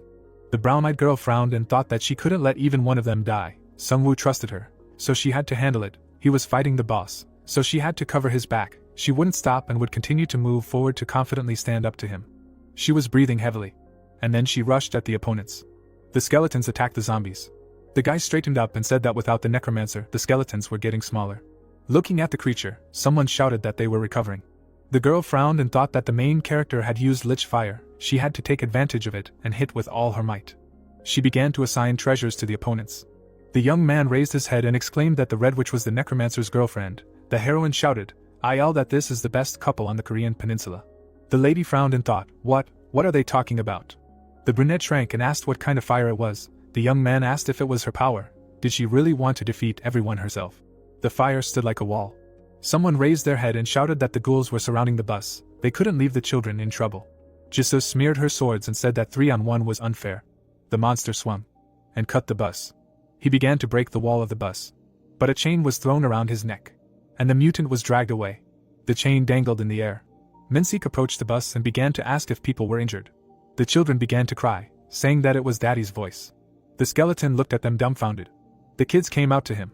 Looking at him, the boy asked if Daddy had changed his form to a skeleton suit. He stroked his son's hair and said that the necromancer's uncle had helped him. The children raised their hands and started shouting that it was cool, because he had become a skeleton of truth and punishment. And they also wanted to change, but they were told that only those who had grown up could change. The girl noticed the protagonist, who said that he knew that if he trusted her, she would definitely cope. She had tried so hard. The heroine looked at him and replied that it was harder for him than for her, because he had beaten the king in just 2 minutes. The protagonist hesitated and said that she knew nothing, and thought to himself that they were ready to attack, because they knew that they had to catch the boss. The mutant growled. All the heroes rushed to attack. The monster opened its mouth and spat blood at the children. After which it fell. Someone noted that it seemed that he was about to die. Apparently, they did not have time to pump it up much. The Death Knight raised his sword and said that it meant that he could only finish him off. The protagonist noted that people are terrible creatures. Troy stood silently. The young man opened his eyes and said that it was a continuous battle. The guys raised their heads and saw that the main broadcast of the second chapter had ended early. They began to ask what this meant. Why the hell it ended early? The blonde bowed his head. An urgent update appeared. The guy raised his head and when he saw the ranking of victories over the raid monsters, he said that he didn't like it. The boss didn't seem like a big problem anymore. The young man sat up and asked if the rankers had fallen asleep or what. The second said that they were definitely not human. The girl looked at the important announcement and asked if the boss commanders also had troops. The skeleton answered, so that's why the previous mission ended so quickly. The young man raised his hand and said that they needed to move forward, and thought to himself that it meant that the end really does exist. Maybe there are different variations from a happy to a bad ending, and this event is just a path to one of them. The changes are dangerous, but the reward is much greater. This is a great chance for a necromancer, and he should grab onto it. His cloak dragged along the ground. A bright flash appeared in the sky. The dark-haired man grinned and said that the quest was completed and suggested moving on. There were trees near the building. The goblins looked on with their mouths open. Screams were coming from under the pile of creatures. Good grades, good behavior, fuck, he should survive. He punched and screamed, damn Korea. The goblins ran towards him, laughing. The brunette clenched his fist and asked why he had to run from goblins too. The man raised his fist and screamed for him to come back faster. The people ran to the barrier and passed through it. And the creatures crashed into a strong shield. The guy helped the second one up and said that he could handle 100 or 1,000 goblins. The second one said that he had to go back so that they wouldn't worry again. The hero grimaced and said that he almost choked on their stench. The goblins continued to damage the shield. The young man raised his hand and said that they needed to prepare for battle. He ordered to take swords and shields, and the mages and archers should stay behind. He frowned and thought that they would no longer rely on Sungwoo and would fight the monsters themselves. Looking at the creatures behind the shield, he thought, for once it does not crack too quickly. The young man opened his mouth and thanked his father for raising him. The man wiped his nose and said, "You are welcome. Even if they die today, it will be a dignified death." The guy turned his head and asked again, he was actually going to continue living. Did he really think that the poor goblins could kill him? The brunette shouted that he had ruined the moment again. The son replied that his father would also live and should finally call his strong son. The goblins broke through the shield. The guy rushed at them, shouting that he would become a hero today and activated the Holy Shield skill for 10 seconds. The goblins were covered in blood. The guy struck with his fist. He gritted his teeth and wondered if he was doing well. He could take on all the goblins with his bare hands. He was the best player in Korea. He punched and shouted, "Come on, attack." He was only getting stronger. The creature rushed towards him screaming, and he shouted that he was being attacked from behind again. The hero exhaled and said that he was confused the first time. That's how it worked for them. But this time they were all finished. He started spinning, throwing punches and shouting for them to come here. The dark-haired man opened his mouth and exclaimed that he had such a cool son. The man replied that he did. But he opened his mouth and shouted, "What a freak, how can he call him his son when he's like this?" Looking at his enraged son, he shouted, "Look at this, he has 3 heads, is he a 3-headed demon or something?" The yellow-eyed ones flew in different directions, and the guy screamed that he hated goblins. A good goblin is a dead goblin. He clenched his fist and screamed, "Right. Only one like him." and then asked when he managed to come. The skeletons stood on the ground. The guys merged into dust next to them. The brunette opened his mouth and waved to Sungwoo and Jisoo, and asked who was with them. He should be in his place. The shields stood in a row. The guys stood around the table. The young man lowered his head and said that the new stream had just started, but there was already complete chaos. Many groups of survivors across the country had suffered greater losses. Putting his hand on the screen, he added that it was now clear that simply staying in the safe zone would not work. The weakening of the strong, the movement of bases and the change of rules were now natural. The young man looked at his phone and said that even now Yangdempo has to fend off attacks from thousands of orcs. It seems like there is a temporary lull. They are all trying to find Sungwoo. He turned his head and said, well, yes, they should help too. Of course they have a deal. But in this situation they are on the same side. Imagining the creature, he thought, if the Evolution Society started to act at this time, it would be much worse for them.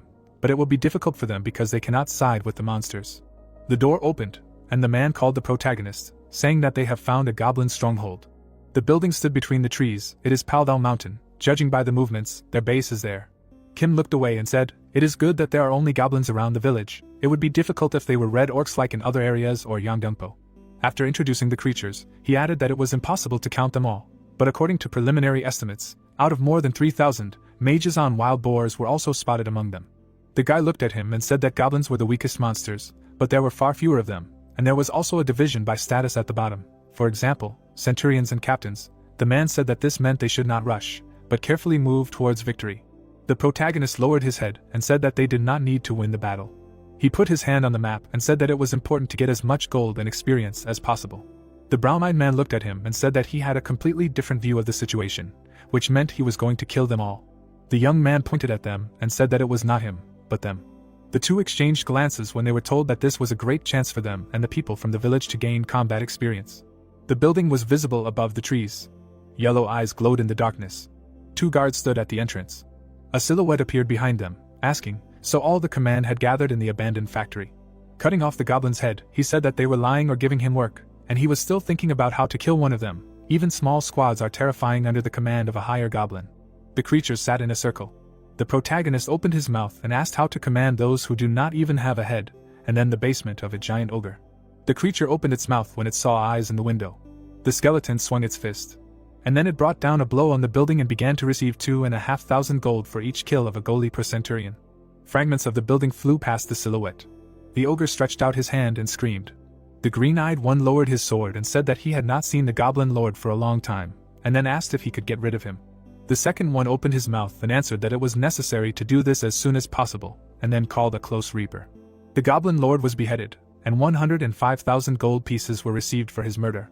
Creatures were crawling on the rubble, and the protagonist said that it was time to finish them off. The goblin army was in the bushes, screaming. The young man squeezed his fist and said that they were coming, and that it was necessary to prepare to repel the attack, but he asked why there were so many of them. The young man opened his mouth and shouted that the opponents were simple soldiers without a commander, and that they needed to be methodically destroyed one by one. One creature was hit by 2 arrows, and it fell. The blonde smiled and said that it was much easier to kill them and that they would be able to defeat everyone. The goblins screamed in fear. The defeated soldier was used because of the death of the commander. Who is he? Because of the destruction of a group of commanders and complete despair because most of them had no will to fight. The creatures were killed one by one, receiving gold pieces for them. Kim smiled and said that hunting turned out to be so easy. The second said that it was all thanks to Sungwoo's help. The protagonist stood on the roof and thought that the average level of the villagers was about level 4. The level gap between everyone was gradually increasing. Imagining a child, he thought that there were weaker ones in all groups, but they depended on the others and could soon become a hindrance.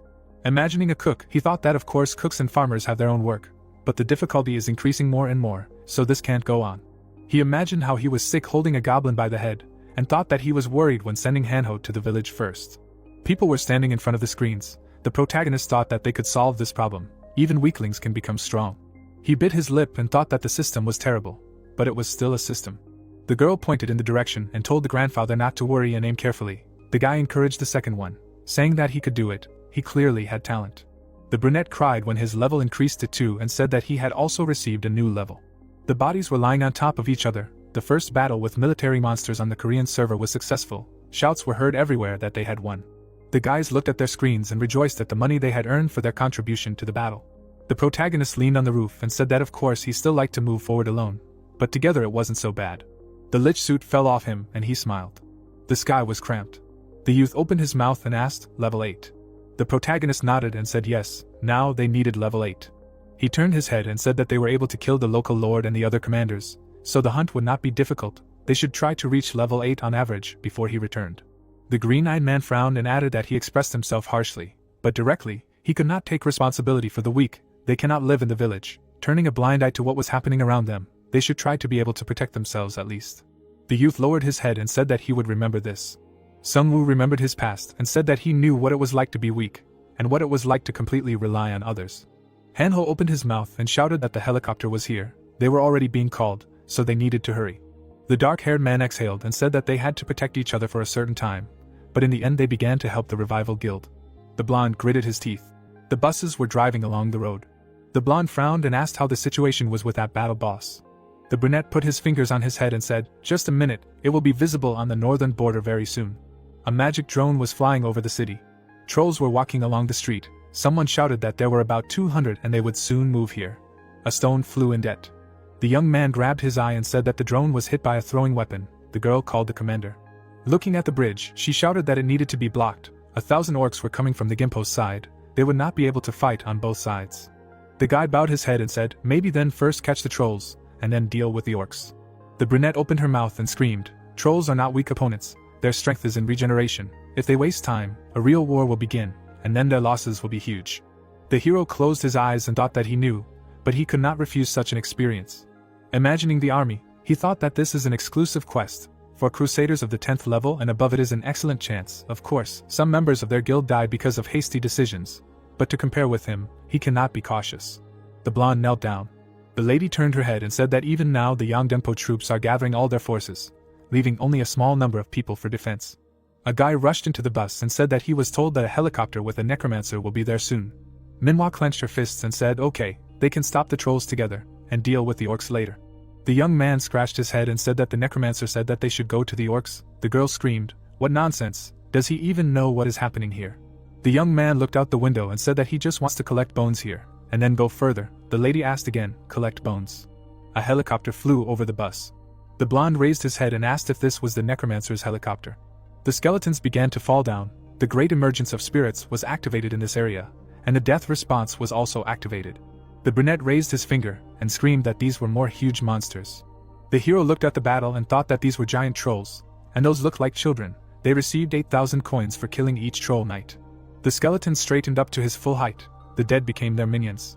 The three watched these, and the young man said that he was already strong. But now especially, the blonde thought, collect bones, even received the first awakening. Will he be able to bypass him? Frowning, he thought that after the end of the war, the difference between them will increase so much that he will never be able to catch up with him, because in the hands of the necromancer itself death. He imagined the protagonist and the skeletons. The sunset was reflected in the windows. The heroine, looking through binoculars, asked, "Necromancer?" The Renaissance Guild asked him for help. The second answered that it seemed that until last night they would have been in Suam. Looking at the screen, he added that they are not a small guild. Is this normal for a team of crusaders? Because of their message in the community, both sides are in complete chaos. The skeletons walked along the street. Thanks to teamwork, the synergy effect worked. An enemy army was heading towards them. The battle monster troll chieftain was walking straight at them. He swung his weapon. The girl opened her mouth and screamed that this was the boss. It would definitely be difficult with him. Looking at how he was smashing everything, she said that bean leaves appeared from the blows of his axes, which meant that the axe was enchanted. The bald man closed his eyes and said yes, it would be difficult. The lady said that she wondered if the necromancer could stop him. The monster's arm was cut off, after which he got hit on the head. Skeletons surrounded him. Blows rained down on him one after another, and the girl said that he literally became a punching bag. The protagonist folded his arms across his chest and said that attacking without understanding the difference in strength was a direct path to defeat. Minsik struck again and said that this was the end. The dead man had become their henchman. The protagonist grinned and said, "How easy, the revival guild is waiting, so I should go." There was a sunset in the sky. The young man came a little closer and said that he thought he had made it in time. The second one thanked him. He turned away and thought that he wanted to become stronger while using the necromancer, but he himself managed to level up. Looking at the place, he said that a detachment of orcs was coming from the west. They were unlikely to go by sea. The only way was the bridge. He thought to himself that he could not lose to him again. The young man came closer and said, they tried to block the roads using different objects. He frowned and thought that the entire Korean server was watching and evaluating him. He could not lose face. He needed to prove that he was worthy of being the commander of this battle. The sunset was reflected in the windows. The young man told the deputy that more and more applications continued to come in after the news that a necromancer would join the raid. Looking at the screen, they read a post that no matter how you look at it, the future belongs to the necromancer. And the second one, in support of the necromancer. The girl looked away and thought that it was becoming increasingly difficult to contain the community, since many medium and small guilds supported and exchanged information about the necromancer. The hero raised his hand and said that as far as he knew, a group of survivors from Ilsen would also join. They had about 200 people who had managed to hide. They had also been contacted from Namyangju. They had 5 buses. They were already on the way, and then asked what they would do. The brunette lowered her head and said that of course they would agree, and to herself she thought that they would agree and convert them to their side. Imagining an army of monsters, she thought that the number of Gimpo red orcs was difficult to even count. The survivors reported that they had moved east and were already approaching them. Walking along the tiles, she thought that she needed to convince the leadership of each group to be on their side. The lady walked through the door. The hero looked at those present, and said that they were starting the main meeting, and then asked Manhwa to report the situation. The brunette took the tablet in her hands and said that the Rebirth Guild had blocked most of the bridges and was using tracking devices on each of them. They were specifically tracking the enemy's movement with drones so as not to repeat the mistakes of the past. The men listened to her attentively. The guy fidgeted in his chair and thought, it was somehow uncomfortable with so many looks. The girl frowned and thought that the necromancer was really helping them, but she didn't like this situation. He was working individually, but all the other commanders were looking at him closely. How to destroy this? The guy burst through the door and apologized, calling the commander. He raised his hand and said that one survivor had arrived from the west. The blonde looked at him and asked again, had arrived. The people began to talk among themselves, and the young man said yes, on something unusual. The protagonist frowned and thought, and this is at a time when even the Rebirth Guild uses fewer helicopters because of the wyverns. What is so unusual there? The young man turned his head and said, let's get acquainted. Everyone is interested, they will listen to what the survivor has to say. There were sunset rays in the sky, screams were heard, be careful, do not come closer, he can kill with his beak. The protagonist opened his mouth in surprise and thought, that unusual thing is a griffin. The creature raised its paw. The girl stood awkwardly nearby saying that everything is fine, it does not bite if you do not attack it. A group of people approached him. The guy said that this is the same surviving girl. She folded her hands and began to beg for help. The dark-haired frowned and thought, so there is another group of survivors, which was surrounded by red orcs. He was taken aback when he heard the lady say that a few hours ago, a huge number of players from China appeared in Manhwa. They needed their help. People were standing near the entrance. The young man imagined a map in his head and half-al, Jiadongdo Island. It is a small island connected to Ganghuado. The dark-haired girl raised her head and said that they moved the players from Ganghuado to Jiadongdo. It is a small island. If they can protect it from monsters, then it will be a safe place for people. She looked away and added that she knew that she had a fairly large force on the island, comparable to a guild, but tried to live quietly. The green-eyed man frowned and thought that it was all because of the monsters attacking the continent. Of course they were scared because of the proximity to Seoul. Looking at the girl, he thought that helping each other was not so bad, unless an unexpected enemy appeared.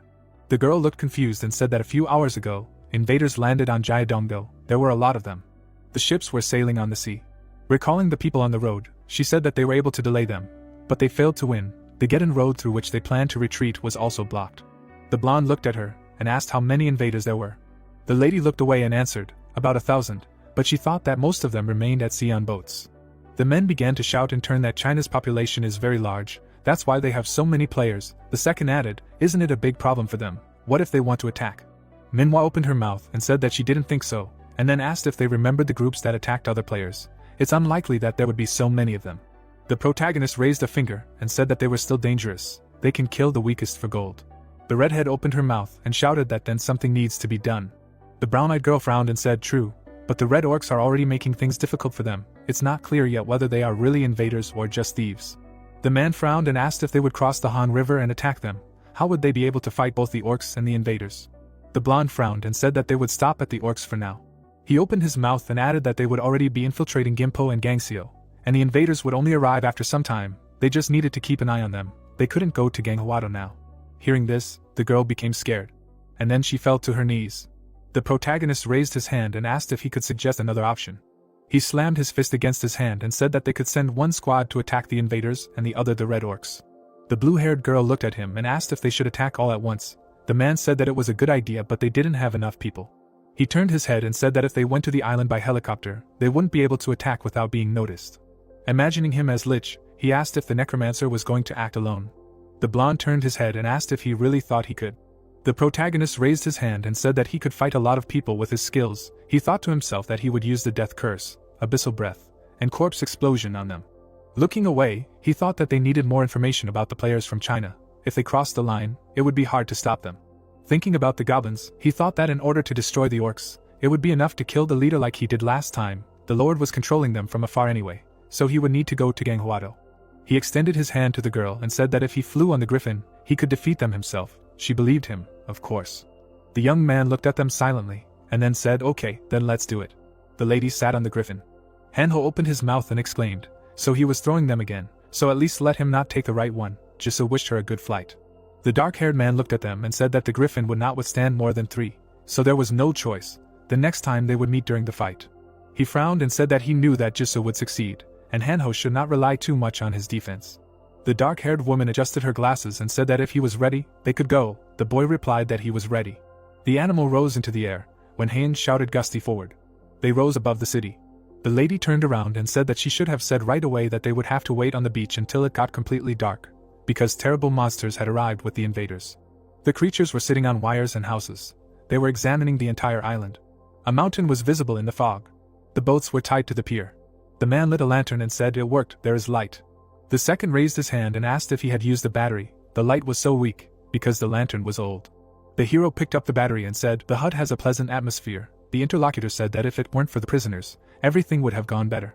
The brown-eyed man frowned and said, "The others are probably having fun now, and why are they sitting here?" The man smiled and said that there were a lot of prisoners down there too. When they found themselves on mainland Korea they would have a chance, because there were women and gold there. The hero exhaled and said that if it weren't for the centipede monster they caught, they would have definitely died back on Hangzhou. The second one said that they should watch the sky so that they wouldn't be seen without the scary birds. The leader likes to inspect everything and watch them. The light illuminated the containers. The dark-haired one smiled and said that he was actually glad that they left the continent. He was tired of fighting the strong. It was better to earn gold here by killing weaklings. The interlocutor raised his finger and said quietly. Looking into the narrow passage, he said that there was something there. He was asked what it was about. Getting up from his seat, he said that he was a human hunter by class. Frowning, he said that his feelings told him that there was something there. A silhouette appeared from behind. The hero turned around when his hand was cut. At that moment, a chain appeared on his neck. He fell to the ground. Minsik lowered his head and said that there were others here, so you need to be quiet. The brown-eyed man's eyes were closing, but the guy told him that for now they would leave him alive, and once they cleared the area, they would figure it out. The man began to blink, asking what the hell was going on. A griffin appeared in front of him and screamed. The young man screamed in fear that it was a monster. The girl stroked the animal and told him to be quiet, because everything was fine, and the man could be eaten later. The protagonist leaned over and said that fortunately, thanks to the system, they could understand each other, and he was telling in advance that he could look at the memories of the dead. He poked the enemy in the forehead and told him to choose whether he would tell everything honestly himself, or he would kill him and look for himself. The ships were in the fog. The hero broke a vase and asked what the hell. He opened his mouth and screamed that 90 people had disappeared in just a few hours. He raised his hand and ordered them to check right now if any of the prisoners had disappeared, send a ship and see if another ship had arrived. The people ran. The man gritted his teeth and thought that he didn't know who it was, but did he really think he could hide from him on this small island? He raised his hand and ordered them to find him. He raised his head and shouted, "Find him," and brought him to him. The hero was sitting on the floor. A bird was flying in the sky. It was flying over the building. The man crouched and said, he didn't know who he was, but he thought he could hide from it on this small island. The mustachioed man climbed out from above and told the chief that they had found the missing, to which he replied, "How, faster than him." The people were lying unconscious. When he added, "They were all dead, they found them on the ship." The brown-eyed man got angry and asked, did he hide his people on his own ship, the psycho? Then he began to think, he could have dumped the corpses into the sea. This was a challenge for him, he didn't understand at all what he was planning. The three of them took off when he added, "Her only on this ship," but corpses were found on the others too. The man pointed at the ship and shouted, "Used to appear on the one at the end." Suddenly there was a powerful explosion.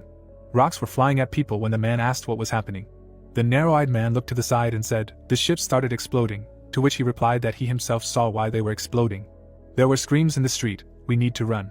The blonde looked ahead and asked what was here, to which he was told, it was gas. Gas was coming out of some strange vessel.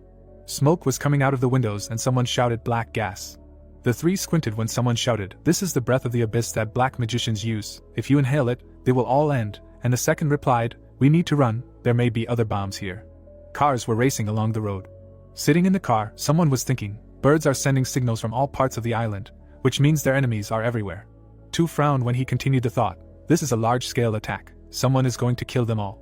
A bridge was visible ahead, when the hero thought, we need to get to the bridge faster, it is their only way out of here. Yuseishi grabbed his head and shouted, damn Koreans, they are using biological and chemical weapons on them, and he thought, if they are isolated on the island, they will not be able to wait for reinforcements, and will die.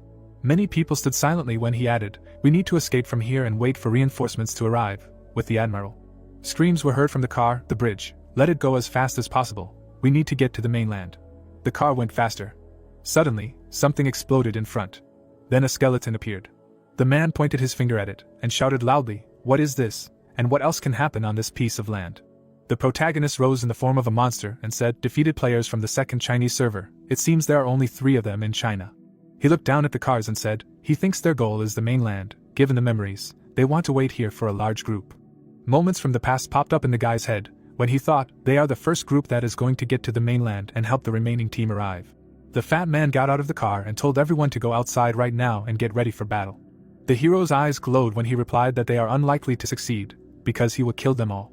The smoke obscured everything when the status window said that the Great Spirit was activated in the selected territory, and the death response was also activated. The brunette covered his mouth with his hand and asked what it was, and the others screamed, my whole body hurts, it's a curse, let them be careful and prepare to fight. There were more monsters when someone screamed, skeletons. 2 opened their mouths wide when one of them screamed that they were running at them, and the second answered, there too. The leader bared his teeth when everyone screamed, we need to defend ourselves, what kind of huge monsters are these? And he said, damn. After which he frowned and said we need to run now, it's better to return to the island than to die on the bridge. A crowd of skeletons ran at them when someone screamed, it's too late, there's no turning back. The hero used his power and screamed, idiots, is he really the only one who can do something in this situation? Suddenly the monsters began to attack. The man fought back and screamed, the monsters were destroying the zombies, to which the man replied, great. The protagonist looked around and asked, are these the birds Hyen was talking about? After which the sword cut off the bird's head. The skeletons were fighting them. Sungwoo held a staff in his hand and said, well, they're not that strong, they're on the level of weak zombies. The dead animals were lying on the ground. The man gritted his teeth and muttered, no, damn, how can you treat his birds like that? The status window said that under his influence, the dead become his minions. The brunette opened his mouth wide and screamed, oh, they've resurrected, to which the second one replied, what should we do? The mustachioed one made a dash and screamed, let them go, we need to get out, and he himself thought he would run away and immediately contact the mainland. He grabbed the bird and flew up. Opening his mouth wide, he screamed, we need to get out of here. The bird flew high when he added, run anywhere. Suddenly the bird's head was cut off, and the hero flew down. Then he fell and screamed. Blood poured out of his mouth when he thought, damn, his back, he can't move. A girl flew past the necromancer and shouted that all the people of the village were safe, they would return the weapons and also fight. The young man jumped and answered, great, and he thought to himself, when the lady said, all thanks to him, thank you very much. The guy looked at the body and thought what was wrong with these Koreans, and said, he does not think he can answer his questions in such a state. He raised his weapon and asked how his admiral, Gong, was, maybe he would appear in his memories. Suddenly he killed the enemy and increased his level. The window said that he could check the fragments of the dead's memory. A bright flash lit up. The hero hung in the air and thought, a huge ship. Flying from above, he continued his thought, they even have their own uniform. A man stood in front of the people and asked where they should go, and the protagonist thought, this is the admiral. The green-eyed man tensed up and continued his thought, he does not look like crazy scientists or vampires. Then he began to narrate that the second server was handed over to the elementalist. On the first server the self-proclaimed emperor is gaining strength day by day and calls for the unification of forces. The young man gave up his fist and added, the third server almost submitted to him, then what should they do? The long-haired man frowned and answered, they can ask for help from other countries, and someone answered, an idiot. The admiral put out his hand and said, why are they running away across the ocean now? They have no strength, no power. The brown-eyed man turned his head and added, and if it is not enough, it must be taken away. Then he smiled and said, take the entire continent, like real demons, and thought, of course, a normal person would not attack a foreign country. The brunette smiled and said if he didn't mind, they would start with the islands first. Once they had them, they would take over the sea territory, and then they would take over the peninsula itself. The long-haired man grabbed him by the shoulders and replied, good idea, he had thought about it too, thank you. The man looked at the old man and told him to deal with the islands around China now. While the strong ones were busy with the monsters, they would take control of the sea. After which he lowered his head when the hero added that the general would lead a small detachment and set up an outpost on the peninsula. As he left, the admiral told him to try to deal with the local resistance before he arrived, to which he replied, yes. The young man looked at the status window and told him to use as much pirate synergy as possible. They were much stronger, so let them collect more gold and spread the word. The status window had a list of synergies written when the protagonist opened his eyes wide and thought, so that's why they kill everyone. The man stood in the crowd and said, look at the last quest they got, what kind of nobility can we talk about in such chaos? The brown-eyed man narrowed his eyes and added, what stupidity. Suddenly he turned around and shouted, they are going to follow the path of demons, not nobility. Let them rob everyone without a twinge of conscience. A bright flash lit up. The protagonist looked down and said, he cannot believe a person who talks about empty, but supposedly noble things, to which he was asked, is it really different in all other countries? The young man took out his phone when it was written that the study of the ability continues. Then information about the ability of the answer of death came. The green-eyed man grinned and said, it would be nice, of course, to become stronger, but he does not want to cooperate with other people. A girl came up from behind, called the necromancer, and asked what he will do next. The guy raised his hand and answered, he will finish here, and start a real war in Gimpo. The monster bared his teeth. The people stood on the cliff and looked at the crowd of zombies. Hanho gritted his teeth and said, God, there are so many of them, and the lady replied, and they are stronger than ordinary orcs. The brunette frowned and said, this is only one of the enemy's vanguard. The giant walked forward and growled. The heroes hid behind the rocks and screamed, troll slaves. The orcs were so mad that they decided to use the same monsters as slaves. The heroes flew to the sides. The monster raised his axe up. Suddenly, swords flew into the ladles, piercing their bodies. There was a powerful explosion when the guy screamed, attack, attack. He swung and added, kill all the vile orcs. Then he swung his sword and shouted, fire wave, let them burn, continue to burn. Notifications came about receiving gold for killing red orc warriors. The blue-haired man smiled widely and shouted, he hadn't felt so cool for a long time. Who else could do it like him? The long-haired man swung his sword at him and shouted not to get distracted, to which he responded, scared. The hero opened his mouth wide and shouted for all the melee fighters to step forward and protect the mages. Looking at the opponents, he thought, damn orcs, there are many of them. They fought. When he continued the thought, they know no fear, and enjoyed the battle. Then he became a fist and added, but he. Having hit the enemy, the man shouted, exactly the same. People covered themselves with shields when they were shouted to hold the line. They need to stand, let them push them. The jock turned around and shouted for the priests to create a protective barrier on their shields, to which he answered, yes, sir. The brown-eyed man pointed his finger forward and told the second to look there, the same. There were 3 standing in front of them, when he added, orc shamans. The monsters stretched out their paws. The young man turned his head and shouted to stop them and used magic on the shields. There was a powerful explosion and everyone screamed loudly. Blood flowed from the hero's mouth when he told everyone to gather, and someone said that they were moving inward. The opponents rushed forward on animals. The boy opened his mouth wide and asked, cavalry, so they definitely won't stop them, and the man answered, we'll have to hold out. The people were moving forward when someone shouted to clear the way, everyone to step back. The blonde smiled and said, these are the crusaders. The monsters flew apart when he added, they will defeat the orcs with their breakthrough formation. The enemy watched what was happening. The guy stretched out his hand and shouted to hold back the shamans. Arrows pierced the heads of the monsters.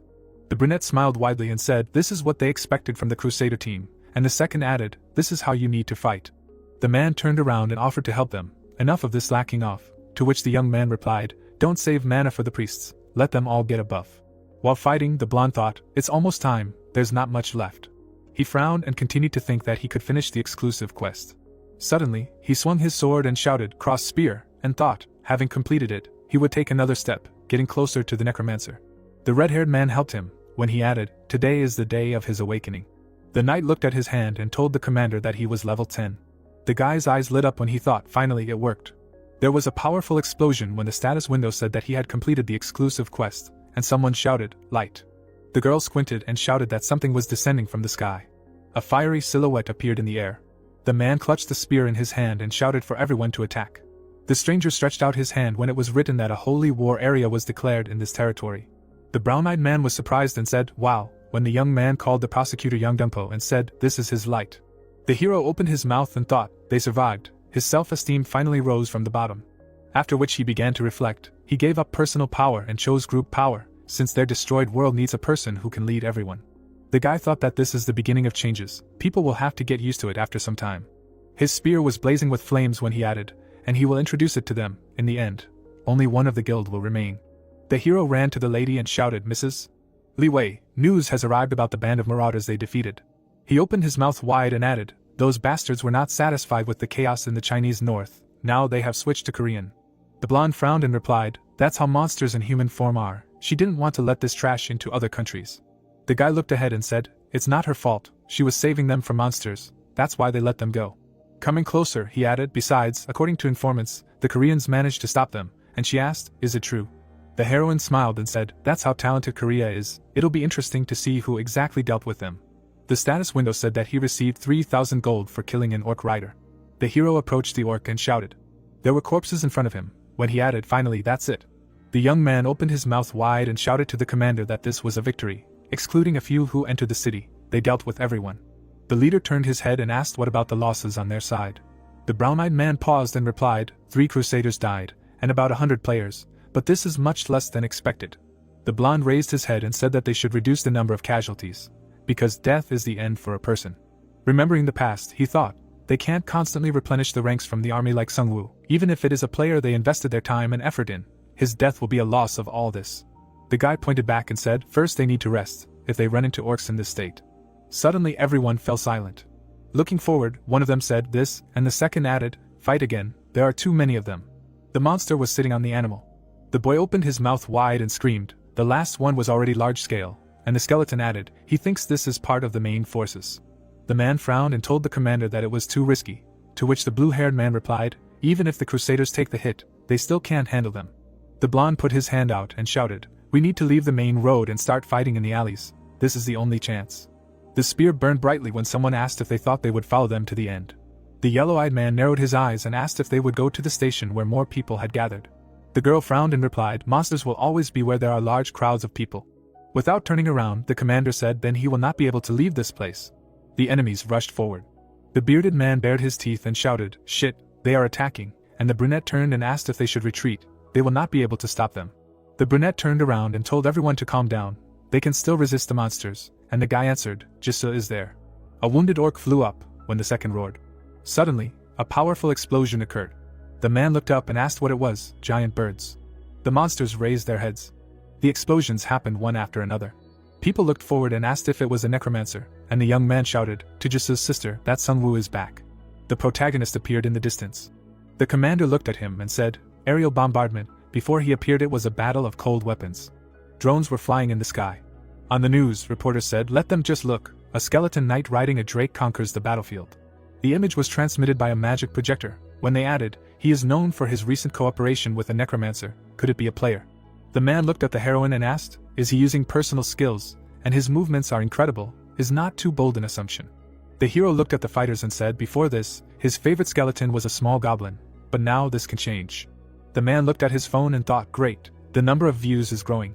He read the chat and thought how much gold he will earn from views. An explosion occurred near the door when the guy was standing with an arrow and asked who is here, let him not come closer, he will shoot. The blonde put out her hand and ordered to lower the weapon, they are from the Liberation Guild. Looking at them, the hero asked, the Liberation Guild, and the lady replied, stop the broadcast now, otherwise they will do it themselves. The brunette put his finger forward and shouted, what the hell, this is a ban on free speech, players have the right to know the truth. The girl gritted her teeth and asked, doesn't he remember that such a broadcast had already been used for evil during the terror in Yaido? The strength and location of their alliance is classified information, so let him turn it off immediately. The man raised his hands and replied, okay, he understands, so let them go, he will stop the broadcast. From behind, someone called the deputy commander, to which she replied, she knows, it's too late. Biting her lip, the lady thought, the others will also start the broadcast, everyone knows that it is the necromancer who will lead them to victory. Scrolling through her thoughts, she added, including enemies. There was a fire burning in the bucket. The skeleton was warming itself in the box. The boy opened his mouth wide and shouted, the beasts and those mad scientists have united in the south, the orc army is raging in the west, and the pirates are preparing to attack from the sea.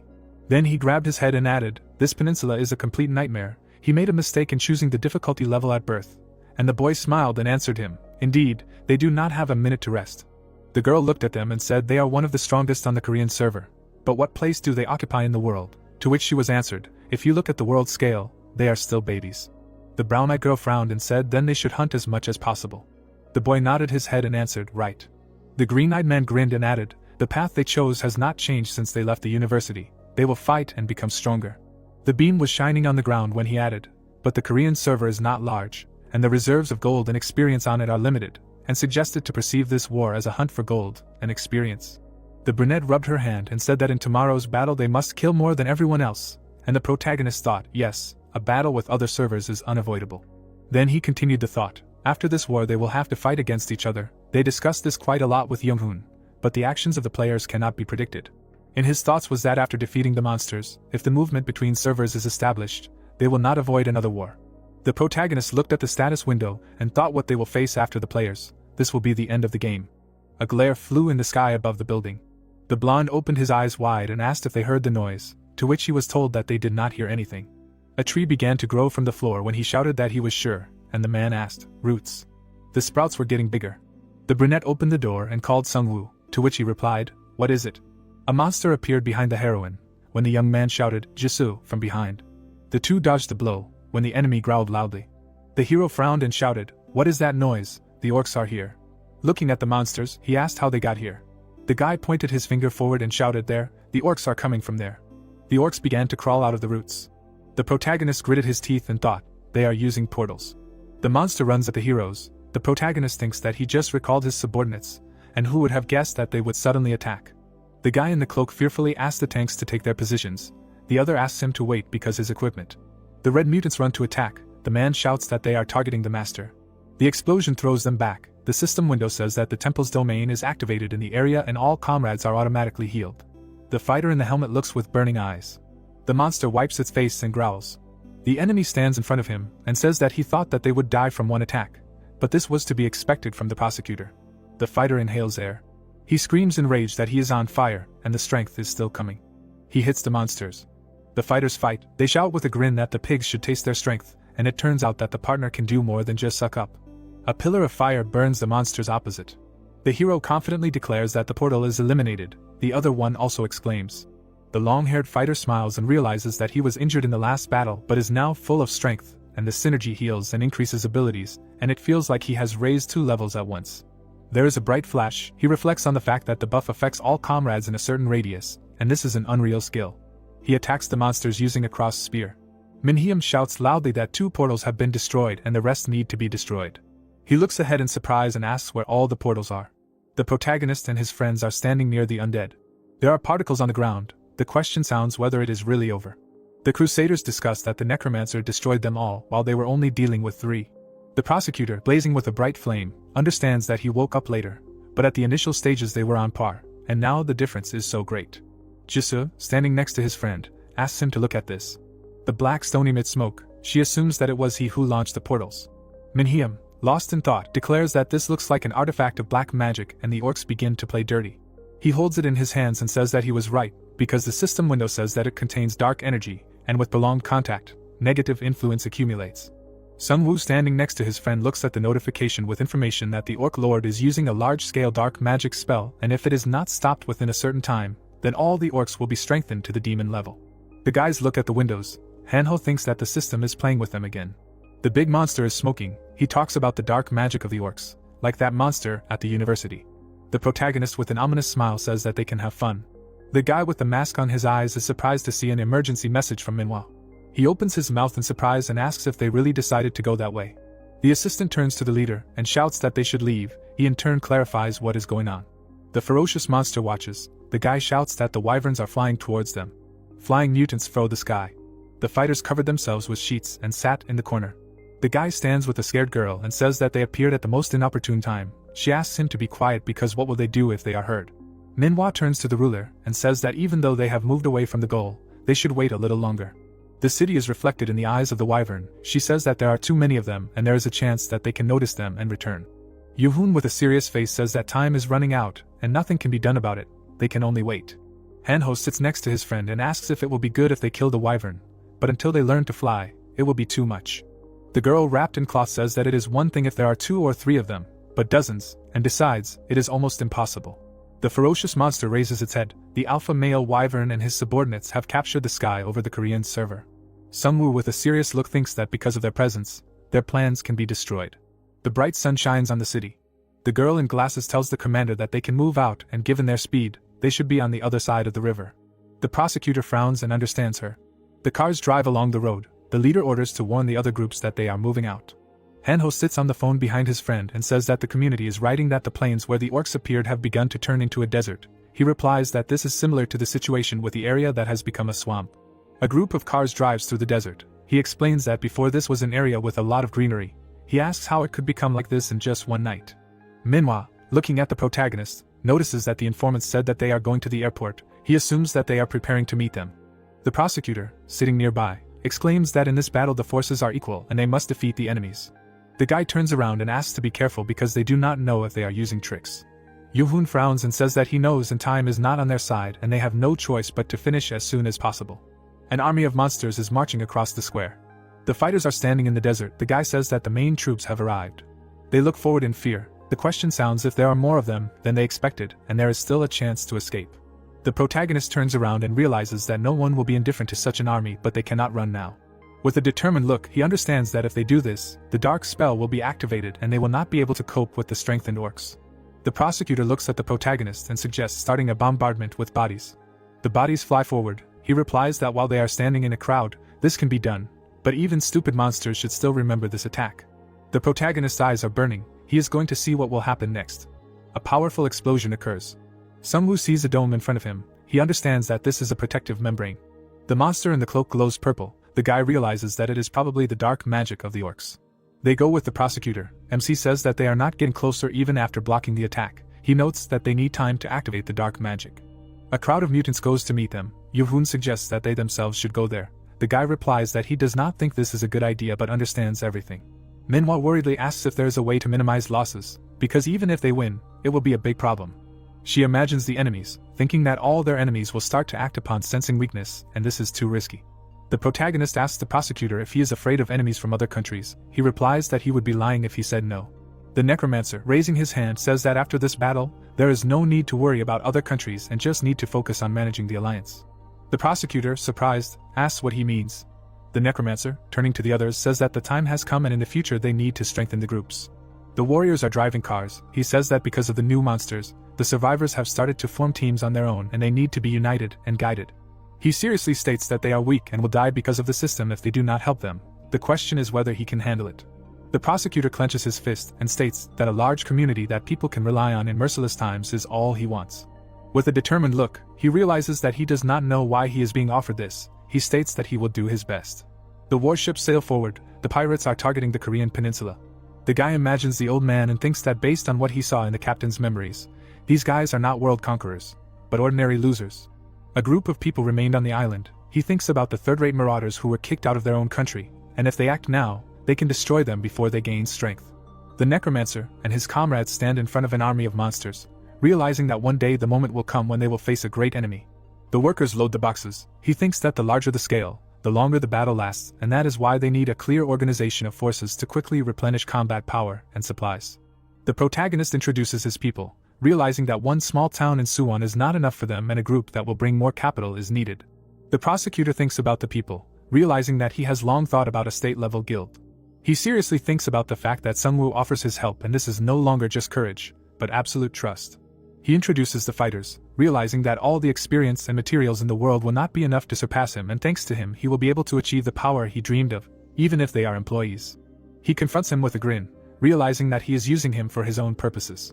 Jisoo stands with a friend and she says that she is glad that they agreed. He notes that it was the evil laughter of their inner rottenness. A horde of monsters goes forward. He suggests discussing the details later, and now deal with the enemy. Standing next to him, the protagonist declares the tactics of minimizing losses.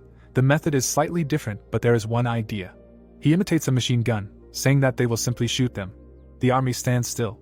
Minhyum, standing next to the girl, feels that there will soon be a slaughterhouse. She notes that they are the only ones standing in the face of a whole horde. Jisoo calmly says that they will have to work as butchers. Hanho looks at her with a displeased face and declares that there are too many pigs to slaughter. A huge red monster runs towards her. The prosecutor waves his arms, shouting that they need to line up. Tanks go to the front. Mages will be in the center, and they need to be ready for encirclement. A frightened warrior cries and says that they are doomed. Another calms him down because it is too late to retreat. A statement sounds that in this battle, everyone is ready to die. Young-un smiles. He imagines past battles and says that they have won countless battles from the very beginning of the game to this moment. The angry warriors hear that this battle is just a continuation of past victories. Looking at the system window, he declares that from now on they will only win. Smiling, he declares that they will become more and more difficult, and more problems each time.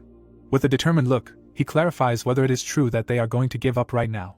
The warriors clench their fists. They raise their weapons in delight and shout that they will never give up, because they need to finish off the boss and meet the admin. Jisoo stands next to his friend and says that they have come so far and have seen many deaths. He shouts that they cannot give up. The warrior blazing with fire declares that victory will be theirs. The system window says that the temple's domain has been activated in the area and all comrades are automatically healed. The horde of monsters sees a bright flash. Raising their staffs, they release fire, shouting about a magic block. The monsters scream in the flames of explosions. The monsters are moving furiously further. The fighters are shouting that their numbers are not decreasing and that they need to continue the offensive because if they lose, then all of Korea will come to an end. The army of soldiers is covering themselves with shields under the onslaught of the enemy. The crusader is shouting to everyone that the enemies are advancing from the side and that they need to watch them and then attack with spears. Among the mutants there are monsters in cloaks. They are shouting that shamans have appeared and that they need to get ready. The monsters riding on rhinos are jumping forward. The leader is shouting about crossfire and that they need to break them and destroy the formation. Everything is burning with fire. He understands that they were close. They will not be able to withstand, and even though they are barely standing on their feet, they are still fighting back, and this battle is very important for the future of the country. The mutants accelerate the cart. A cry is heard that the air forces are advancing and they did not hesitate to get all their trump cards. The furious monster raised his paw and growls. The magician closes himself with a light barrier while arrows try to pierce him. The prosecutor in the helmet loudly orders to hold on, to push the troops in their direction as much as possible. Behind the army on the throne sits the Lord of the Orcs. He declares that it is necessary to lead away the soldiers who surround him. The bright sun shines on the square. Something flies from above. The protagonist and his comrade fly on an eagle. He says that it is time to implement the plan. He clarifies that he can reduce the altitude. The surprised girl hears that it is so perfect. The necromancer, blazing with green fire, flies down. The surprised mutants raise their heads. Turning into a lich, he wonders if they noticed, but it is too late. He calls a skeletal ogre. He clenches his bone fist. The system speaks of a thunderous blessing of the heroic level, a bracelet that forms a powerful shock wave and consumes all the mana. The magicians in cloaks growl, making waves. The dome breaks after the explosion. The notification says that he received 1800 gold for killing a dark orc mage. Lich with a burning head looks forward. The messages say that he gets gold for killing red orcs. The prosecutor stands in the middle of the smoke, realizing that this is a sniper plan aimed at the Lord. The highlight was the use of nuclei in the attack, not bullets. The ferocious monster roars. The system says that the monster general has appeared. The necromancer standing opposite asks if he offended him, because he looks angry. The frightened mutants run away to the sides. Manhwa smilingly shouts that they are returning to protect their lord and they need to hit them in the rear. A purple haze forms around the necromancer. A red notification says that a giant spiritual regeneration has appeared in the area, as well as the answer of death. A skeleton assistant with a sword stands near the undead. The notification says about personnel synergy with the effect of increasing the power of attack, defense. The skeleton monsters stand still. The system says about a level 5 giant with a condition of more than 50 pieces, and the effect of reducing damage from enemies. The zombies go forward. The notification says about a level 5 bronze king with a condition of more than 50 gloves and the effect of increasing the power of armor protection, forming a protective layer. A purple flash occurs around the monsters. One of them looks at it in shock.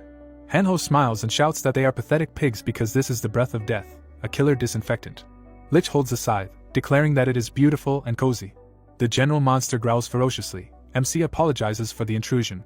With an ominous look, he says that he wants to have a one-on-one dialogue. Swinging his scythe, he apologizes, saying that this is his mistake.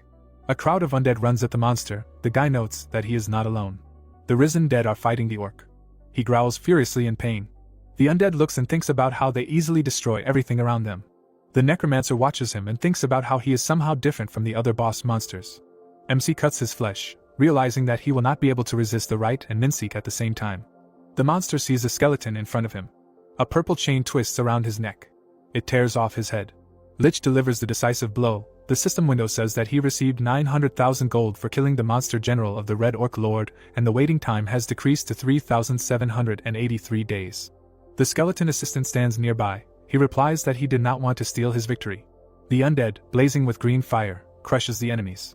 The crusaders rush into battle. The prosecutor shouts that they are losing strength, and this is a side effect of killing their lord. Jisoo decisively shouts that they need to go on the attack. A strong explosion occurs near the monsters. Manhwa kicks the mutant, shouting that it is his now. He is riding a motorcycle and says that they need to reload quickly. Yoo-hoon in the helmet understands that this is a victory, and at this rate they can defeat them. The guy in the mask over his eyes looks at his phone and thinks that this is an urgent call. He is riding a motorcycle with a crossbow and asks the commander what this means. He excitedly shouts about the tracking group that said that the wyverns are heading towards them. The prosecutor in shock asks again, specifying how close they are. The monsters are flying in the sky. He replies that they are about 3 kilometers away and they will be there any minute.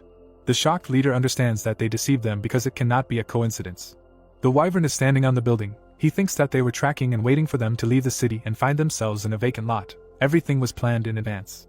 The ruler shouts to his subjects that they are retreating to the airport. Standing with a sword and shield, the crusader asks what he is talking about. The other is also surprised by the sudden retreat. Jisoo is surprised to see a system window with information that the boss monster alpha male wyvern has appeared. A huge monster flies to attack. They shout that it is too late because they are attacking. Fierce mutants smash everything around. They tear apart people who are screaming for help. Lich looks at this and thinks why now, because of course it was necessary to appear at such a moment. He lifts the orcs into the air, shouting that it is necessary to show that you can't just fly here and eat everyone in a row. The wyvern with blood on its mouth turns around. MC standing next to the prosecutor asks them to launch the catapult right now. He gives the corresponding order to the soldiers. The enemy is reflected in the mutant's eye. The guy offers them to taste the dinner that is right in front of them. The wyvern bites the opponent. A strong explosion occurs in its mouth. The mutant falls from the sky. The prosecutor shouts that one is shot and they need to continue attacking. The giant undead attacks after being ordered to finish him off. The skeletal dragon bites the mutant's neck. The protagonist watches the battle. The system window says that he received 754,000 coins for killing the wyvern. Jisoo shouts smiling that they did it. The knight declares that the necromancer defeated the wyvern. The protagonist realizes with a terrifying look that this was a monster that could not be defeated, and here it is in his hands. He stands astride the skeletal wyvern. A notification says that the undead has been summoned under his command. He turns to the minion shouting that Mincy can join in too. The flying creature takes off from the ground. A huge flaming mutant flies above the enemies. Sitting on it, the guy realizes that they have finally conquered the skies, and compared to the griffin, its size provides stability. A minion sitting behind the leader asks what they are hunting wyverns for this time. He calmly states that they should also be in the role of prey. A huge flying monster sees its brothers. It flies over fields and forests. The mutant begins to die down. The protagonist pursues it, realizing that it has separated from the group. He flies after it, saying that they have no sense of self-preservation despite the death of one of its kind. Purple limitless chains fly forward. The boss shouts to Mincy to aim for the wings. He entangles the monster with chains. MC watches and hears that the assistant wants to finish him off. He replies that there are 2 of them. A huge paw aims at the protagonist's back. He abruptly slips away from it, realizing that there is another flying monster. The flaming undead flies away from the wyvern. Lich, gritting his teeth, understands that the crossbow is useless, and they will not be able to finish him off with such attacks. The system window says that he received 850,000 gold for the kill. The minion falls down, shouting about it to Sungwoo. The falling monster turns into an undead after being summoned. The wyvern screams loudly. The guy understands that she is stubborn because she still does not give up. The skeleton assistant sees the boss and hears the order to go on the attack. He looks at him in surprise. The wyvern opens its mouth, trying to eat him. The assistant turns over in the air, avoiding his fangs. The protagonist exclaims that he grabbed the spine. The small skeleton cuts the entire body of the monster. The wyvern bleeds out, while the small warrior continues to cut him. Blood pours out of his mouth. The system says that he received 850,000 gold for killing the wyvern. Lich clenches his burning fist, seeing a notification that the undead were summoned under his command. The wyvern sees flaming skeletons that throw the sky. The boss monster watches them fiercely. A group of wyverns fly high in the sky. The protagonist watches them and understands that they should attack only those who separated from the general group. It is easier to kill them one by one because attacking an entire group is suicide. The boss roars fiercely, flying above him. The other wyverns raise their heads and answer him. The undead fly among them. The people below see that they form a round dance in the sky. A huge winged monster glares at them. Minseek, standing next to the boss, notices that the situation is heating up. He agrees. The monsters fly with a mad look. He understands that there are more than 30 of them, and it is simply impossible to break away from them. Holding a jar of breath of the abyss, he realizes that since they cannot escape, they must be exterminated. The boss and a group of monsters go on the attack. A bright beam pierces the sky. MC screams about spraying. He pours purple smoke into the air. Many wyverns sense it.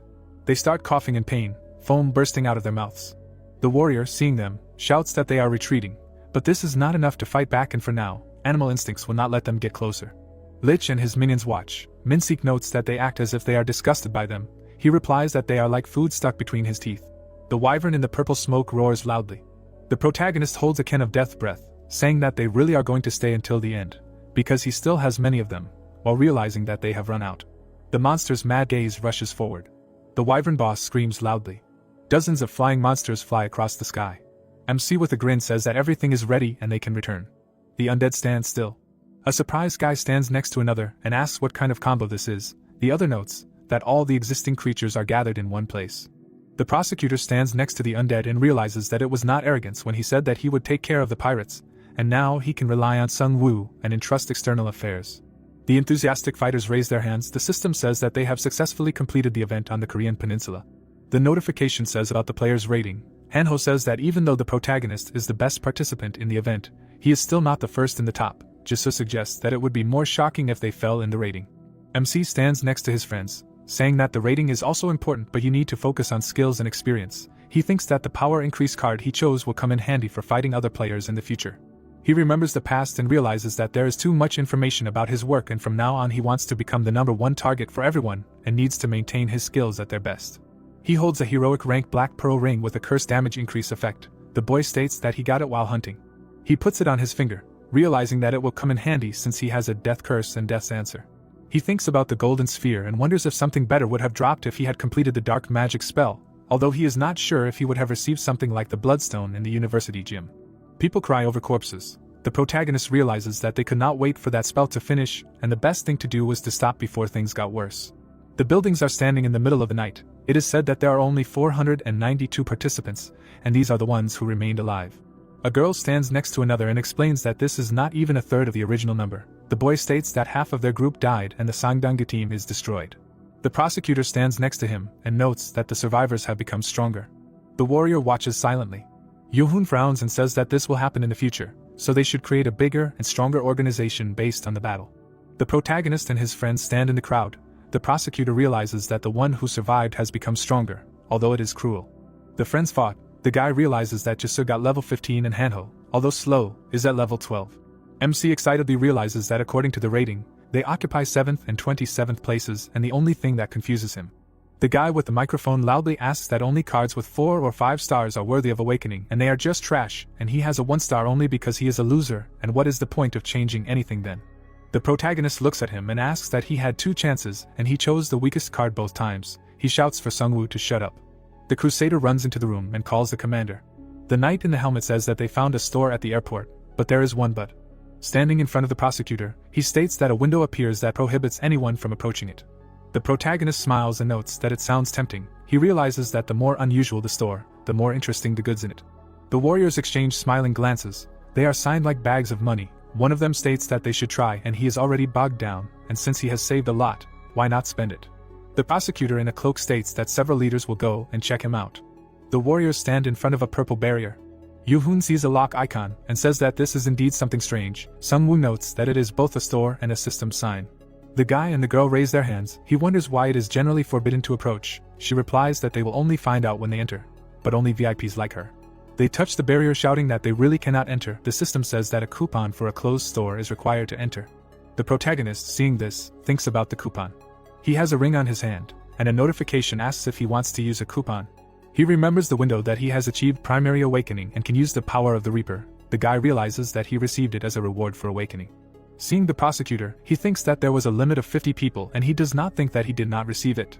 People look at him nervously, asking why everything is always as he wants, and if he is really a VIP too.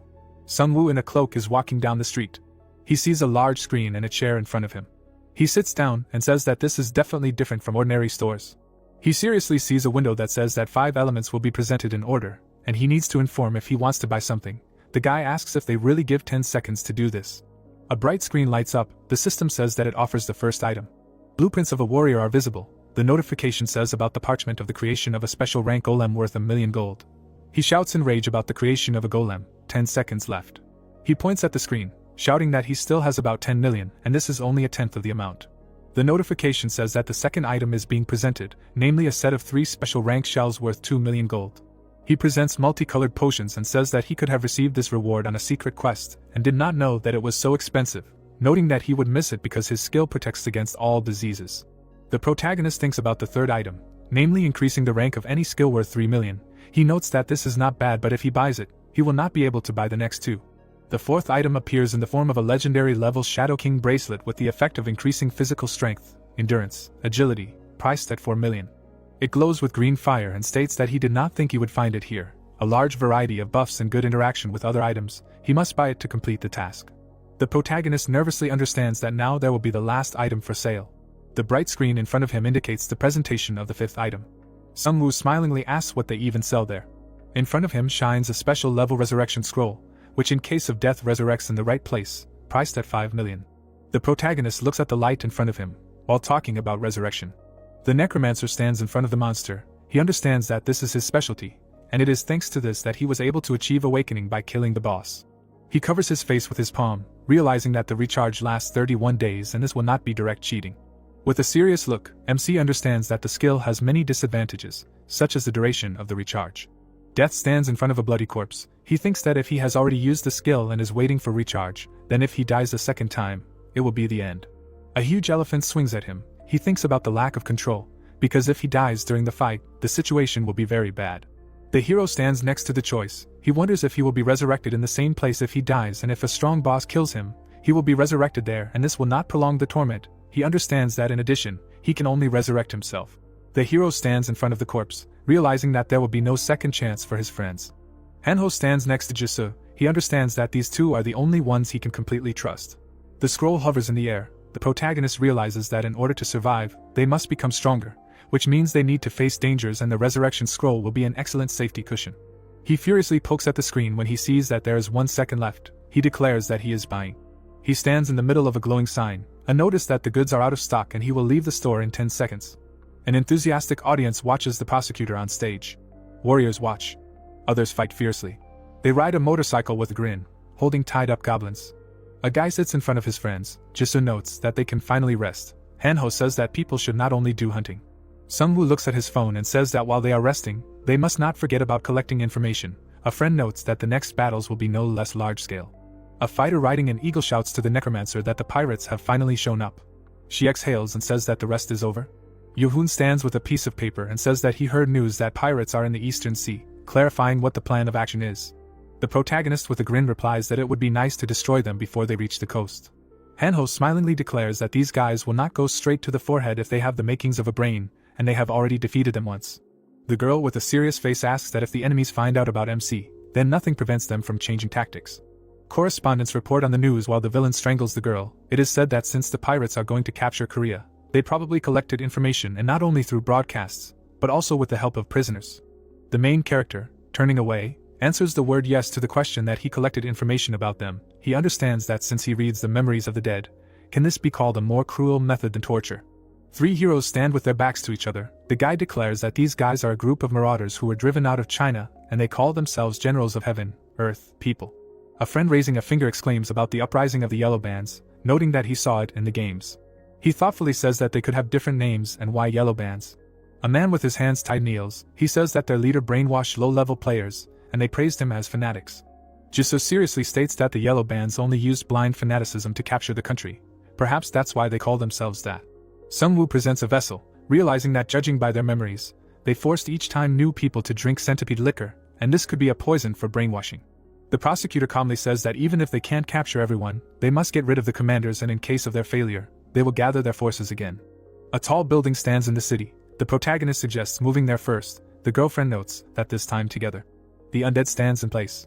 The guy yawns and says that he would prefer a safe helicopter. The girl on the eagle replies that with them, in fact, it is also safe. Jisoo sits on the undead and says that it will be fun. The friend replies that it is because she is an athlete. Looking at the necromancer, the prosecutor says that he leaves this job to him. The protagonist calmly replies that they know nothing about the plans of the Evolution Society, and he must take care of it. Yoo-hoon with an angry face says that he also owes them something, and so he will be ready.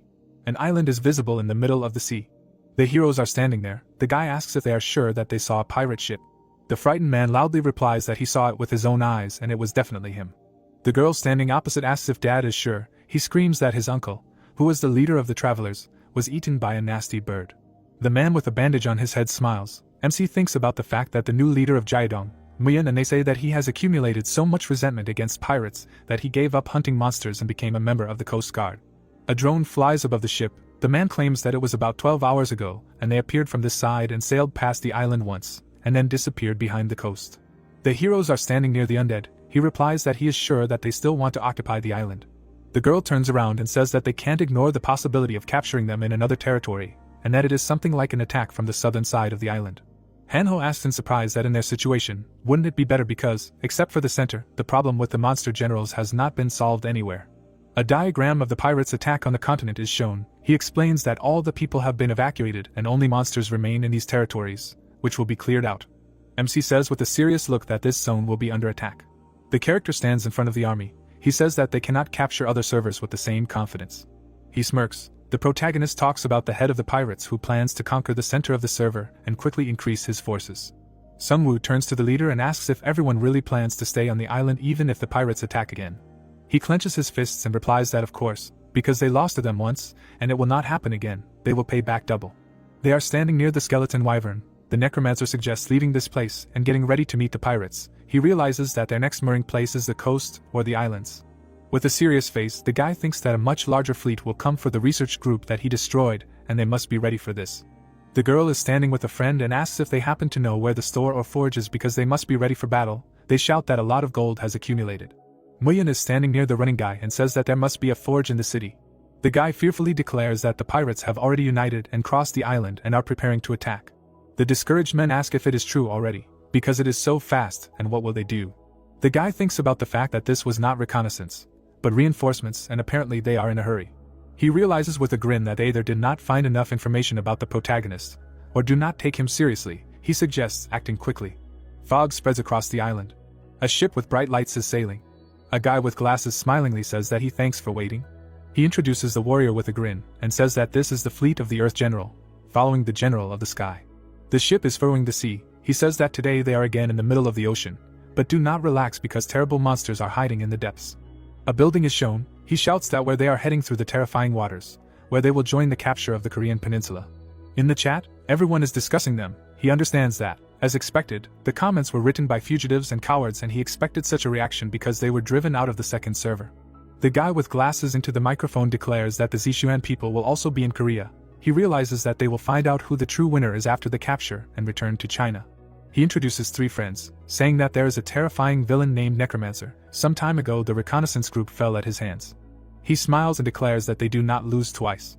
The ships rush forward. The leader shouts that now they see before them a great fleet to which Korea will submit. The short man in the hat made a face. He realizes that the reconnaissance group of the general of the people was destroyed by the protagonist. He smiles and understands that reconnaissance is reconnaissance, and they will not retreat just because some small detachment was destroyed.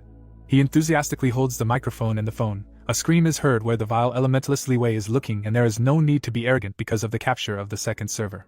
He delightedly shouts that they will enslave Korea and move on, and if they are not afraid then let them grab the first server and go to them, because they will meet them in China. The ships sail forward. He shouts that he will film himself killing the necromancer and let the world know about it, and word will spread about them. Everyone will know that the Red Revolutionary Army is alive. Frowning, he thinks that this is what they planned, but still what is this? The ships are sinking in flames. He shouts without understanding what it is. Cries for salvation are heard. The undead are flying from above. The villain realizes that corpses are falling from the sky and exploding. He wonders what they intercepted them after killing the birds of the general of the people. A huge dragon flies in the air. The necromancer is sitting on top of it. The villain notices this. A bright flash occurs. A fighter with a rifle shoots. The system window says that it is Zishuan, an ice wizard sniper. Bright beams shoot at the ship. People in the water shout that this is what was expected from the general of the earth, and they will be able to fight back. A green glow covers everything around. They do not believe that the enemies are resurrecting. Zishuan raises his hand and orders the mages to create a shield and leave. A dome has formed around the sinking ships. It is said that a giant shield has appeared in the region. Lich with glowing eyes only smiles. A group of flying monsters flies in the sky. The amazed fighters look at them. One of them shouts that they are returning. The leader stands next to the presenter and says that they suffered huge losses too quickly. He turns to the general of the earth. He stands in front of the burning waters, asking if it is true that this is a necromancer. He notes that he has exploding corpses and after killing the general the people he received his birds. He thought he learned enough from the Korean prisoners. With a stern look he says that it is good that they sent reconnaissance ahead, because you can't do without intuition. The interlocutor in glasses notes that they have lost 8 ships and too many people. He turns to Kwan. He with a serious face says that they can just recruit people again. The surprised fighters around them hear their conversation about this. The leader looks around and says that to spread such information just because they did not stop the broadcast in time, in order to return the continent to the General of Heaven, you need to have an excellent reputation. He looks at his smartphone with a grin and says that Li Wei has already left a vile comment under the broadcast. They have disgraced the general. The host, smiling, says that then they should film how they will destroy them twice as fast, and they need to show that today they were just lucky. Raising his hand, Zixuan replies that Quan is right, because they will cut off the necromancer's head and show it to the whole world. The gray-haired fighter calmly responds to being addressed as Huai. General Zixuan scratches his beard and orders to prepare the game. They will invade, launch it, and kill the protagonist. He asks with a serious look if they can go to the island. He replies that for them it is easy peasy. The ship sails forward. He states that even if they are watched from the sky, the enemy will never see under the water. Small boats are parked in front of the people. The protagonist, riding a wyvern, rushes down. The audience shouts that it was amazing. MC looks at his friends and realizes that now is not the time to celebrate a small victory, because the pirates are a much larger organization than he thought. Sungwoo seriously reflects that even the general of the People's Reconnaissance Group was at least 1,000 strong, and now there are about 3. Everything around is burning. He understands that if this is not their main force, then how huge the organization is, and even though China has lost people since the start of the game, there are still more of them. Moyin shouts to his assistant that they have finished preparing for departure, and while they were busy attacking the pirates, he shouts that they can leave. The ships sail forward. He says that then they move out and begin to prepare to meet the pirates. A large undead creature flies over the settlement. The protagonist sits on a mutant, realizing that the group of survivors is only 258 people and about 100 capable of fighting. Cars and people are visible. The protagonist realizes that this is because many were captured or killed during the first attack and he did not need strong support, but the number of enemies is tense. Muyan, surprised, clarifies that they should only observe. The guy calmly says that yes, because the enemies can attack at any moment. He realizes that he can cope all alone, but more people are needed for observation. The man with a bandage on his head answers that the coast is more extensive than he thought. The other says that if they cannot fight, they will watch the children. A large ship sails to the shore with people. Sungwoo says that it will not be possible to completely block them, and they must know when the enemy passes. He answers that he understands, and now they move to the shore. The guy furiously shouts that he will also fight. Hanho notes that they are too small. They assure that they are already 3 levels and killed goblins. The frightened girl explains that they are family members of those killed by pirates, and there are even children who saw their own parents die, and that is why they are so eager to fight. Jisoo sadly states that they understand their feelings, but if the time comes when children have to kill, they will lose everything. The protagonist in the cloak asks where the forge is. They tell him that they know. The guy in the middle of the green glow asks to take him there because they have collected a lot of materials and need to finish preparing. A group of fighters comes out of the water onto the shore. They tiredly take off their masks. Huai turns around and clarifies if everything is in place, noting that they are going into the forest and need to stay closer to the cloak of concealment. The fighters move in the middle of the forest. They run forward. The fighter runs forward and says that they have arrived and they need to stop there. The guy behind him asks if they are really using this, and if this is too much.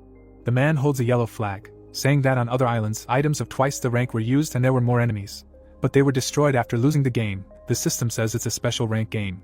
Frowning, he says that they must take advantage of the chance, because this is the best strategy for a small group like them, against a larger enemy. They cannot let General Zixuan down.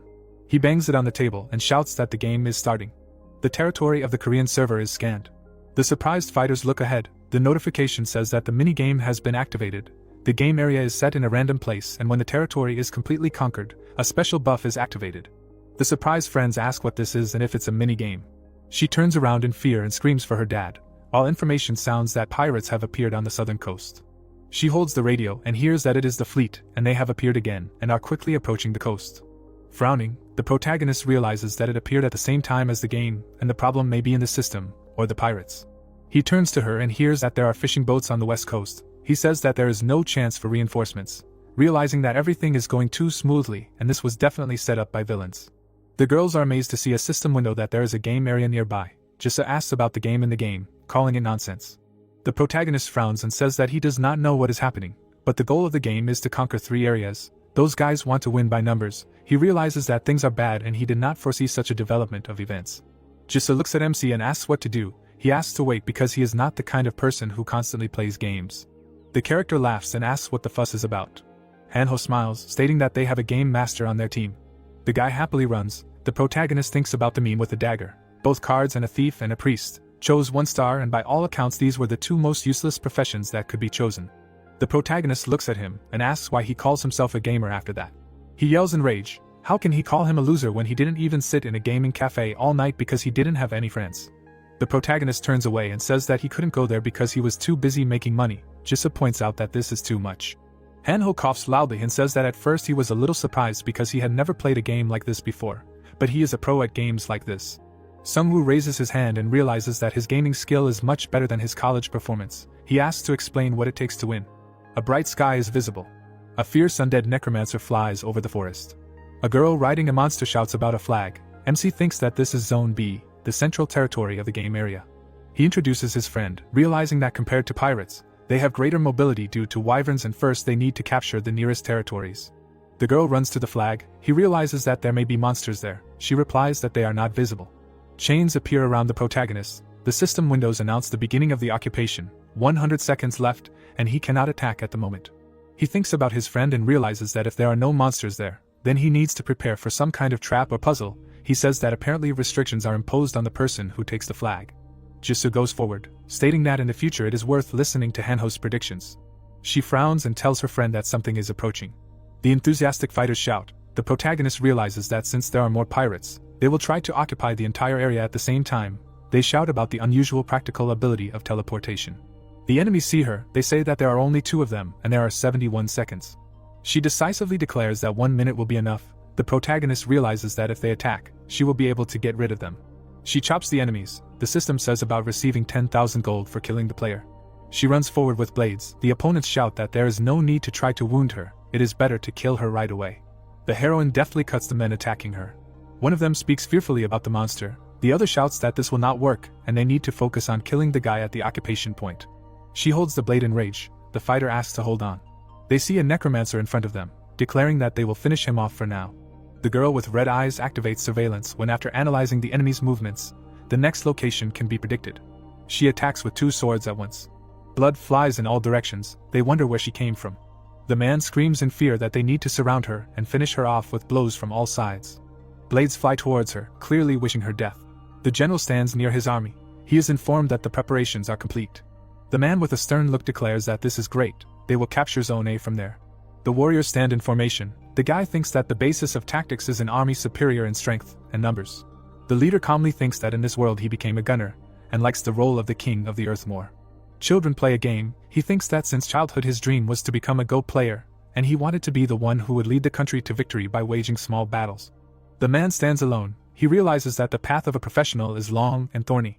He sadly realizes that he is already 60. He reflects on the fact that for a person who has lost the best years, the system has become a second chance. He stands in a headdress, realizing that the general of the sky has no time for such trifles and he controls everything with his brain.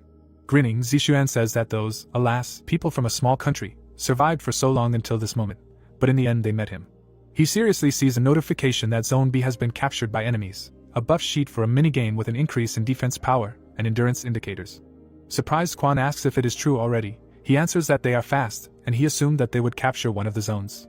Scratching his beard, he declares that the luck of the Korean army will end there. The system says that Zone A has been captured by enemies with a buff sheet for a minigame with an increase in defense, endurance, attack power. He shouts in shock that they have lost 2 zones, asking what is going on. Quan apologizes, stating that they do not know what is happening on the ground. Gritting his teeth, the general thinks that they know the rules of the game, and this cannot be because this item was obtained after a special mission.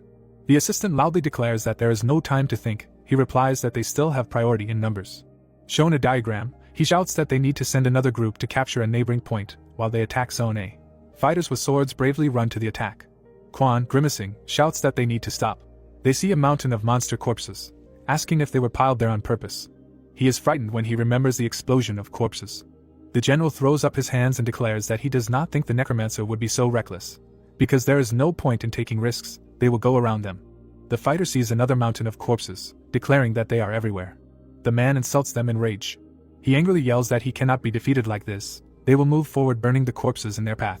A huge explosion occurs. Flashes occur around. The girl asks what they should do since they are getting there by destroying corpses. He replies that he assumed this. Hanho smiles and says that these bodies are just a protective barrier of the main observation tower, and they will know the enemy's location even without drones.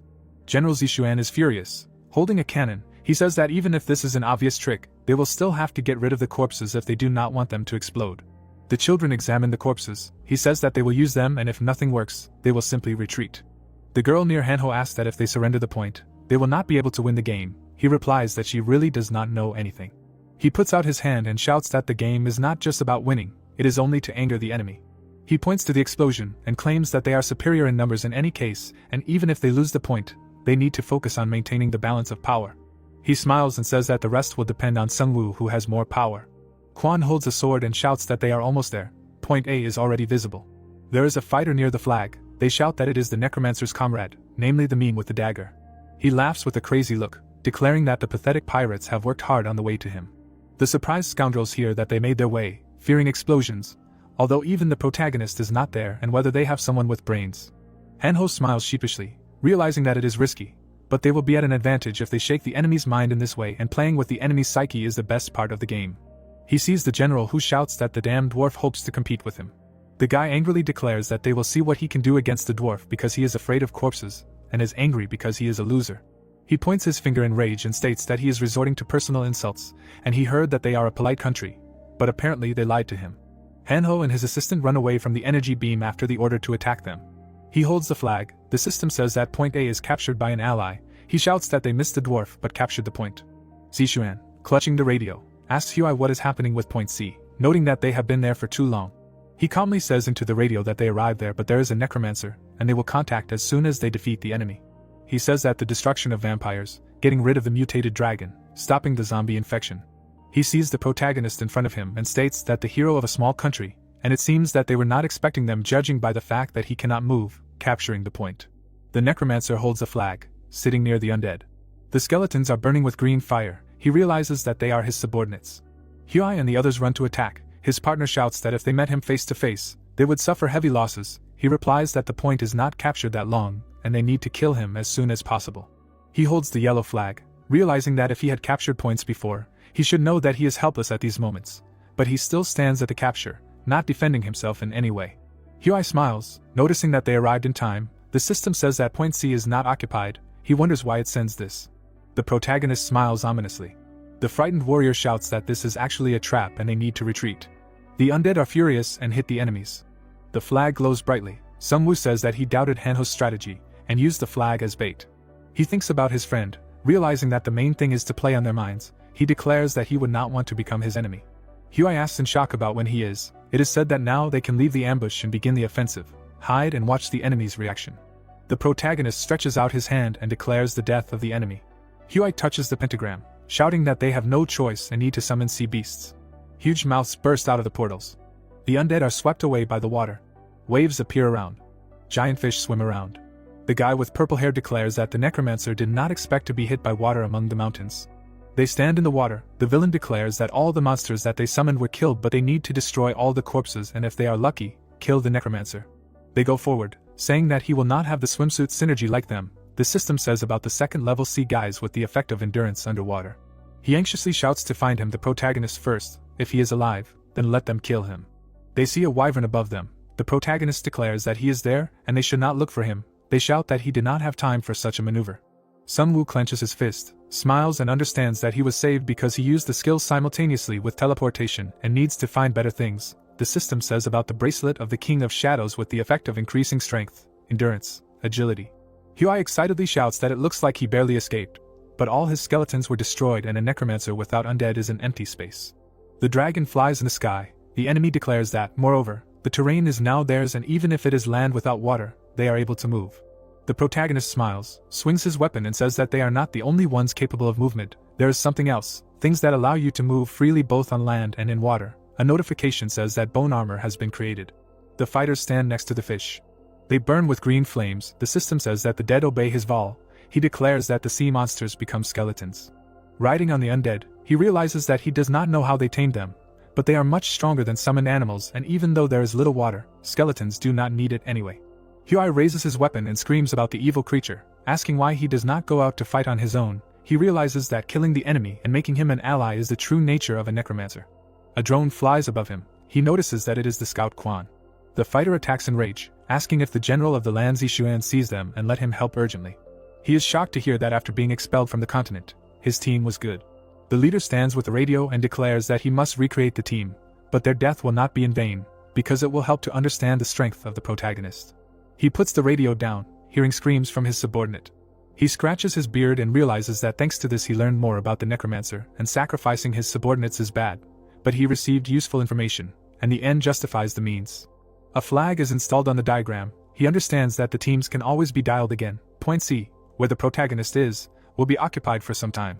The general of the earth stands in front of the army, realizing that by providing proper defense at point A, go through point B and they will capture C. Some of them are already capturing point B. He imagines the guy in a rage and understands that while the necromancer is at point C, he does not need to be afraid of exploding corpses, and he uses this opportunity to finally catch the gnome who escaped. The radio lies on the table. A scream is heard that the team to capture point B has arrived. The man screams in horror about monsters.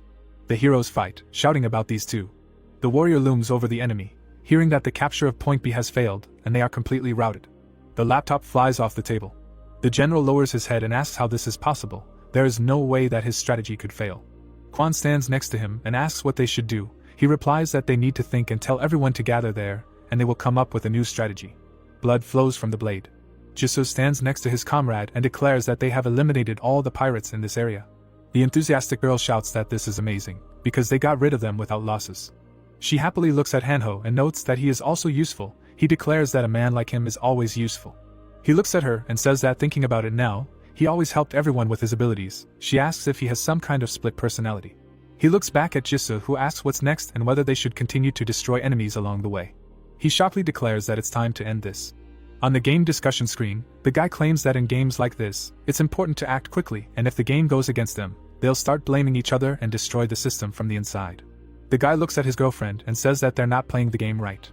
A chest and scrolls are shown. It's said that it's unknown if the enemy has any special items that can change the course of the battle. There's too much uncertainty. He flexes his fists, saying that they should finish this quickly. Hanho looks at the radio and asks if the protagonist can hear it. His voice comes over the radio. He says that he can hear everything. The protagonist rushes into an attack in a rage. His friend asks to defeat them with brute force. The drone flies near the undead. Quan shouts furiously to the general of the earth that the guy is flying in his direction. The enraged man yells that this can't be, and even though they've lost part of the army, there are still more of them. An excited man shouts that it is not only the necromancer, the players from the peninsula are moving from point B. Frowning, the Lord realizes that he does not understand them at all. They left points B and C and sent all their forces here. He wonders if he will be able to capture these points even with small squads. The participants are standing with flags. He thinks that they expect to win if they go for broke, and he remains second in rank despite such actions. The workers are dragging tables. He understands that, as he thought, the players from the Korean server are weak and they were just unlucky until that moment. Drones are flying over the forests. The guy realizes that this section of the forest is almost in the center of the territory, and he can see everything. The general looks at the screen and hears that he needs to be careful and use magic. He asks that he did not think that all his skeletons were destroyed. The warrior, blazing with fire, looks forward. They shout that it is a skeleton. He says that it seems they know too little about the necromancer, and this is not a hindrance. He furiously imagines the flag and thinks that if the summoner moves away from the summoned, the control over him weakens or disappears altogether, and judging by the fact that the idiot really threw point C. The fighters run to attack. The Lord does not know how many teleportation scrolls are left. They shout that they need to find a flank, and after capturing it, they will begin an attack on the enemy. They fearfully wonder where the shadow came from. In front of them is a huge yellow robot. They ask what kind of cheat codes are in a fantasy game. The yellow robot-like creature looked down. It is the legendary hero Nekrigan. The frightened man clutched his sword, saying that they were not warned that the legendary hero is their enemy. So are they the villains here? Another pointed a finger, resolutely shouting for them to calm down. This is not the golden hero. Nekrigan looked down. The man thought that from afar it looked similar, but it is just a golem, and said that it is a fake. The warriors with swords rushed at the hero, shouting that they would destroy the fake. Bright beams crashed into the creature's body. The man thought that the golem could only move on command, even if it was far away. With a determined smile, he shouted that he was made of fragile clay. It would be easy to break. It would not take much time. The pieces of clay picked up the man who was screaming and asking for help, realizing that he was recovering, and thinking that his regeneration was at the highest level. Nekrigan squeezed the man with a huge fist. Shouts were heard that the legendary hero took a hostage. Towering above the others, Nekrigan said that he misunderstood. With his unlimited capabilities, there is no point in taking hostages. Eyes glowing green, he continued that he received an order to guard point C. Now all enemies will be destroyed. People shouted that he is a programmed death machine. We must fight. A bright beam flew from the golem's body. Words were heard that regeneration is not unlimited. The man thought that its only drawback is mana consumption. Surrounded by a green glow, the warriors walked forward. They said this to people. Purple whirlwind spread from the figure in the dark cloak. The hero thought, will there be a day when he runs out of mana on the battlefield? The system window said about the use of the chaos crystal, which assigns the wearer the attribute of chaos, an increase in mana plus 500, mana recovery plus 250% when attacking, takes away mana and life energy. On the monitor there was a figure of a guy in a cloak. The man asked, what the hell? Zishuan tensely clenched his teeth, mentally asking that the necromancer was always so strong. He did not have such abilities before. His strength does not match the data they collected. The man's gaze was frightened. He thought that if everyone they had collected information from was not lying, then they had increased their strength in such a short time. But how? He imagined the man on the throne and thought that he had bragged about their work to the General of Heaven. But everything was not going according to the script. The huge monster opened its mouth, scattering people. Shouts were heard that the front had been thrown back. It was necessary to free up space at the feet so that the magicians could attack. The paw of the monster was enclosed in a huge ice floe. In the blue glow, a warrior with a sword and a small skeleton appeared, the words, "At that time to attack." Bright traces remained from the movements of the swords. The enemy said that this was a skeleton knight. "We need to call tanks. Why is he so strong?" Zishuan punched and shouted that they should focus all their attacks on the necromancer. All the monsters would disappear if they defeated him. The system reported the descendants of the Innocence synergy of the 3rd level, which was the armor synergy, and gave a bonus to all stats. The man along with the others ran forward and thought that there was a special reason why they were wearing traditional clothes. Perhaps they could defeat the necromancer with the synergy bonuses. They saw a figure nearby, shouting that it was him alone. Without his subordinates, he thinks he is safe because he is in the rear? Blades were extended forward. Words were heard that he was just a weak summoner. They were superior in numbers and physical strength, and were about to cut him down. Sung Woo swung his sword sharply, cutting through the bodies of the opponents. Blood dripped onto the others. The hero asked again, "A weak summoner? He thinks they are comparing him to his subordinates?" The guy was engulfed in green flames. He said that he was on a completely different level, especially in the state of the Lich. The system reported a lion zone. When enhanced by the power of the Lich, the maximum number of subordinates increases, and all abilities are strengthened. The nearest destroyed undead can be resurrected and regenerated infinitely up to the maximum number of subordinates.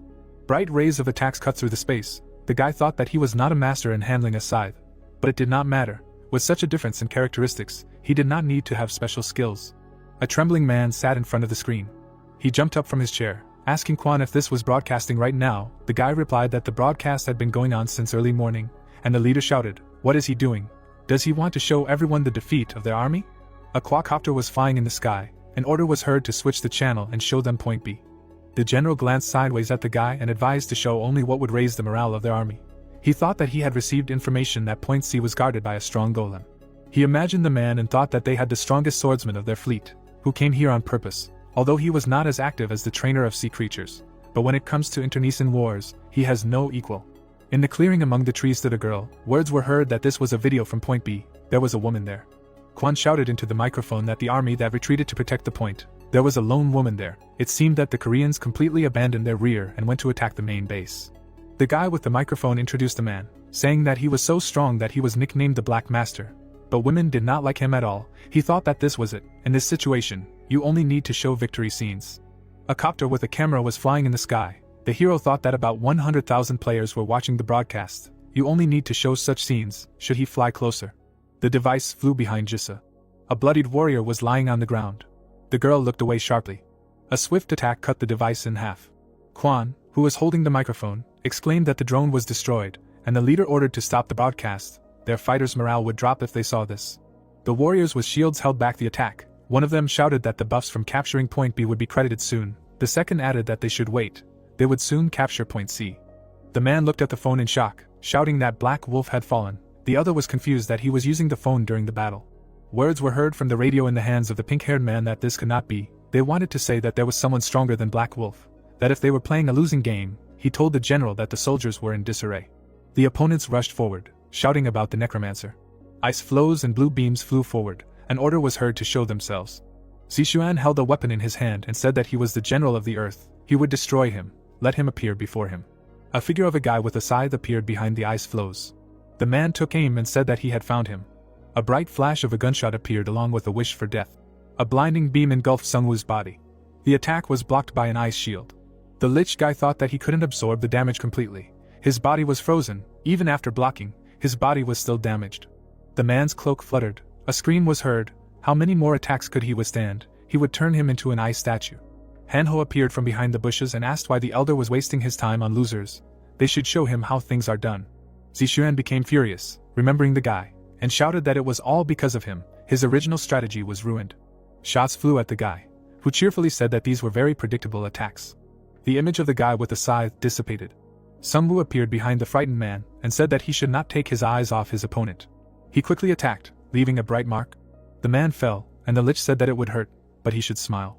A drone with a camera was flying in the sky, and Sungwoo said that he was being filmed. The general thought in fear, didn't he say to stop broadcasting? Kwon held the radio and replied that he had no choice, it was all for the sake of the Earth General. The guy with the scythe stood over the defeated enemy, and said that his plan had failed. He said that even their army would continue to fight. The one sitting on the throne said that it was sad that they had let them down, but they were satisfied with the way things were going. The long-haired man said with an indifferent look that they had received a lot of data on his skills and comrades. Everything was not so bad, now they had an advantage. A smile appeared on his lips. He reminded that he said that he could move the pawns as he wanted. He was surprised to hear the words about the cut from the radio. Blood was spreading from the hand with the radio. Sungwoo apologized for interrupting them, but he had to end the game. The hero in the form of a lich said that he looked like a tasty morsel to them. Let them come and he would deal with them. The warriors rushed to the attack, shouting that they should not surrender. They were a revolutionary party. They still outnumbered them. Blades crossed, and the man ordered to ignore the skeletons, which the tanks were already dealing with. First they should get rid of those who got too close. He kicked the enemy in the head and said that he was so young, it was great. The man brought the blade to the crying enemy, and said that in this game he gets a pretty good reward even for a weak player. The man froze with a sly smile, seeing a notification that Team Korea captured Point A. The buff is awarded to the winning team. The system window contained a list of buffs in the minigame: increased defense, stamina, attack power, physical strength, increased movement speed, increased agility, increased ability bonuses and health recovery. The man with the blade froze in surprise when he saw this. The guy grabbed his wrist and asked. He called him a weakling. Like a huge giant, he dragged him by the hand, and the man asked for a truce. The opponents grabbed the members of the Revolutionary Party. A cry was heard that all the checkpoints were captured by the enemy. They were losing. A shining bone hand reached for the flag and asked that these were the victory buffs. Sungwoo in the guise of a lich said that such numbers can hardly be called part of some minigame, and it was funny that a group of people who were driven out of the country decided to subjugate other islands. Weren't they too arrogant? A notification appeared that the minigame would end in 8 hours. With a sly smile, the guy said that this was enough time to get rid of all the insects. The sky was painted with the colors of the sunset. The bodies of defeated enemies lay among the trees and bushes. The man with the bandage on his head exhaled. The man held the microphone and said in a frightened voice that this was the end. The guy looked at him and heard that everyone except for some deserters had been eliminated. They had lost. There were messages from the online chat on the screen. The man thought that everyone who watched this broadcast would think twice. Looking at the phone, the hero asked who the emperor was. Introducing a group of people lined up in front of the palace. The man replied that he was a loser from the first server who settled in Beijing. He called himself the emperor. Sungwoo looked at the other man and asked why they said that he looked like him, and heard that it seemed that the emperor could also control multiple summons. The guy introduced the heroes, thinking that most of the 5-star jobs were set to create an organization. The vampire lord controlled people through injection, and the crusader through perception, and even the heavenly general, although he does not know his ability, created an organization based on brainwashing and his strength. He imagined the skeleton warriors and thought that he controlled monsters, not people, and the dead to be precise, and they said that they were similar to the emperor. The guy asked him, crying, what his profession was. The man hesitated. Sungwoo touched his face, thinking that the strongest in the China server would not let his information leak so easily, that everyone already knew about him. Hanho smiled happily and said that he had received items and new things. He called himself the general of the land, and of course he had many items. In front of him were guns. The system said that it was a heroic ranked dwarf gun that could shoot with mana. The first one looked at the guy with admiration, and he said that since he had 2 of them, of course he would give one to him. The second one threw Sungwoo and asked him to take care of him.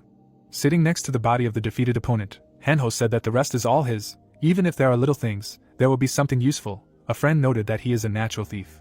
Thanks to his ability, the man's body was surrounded by a green glow, and Sungwoo said that he is the same. The system reported that the dead obeyed his will. He could read fragments of the dead's memories. A blue flash appeared. A huge ship was floating in the water. Sungwoo watched the men sitting at the table and thought that this was a meeting room inside the ship. They found an angel statue in the south. Huai looked at him indifferently and asked again. They finally found out what. So besides the devil statue on the first server. Kwon shouted with admiration that they got a hint of a superior race. What about the effect? What functions does the statue have? Sungwoo imagined the images of angels and demons and thought he forgot. It was mentioned once that they would appear. Zishuan closed his eyes, saying that only the General of Heaven can contact the statue. According to the General it was a quest, but he did not go into details. Kwon shouted indignantly that he didn't care about the others, but he didn't share it with him, the General of the Earth. Sungwoo also thought angrily that he was also interested, and that's it? The man lowered his head and told him what he said. It was hard to explain right away, but he would tell him everything. It's just that in order to capture Seoul, they needed to focus on their mission. There was an unfolded paper with circles on the table. He said that they would move on to the main topic after capturing the island. Through the minigame, Team Trunk would use this scroll in Seoul. The men were struck by this news like lightning. Quan imagined the face of a monster and thought it was the beast's gate. Surrounded by flames, Zixuan confirmed, saying that if they used this scroll, the beast's gate would open for 24 hours, and all the monsters would come out. The buildings were half destroyed, and it was said that they would disappear in 24 hours. But that would be enough time to destroy their entire system. If they were lucky, they would be able to seize power without any losses on their part. Looking at the seal sheet, he said that although it was an item that opened a dungeon, due to its high rank and level, it was used as an excellent strategic weapon. The man sitting opposite him asked if they were using it with the minigame for nothing, and was told that it didn't matter. Zixuan's eyes lit up with a red light, and he said that if they captured Korea, they would get back everything they had lost. Of course the general would agree with that. A bright blue flash. Sungwoo touched his face, wondering why this particular memory surfaced. Usually memory fragments didn't give him important information to solve problems, but he didn't understand anything here. Looking at the metal container, he thought that he needed to find this scroll. It should be there, right?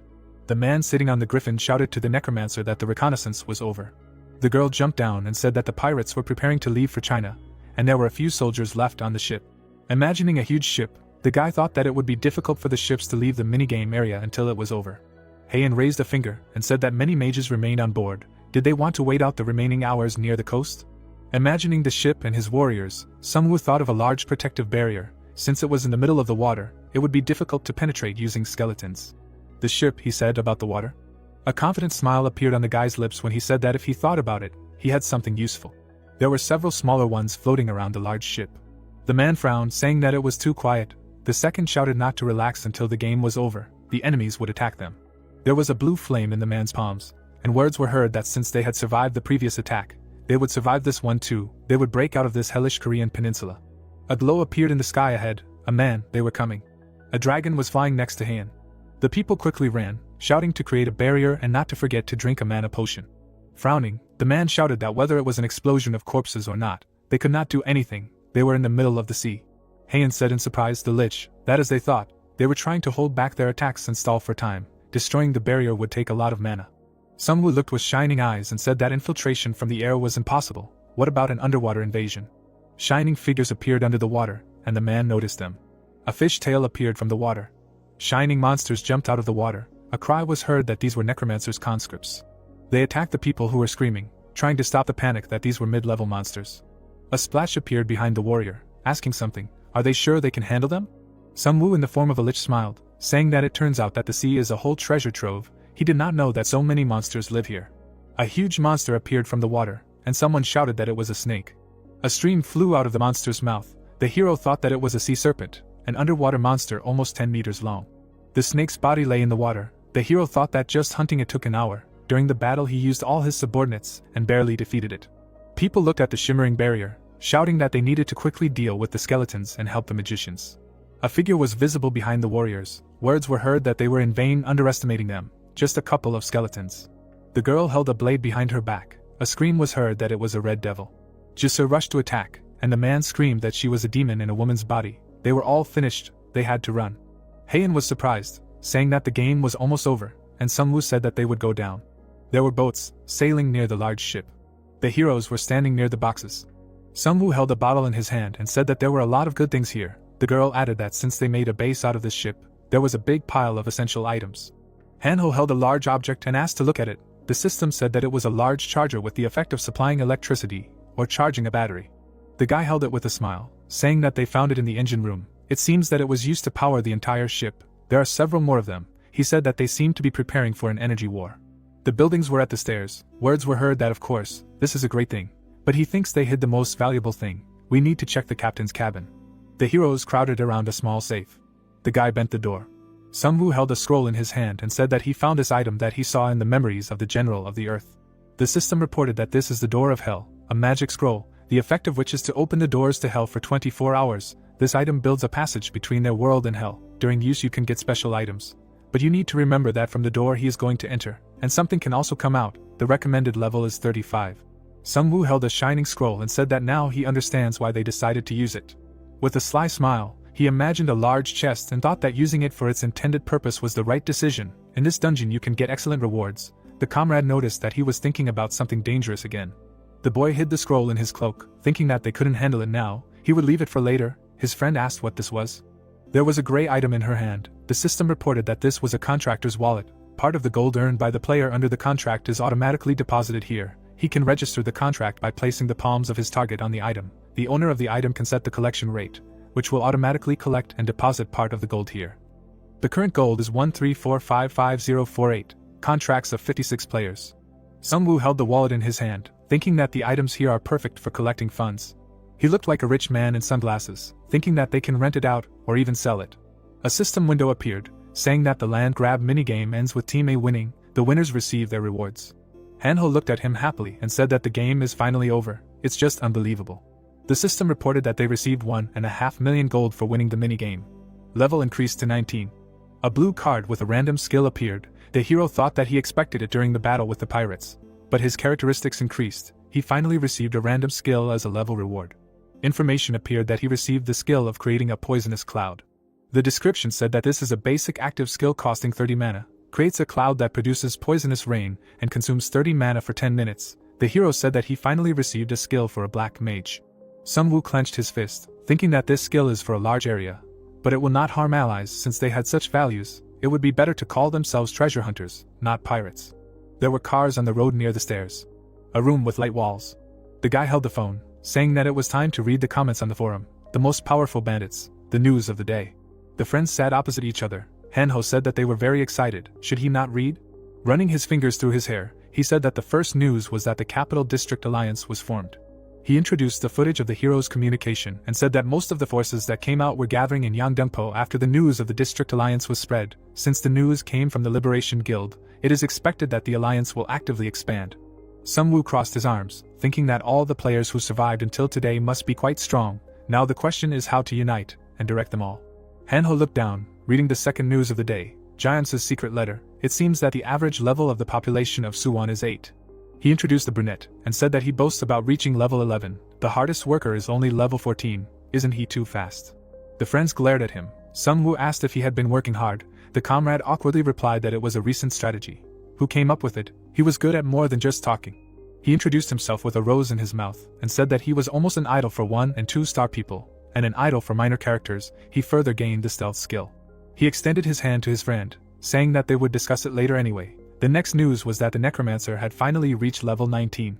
He imagined the cloaked guys with their backs to each other, saying that he was now on par with the first player in the rankings.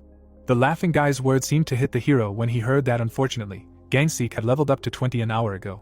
Pouting, Hanho told the elder that he thought he needed to work harder, number 1 for only a day. He was working so hard, supporting him, but looking at his results he felt sad. The girl tried to calm Sungwoo down. Jisoo looked away and said that she was really curious. Sungwoo was always hunting for his skeletons and many people had seen him. She imagined the guy in the cloak next to the monsters and asked how Gangseek could still be number 1 when no one had seen him. What was he doing to level up so quickly?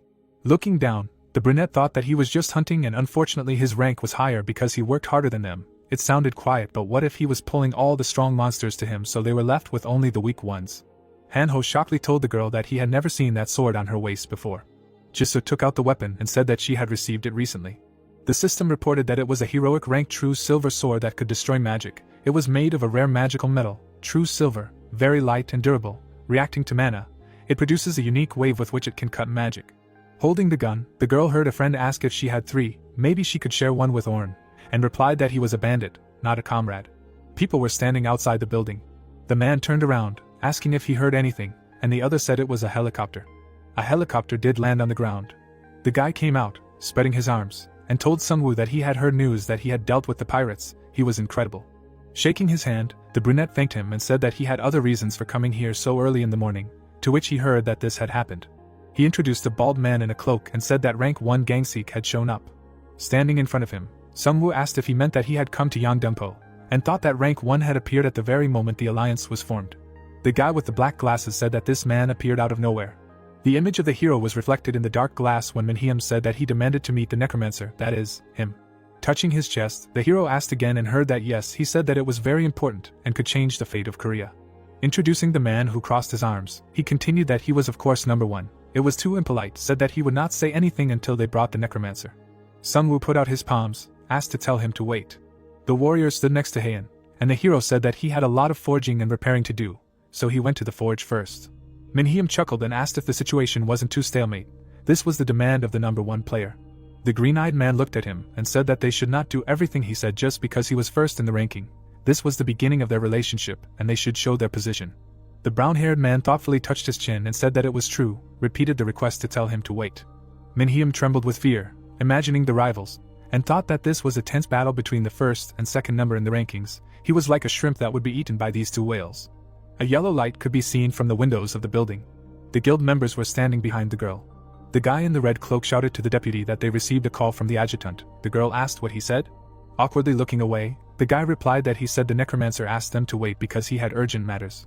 Manhwa grabbed her head, imagining Minhyam with a book, and said that she couldn't stand to see him idle, so she sent him on an errand, and he couldn't even handle that. The comrade said that he was still a good person. The girl turned around in surprise, hearing him think they had no choice but to wait, and called the swordsman. The man bit his lip, thinking about Gangseek's number 1 rank. He had always been above him, even before Sungwoo surpassed him. The man clenched his fist, thinking that he was someone he wanted to meet at least once. The system reported that an unknown energy began to spread in the area. Dark waves emanated from the man. He thought that he did not expect such a situation. His cloak fluttered in the air. A helicopter was flying above the city. The man with the backpack looked up and said that when he joined the alliance, he hoped to see him. Would this finally happen? People were standing at the helipad. Words were heard that this was the leader who could solve all possible problems on the Korean server. The man in the cloak stepped onto the ground. Sungwoo with a crossbow walked in front of his comrades. People looked at him, discussing that when meeting him in person, he could directly feel the difference in levels. Was he the second in the ranking? Anseok crossed his arms and asked if he thought he looked different from the last time they met. Kahun replied that he was simply dressed in high-class clothes. In the guy's hand was a crossbow. The system reported that it was a multi-shot purulent flame crossbow that increased agility and damage, loaded with a cylinder connected to the armory under the space. When mana allows, you can use a fire arrow for a minute. The guy was wearing a black suit with a cloak. The system reported that it was the Prince of Shadow's robe, dragon scales, which reduced magic damage and increased fire immunity and basic defense, and also allowed him to hide in the shadows. There were many eyes in front of the hero. He thought that they were burning him with their gazes. He imagined the various artifacts and thought that the Shadow Prince's robe was reinforced with drake scales, the crossbow was reinforced with the dragon heart he found, and on top of that, he reinforced it all with the S-grade buff stone he got from the gold dungeon. Looking ahead, Sungwoo thought that on top of all this, he would meet a top 1 player. In the system window, there was Sungwoo's player profile, his stats. Cars were driving along the road. Hanho looked away, saying that everything had changed so much. Jisoo added that it wasn't that much, but there were a lot more players. Minhyam smiled and said that in just a few days, 6,000 people had joined them. Some had formed groups. He singled out some people in the crowd and said that most of them were just representatives of the group, so the number of allies would gradually increase. Sungwoo's face was reflected in the glass. He thought that there were a lot of people here. Younghoon must be having a hard time, but once they formed a base, such a population would be beneficial to them. The finger pointed forward. The man asked if he could see ahead. There were people in uniform standing near the tent camp. The guy with sunglasses said with displeasure that they are called the Reform Alliance. These people are a real pain in the ass. The man in uniform was holding a walkie-talkie. The guy asked if they were all soldiers, and heard that not all of them. Introducing the silhouettes of people, he said that these are players from Wuzhongbu and Namyangju, and since some of them are still soldiers, from the outside it seems that they are uniting the military forces of northern Gyeonggi. Wincing, Minhyam continued that this is a large enough alliance, so they did not want to obey, and now they are trying to compete with them in politics, and instead of joining the alliance, they are hindering their development. Sungwoo was surprised and asked if there were already people who are negative, to which he heard that someone talks about this in the novels he read. When this happens, the world is in chaos. What should they do? In front of them was a glass building. Words were heard that they had arrived at the new guild Gyeongdumpo. The guy with glasses heard a request to meet the top 1 player. The guards tried to stop the crowd of people, one of whom shouted that it was a small thing. Why were they stopping them? The top 1 was the president or something, and their commander was the prime minister. People crowded, shouting that they wanted to meet him. Let them go. Coming closer, Minhyam asked what was going on here, and heard that he was on time. He could not stop 2 players from meeting. The dark-haired man confidently stated that they were demanding a vote and a change in the alliance policy. Or did they want to rule a dictatorship? The brown-haired man with dark glasses asked again why they were forbidden to meet him. Gangseek himself said that he did not want to see anyone. The man shouted at him not to be stupid. With an expression of rage on his face, he asked, does he think he does not know that he wants to get not only a necromancer, but also a top 1 player? They sent him to deal with pirates so that they could meet with number 1 themselves. Sungwoo came closer and asked who was trying to get who. The people behind looked at each other, asking what happened when he came. The second one said that he didn't think the necromancer would be here. Looking forward, Sungwoo said that he joined of his own free will. No one forced him. Hanho thought that it was more likely that he was using the guild for his own purposes. The man smiled and asked if he was under some delusion. With a sly look, he continued that he thought that he was acting of his own free will. He was still so young, let him just think about it, maybe they were just playing with him. The necromancer lowered his gaze. Stepping closer, he asked to let him give him advice. His eyes glowed darkly green. He advised him to think with his head before speaking. He was very wrong if he thought that after such words he would be let go so easily. The men looked scared. The brunette turned away and shouted that they would not give up so easily, not to ignore his words. Sunwoo looked at the guy who said it was them and asked, "From the Reform Alliance?" The guy with glasses introduced the man in the suit and said that yes, they were probably sent here by the chairman of the alliance. Although they have not yet determined his identity, he is constantly trying to force them to act, and they still do not know anything about him. Standing at the door, Sunwoo asked to be careful when creating an alliance. The brown-haired man agreed, saying that someone from the evolutionary society could infiltrate through them. The guy looked ahead in a little surprise. In front of him was a trembling Young-hoon, who said that he was waiting for him. The hero looked at the man who covered his face, who said that the matter turned out to be a little more than planned, and thought that it seemed that it was not in vain that they decided to choose him as the main one. Young-hoon turned around, saying that he had many questions regarding the Chinese server, but first he needed to meet someone, and Sunwoo thought that it was the top one Gangsik. The blonde man looked ahead with a frown and said that he was here to determine the fate of the Korean peninsula. No one knew his identity. A bright glow was visible ahead. A question was heard, is he even human? And the answer was that he was something completely different. Walking in front, the leader said that he had not said a word all this time, so they hoped that he would be able to talk to him. Their fate could be determined by this conversation. He took a step forward. Sunwoo walked behind. His eyes widened when he saw that an unknown energy had appeared in the area. He looked at the system window, and Young-hoon said that he had no idea what it was. A powerful force made the guy duck to the ground. The system reported that the skill level was reduced due to an unknown energy. All skill levels were reduced by 1 due to an unknown energy. The blonde man standing with his back to him stomped, saying that the longer he was exposed to this energy, the worse it was. Meanwhile the debuff was already -2. The man opened the door, saying that it was here. There was a bright light behind the table.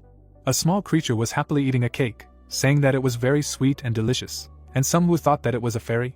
She noticed the people who entered and said that guests had arrived. Young-hoon asked where Gangsik was. The fairy flew from side to side, leaving a trail, and shouted that he was here.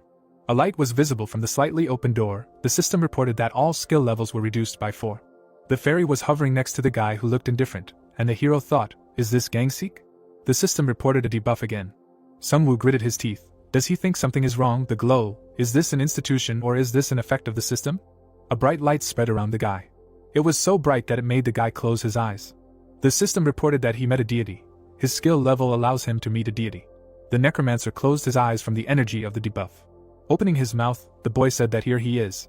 Standing tall, he extended his hand and said that the necromancer had finally seen his essence. Gritting his teeth, the boy looked up, thinking that he never expected that the top one would be a demigod based on the system's job classification. He remembered the glowing cards and thought that it should be a 6-star card. The man's eyes were shining. The hero thought that he was a demigod. Staring at him intently, Sunwoo wondered what the system meant by a demigod. Was he a demigod by birth or by his class, or was it something completely different? There was a man in a red cloak outside the door, and the boy thought that Young-hoon was waiting outside, and the plan was for him to talk to him alone. With a trembling hand, the hero grabbed his chest, thinking that being around him was much harder than he thought. He could hardly bear his presence anymore. Gangsik opened the fridge and asked him if he wanted cola or Sprite. It wasn't his house, but as long as he paid the rent he would take care of it. A fairy was flying next to the guy and asked for Sprite while the guy asked for water. Gangsik handed over the can and asked not to drink too much. Ding tipped the can over herself, hearing him say that she wouldn't be able to fly if she drank as much as last time. Yu replied that it was too late. Gangsik looked at the hero and said that he wanted to meet him, calling him the rising star of Korea. The guy had various rings on his fingers and Sunwoo thought that he needed to know more about Gangsik's essence. For a start, his bracelet and rings looked high-ranking. The necromancer in the black cloak thought that even if he wasn't armed, you could still tell how high quality his equipment was, but he wasn't simple either. Gangsik looked at him and thanked him for coming to the meeting even though he was so busy. He was amazed watching him fight in Yudo. Butterfly was also watching. The fairy indignantly shouted that this name was disgusting. He chose the worst, but the massacre was really cool. The fairy pouted and asked the necromancer to ride a drake later, but he said that she can fly, and asked if it was some kind of object. Butterfly was furious that he called her an object, but Gangsik confirmed it. He introduced the Tamagotchi and said that the level of happiness increases if you feed it cakes and Sprite. Looking down, the brown-haired man said that it is great for saving depression. The indignant fairy hit the guy on the head, screaming, "How dare he call her an object? He can't do this to her. Without her he will be all alone." The brown-haired man noted that that's why he said that she is great at saving from depression. Looking ahead, Sungwoo said that he heard, something is approaching that can destroy the fate of their island. Gangsik did not pay attention to the offended fairy and said that he got straight to the point. He believes someone from this type of people. For starters, he will tell about his equipment. Moving his palm, he continued that during the hunt he accidentally saw a prophecy through a crystal. It was called Bad Ending Number 15. The hero imagined a white stone and thought that the crystal of prophecies. The interlocutor noted that judging by the reaction, he saw it too. Imagining a figure of darkness and a dark tree, the hero thought that it was a bad ending, where the Lich One and the World Tree was destroyed. The guy looked at him calmly, saying that it was funny. Among the prophecies there are those that begin from the moment you learn about them. Only the fact of discovering the crystal of prophecy starts the process of embodiment and leading into reality. The shadow hid the face of the guy who said what was there. He imagined monsters coming out of the flames and said that the gates of hell had opened. The recommended level was 27. Sungwoo's eyes widened in shock, and the guy repeated that it seemed like 27 was there. It was no problem for him, but it was deadly for other players. A crystal appeared above his palm, and the hero said that it would be much faster to just show him. Sungwoo reached for the stone. The system reported that he had come into contact with the crystal of prophecy. Bad ending of the Korean server 15. Blue spark. The guy floated in space, realizing that it was darkness. A glow appeared behind him. Sungwoo thought that it felt like the whole world was covered in darkness. A voice was heard saying that the door was opening. Sharp spikes appeared everywhere. Gangsik approached the crystal, and the fairy said that this was the crystal of prophecy. He reached his palm towards the stone. A voice announced the door of hell. A bright beam shot up. A flash appeared above. The system reported that the door of hell first floor was opening, and the guy thought, is this a rift? A red portal was floating in the sky. Darkness swirled inside it. And then a gate opened, leading to the flames. Sungwoo watched the gate, and because two doors opened in two different places, a flaming monster came out of one. Hellhounds appeared next to the huge figure. The entire city was engulfed in flames. The system reported that this is the future that will happen if he does not stop the moving hell armor from hell. Over time it absorbs the essence of the earth and releases stronger flames. Blue flash. Gangsik, who was sitting next to him, asked, is he finished? And heard that yes. Raising his hand, he said that he thinks this game is trying to destroy their world. He imagined the monsters and how he stood on their bodies and said that he could defeat any monster in his path. But the moving hell armor opened two doors that needed to be dealt with in a limited time. Looking ahead, the demigod said that if they failed, they would regenerate. That's why he was here. The image of the guy was reflected in the green eye of the hero, who thinks that Gangsik is acting alone. He thinks he is the only player besides him who can deal with this. The monsters were approaching the guild members. The hero said that the two will go north. They will become stronger, and will be here in a couple of weeks. Looking ahead, Gangsik replied that he should count on the fact that he is the only player who can stop them. He will help, despite the fact that he can just leave the city. Sungwoo looked at the palm with rings, heard the offer to deal with them before they become stronger, and split the reward in half. The guy frowned, thinking that he would help them. He thought that none of this was his business. Looking at the brown-haired man who extended his hand, the hero thought that it might not be his fault that the prophecy had started as soon as he touched the stone, but his invitation to help sounded more like a favor. Looking at him, Sungwoo thought that it looked like he was looking for a team to help him hunt, and asked what the reward was. There was a question mark above the white box. The answer was heard that it was a legendary item. He was sure that there would be something unexpected. The one sitting opposite Sungwoo asked if there would only be one item. The interlocutor confirmed, saying that one of them would collect it. With a confident look, he asked why they didn't play a game if he was confident in himself. The brunette exhaled, thinking that they had just met. Shaking his hand, he thought that he was already enjoying this damn thing, and said out loud that they would try. The sun's light was reflected in the glass building. Yoo-hoon stood in front of the hero and repeated, the gates of hell and the moving hell armor. Looking away with displeasure, he continued that everything was happening one after another. It was more like a joke. Manhwa stood behind him with a tablet, and said that it was true. This was the report they received from the reconnaissance team. It said that fire-type monsters were walking around the cities. On the screen was a photo of the monsters, an armor-type boss monster, and dozens of hell dogs were walking around the area. The city was blazing. The girl said that the main problem was that all the places they had passed were just a pile of ash. Reconstruction was simply impossible. The blonde frowned and asked, did she mean that something like that was bumping into them? They might not be the final destination, but they were definitely in their way.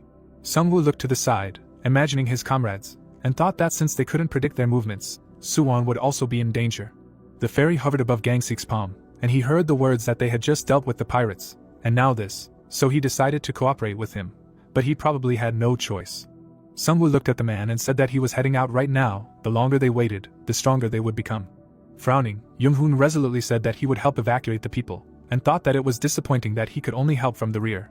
Turning away from his departing comrades, he thought that all he could do was grow in their shadow before overthrowing them. Everything could change if they united in an alliance. He imagined the boys surrounded by a glow, and thought that along with the dubious Gangseek, they needed Sungwoo's support. The heroes followed the tracks of the ruins of the city. The man stopped. Gangseek in front asked if he was really going to take his companions with him. Let him give him some advice, his companions. The guy turned around and continued, they could die at any moment. Hanho behind him asked in fear, is it that dangerous? They were just about to eat pork ribs. Jisoo turned around and said that she had heard enough. Of course the possibility of them dying was high.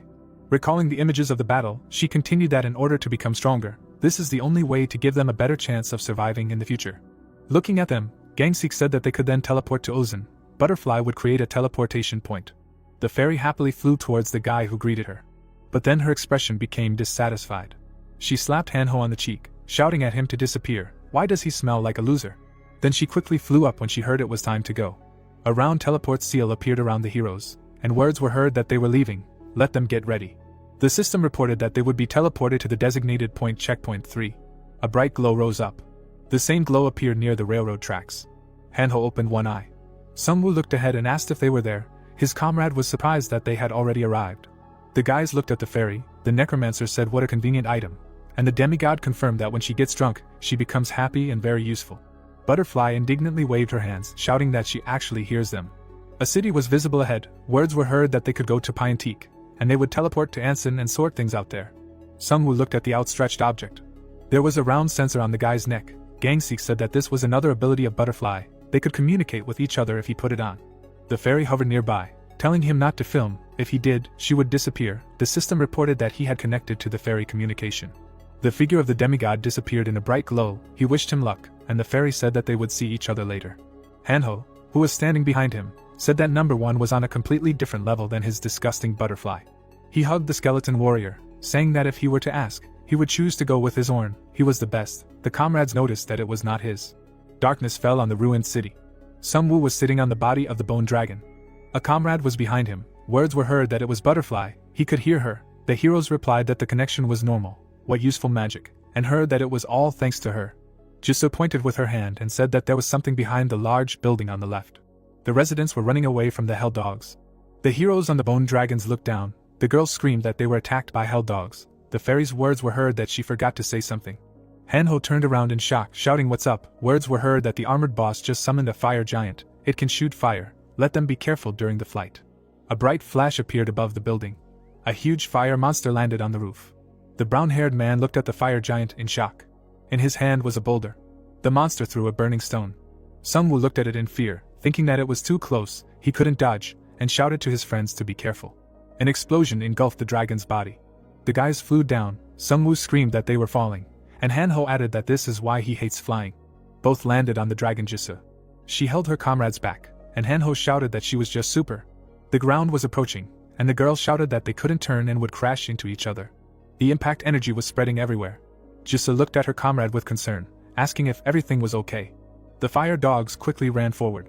The heroine took out her sword, saying that they were advancing. The attacks cut the monsters' bodies. Fire burst out of the dogs' mouths. The beams slammed right into the beast's forehead. The system reported that 10550 gold had been received for killing the hellhound. There was a figure in black armor next to Sungwoo, and the boy recognized Minseek. Looking at the flock of burning animals, his comrade said that this was a complete mess. We need to prepare. On jumped up behind the girl. The movement of the blades left beams. Minseek extended his palm forward, thinking that the elder and Jisoo had become much stronger. He should also become stronger. Purple chains grabbed the dogs. Bright beams cut their bodies. Sungwoo looked at his comrade, shouting that they should retreat as quickly as possible. That giant will be here soon. He quickly ran with the crossbow in his hands, thinking that he could not waste the revival skill here, and the guys also needed to be protected. Gritting his teeth, the hero thought that if the fire giant noticed them, he would have to sacrifice his skeletons. Although he didn't want to, it was better than wasting his revival skill. He saw a passage nearby and shouted that they were going to that alley on the left. Jisoo turned to the companions and shouted for them to not stop. The monster was standing on the hot stones. A face was visible among the swirls of flame, and the hero realized that it was a fire giant. The monster towered over the buildings and he thought that it could easily destroy the wyverns, but how could he stop it? Now it was better to find a place to hide. Sungwoo's palm glowed green as he summoned a skeleton troll. Gritting his teeth, he sullenly said that it would be difficult to find the same, but there was no other way. Fire burst out of the dog's mouth. Flashes of explosions engulfed the skeleton's body. Two more appeared next to the necromancer when he summoned two skeleton trolls. Suddenly, he saw another volley of fire. The fire monster extended his fist. Hanho had a bandage on his head. He asked where they were. Can he faint again? Sungwoo imagined a huge monster named Moving Hell Armor, thinking that he planned to save as much strength as possible until he met him. Flames burst out of the enemy's mouth. The hero looked at it, saying that it looks like he will have to work hard here. A scream came from the burning house, and he realized that there was someone in the building. And in the distance, the hero noticed a bus, thinking that these were the survivors they saw earlier, and that they needed to hide in the building as soon as possible and not come out. Fire was visible from the window and screams were heard asking the children to move away. He looked at Minsik, who was apologizing and saying that he had to help others. Fire was reflected in Sungwoo's eyes. He seemed to see his previous home, thinking that everything reminded him of the day his parents died, and that he couldn't help back then because he didn't have the courage to jump into the fire. Now the hero opened his mouth wide, deciding that it would be different, and said that he would deal with this giant. His body was surrounded by a bright light when he used the Reaper skill and said that everyone could help him with this. Jisa looked at the bright fire, saying that he needed level 27 to kill it, and asked if he was sure he could handle it. Taking the scythe in his hands, he answered that he should. His comrades remained behind him as he thought about leaving the hellhounds to them and together they should deal with them. The monster was surrounded by bright flames. He was thinking about how to deal with this giant, because simple attacks would not help here. Fire rose from his head. Sungwoo noted that his entire body was made of it, and normal cells melted next to it, so given his structure, his head was a weak point. A magic circle appeared next to his hand, and he decided to try out his new skills by using poison clouds. Dark clouds appeared in the sky. The monster raised its head when the hero thought about whether the poison would work on him, although he decided that the fact that there was rain was important now. The raindrops extinguished his fire. But the monster grabbed a piece of the wall. He threw it forward. There were many minions in front of him. He used armor creation and undead summoning. A powerful explosion sounded. Jisoo fell to the ground, asking if everyone was okay. Minsik noted that this was too much. A crack appeared on the monster's head. Sungwoo looked at it carefully, and noted that he needed to hit it straight in the head. A fiery hand reached out to him. An explosion sounded from the impact on the ground. A system message about the title of Amateur Dragon Hunter appeared. The hero covered himself with his hands, thinking that he would not die from fire, because he had 60% resistance to it. Another message appeared with a description of the item of the Prince of Shadows clothing. The monster again extended his hand towards the guy. Minsik appeared behind him. He delivered a powerful blow. He managed to grab the enemy's neck. The guy thought that this was his only chance. A gun appeared in his hand. The system reported that this was a nerve gun. Sungwoo fired from it. A skeleton jumped out from behind his back. Together they fired more shots. The monster's head flew into pieces. The hero ran towards it, thinking that this was all, and told the skeleton ogre to hold out a little longer. He grabbed its core. Sungwoo then tore it out. The system notified him of receiving 280,000 gold for killing the fire giant. Hanho was hanging on Minsik's shoulder, not believing that he was awake. Minsik asked him how much longer he would be like this. The man was looking out the window, saying that they were saved. The hero was standing by the body of the defeated monster. Minsik admitted that he was truly incredible.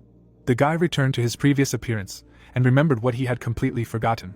Then he imagined Butterfly and her words that in order to defeat the fire giant, he needed to destroy the core in its head, and although this was enough, he needed to be careful. She folded her arms in displeasure when she heard the answer that he knew about it. Now the skeletal ogre was holding this core in his hand, saying that he had just destroyed its head. Sungwoo glanced to the side, hearing that everything was bad and someone was faster than his comrades. Frowning, he realized that this was Kangseok's challenge, and it seemed that he could do it. The core in his hand was glowing brightly. The system reported that it was the essence of fire. The boy looked at the mark on his hand, saying that it should be a good material for his research, but there was a problem. The system notified that with this curse all the monsters of hell would chase him. People ran out to them, when he decided that in any case, he did not plan to run from them, since the monsters would run after him, he should take advantage of this. He winked, also thinking that he would give them a fight in the area where he had an advantage, and told everyone that it was time for traps. A bright moon was visible in the sky. Several holes were dug in the schoolyard. He said that the fire here had nothing to catch on to. The open space would also allow them to freely fight enemies. One of the people held fire extinguishers in his hands, saying that they brought everything they found, and dozens of throwing extinguishers and transport ones. He looked at his comrades with a smile, saying that they were extremely grateful for saving them, and upon hearing about the alliance, they immediately headed towards it, but they did not expect the gates of hell to open. Sungwoo, looking at him, said that they had a better chance of survival if they dealt with the enemies here instead of retreating north, and his comrade told them to bring the fire extinguishers to him. Another guy wiped his forehead when the interlocutor said that they buried corpses all over the site, to which the hero replied that they would destroy them at once. A bright flash appeared near Hanho when he said that if they set all the traps, it was time to hide. Everyone looked at the sky, surprised by the lightning in the clear sky. The guy looked at the others, asking if everyone saw it. A clap of thunder was heard in the distance. Lightning struck the city. Sungwoo covered his face with his hand. He gritted his teeth, realizing that this was near where the hell armor was, which the other guy had to deal with, and he didn't understand what was going on. Just pointed to the flames in the distance, saying that they were coming. The hero moved his hand to the side, ordering everyone to enter the building. Hanho looked around in horror, shouting that it was hot. The flames stopped closer. Sungwoo thought about how this was an incredible heat wave. The atmosphere was completely different from the battle with the fire giant. Fire appeared under his feet, when he realized that the only thing left to do was to become bait, because he had the strongest resistance to fire. Hell armor appeared in front of him, when he thought that the preparations were complete. Several monsters were standing among the fire. They saw the hero and his minions. He thought about how to lure as many of them as possible. The dogs looked around. He was surprised that they could sense something. Sungwoo took the crossbow in his hands, deciding that he should get rid of them then. The arrows hit the monsters. The dogs rushed forward. The guy looked at them with a smile, noting that they acted in a coordinated manner, and that he was pleased to see them and impatient. It seemed like fiery wings appeared behind him, and he said to go forward. An explosion sounded from under the ground. Sungwoo watched the fire below him. The system notified him of receiving gold for killing the hellhounds. He looked at it with satisfaction, thinking that he got rid of all the little things. The hero flew over the schoolyard, deciding that now he could focus on the main enemy. The moving hell armor was engulfed in flames. Its fire was shining brightly. A magic circle appeared in front of the hero when he started the second part of the plan and summoned golems. The bodies of dogs rose into the air. They merged together. So 2 golems appeared in front of him. Bears appeared behind the skeletons when using the summon undead and create armor, and the system showed a list of synergies. Sungwoo smiled, thinking that he even prepared a special synergy for his armor. Several fire extinguishers flew out behind him when using bird monsters. The birds dropped them on the enemy. The enemy's fire became smaller. Smoke enveloped the boss. The hero thought that the fire extinguishers were well scattered and the reduction of oxygen reduces the power of the fire. Fireballs rose into the sky. These balls hit the birds. Sungwoo opened his mouth wide, realizing that his skills and power were still dangerous, and told Hanho to act. The guy rushed forward, calling the entire fire brigade to follow him. Opening the water tap, he told the others to start a flood. A lot of steam rose from the monster. Jisoo noticed that all the water had evaporated and not a drop had fallen to the ground, but her comrade replied that they should continue anyway. He gritted his teeth, suggesting that they consider it a sauna and pour in as much as possible. Landing on the ground, Sungwoo said that it was his turn now, turning to his minions. Mincy came forward with the skeleton, asking if it should be destroyed, and the guy replied that it should be destroyed to the very foundation. They rushed towards the enemy on horseback. The system reported that the dead were subject to its will. The enemy was enveloped in steam. He raised his hand. The system reported that a weak soul was activated in the area. The glow from his helmet became brighter. The monster directed a stream of fire at the minions. Riding a dragon into the sky, Sungwoo said that the flames were still strong, ordering the undead team with fire extinguishers to put them out. The skeletons threw fire extinguishers. The powder enveloped the enemy, creating a curtain. The hero thought that even if everything was created by magic, fire is fire, and by cutting off the oxygen, they would extinguish the flames. Hanho poured water on them, saying that these are the laws of physics. Dark clouds appeared in the sky. Poisonous rain covered the boss. Covered in bone armor, the hero thought that the temperature had dropped significantly, and now they have a chance. The undead rushed into battle. The minions struck. The monster's fire became brighter. A fiery whirlwind appeared around it. Sungwoo looked surprised, because it took him only one blow to break through the bone armor and shield, and with such power, the enemy is too dangerous. His dragon struck when he decided to immobilize it. But the infernal armor struck back. His comrades opened their mouths in fear when they saw this. The hero himself was on the enemy's back. He struck, saying that his shoulder was open. Mincy tied the monster when the boy ordered to do so. The skeleton troll struck at the vulnerable spot. But a flame flared up in the enemy's hand. His strike caused an explosion. The system notified that the hero could not summon his undead again because it was killed. The skeleton ogre struck the monster. The hero decided that its fire was too strong. Hanho turned around in shock when he heard that the water had run out, and asked about the fact that no one could use water magic. The monster was tied with chains. Sungwoo realized that he could not let it free itself. If they stopped, the fire would begin to gain strength. The dragon grabbed the chains. The enemy fell to the ground. The hero ordered to immobilize it. 2 golems pounced on the enemy. Despite this, the boy said that he had used up all his mana on this attack, so they should hold out as long as they could. A powerful explosion sounded. The comrades crouched down. The flames rose to the sky. The system notified that they had received 4,500,000 gold for killing the moving hell armor, leveling up, and receiving the title of Enemy of Hell. Looking at this, Sungwoo wanted to say that it was over, but he noticed something. Frowning, he was sure that the quest should have ended if they killed the monster in 2 hours, and asked Butterfly if they were done. The boy lowered his head, hearing that it was close, and they had worked hard for the 118 seconds difference. Imagining Kangseok next to the reward box, he decided that he had received a legendary item, and although he did not know what skills or abilities he had, this was to be expected from a top 1 player. A bright light appeared in his chest as he thought that it was good that the quest had ended. That was how the silhouette of the seed appeared. He imagined the tree as the system reported that he met the necessary conditions and had access to the seeds of the world tree and, as a guardian, could grow it. A new window appeared, information about the skill of the guardian who knows death. Sungwoo lowered his head, thinking that he had seen one of the bad endings related to the world tree, but it was for protection, not for destruction. Frowning, he decided that this chance was given to him for nothing and only him. Imagining Kangseok behind him, he thought that maybe this chance was not given to him either. Taking a deep breath, the hero decided that he needed to calm down. After all, this was not something he could do anytime soon, so there was no reason to rush. Looking at the servants in front of him, he said that now was the time for a change, and even if he did not get the legendary item, that was also good. The armor was surrounded by fire. The system showed the item information, saying that it was hell armor, and that the size would be adjusted automatically when equipped. A bright light appeared on his hand. Sungwoo noticed that his level had risen to 20, and decided to increase the corpse explosion. He aimed the skill at the corpse next to him. The system notified that the skill level had increased, and also showed the corpse explosion information. An explosion sounded next to him. The guy clenched his fist, saying that although it was a simple skill, it gave him an advantage, and his skeletons could become even stronger. Frowning, he thought about what he wanted to say. He got a lot of things today.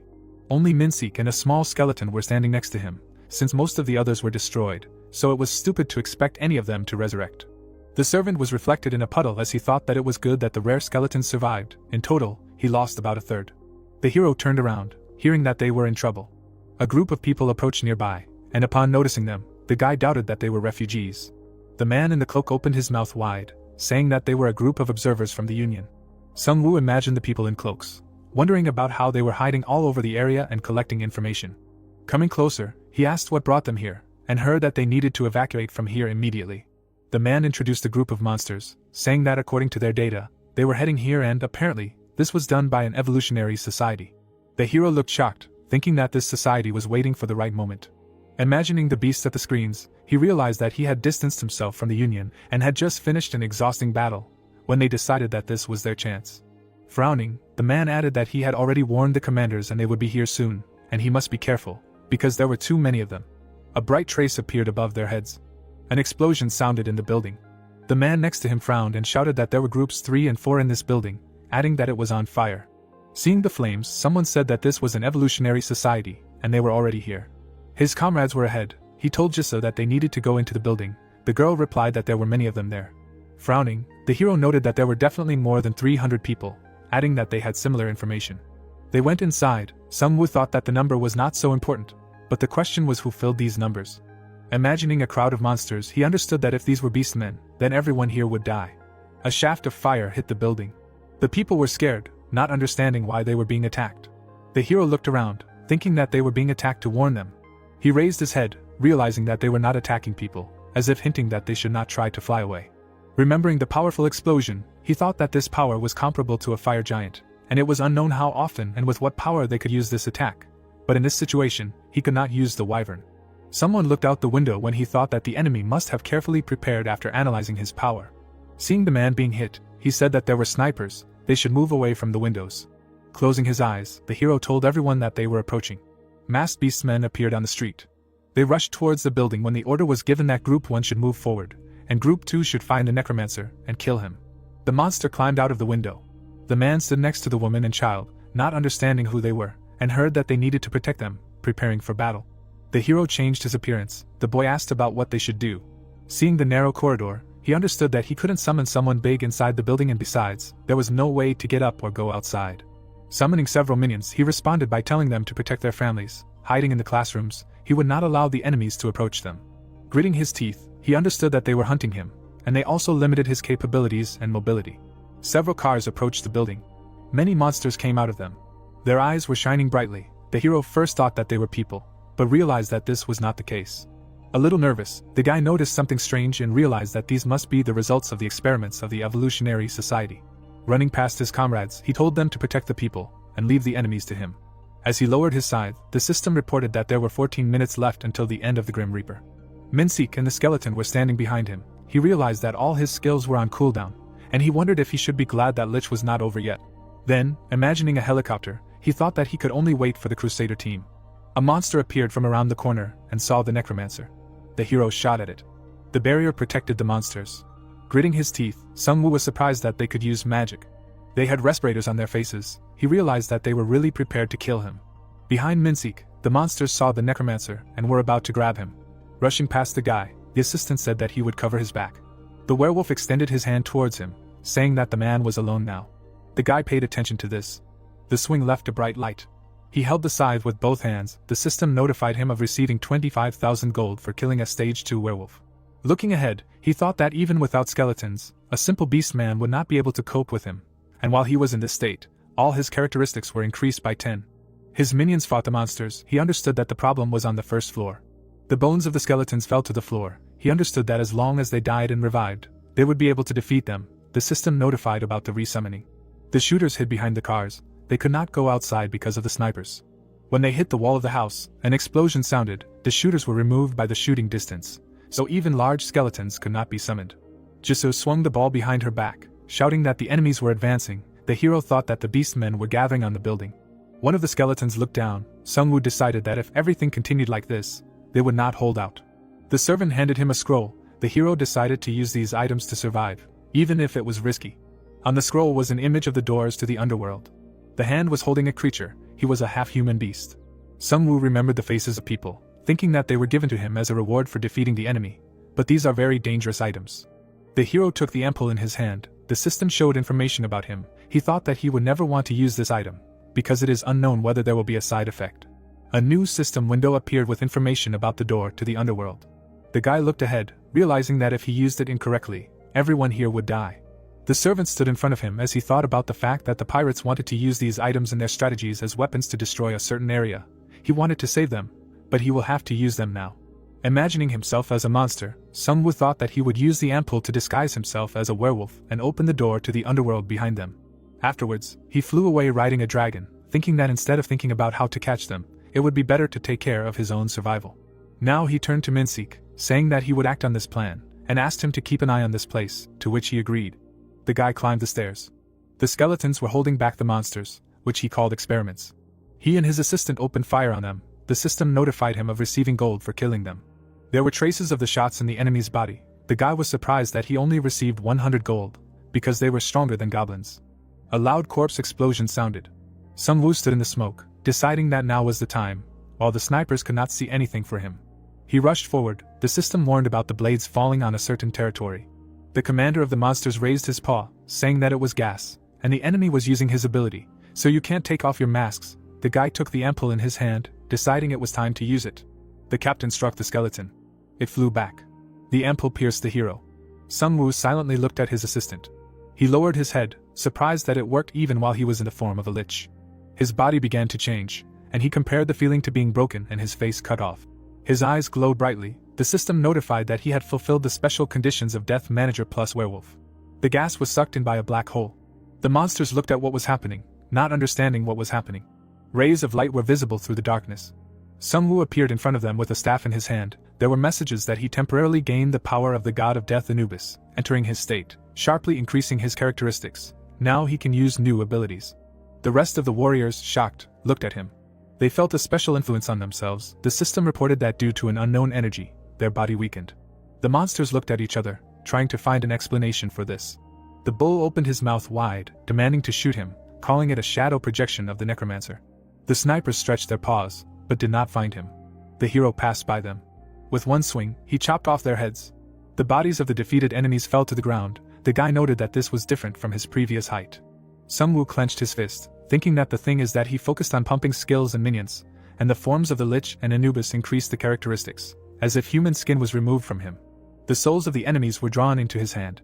A bright aura surrounded the hero. The system reported that he had strengthened his dead with the souls he had taken. Many skeletons appeared in front of him. The hero was convinced that he was undoubtedly the god of death.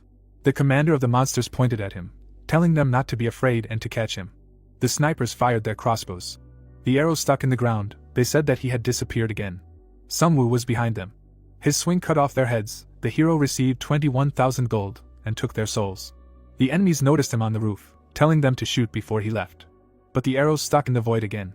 The hero jumped down, cutting his enemies and taking their souls. Having presented a diagram on the map, the commander told them to surround them quickly. A silver arrow appeared in his hand. He ordered them to get ready, because they would see him soon.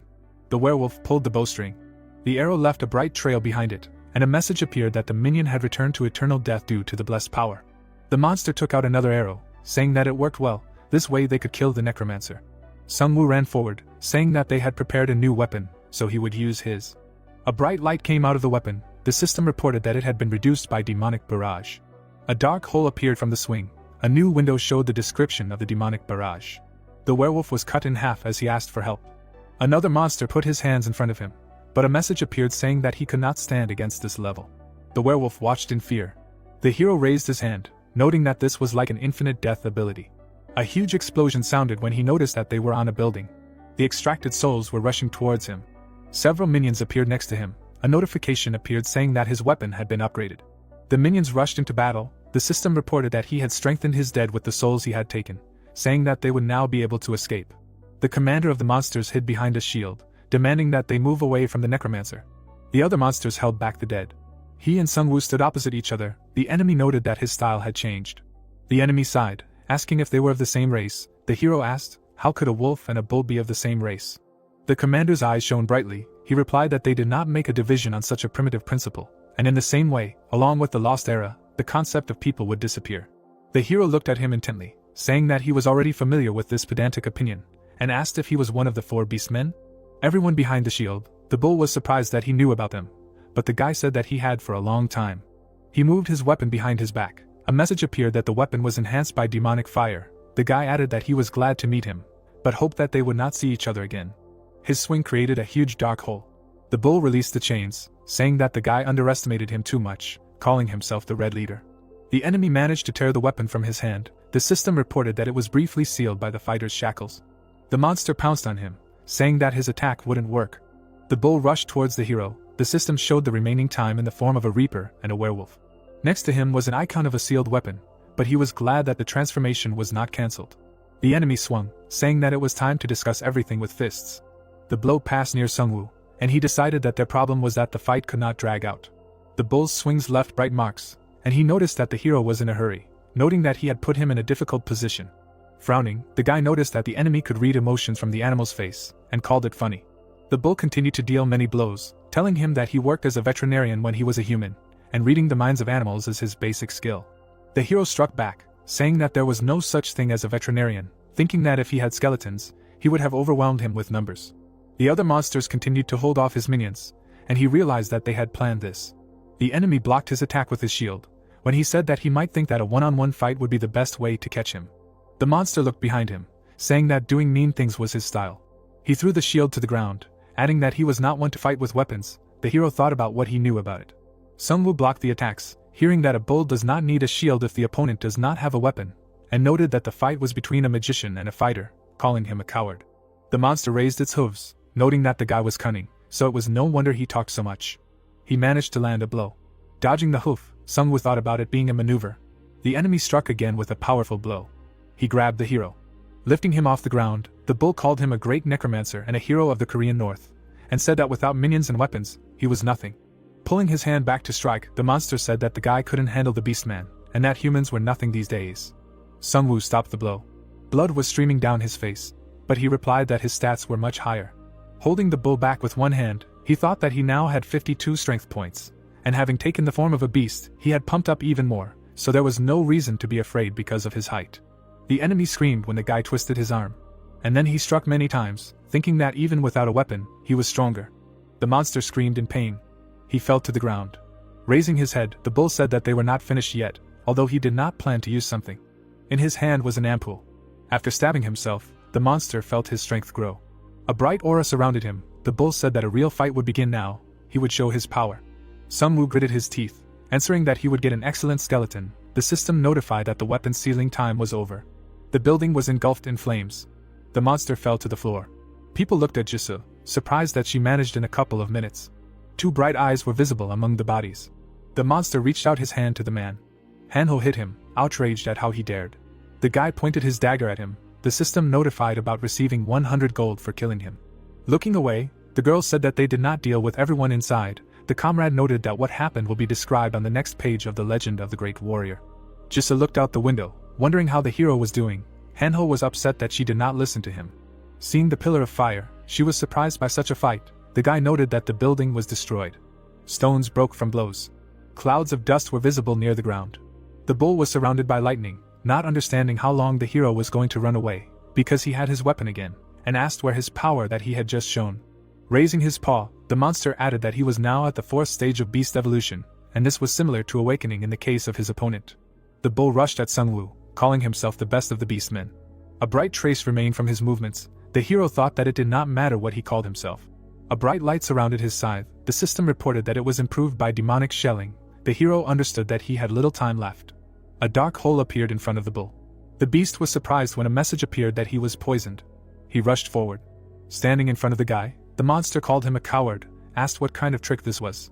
Sungwoo raised his hand, saying that he should have been suspicious of the sudden rain, and used Twilight Raid. The spirits flew past the enemy. The system showed information about the ability, noting that it deals incredible magic damage to the target. A whirlwind surrounded the bull. It, opening its mouth wide, screamed. The guy stretched out his hand towards it. The beast was tied up. A message appeared that it was held by the ghost's hand. The other beasts looked at each other absent-mindedly.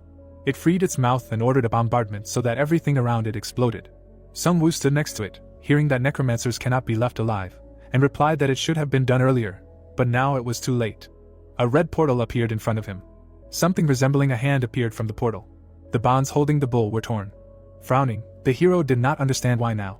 He looked into the portal, thinking that they wanted to escape, and heard someone say that they needed to leave. The bull looked at the werewolf, who said that they had to leave right now. A bright flash appeared in the distance. The animals were surprised by the appearance of lightning. These lightnings flew over Sungwoo. They were shaped like 2 hands. The system reported that due to an unknown energy, his body was functioning weaker. Then a bright silhouette appeared, saying that he would have to wait for him longer. So Kang Seok appeared among the lightnings and said that the hero was indeed the strongest star of the Korean North. He descended to the ground. Butterfly folded her hands in displeasure, saying that weaklings seriously believe that they will achieve something if they unite, although in fact they are just hindering them from a distance. The man moved his hand to the side. The beast looked at him in surprise, saying that this is the blue chapter. Silhouettes were visible on the roofs of the houses. The werewolf raised his hand, saying to use the weapon of the god of thunder. They will definitely kill all the enemies, and even if they have to sacrifice the archers. The shells flew out of the cannons. They rushed towards Kang Seok with the upper beam. The guy moved his hand to the side. The stone in front of him protected him. The beast said that it was impossible. Kang Seok split the stone into pieces, telling them that they had chosen the wrong weapon. Explosions sounded on the roofs. Turning around, he noted that it was worth catching the running prey. Lightning flew out of his staff. The blue shield covered the beast while using a psychological barrier. The bull opened his mouth wide, asking what kind of monster it was. The werewolf replied that he was the first in the top. The beast stood between him and the necromancer. A portal appeared in front of the werewolf, saying that they had lost big today. Entering it, he told another monster that they would come back another time. But Kang Seok directed lightning in their direction, saying that he did not allow them to escape. Lightning struck the bull. The portal was closing. The boy stood over the fallen enemy, saying that he hadn't let a prey go for a long time. The street was engulfed in flames. Sungwoo turned human when the beast form was cancelled, and said that it was more painful than he thought, and that his body was very heavy. Wiping sweat from his face, Sungwoo thought that the punishment for temporarily being a demigod was too great. Kang Seok glanced at him, clarifying that the transformation into a werewolf was a form of a demigod, and called him secretive. He frowned, thinking that he was a demigod, but unlike him, his power was not temporary, and thanked him for his help, asking how he ended up here. Then the interlocutor remembered the crowd of monsters in front of him, saying that he came to greet him, but instead ran into them. Kang Seok looked at him intently. Afterwards, he pointed his finger, noting that the reputation was justified, and hoped that they would continue to work together. The guy clenched his fist, saying that he had managed it only 2 minutes later, and they had fought equally. The hero looked at him silently when he asked if he agreed that it was good to have an experienced friend who would support him. Introducing a fire monster, Sungwoo clarified that this was why they communicated through the system, as was the case this time, and the interlocutor replied that it was so. Looking at his hand, the hero wanted to know what a demigod was, to which he received the answer that he had just been one himself. Kang Seok smiled slightly. Introducing various deities, he added that it was not a class, but a power that you gain by fulfilling certain conditions. Releasing lightning from his finger, he said that he also received it in this way, and that although the hero got it temporarily, he still does not know how to get it completely. Sunwoo looked at the lightning in his hand, hearing that he would have to figure it out on his own. The other man was surrounded by a pillar of light as he said that he had to go, but they would see each other again. The boy rubbed his hand, thinking about Kangseok coming to his aid. Frowning, he wondered if this was perhaps to check if he had obtained his demigod form. Several helicopters flew in the sky. Manhwa opened his mouth wide, saying that they were very late, and apologized for not helping. Smiling, Sunwoo replied that the survivors were very helpful in informing them in advance, and the helicopter would come in handy, since he was very tired and could not return on his own. Putting his hand on his head, the other man regretted having to say such a thing right after he dealt with a huge problem, but they had news. The hero was reflected in his glasses when he said that they found a stone statue of an angel. The helicopters took off again. The light reflected off the tall building. Hanho shielded his eyes from the sun, saying that the Evolution Society left behind many valuable things. They saw a huge cannon. The system reported that it was the weapon of the Thunder God. Jisoo noted that it required a lot of mana, but they received a siege weapon in addition to the ballast. Manhwa turned to them, saying that there were others and that they left a whole truckload of weapons, so there was enough for a whole military camp. Sunwoo approached her, asking her to send the 3 Thunder God weapons to Suwon and distribute the spoils as needed. An image of shackles appeared on the screen. The system reported that it was an accessory, the effect of which sealed all the opponent's weapons for a short period of time. He thought that the most important item belonged to the red chapter. Then a shield appeared. The information about the item suggested that it deprived the power of 3 magic attacks. The hero looked at the ampoules, thinking that now he had 3 of them, and therefore he could turn into Anubis 3 times. The Warble carried a box. The guy thought that he looked like the final version of the skeleton of a human beast. The hero looked at the interlocutor, hearing that the statue was found in the Namsan area. She imagined people carrying her, telling her that it was an object, so they were able to move it only after a day after they found it.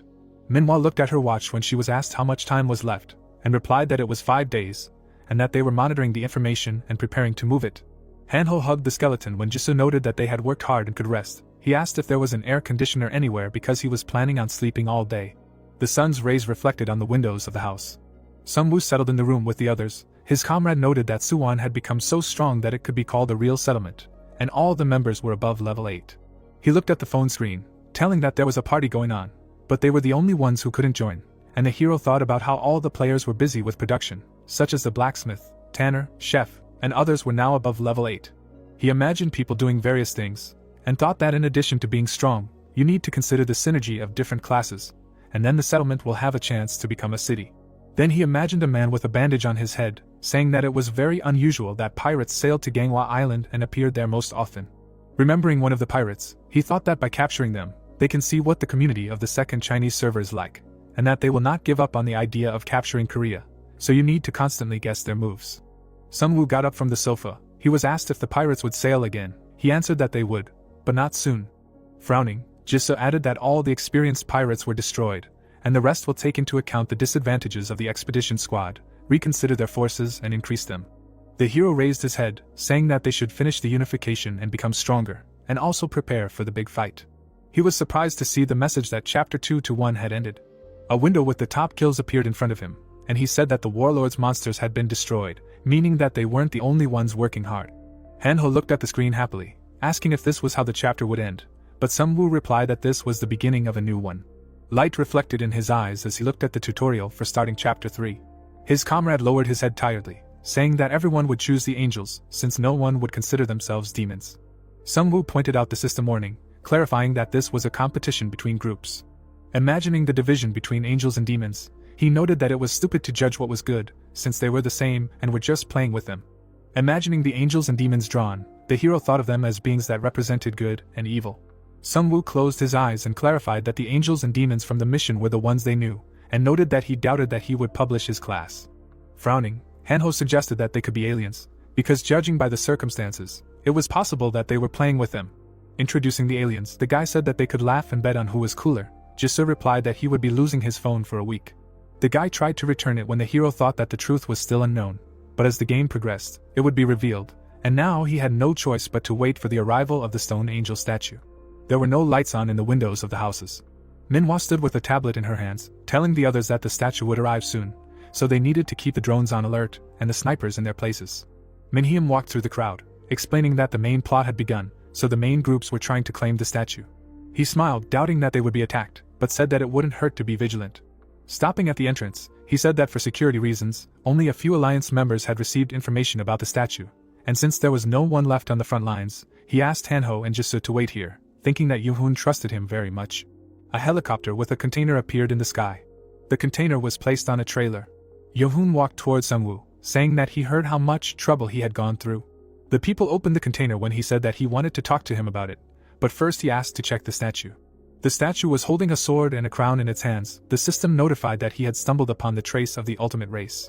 The light fell on their faces. The hero noted that she really looked like an angel. The interlocutor added that she was like an angel with a sword and a crown on her head. The statue was reflected in his eyes as the guy thought that the sword and crown must mean something, but it was not immediately clear.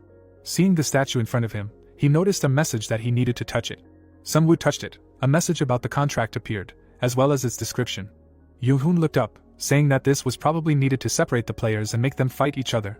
The hero replied that no one would doubt it since the buff was immediately given. The prosecutor reached out his hand to her. The system asked if he wanted to choose an angel's party, warning that after a certain time he would not be able to refuse the choice, and he thought that he would have to make it. Frowning, he also thought about whether it was right to join an angel. Imagining the army of both sides, he thought that it was easier because they found the angel statue first, but wouldn't people suffer from joining a group without knowing whether it was good or evil? He looked at the hero, thinking that he had already agreed to choose the same group as him. Sungwoo became nervous when he saw a message that he couldn't choose the angel's group because he owned an impure item, so he needed to destroy the chaos crystal by removing its attribute. The guy touched the crystal on his chest. The system showed information about it. He was surprised by such a request and that it needed to be done because of the angel's unclear group. Seeing her bright eyes, he also noted that he didn't feel any good coming from her. The angel and the demon seemed to be in opposition. A message about a secret mission called Third Choice appeared above his head, the purpose of which was to destroy the statue of the absolute race. The hero agreed when a message appeared asking if he accepted it. Sungwoo stretched out his hand as a message appeared saying that he had angered the absolute race, so the system had partially issued a wanted order to all players. Yoon-hoon lowered his head, asking what he had done. The prosecutor gritted his teeth, telling him that the status window was telling him to kill him now. The guy turned to the other guy, realizing that he had already chosen the angel's group, and replied that the situation had become complicated. His eyes began to glow brightly, saying that he should have told him earlier, because the hero knew that he could not ignore the system message. Sungwoo took the weapon in his hand, saying that he would make things easier then. His swing left a bright light. The angel statue split into two, and a message appeared saying that one of the three had been destroyed. Seeing the statue fall apart, Yoon-hoon asked what the hero had done, and he replied that it was the third choice. The prosecutor looked at him, hearing that there was always a third option in the game.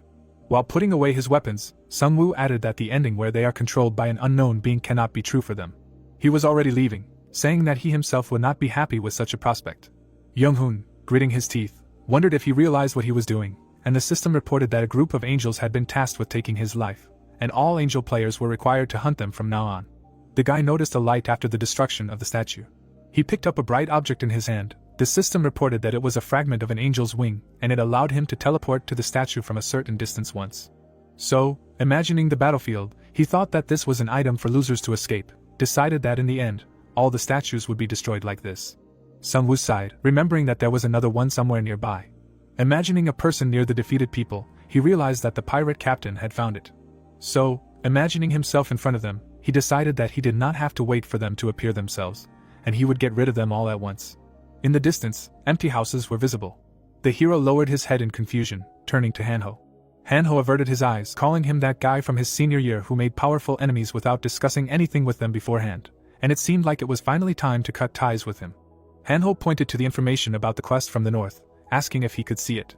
The comrade opened his mouth wide, shouting that he couldn't see it, and that was why he did it, and if it weren't for his bit of self-awareness, he would have coveted the reward too. Sungwoo looked at Jisoo in confusion, who replied that they would wait to make a decision. Jisoo looked at him, telling him that the next time he made an important decision, he should listen to their opinions, replying that she would do so unless it was an emergency. Footsteps could be heard. The rest of the guild members were standing behind Yoon-hoon as he turned to the hero. The prosecutor frowned and said that they were the ones who found the angel statue, and it would be hard for him to accept its destruction if he didn't explain the reason. Sungwoo came closer, saying that his intuition told him so he couldn't justify himself, thinking that if he told him about the task he received, he would hardly understand. Looking sternly at the other man, the blonde said that he trusted his intuition, but in this situation, trust alone was not enough. The people behind him were wondering about the secret reward. The man frowned, noting that it was like they were raised 6 or 7 levels, and every offer was unbelievable, even with the reward money. He and his comrades felt many stares on them. Young-hoon looked angry, saying that he was in charge of the alliance. If they made an enemy of someone they couldn't handle, it would mean the end of their alliance. The hero lowered his head, answering that he understood, thinking that it was like a sudden blow to the interlocutor, because they had a conditional agreement to act together, and then this happened. Hanho hid behind him when he said that they could even start a fight with him right here. The people looked at them silently. The warrior grabbed his sword. His comrade, peeking out from behind his back, asked him to say at least something. The skeletons were watching what was happening, when Sungwoo wondered if he could win a fight with the commander of the Crusaders who completed the first awakening. Yohun raised his hand, answering that for now, the guild will choose the path of neutrality. Looking relieved, the guy thanked him for the trust, thinking that even though he was at fault, the leader turned a blind eye to it. As he left, the leader added that he would later decide whether to join the angel or him, so he should hurry up with an explanation so that they would still choose him. The light reflected from the windows of the houses. Jaeonsu looked around, telling people to patrol the village and take the items sent by the guild. He turned around when the man asked if they would be coming soon, and said that they were already somewhere nearby. Helicopters and skeletons appeared in the sky. They landed on the ground. The guy smiled happily, saying that it might be obvious, but he would still say that no one from their village chose the angels group. Sungwoo shook his hand, thinking that they did this even now, when there was a huge bounty on his head, so this was the safest place in the world. They stood on the helipad when his comrades said that they had increased security just in case, to avoid surprises, and was also surprised that the alliance gave them a helicopter. His skeletons tied up the pilots when he said that it was a trophy. Recalling the air battle, he said that on the way here, they were attacked by the Reconstruction Alliance. Sungwoo frowned slightly, noting that the alliance was a union of several guilds, and even if Young-hoon chose the third option, it was only one of them's decision. Remembering how Min-hyeom put his hand on his head, he thought about how they were receiving a penalty for their choice, and not many would agree to suffer a loss while giving up the benefit.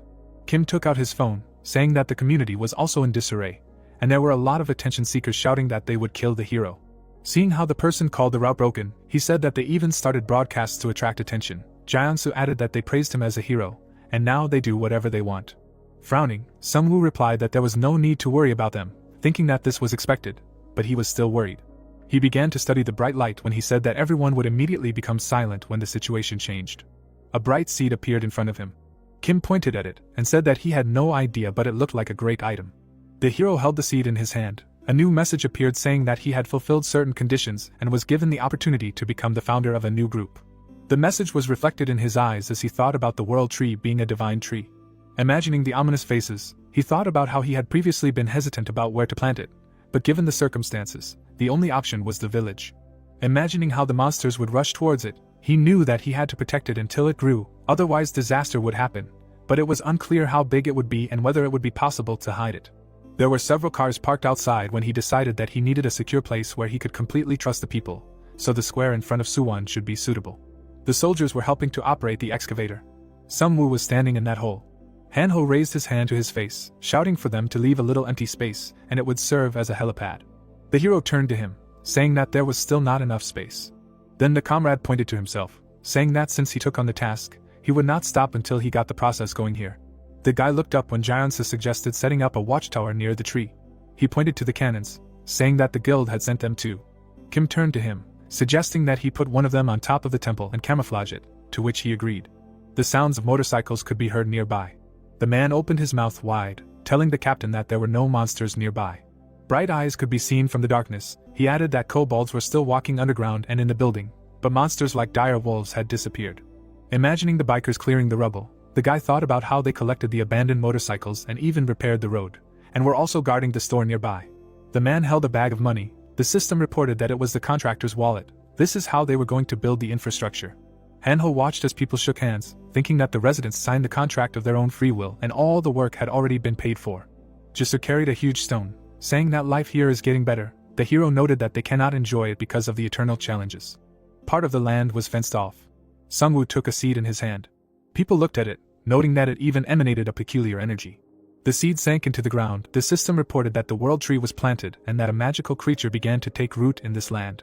A beam of light was visible from the entire city. Information about a hidden task appeared. The hero smiled, seeing that this task was given to all members of the group, noted that it could not be simpler. Jaeonsu looked around, hearing that people were surviving, that now they would be attacked. There was a loud sound. A crowd of monsters was approaching them. Frowning, he heard them attacking and said that the monsters were on the right. The monsters were coming out of the sewers. They were ogres and maddened kobolds. Opening his mouth wide, he commanded everyone to go to battle.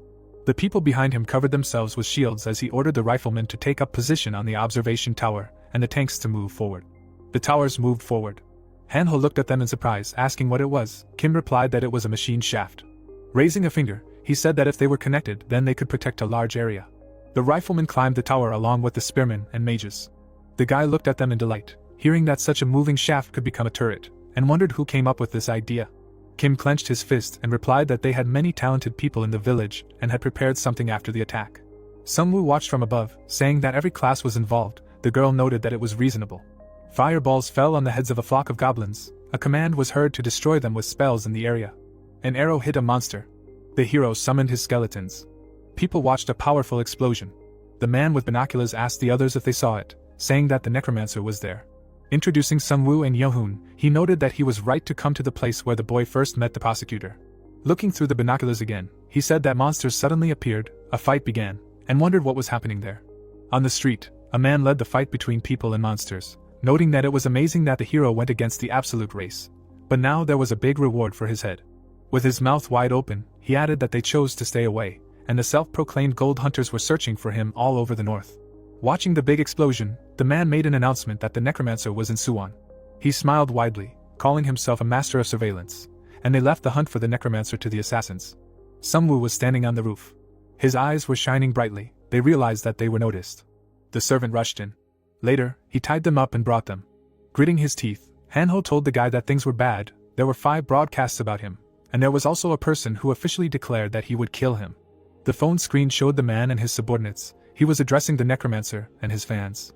Pointing his finger, the man said that he was Terra Kim, level 16, ranked 10th in the Saiyan region, and he would destroy everyone with a nuclear bomb. A film crew stood in front of him. A ball appeared in the terrorist's hands, and he asked the hero if he liked bombs. The man threw it behind his back as he noted that the necromancer liked to blow up corpses. A powerful explosion sounded. Shards flew in all directions. Terra Kim, frowning, called himself the best specialist in explosions. Presenting a small ball, he said that it was the weakest skill among all that he had. The cameras were pointed at him. The man said that he could create some bombs every 24 hours, and thought about where he could go with them. Terra Kim pointed at the camera again, saying that even Suwon would not be able to survive his attack. He moved his hand to the side, saying that everyone who followed the hero would simply die from his bombs. Thick smoke flew through the streets of the city as he said that he would destroy the entire area where the necromancer was located, and the reward would be his. Sungwoo looked at the phone screen. Hanho assumed that it could be a provocation, that he was trying to hurt as many people as possible and therefore bluffing, otherwise he would have just dropped the bomb. Jisoo also looked at the phone screen and asked the others how they would stop the bomb if he wasn't bluffing. Seeing the planted seed, the hero answered that their base could no longer be moved. He gritted his teeth, thinking that Terra Kim was not only targeting him, he wanted experience and rewards, which meant he was going to destroy the entire village and its inhabitants. The hero stood in front of the planted seed. Turning around, the guy heard from Jiangsu that they were not in danger right now, and although several monsters had appeared, it was even a plus for them. Sungwoo looked at him with empathy, answering that they should still be on guard, because now not only monsters were targeting them. Introducing the terrorist, he noted that usually all provocations in society are just a bluff, but for some, on the contrary, it is a chance. A sprout appeared from the ground. The system reported that the world tree is growing. The hero thought that such a chance was a problem for them. His comrade sat down by the sprout. Sungwoo understood that 11% was not much. His comrade asked what would happen after the creation of the third team. A small plant was reflected in his eyes. He answered that he himself did not know, so it remains only to believe that they made the right choice, which will lead to a good end. So, imagining himself surrounded by crystals, he thought that even in this game there is an end, and he did not see demons or angels in the crystals of predictions. But he does not think that they will lead to something good.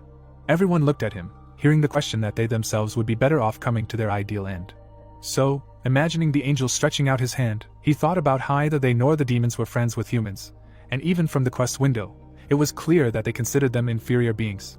The others lowered their heads as he thought about how even if there was no third choice, he still didn't want to follow them. Jiangsu gritted his teeth, asking if they would then understand who made this game. Imagining a person in front of many monitors, he answered that he really wondered who made it so that people were killed without warning. The guard stood on the tower.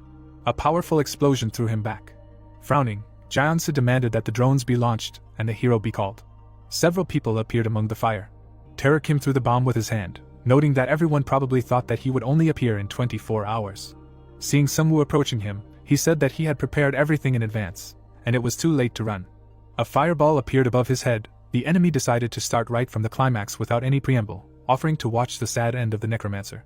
A bright light shone when the system reported that a crimson storm was passing through the entire territory. He also said that he could destroy an entire house with his skill. People took cover behind shields. A skeleton jumped out from behind the hero. A bright light rushed towards him. Terror Kim gritted his teeth. When the skeleton landed on the ground, the man did not understand why the bomb did not explode. The skeleton had a shield in his hands. The system reported that it cancels 3 magic attacks. Sungwoo clarified that these bombs are his skill, not an item. Taking his hand behind his back, the terrorist did not understand how this was possible. A bright trace passed along the enemy's hand. Smoke came out of the hero's gun. Sungwoo looked behind him. People were trembling with fear. The cameraman held the camera in his hands when he addressed him. A bright aura surrounded him, and he said that he wanted to make a statement, so he should film it. The hero's eyes began to glow brightly, and he promised 3 things to the players of the Korean North. Terror Kim hid another bomb behind his back. Then the guy said that he would kill everyone who predicted his death and personally came to kill him. Several shots hit the terrorist. He fell to the ground. He said that he was hitting everyone who made oaths to demons and angels. Sungwoo also opened fire on Terror Kim's allies. A green glow surrounded their bodies as he said that they should know that death is the end. Now they stood up, as did his minions, and he said that if people joined his third team, everything would change. Sungwoo saw the cameraman trembling in fear, thinking that he did not know how to lead so many people, but that was why he needed to show them his strength. Clenching his fist, the hero decided that the hyenas should not even think about harming his people anymore. There was no light in the windows of the houses. People fell to their knees during the broadcast, apologizing to the necromancer and asking for forgiveness. A man cried, saying that they completely forgot themselves at that moment, and asking for forgiveness, noted that if any of the necromancer's comrades saw this, then let them pass it on. Someone looked at the phone screen, hearing that they wanted to join the third team, and called it funny. Minhyum looked at Manhwa, saying that they were trying to grab their last chance. The girl noted that the hero's performance was strong. Both looked at the phone screen, seeing a message saying that this situation seemed funny. She assumed that it was a warning from the necromancer to everyone. There were 12 replies under the message. The comrade noticed that all the accused had already disappeared. Yohun folded his arms, hearing that it was a difficult time for all the groups that went against Sungwoo, and thought that he was also ashamed now. He remembered the statue, thinking about how he had to split up with him after choosing the angel faction. He didn't want to, but that's how it happened. His comrades were very surprised to hear that they needed to take the members of the reconnaissance group and find a new statue. Minhyum looked confused, clarifying that the leader decided to go against the necromancer, because he said that he would kill all the minions of the other factions. Yohun frowned, saying that he didn't want to become his enemy, but they couldn't be his allies either. He clenched his hands, hoping that he could come to an agreement with him, thinking that he needed to be careful and not rush into making decisions. Yohun gritted his teeth, knowing that in order to protect the others, he himself first needed to become stronger. But he raised his head in surprise when he heard that information had come in that the statue had been found in Gimpo, and demanded that security be strengthened and that transportation be arranged. The light from the screen reflected on Minhwa's glasses as she added that this statue was a little different. The man imagined a statue with 4 wings when he heard this, and thought that perhaps they had ranks too. Several projectiles were fired at the crowd of monsters. Jisoo cut the monster with her blade. The summoned bull walked among the others. Seeing the troll in front of him, Jaeonsu said that 3 of them were attacking from the right, and so the tanks should hold them off. The bikers knocked the monster down. The command was given to the detonators that they should focus on the fallen. Sungwoo watched the events as the system reported that the World Tree seed had grown by 99%, and thought that even while defending, they were gaining a lot of experience. His comrades were drinking elixirs. He understood that they needed to become stronger in order to protect the World Tree. One of them noted that at this rate, the average level in the village would reach 9. Another added that some were already at 15. With a slight smile, the hero looked at the others, saying that they were all doing well and he could clearly see how hard they were working, thinking that the World Tree was almost finished growing.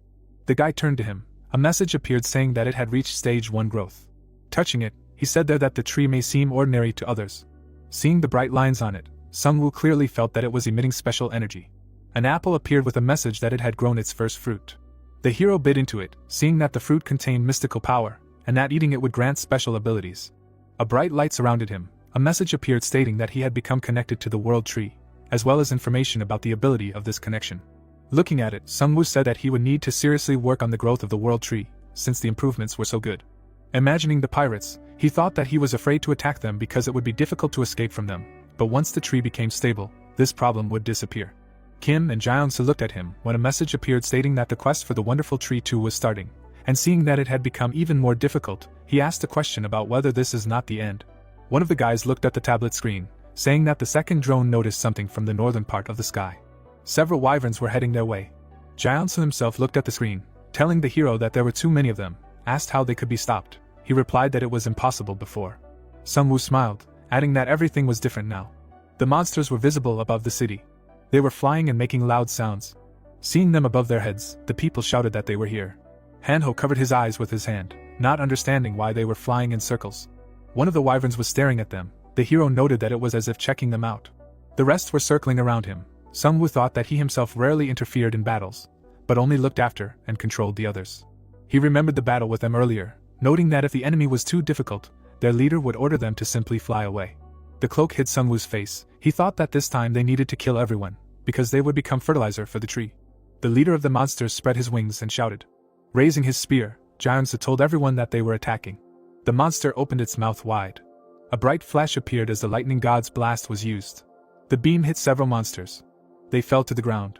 An ogre skeleton appeared next to the wyverns. He struck the enemies with lightning. A message appeared about receiving gold for killing them. Taking the form of Anubis, the guy told the leader that it was time to go down to the ground. His eyes glowed brightly. Sungwoo thought that he had collected many souls while waiting. The wyverns saw a flash on the roof of the temple. The people were pointing a cannon at them, and the guy realized that they wanted to destroy the weapon that could attack them in the sky. Something struck the monster. The necrobot raised his hand above his head, striking.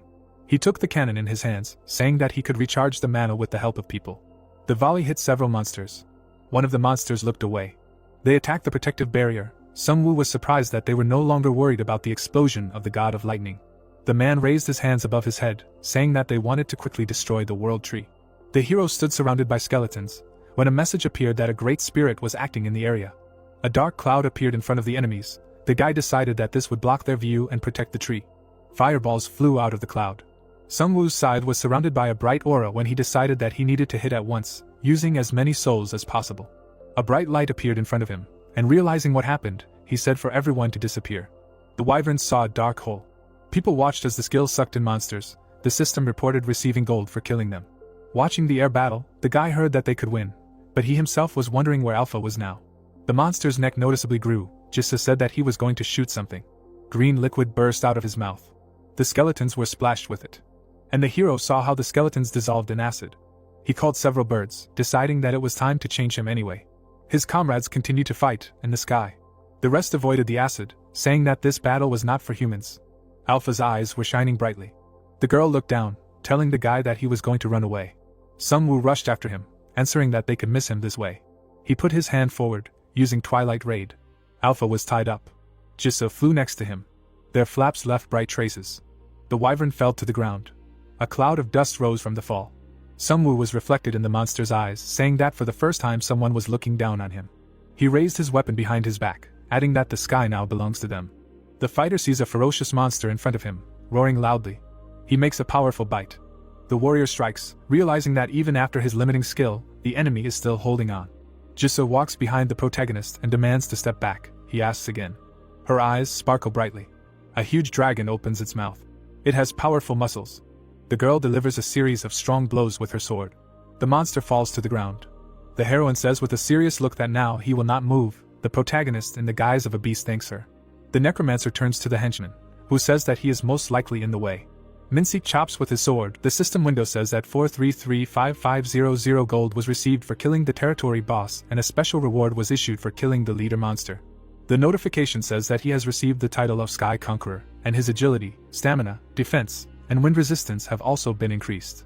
The henchman looks up at his weapon. The system says that there are 2,733 days left until he can prove his worth. He says that 700 days have passed, and if he catches 4 more, he will be able to prove his worth. The protagonist in the guise of a beast understands that this is not all. He also activated the B-class experience card obtained when storing the Hell Armor. The system window explains that he has enough experience to level up. There is a choice whether to use the coupon. He holds a flaming card in his hands. It says that the level has been increased to 21. Sungwoo wonders if the reward is really a 3-fold increase in followers. He can restore them infinitely, but the reward seems too small. The happy girl sees monsters in the sky and says that everything is settled above 2 because they held them back. A ray of light pierces the sky. A blue glow appears in the city. The notification says that the world tree has reached the second stage of growth, and since they are connected to it, the characteristics are increased. The surprised guys look up and wonder if it is true that it is so immediately, and maybe soon it will pierce the clouds. Hanho looks at the leaf and says that its color is too faded. The protagonist stands in front of the tree. The system says that it is under its influence and forms a worldview. A dome is formed near the branches. The message says that it has received a new ability and can now act as a strong shield and at the same time restrain people. The surprised man looks up and says that it looks more like a demonic tree that absorbs souls. The guy turns around with a smirk asking if Dad is really worried because he bragged about the village's defense system and now the tree also protects them. He begins to lightly hit him. He shouts that this is domestic violence, and he has no armor. Jisoo notes that the more protection, the better. MC grins and thinks that if the terrorists Kim threw a bomb at them, the tree would disappear. But now he won't be able to get to them anyway. The beast is glowing with green fire. The guy thinks about the soul holder, because it can be considered an auxiliary skill that will help to use Anubis's abilities most effectively. Souls fly out of it. He realizes that this will happen if he stops using it. He needs an easier process of absorbing souls, especially against large opponents. The tree is shown with a guy in the diagram. He realizes that it would be great if he and the tree could exchange souls. He stands in front of the giant trunk, saying that it is different from what he imagined and is growing very strong. A bright glow pierces the city. Monsters surround the protagonist. The system says that the angel faction has increased the bounty on him to 70 million, and the demon faction to 25 million. Beams hit the planet. The notification says that due to the increase in influence, his tasks will change from the server level to the world level, and now players from all over the world want to kill him. Hanho is shocked and asks what this is, hinting that the protagonist is now a resident of the world. The excited guy introduces the other warriors, realizing that he cannot solve everything on the Korean server and will be forcibly transferred to the world. A friend stands behind him and shouts that the pirates are now activated. Jisoo seriously claims that they already hate them, and the reward will only reinforce this feeling. He holds up a smartphone and states that Hyan wrote that the pirates only talk about him, writing that they will become punishers of the necromancer.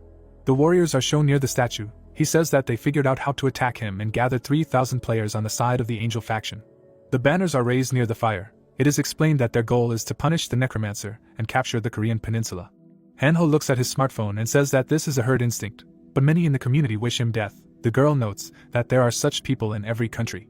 The protagonist turns around and says that they will see what they will do next. The moon glows in the night sky. A bright glow illuminates the city. A friend shouts in rage that they say that after their death, there will be minimal losses on their side, and they are even going to organize a parade. The girl wipes her sword, hearing that they will also conduct an online broadcast. He asks what kind of priorities in an almost destroyed world. She calmly asks if they are the only ones like that, because the top rankers of other servers are also interested. The protagonist sits at the table and says that he understands their interests, specifying who will attack the absolute camp. He realizes with a serious face that they need him himself, which means their goal is the Korean server as a whole. He clenches his fist, wondering if there shouldn't be an advantage in being of interest to both angels and demons. His friends look up in surprise. The system says that the world tree has noticed him, and he has received a new quest.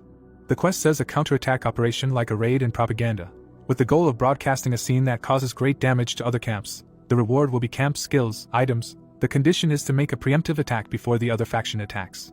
The guy wonders in surprise that the system wants to make the game more difficult.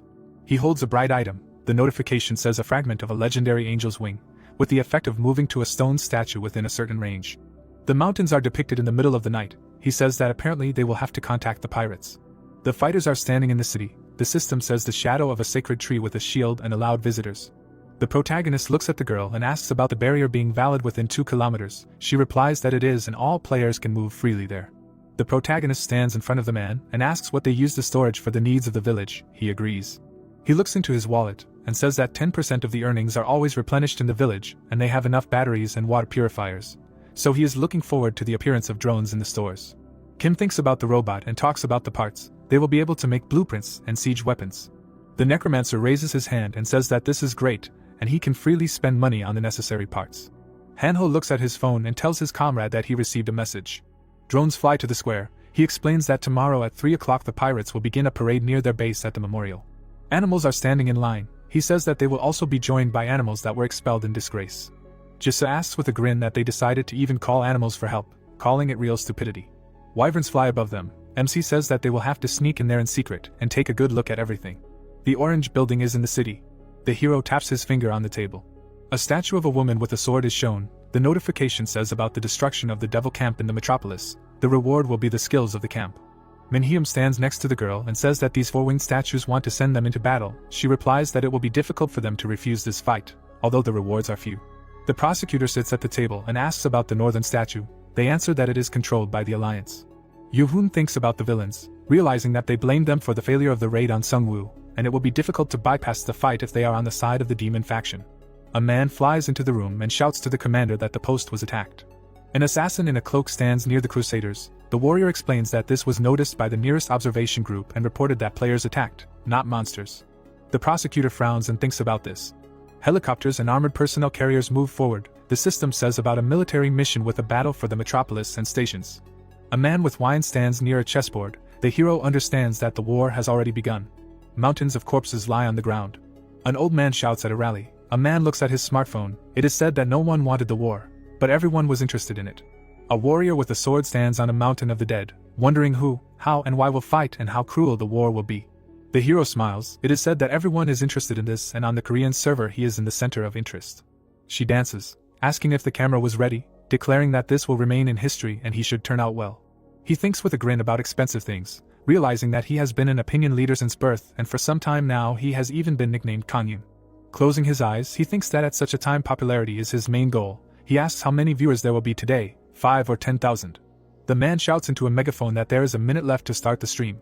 They are standing on the roof of the building. He understands that during the war it is very dangerous to report because it can reveal the enemy's positions, military strength and tactical plans. He remembers the prosecutor and realizes that Young-hoon personally asked him to do this. People are looking at the drone. He thinks about how in other areas streamers are already broadcasting for free, but their stream is being conducted on behalf of a huge faction. Kangyun smiles and wonders if he can't convince many people to take part in the war. He can do it for sure. He enthusiastically declares that now the necromancer himself is much more important, and he hopes that everyone watching will understand this. The man frowns and watches. Squinting his eyes, he realizes that the war between the absolute races is much more important than the protagonist. Anubis is standing with the staff. In the comments they ask if it is true that he has acquired a different form. The film crew points the cameras at the host, shouting that there are 3 seconds left. He understands that people will lose interest in him if everything continues like this. He bites his nails, thinking about the third faction. They will see how far it goes. He enthusiastically greets his city after the words began. He smiles, looks around the men and asks if the subscribers from the demon faction saw the scene with Hellfire. The man comes forward offering to watch. The host asks if something is wrong with the broadcast. He shows the screen and says in fear that they have 19 viewers. He screams, "How is this possible?" The man looks at the phone and says that it is because of the necromancer's broadcast, and apparently the viewers went to him. Kangyun screams in madness that he is to blame for everything, because how can you pay attention to him during a war? He takes the worker by the clothes. He assures that he is moving right now. He is surprised to hear that somewhere near the sea, the host notes that it is far from land. The protagonist flies astride a skeletal dragon. He is determined. The host shouts in shock about pirates, asking if the guy is really going to their base. The ships are in the port. Drones fly over the army. The character stands in front of a large statue with an angel on it.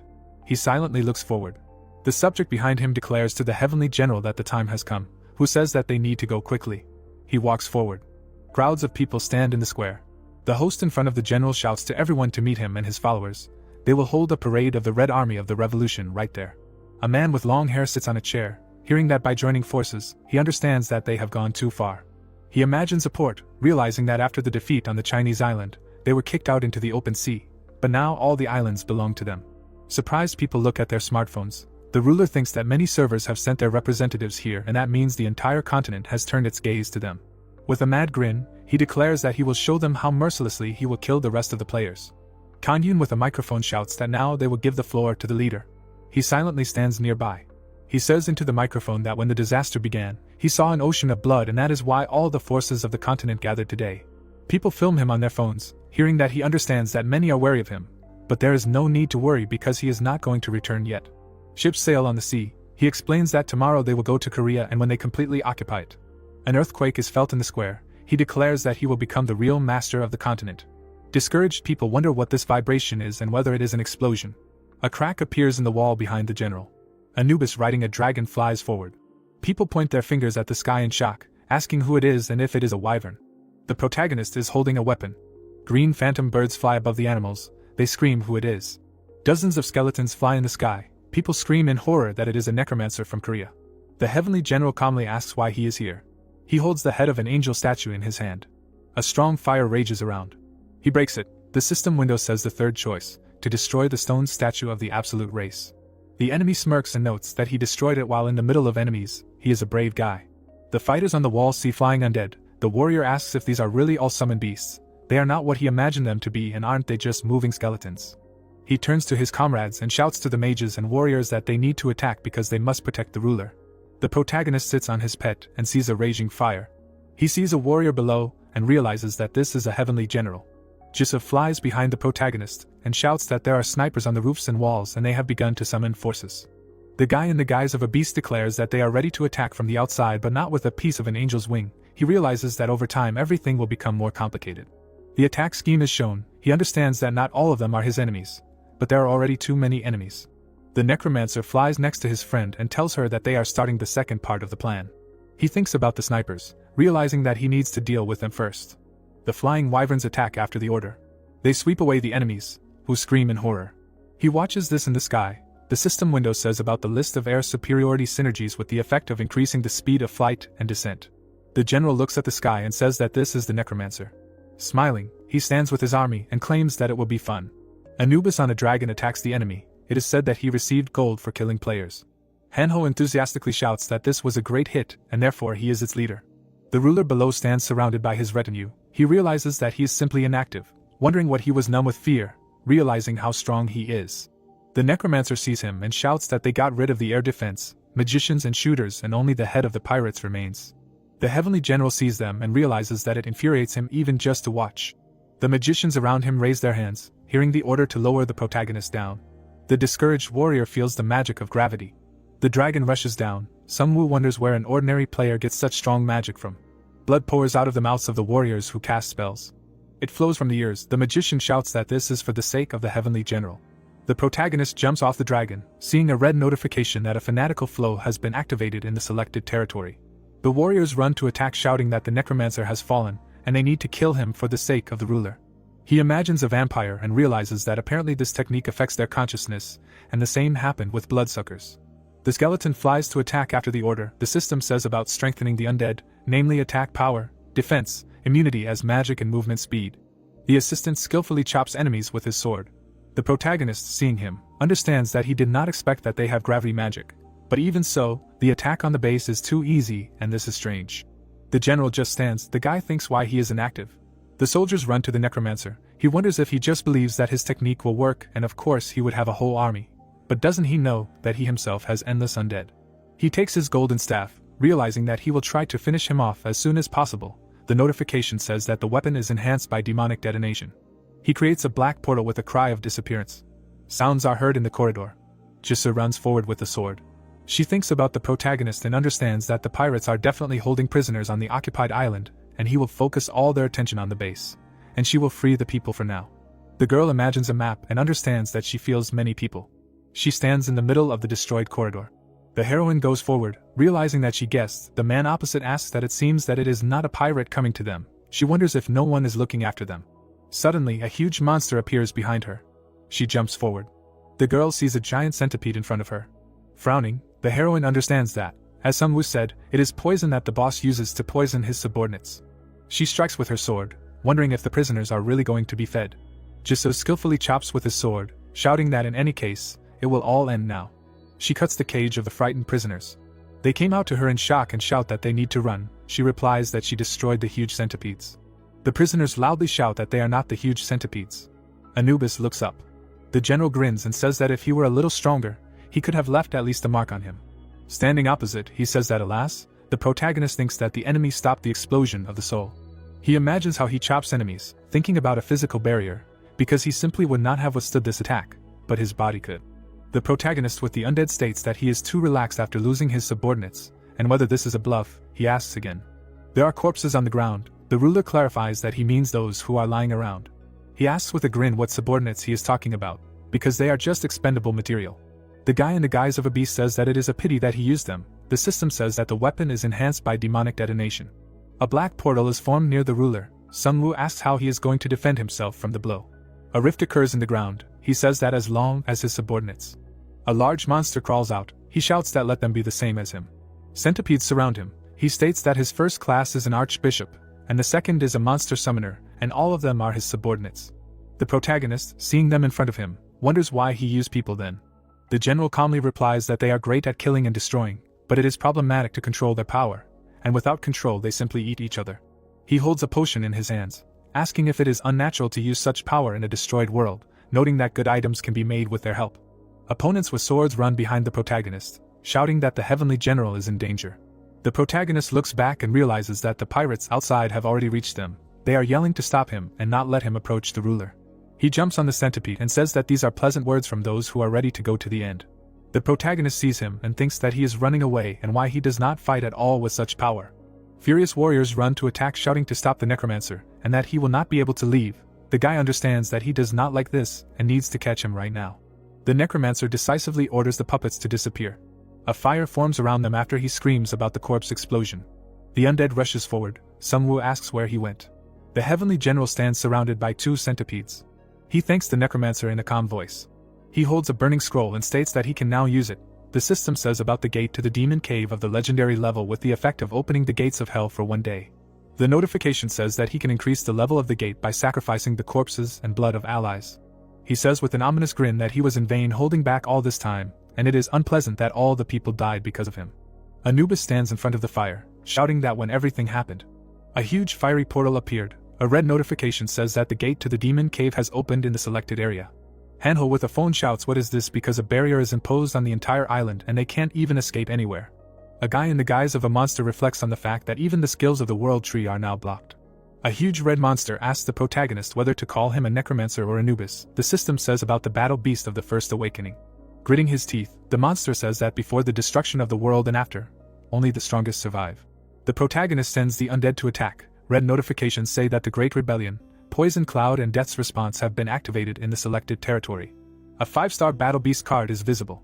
Anubis card is shown. He talks about the half-god of death and that they will see who is best suited to the destroyed world. The army of the undead stands in front of the fiery monsters from hell. This concludes the first season. A small house stands in the middle of the forest. The events take place a year before the destruction. A long-haired guy sadly looks ahead. In front of him sits a cute dog. He kicks it with his foot, declaring that it is his food. He imagines the director of the construction site, realizing that every day he treats him like a dog, pays him little and feeds him disgustingly. The dog growls at him. He shouts why it growls when he eats. In front of him is a group of ferocious dogs. The guy notices that he called his friends. He pours food out of the bag. They eat it. The guy notes that it took him because he stole it anyway.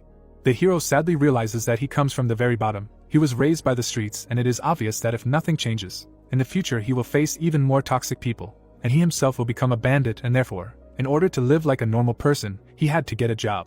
A statue of Buddha stands nearby. He frowns at it. Holding the food, he declares that good deeds will be rewarded in the future in the same amount, and this is the mercy that he showed the guys. He realizes that he wants to live like a person, and even if they are just animals, they will repay the kindness. The builder carries a beam. The boss hits him on the helmet. The long-haired guy sits on the porch near the dogs. He works hard, realizing that it is difficult as hell and is a normal life really a luxury. He takes the bag with a tired look, realizing that the pay for hard work is ridiculous and colleagues do not care about each other. In fact, it is enough to make one mistake for everyone to pounce and eat. He remembers good people, wondering if they should not help each other in difficult times, and why no one really lends a helping hand. The boss yells at him in rage, asking if he is going to work, or if he wants to be left without a salary. Suddenly he sees a window in front of him asking which class is best for survival in a destroyed world. He looks at it in shock. The guy nearby does not understand what is happening. He thinks it is a solar eclipse because the light has disappeared somewhere. The worker sees many cards and classes in front of him. He thinks about what to choose. He is shocked to see a window where it says that 10 seconds are left. He understands that there is no time to think. He decisively realizes that he will choose the one with the most stars. People around shout that it is light again, not understanding what happened. A man with blood flying from his mouth begs for help. The goblin on his back stabs him with a dagger and laughs. The men run away in horror. The guy turns to the boss who begs for help. He holds out his hand to him and tells him to take it. Suddenly, he drops him to the ground. The man with a grin shouts that he is an idiot and let him be bait to buy time. A goblin rushes at him with a knife. He wonders if this is a response to an outstretched helping hand. A fighter nearby cuts through goblins. He holds a sword and shouts to everyone that they should not be afraid because he took the warrior card and they can stand in front of him. The chief frowns and shouts that it is enough to count crows and it is better to stand at the forefront. A long-haired guy pierces his neck, asking if he really is going to use him as cannon fodder. He holds a blade, saying that he is good. he realizes that normal human life does not exist. Goblins kill people. The guy understands that if you are weak, you will die. If you do good to someone, they will take advantage, and this world has always been a battlefield where they killed and died. He stands in front of his house realizing that he understood what to do next. You can only survive by absorbing the weak and becoming stronger. He goes inside and sees evil dogs that are tormenting goblins. The guy goes to them and asks if they really caught them. They growl at him. He says that he has been feeding them for a year. Radiating red energy, he screams in rage that they are still animals. The window states the beginning of fanaticism of the base level, in which he suppresses the spirit of the enemy with a thirst for blood. The frightened dogs whine. He calmly declares that they now know who is the boss. The monster behind him growls. He understands that the world is a battlefield where the strongest survive. The orcs approach the house. The guy realizes that he will see how long he can last on it, and when he turns it upside down. Anubis looks forward. In front of him is a huge red monster, who declares that the necromancer is truly amazing. He stands near the gates of hell and claims that he did not expect him to block the gates in such a way. The tentacle monster glows green. The skeleton picks it up. The gates are burning. He realizes that he used skeletons as a bottle cap. They are not easy to destroy because they are strengthened by souls and endless resurrection. The protagonist in the form of a beast realizes that time is on his side, and the time remaining until the first awakening, on the other side, will be more. He imagines the enemies, realizing that the first awakening will evolve into the form of a legion. He runs towards the monster, realizing that they adhere to the same strategy. He will cut off his head before the time runs out. He swings his staff, thinking that the demigod's characteristics will increase after awakening, and according to the calculation, he will surpass him in physical indicators. The red giant sees his blow. He deftly dodges the attack. The protagonist screams after the opponent's counterattack. He flies to the side. Blood flows from his mouth. He hears the question that he really expected to defeat him one-on-one. The enemy, blazing with fire, asks about all the gold and items stolen from the continent and the island. Does he really think that he gave them to the people he sacrificed? The ferocious giant stands in front of him and asks how much, in his opinion, he spent on creating this body. Anubis sits on the ground and coughs, wondering if his stats are really higher than the protagonist's. The opponent looks at him and says that it's strange. He remembers the blow and says that he heard the sound of broken ribs, but he is still able to move. A purple crystal shines in his chest. He understands that if he did not have this item that restores stamina and mana, he would have been taken out in one blow. The monster thinks about whether he is really restored by the item, or still by the ability of a demigod.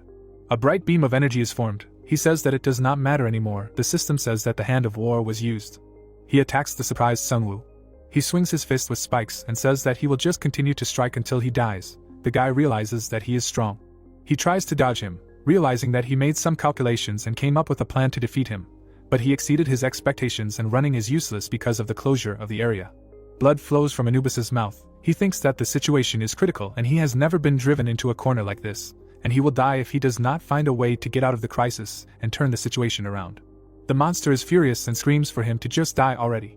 The protagonist summons a skeleton assistant in front of him. Frightened friends stand surrounded by monsters. The guy realizes that when the game just started, despite choosing a 5-star necromancer class, he faced many difficulties. He remembers the past and realizes that, unlike other classes, he had to fight monsters without weapons and even managed to survive after meeting monsters that were superior in physical characteristics.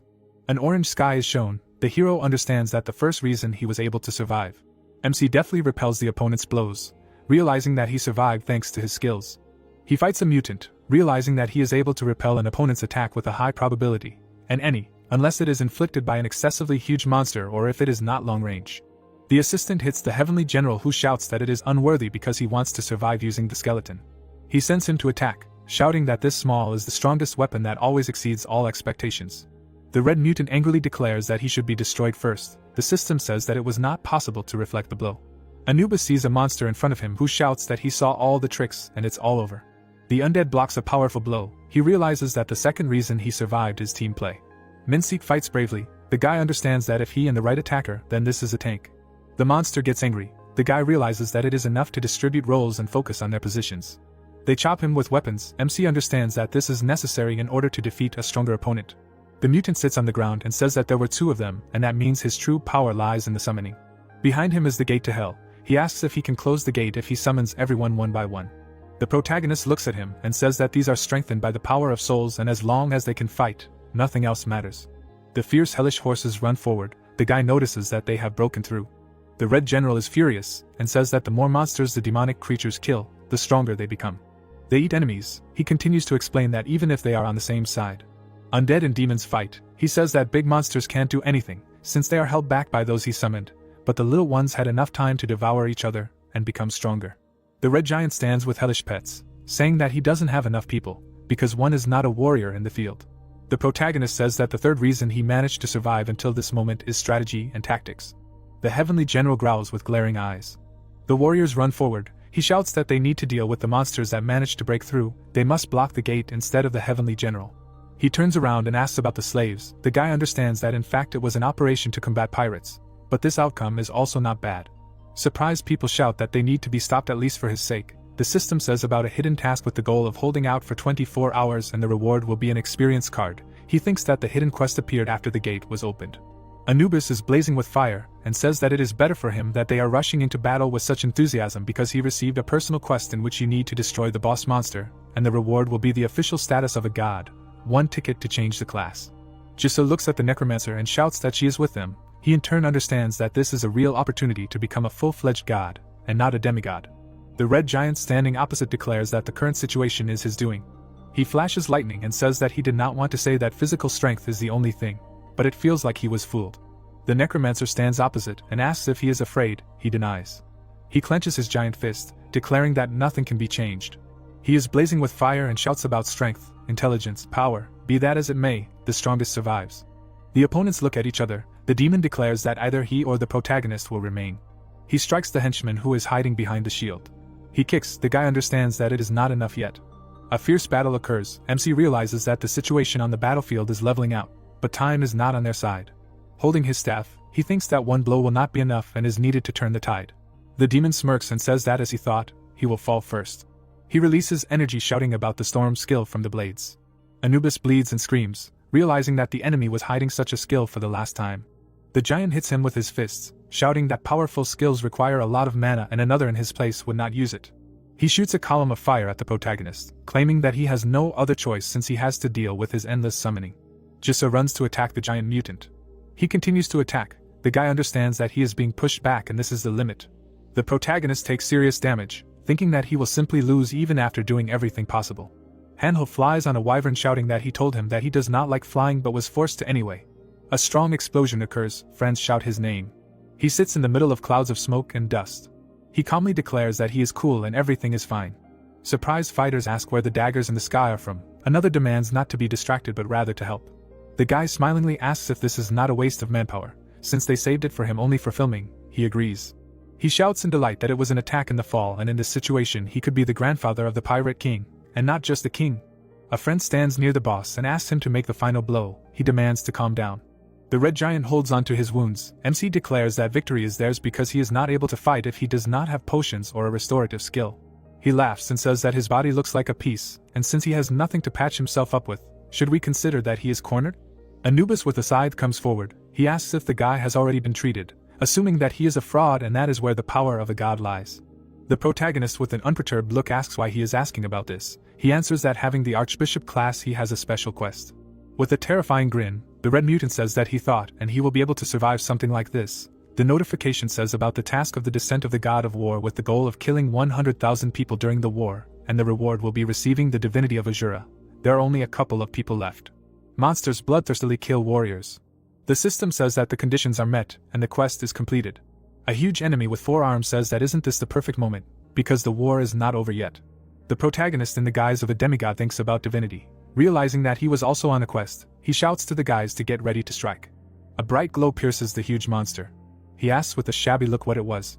Anubis blazes with a grin. He thinks about lightning. The man stands on a cliff opposite the sea. The guy with the pet looks ahead and he asks that the distance is too great, and it seems that the discharge was not as powerful as he expected. He loudly asks that he does not think that he is simply wasting the power of the item. The system says about the Eye of Horus of the legendary level with the effect of observation at a distance that depends on the amount of mana and in the case of a long-range strike hits the target. The blonde with a serious look says that he is a player with divinity and it would be better to treat her as a necromancer, that is, as a partner. The guy waves his hand and replies that although he is calculating, he has a kind soul and therefore he can borrow his power by persuading, making deals and threatening. He calmly asks if the animals understand his words. He waves his palm, creating a bright lightning. A cloud of strong discharges appears near him. It rushes across the sea to the port. He realizes that this is why he must destroy it. The red giant feels a powerful discharge on himself. Gangseek stands on the cliff. Holding a black liquid in his hand, he thinks. The fairy asks with a smile what happened and whether they succeeded. He clenches his fist and states that a large amount of mana was invested in the attack, but apparently he only did the necromancer a favor. Everything around the undead is burning. The charred monster lies unconscious. Jisoo stands next to his friend and asks if he is still alive after such a blow. He replies that it is because he has 1 health point left. The blackened heavenly general screams in pain and asks if he is really defeated. The protagonist's legs are burning. He asks that he thinks that the outcome is unfair and did not think that he will lose due to someone else's interference. He smiles and says that he simply did not have enough strength. Lying on the ground, he explains that since the beginning of the game, he has never shown mercy to people. He sees MC in front of him and declares that he will not ask for mercy and that he can kill him. Anubis chops with his scythe. Hearing that he won, the system window says that 340,000 gold was received for killing the leader of the angel faction, and they increased the reward for his heads to 75 million. Blood flows from the scythe. He asks what he held a leadership position in the angel faction. The protagonist looks at the sky and says that they call themselves the absolute species, but all they can do after killing the ruler is increase the reward. Hanho holds the key and declares that he has an item. The system says that it is from the Devil's Gate with the effect of increasing mana, allows you to avoid attacks from demonic creatures. The protagonist introduces the monsters and realizes that he hasn't really used it much except for increasing his mana and still kept it with him. He'll have to get rid of it once he completes the quest. A bright blue beam pierces the city. The fighters run across the rooftops. They stand on a building. The man says that they've reached Suwon Fortress and will hit the road after a break. The fighter asks the leader with a serious look if it's true that their group will receive 3.5 million gold for the assignment. The leader calmly replies that he doesn't know because their goal is the necromancer's headquarters. They'll get a decent amount. The fighters rest. The leader explains that despite the big fee, they'll have to do a lot of work, and there aren't many smart guys. The participant in glasses asks what the problem is, because they just need to destroy a small village before the protagonist returns and no one will know what they're going to do. The man holds up an object saying that the customer, the Evolution Society, even provided some great stuff. The notification says that it's a mana reverse flow device that can destroy a skill. The sun is shining in the city. The leader says that they are moving out and if the base falls, the necromancer will not be able to do as he wants. The undead are fighting monsters. The gates of hell are burning nearby. Anubis is standing with friends who are taking pictures and asking to make his face more serious, and now a couple of shots with his sister are needed. Hanho, raising his finger, explains that the video recording was interrupted at the moment when the boss was fighting the heavenly general and they can edit the photo and make it look like they had won from the start. The protagonist, looking back, declares that this is true. He shouts that it is all because of the quests he is completing. The system states about the faction's task, which requires broadcasting footage that will cause more damage to other factions. The monsters are lying opposite the undead. The system says that the first wave of the Devil's Gate is over and the next one will start in 20 seconds. The girl stands next to the boss and says that the demons that the general controlled were only the first wave, and who will appear next. The skeleton raises his sword. MC declares that if they are ready, they will be able to stop any wave, whatever it may be. The message says about the formation of a company with the commander's attribute and the effect of increasing attack power, defense, additional damage. The undead are burning with fire. The system says about the second-level defensive echelon with the effect of increasing shield defense, shield attack power, and the probability of knockback. Huge minions are standing nearby. The system says about the 5th-level giants with the effect of reducing damage received from small and medium-sized opponents. The message says about the Iron Knights of the 7th level with the effect of increasing armor protection. Anubis is green. The notification says about the strengthening of the undead with souls, namely attack power, defense, immunity to magic, movement speed and resistance to abnormal statuses. The main character in the form of a beast says that there is almost no time left, and it is necessary to leave. The message says that the maintenance time of the Grim Reaper is 14 minutes, and 15 minutes for the werewolf. Monsters stretch their paws out of the portal. The system says that the second wave of the Devil's Gate has begun. They shout that something is approaching. Fierce monsters of hell run to attack. The system says that they are intimidated by creatures from the outer dimension. People are holding their heads and trying to figure out what it is. It says that all stats have been reduced by 20%. The protagonist with the key looks ahead and realizes that the heavenly general kept the item on him because of the creatures from the outer dimension. A horde of mutants is approaching him. He calmly looks at them. The window says that with his divinity he reduced the stats of low-level monsters by 30%. Anubis looks ahead and states that the demigod status works perfectly. Giant worms see the undead. The protagonist strikes with a scythe, shouting that he will be able to eliminate them without any problems. The notification says that he received 500,000 for killing creatures from the outer dimension. Shocked spectators shout that he defeated such a monster in one blow. MC in the form of a demigod says that new bones have appeared. The window says that he cannot make an outer dimension creature out of one. The gates to hell are burning. He understands that if you think about it, the outer dimension is behind the gates. They rush to attack. The guy realizes that he can't know for sure but that place is clearly not friendly, and so it's time to finish. The sun is shining in the port city. Muyan and his friends look at the screen. They shout that this is what was expected from a necromancer because he is a person who never loses. They happily see the girl and declare that they will make her the head of the village for bringing the protagonist. The girl enthusiastically realizes that the bet on the necromancer was justified, and even though the others doubted, she believed until the end and the third faction will be able to hold out. The prosecutor and the others are watching TV. Manhwa tells the ruler that they are watching the broadcast to find out what he is capable of in case they become enemies. But he kills the monsters too easily. He replies that Sungwoo has become stronger since their last meeting. Minhyam, smiling, declares that the conflict must be resolved peacefully because they must become the best version of humanity. The girl in glasses looks at him and asks if he knows that they are at war. The huge monster roars. He throws people aside. The question sounds as to how the necromancer manages to defeat him. Jisoo shouts to his charges that they need to retreat. She strikes with swords. The system window says that she has increased her level to 17. Hanho films the battle on camera. The Undead beat demons from hell. The system says that they have defeated the second wave and the next one will begin in 20 seconds. The wounded fighters shout that they need to regroup and need restorative potions. There are few of them left, and they cannot lose their vigilance. The girl looks at the head and asks how much time they have. Anubis calmly replies that they need to finish them off in 8 minutes. The window says that the maintenance time of the Grim Reaper is 8 minutes, like the werewolf. A tough battle is underway. The protagonist realizes that it is time for the gatekeeper of the demonic gate to appear, and they must reduce the siege and begin the offensive as soon as he appears. The gate begins to burn. The message says that the last wave has begun.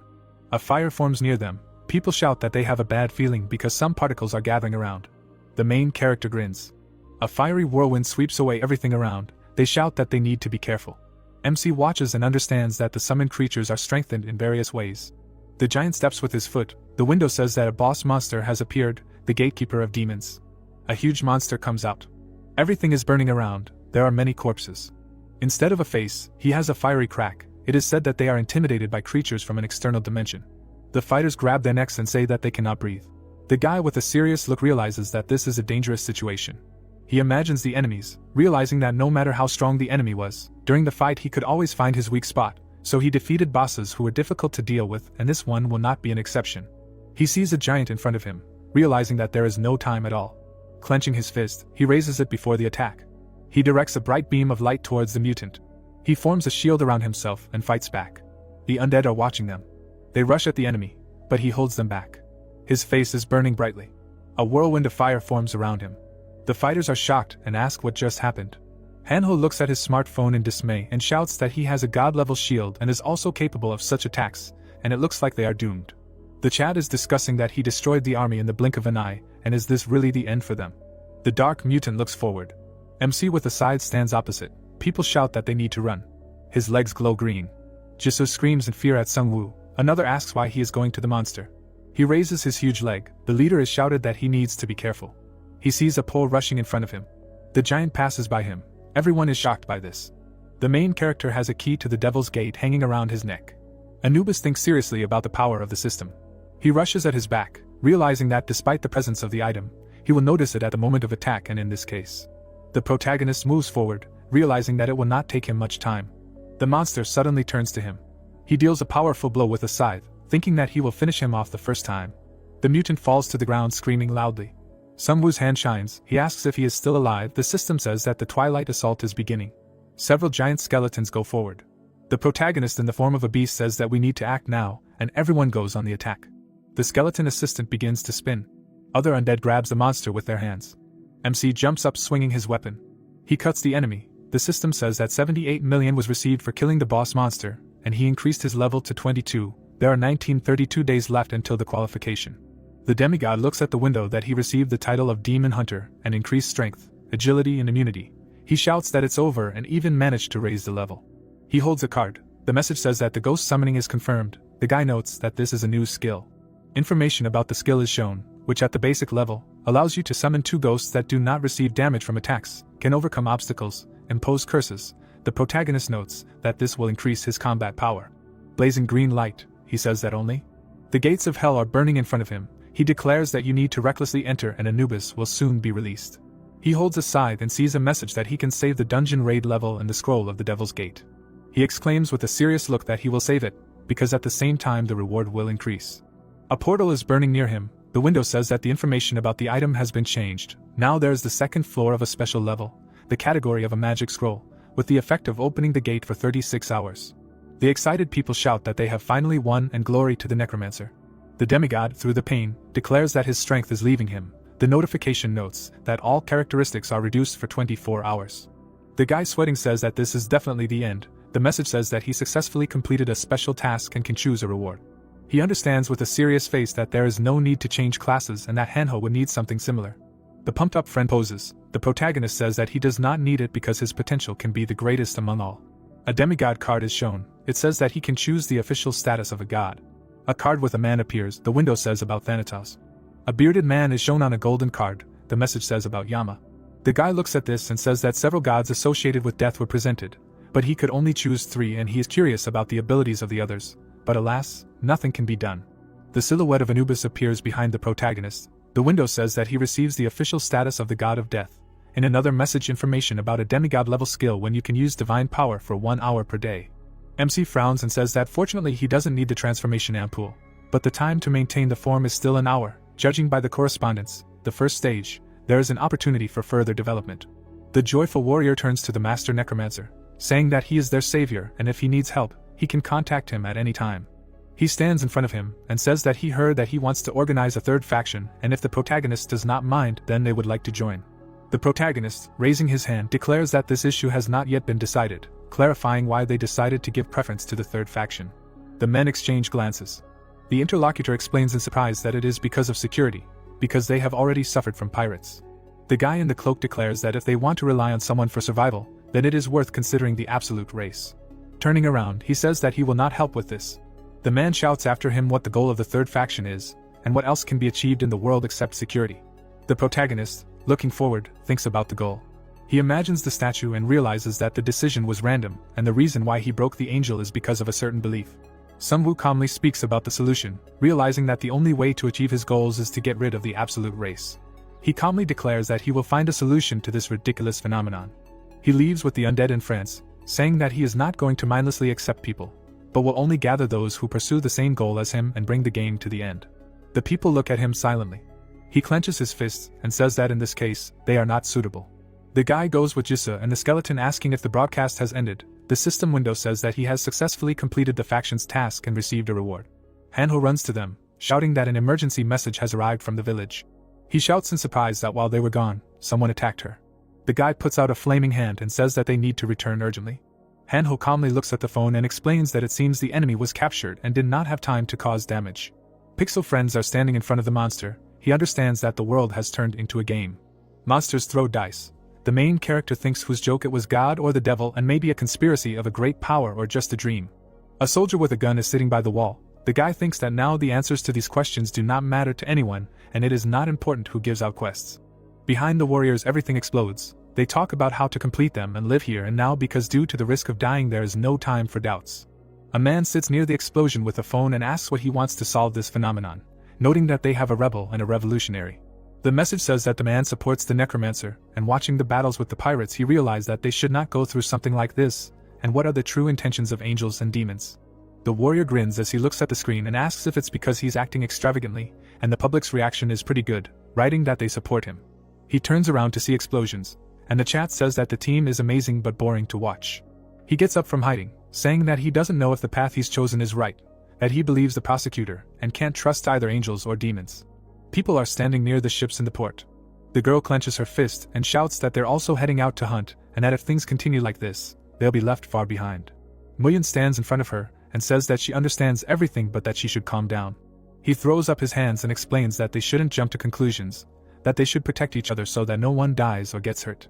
The guy laughs, saying that his sister is not that reckless, and that they'd decided on a plan a long time ago. The girl yells at her father that the time has come and that the energy spent on restoring their livelihood and watching the pirates should be redirected to development. The people around watch, declaring that they can't remain weaklings who rely on one person every time, and he has already helped them twice, and they must repay him. The surprised girl realizes that they must become the proud pillar of the third faction. A corridor is visible. Hanho holding daggers enthusiastically shouts that he finally got one. The window says about a ghost blade of heroic level. He pokes them in the air and shouts that he had to suffer without an exclusive weapon. He looks at them lovingly saying that a fist cannot compare with a weapon, and although in the case of the protagonist it would work. They stand in front of a pile of gold, chests and jewelry, Sungwoo declares that they managed to collect a lot of loot and would like to take it all, but they need to leave resources to restore the situation of the residents. He holds a wallet and understands that he cannot refuse this. The system says about a special level O storage with an effect in which part of the gold earned by players under the contract is automatically deposited. Jisoo smilingly declares that thanks to this quest and the experience coupon she was able to enter the top 5. The corresponding rating is shown in the window. A joyful friend shouts that in their third faction there are people who took 2nd and 5th places, and this can greatly help in promoting advertising. They are standing in front of the portal to the village. The protagonist offers to return. The message says that the returning portal leading to the world tree is opening. The weapon is shown. The fighters are carrying it on a cart. Kim looks at it and asks what it is. The character notes that they robbed the pirates. They examine the weapons. The heroine asks about the crossbow. The man notes that the shields are of a higher level than those they use and he wanted to strengthen the tanks. Looking at the weapons, the man in the helmet says that if this continues, the guards will become stronger than the crusaders. The other replies that from the point of view of the growth rate, this is impossible. The protagonist with a serious look says that he heard that intruders got to them, specifying how they managed to grab them. The guy excitedly begins to explain. A group of fighters are walking down the road. A man in a helmet asks about the world tree being surrounded by a barrier, and whether there is a need to go on patrol. Another one notes that one cannot blindly rely on it. A character in glasses points at him and says that in games and novels there are always abilities or objects that can resist it, like now for example. The guards hide in horror. The villains make a hole in the barrier. The man says that they are trying to break through it. The warrior replies that they look stronger than them. He pokes at his smartphone and shouts that they will watch, and if they cannot solve the problem themselves, they will report it. The man in glasses looks at his charge and asks how much longer. He replies that they are almost done. The drill goes through the barrier. They open a gap and enter, shouting that they need to hurry and, as ordered, deal with all the residents. The bandits run through the streets. Suddenly, they notice an electric fence in front of them. Crossbows are aimed at them from the roof. The leader jumps on the wall shouting that it is a trap and that they need to jump over the fence along the buildings. An explosion occurs in front of him, while he explains that they need to beware of crossbowmen. They burn him. He shouts that this is too much. Jaeonsa smilingly explains that half of them died from one blow, but the rest were surrounded and therefore there was nothing left to do but surrender. Sungwoo stands opposite, and smiling says that they were well prepared. He replies that the soldiers who did not stand guard cannot be forgiven. Bandaged people lie on the floor. Kim explains that they divided the prisoners into 2 and placed them in the gallery warehouses and are currently patching them up. The protagonist points his finger saying that it is time to look at the faction rewards. The window says about a basic level skill with the effect of opening an inventory where you can store and share items in a subspace. If you have permission, then you can use it at any time. The skeleton stands with a flag. The notification says about the flag of the 3rd faction, which has a positive effect on players entering the faction. The guy looks up and understands that it is a universal thing and a buff. It differs from ordinary skills, but is temporary. He is shown near the enemies, realizing that the faction is not brought to perfection, and compared to the absolute races it is insignificant, and during the attack their characteristics were increased several times. The guy looks forward with a sad look. A large tree spread its leaves. The window says that it continues to grow and is in the 2nd stage. Thinking, MC thinks that it is not easy to compete with them, and they need to create a stronger organization than what they have, and even without buffs the organization is strong in itself. Moon shines in the night sky. The protagonist stands in front of the prisoners and asks about the hunting company. The bandaged scoundrel is interested in the fact that he has never heard of it. In the world it is known as a business company from which you can borrow strength. Sungwoo's eyes glow green. He notes that this is where her heyday will end. The frightened captives scream that in fact the attack was the company's doing and they had nothing against them. It was a big mistake on their part. The heroine goes forward. Jisoo takes the hilt of the sword and asks if they want to be forgiven, noticing that she is filled with resentment. The frightened hostage screams that he knows little because he is just a field commander, and if they find out about the failure, they will send negotiators. The protagonist seriously thinks if negotiations are really possible after this. Hanho stands nearby and calls them funny, and they seem to really think this was business. 2 people stand at the barrier. The protagonist says that in this case they will wait and see if the negotiators arrive. The man with a smile says that they are negotiators from the Hunter's Company, asking if they could take them to the necromancer. They walk through the streets. The negotiator frowns as he thinks that he thought that robbing an empty doom would be a piece of cake and he can't believe that they failed. Sweat drips down his face as he ponders where the mistake was made or the information was incorrect, because this is the most dangerous situation since the founding and they need to focus on the negotiations first. They enter the main character who is sitting on the throne next to his friends. The frightened man realizes that this is the necromancer, who in turn clarifies that they came for negotiations. Suddenly, he feels a green stream of energy on himself. Sungwoo, with blazing eyes, claims that he is listening to them. The interlocutor with a serious look says that it is an honor for him to meet the necromancer. His name is Kai and he is the leader of the 2nd advance group in the Hunter's Company. He stands in front of MC on the throne and explains that apparently they caused inconvenience, and he sincerely apologizes on behalf of the company. He wonders what this oppressive feeling of fear is. A guy with green eyes sits. He asks in a quiet voice about the Evolution Society. The surprised man asks what he means, because they are representatives of the company of hunters. Sitting on the throne, he replies that he has no time for them, and while they are chatting, their leadership, having received a request from the society, probably runs away. The frightened man assures that everything is not so. He thinks that the necromancer was a hero of the Korean server. The guy in the long black cloak gets up and says that it is stupid of them not to run away. The interlocutor thinks that he expected to beg and promise compensation, and he will agree. He asks how they will cope with everyone. He thinks about the man and says that he already warned after the terrorist invasion that he would kill everyone. A drop of sweat falls to the floor. The frightened man realizes that he did not expect this at all. He hears that he can extract memories from his corpse. Lich with a scythe stands on the ruins. The guy assures that he will kill him and find out where the lair is, and then kill everyone else. Frowning, he says that he plans to carry out his plan in 10 minutes, so he should try to convince him. The frightened man opens the suitcase. There are jewels in it. He asks what the protagonist wants, because he came to negotiate, and they are ready to pay for their deed. He touches his neck with a blade, stating that it would be troublesome to kill them and look through their memories, so he should tell. Blazing with fire, Sungwoo demands to know where the headquarters of the Evolution Society is. The car rushes along the road. Hanho stands next to his friend and asks if everything will be okay. Jisoo notes that he can unite with the society and return. Turning around, the guy replies that this is business and he will stick to the most profitable side. There is a risk, of course, but the reaction will follow. With a serious look, he understands that when the opportunity arises, he will eradicate all evil on the Korean peninsula. Someone calls him. Kim happily declares that they dug up some grass on the mountain, and apparently it is an item. Green grass is shown. The window says that it is a rare level healing and promotes the healing of wounds. The protagonist examines a purple root of the abyss of a rare level, but it needs to be processed. The guy looks at the guys and explains that this must be handled with care. The hero in glasses turns around and says that he is thinking about building a room for making potions, because they have people with the alchemist class, and even if they know practically nothing, it would be nice to conduct experiments and study the methods of making potions. Sungwoo smilingly declares that potions are necessary both before and after battles. He understands that it is correct to use it, and you can get a powerful boost. A friend stands next to his father and shouts that his level has increased. He objects that he is not an item. The son looks at him with a grin and says that to expand the safe zone, mana and gold are no longer required. He replies that after the tree grew, he received a message that talked about synergy. He flies in space, explaining that he has the skill of the eye of the sky, and if he closes his eyes, he will see what is happening behind the barrier. The son exclaims that this is expected from the shield, a divine level skill. The man, smiling, explains that this is not all, because if they close their eyes, he will be able to show what we see to 3 more people. He raises his hand and shouts that one day his shield will go beyond the village and cover the entire world. The son replies that in this case the safe will not be needed, and he needs to give his wallet. The man coughs, clarifying whether he really needs it. The son asks how much he lost in card games. He runs after his father. The protagonist understands that the risk of becoming a target at the world tree is high, and therefore the effect is obvious. The window says that the area is granted abundance. The probability of success is increased, receiving additional properties when creating items. The tree is in the middle of the city. He understands that if such an effect can be obtained at such a low level of growth of the second stage, then the gap with other groups will increase even more. The people behind the guy call the leader. Minsik rides a motorcycle and shouts that they found a new store, but there is something strange there. He frowns and explains that they tried to find out the level, but access to the goods is closed. The protagonist takes him by the clothes and asks where he went. He realizes that this is a secret store. He is furiously aware that he received a secret store coupon after defeating the Alpha and did not think that he could use it so soon. Motorcycles are parked near the building. The protagonist goes forward. He holds a secret store coupon. The window asks if he wants to use it. The guy asks the blonde to wait. He hits the barrier, noticing that they are not allowed to enter, but the boss can easily get in, and it's just incredible. Sungwoo enters a large cinema hall. He understands that last time he had 10 seconds to buy not random, but high-level items.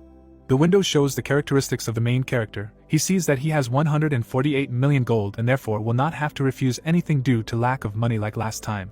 He looks closely and understands that if he's lucky, he can get it this time. He sits down on a chair. The message says that he will be presented with 5 items in order of the queue, 10 seconds to make a decision. Multicolored potions of panacea items are shown, a special level with the effect of zeroing out abnormal statuses. The guy pokes at the screen, saying that he missed it last time. He wants to buy it. A legendary level black robe of Azura is shown, increasing agility and endurance. He remembers the 4-armed heavenly general and realizes that this item allows you to imitate a skill. He thinks that the price is twice as high as last time, but it is much better than the Shadow King's robe and he can't change it for the effect of the set. He presses the buy button, saying that he will give 4 hands to Hanho. The golden master key is shining, it is of a special level and allows you to open all the locks. The price is 9 million. The protagonist remembers the monster chest and thinks if there is anything else besides the mimic that can be called a treasure chest. The protagonist is shocked and ponders whether it can be used on territorial restrictions and barriers. He presses the buy button, saying that he never knows when it might be needed. The golden ghost mask is shown on the screen. It is of a legendary level with the effect of increasing damage from a sword, which increases proportionally to dexterity. He imagines a friend and realizes that this is for her, because if she misses the opportunity, then luck will bypass her for the rest of her days. He presses the buy button. Frowning, he sees a message that he needs to press the button after reading the information. He asks again what needs to be done. A bright light penetrates the hall. It says that the 5th item is opening. He opens his mouth in shock. A mythical level red bow is shown with the effect of automatically generating arrows after pulling the bowstring. He looks at the screen in shock and realizes that except for the seed of the world tree, he has never seen a mythical level item before, and it just appeared in the store. The city is behind the barrier. Sungwoo thinks that judging by the tree, the mythical level is not so simple and even the conditions for use are difficult. He thinks about Anubis and realizes that the power needed to shoot is 100 and even with all the buffs, its limit is 57. With a serious look, the guy realizes that this is not an item that can be used right away and he has never used a bow and even if it is impulsive, he must buy it. Putting his finger to the screen, he realizes that you never know when you will have a chance to see such an item. He sees a window in front of him saying that there are 3 seconds left. He angrily pokes the buy button. The system asks him to stop doing this. He gets up from his chair and says that shopping is over and in fact he was planning to get the items of the Shadow King but apparently he wants too much. The message says that the presentation is over and he will leave the store automatically. Glowing green, he says that the chance of it appearing among random items is small and there is only 1 item left, and you need to find a way to get it. A terrifying necromancer stands around the undead. He realizes that by collecting the legacy of the Shadow King, he feels that he will gain much greater power. The world tree spreads over the city. Hanho enthusiastically asks if they saw it. He looks at his friend and says that he received the power of a heavenly general who beat the boss until he lost consciousness. He replies that he was not beaten that badly. The guy makes a face looking at the phone, explaining that he was watching everything from above. The protagonist asks if he wants everything confiscated. Jisoo stands nearby and laughs. The guy whispers to the protagonist that this item is just right for her because her sister almost destroyed the store after she received several items. She shyly thanks the boss, saying that it suits her perfectly. A friend stands next to them and asks if they have heard that the faction war is leaning towards the Liberation Guild, because a few hours ago it was published that the base was left only in the mountains. The guy is thinking with a serious look about the capital capture event. If you take a total of 3 bases, you can get a 30% buff to damage and protection for 7 days. The military is moving forward. The man is sitting with a phone. The protagonist realizes that he heard that at the very beginning, the Reconstruction Alliance was ahead of everyone thanks to surprise attacks, and it seems that the Crusader team turned the tide of the game. The protagonist thinks, realizing that the more news he hears about the war, the more convinced he becomes. He thinks about the villains, realizing that none of the factions is a serious opponent, and he is unlikely to pose a threat. He clenches his fist and realizes that they have completely different levels of experience points, and in other words, he will continue to grow the Tree of Peace and capture the Korean server. He sees his characteristics in the window and understands that if he continues to work in this direction, he will get closer to solving the mystery of why the world has become like this and how to fix it. He needs strength to find out the truth. Smoke spreads over the ruins. Minhyum holds a flag and shouts about the victory for the Liberation Guild. Everyone takes a picture of the prosecutor on the stage. It is written about the official statement of the guild regarding the capture of the capital. He wrote that the angel faction won but they strive for peace and unity, not war, and if the demons refuse to fight, let them declare capitulation. Hanho looks down and says that they did it in a day and then they plan to create a union of capitals. The protagonist turns around and says that if this is where it all ends, then yes, he asks again. The green-eyed guy explains that there is a number at the end of the quest title. The monster falls to the ground. The window says about the task of the battle for the capital. The reward will be 5 boxes with legendary items. The condition is to clear the dungeon of the Amugi cave on the mountain before other factions. Jisoo in a mask says that you can't fool the system. His friend asks that they are also participating. The protagonist introduces the prosecutor and the stranger, stating that this will be so, explaining that soon this 3-way battle will end. The sun rises over the forests and mountains. Roots break through the ground. A loud sound is heard in the forest. The girl in glasses shouts that the reporter on is with them and something incredible is happening on the mountain today, so they are broadcasting. She points to the side and asks if they see it, because there is the second location in the capture of the capital, and it is huge. Drones fly over the city. She explains that a giant dome covers the entire mountain, and it looks like a demonic forest where the sun's rays do not penetrate. There is a flash. She screams about an earthquake. A huge snake opens its mouth. The reporter shouts that this is the Amugi cave, and it seems to be the boss's lair. Un raises his hand and declares that in 34 hours 3 factions will take part in the competition and fight each other, and it is interesting who will win this time. The hero looks at the smartphone screen with this broadcast. Minhyum stands near the boss and Manhwa, asking that in the end they will be forced to fight Sungwoo. The prosecutor thoughtfully answers that perhaps a fight with him is inevitable. He understands that even if it is possible to avoid it, no one knows what will happen next. The window sparkles. He realizes that while they are at the mercy of the system, there is a high probability that they will have to fight the main character. The fighters stand excitedly. Manhwa says that everyone is worried about this. He replies that even he is nervous. The prosecutor hits the table and declares that they are not going to lose. The assistant standing in front of him states that fortunately the demon faction has lost its power, and so they only need to focus on the necromancer. He replies that they can win. The girl with glasses agrees, saying that they will do everything possible to defeat the undead army. The other asks why these people. He shows the screen of the smartphone and shouts to the prosecutor that a support group has joined the demon faction. A man in a cloak stands on the stage. It is said that the fighting guild has announced that they have joined the demon camp. The man with a serious face exclaims that 254 members of their guild, including the master, will take part in this fight, and they will work together with the alliance to lead the demons to victory. He confidently shouts that the players may not know, but they are warriors who survived in hell called the Taibik mountain range. A large monster walks in the forest. He explains that this is a region teeming with countless monsters and their leaders. Red eyes are seen in the forest. He states that they have been fighting endless battles lately without a break to rest. Raising his hand, he shouts that they have won as a result. He slams the table and states that they will not stop there and plan to go to another battle and of course win. The surprised guys see a window with information about bets and predictions for victory with 3 factions. Yohun clenches his teeth and states that this is a crazy system that initially pushed for war, because this is gambling in a dungeon. A building in the form of a pyramid is shown. He clarifies that 1% of the total amount of bets will be given as a reward.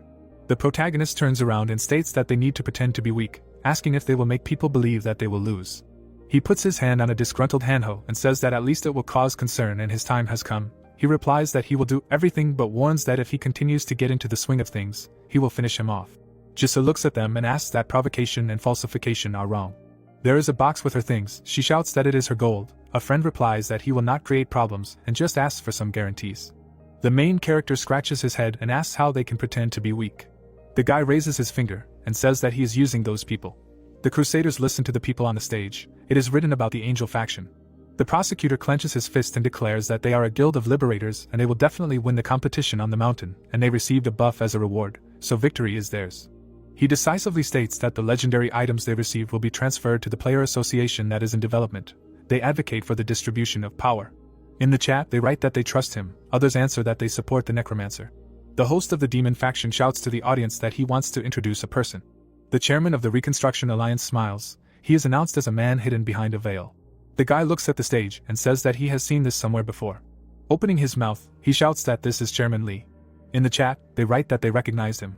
The man smilingly declares that everyone knows how he helped the country, and just as they developed it with the help of business, they will lead the revival of the demon faction and lead it to victory. The fighters stand near the corpses. He explains that they are not the only ones who are part of the faction, and he knows that there are many players from the demon faction in Busan. Frowning, the old man claims that they want to unite with them, and also provide 2 items from those that are supposed to be a reward.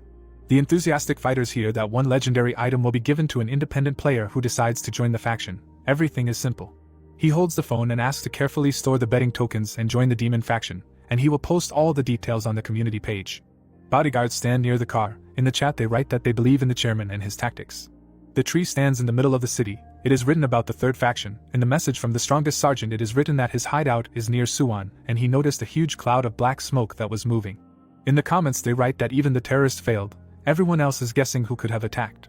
The girl reads in amazement that this place was featured in the terrorists' broadcast. Others discuss who dared to attack the necromancer, and that he has a rival. She closes her eyes smiling. They unanimously say that they are cheating. The guy is standing near the table. He happily looks at his phone and declares that the reaction is excellent, and it is time for the actors to appear. 3 men with serious faces are standing nearby. He sits near them and says that the company will not like this, and they value trust, while mentioning participation in manipulation. He calmly asks if the company does not like it, so what, asking whether he wants to fight them again. The excited prisoner replies that it is not up to him to decide. The guy asks whether he wants to talk to the necromancer. The main character is standing near his friends. It is said that he belongs to the type of people who prefer action instead of words. The man declares that they can start filming. 3 prisoners are sitting at the table. The message says about the official statement of the Liberation Guild regarding the capture of the capital. The surprised guys look at the phone. It says about the predictions for victory. In first place are angels, then demons, and a third faction is last. Hanho notes that the number of people betting on them has significantly decreased. The guy looking down says that few people invest in something risky, and they just need to wait for the final and invest money. The tree stands in the middle of the city. He says that they will go to the mountain as late as possible so that everyone will think that they cannot come. The guy claps his hands, shouting that it is finally time for Azura. Helicopters fly in the sky. The prosecutor goes forward. He leads the army. The window says that they have entered the competition zone and killing players is not available. In case of an attack they will be automatically declared dead. The fighters look forward. One of them asks what the fools from the demons are staring at. They furiously answer, clarifying why such a rush. They felt more confident since they cannot kill. The shield fighters stand in front of them. The mage shouts that these are the guys from Kangwon and that they have only fought monsters so far. The warriors in purple clothes stand in front of the crusaders. They notice that they are showing off, but in fact they are slow, and if you hit them on the head once, they will immediately stop laughing. The host stands in front of the camera and portals, stating that there is an entrance to the mountain, and here is the arena where the second competition will take place. The reporter looks at the bald guy and states that the angel and demon faction is in place, specifying how much is left until the start. He answers that it is 1 hour and 10 minutes. Holding the microphone, she shouts that the necromancer has really suffered irreparable damage, as the company of hunters claims, and he still hasn't shown up. The assistant shouts at An to look at the sky, while she wonders if they will never see him. The surprised fighters look up, not understanding what is happening. Sungwoo rushes down riding a dragon. They run forward. 3 friends approach them. The people around understand that he showed up and looks good, and it's time to bet on the week. The reporter goes to the guy and asks if he can do an interview. He silently passes by. An turns around and begs him to wait. The assistant looks after him and asks if he really imagines himself a superstar. The other notes that he does not understand that even in such a world, journalists are a scary thing. MC looks at the prosecutor and says that they have not seen each other for a long time. He replies that in the end, sworn enemies met face to face. Green and blue portals are shown. He states that it is unknown what will happen there, but as long as they do not cross each other's path, they will not have to fight.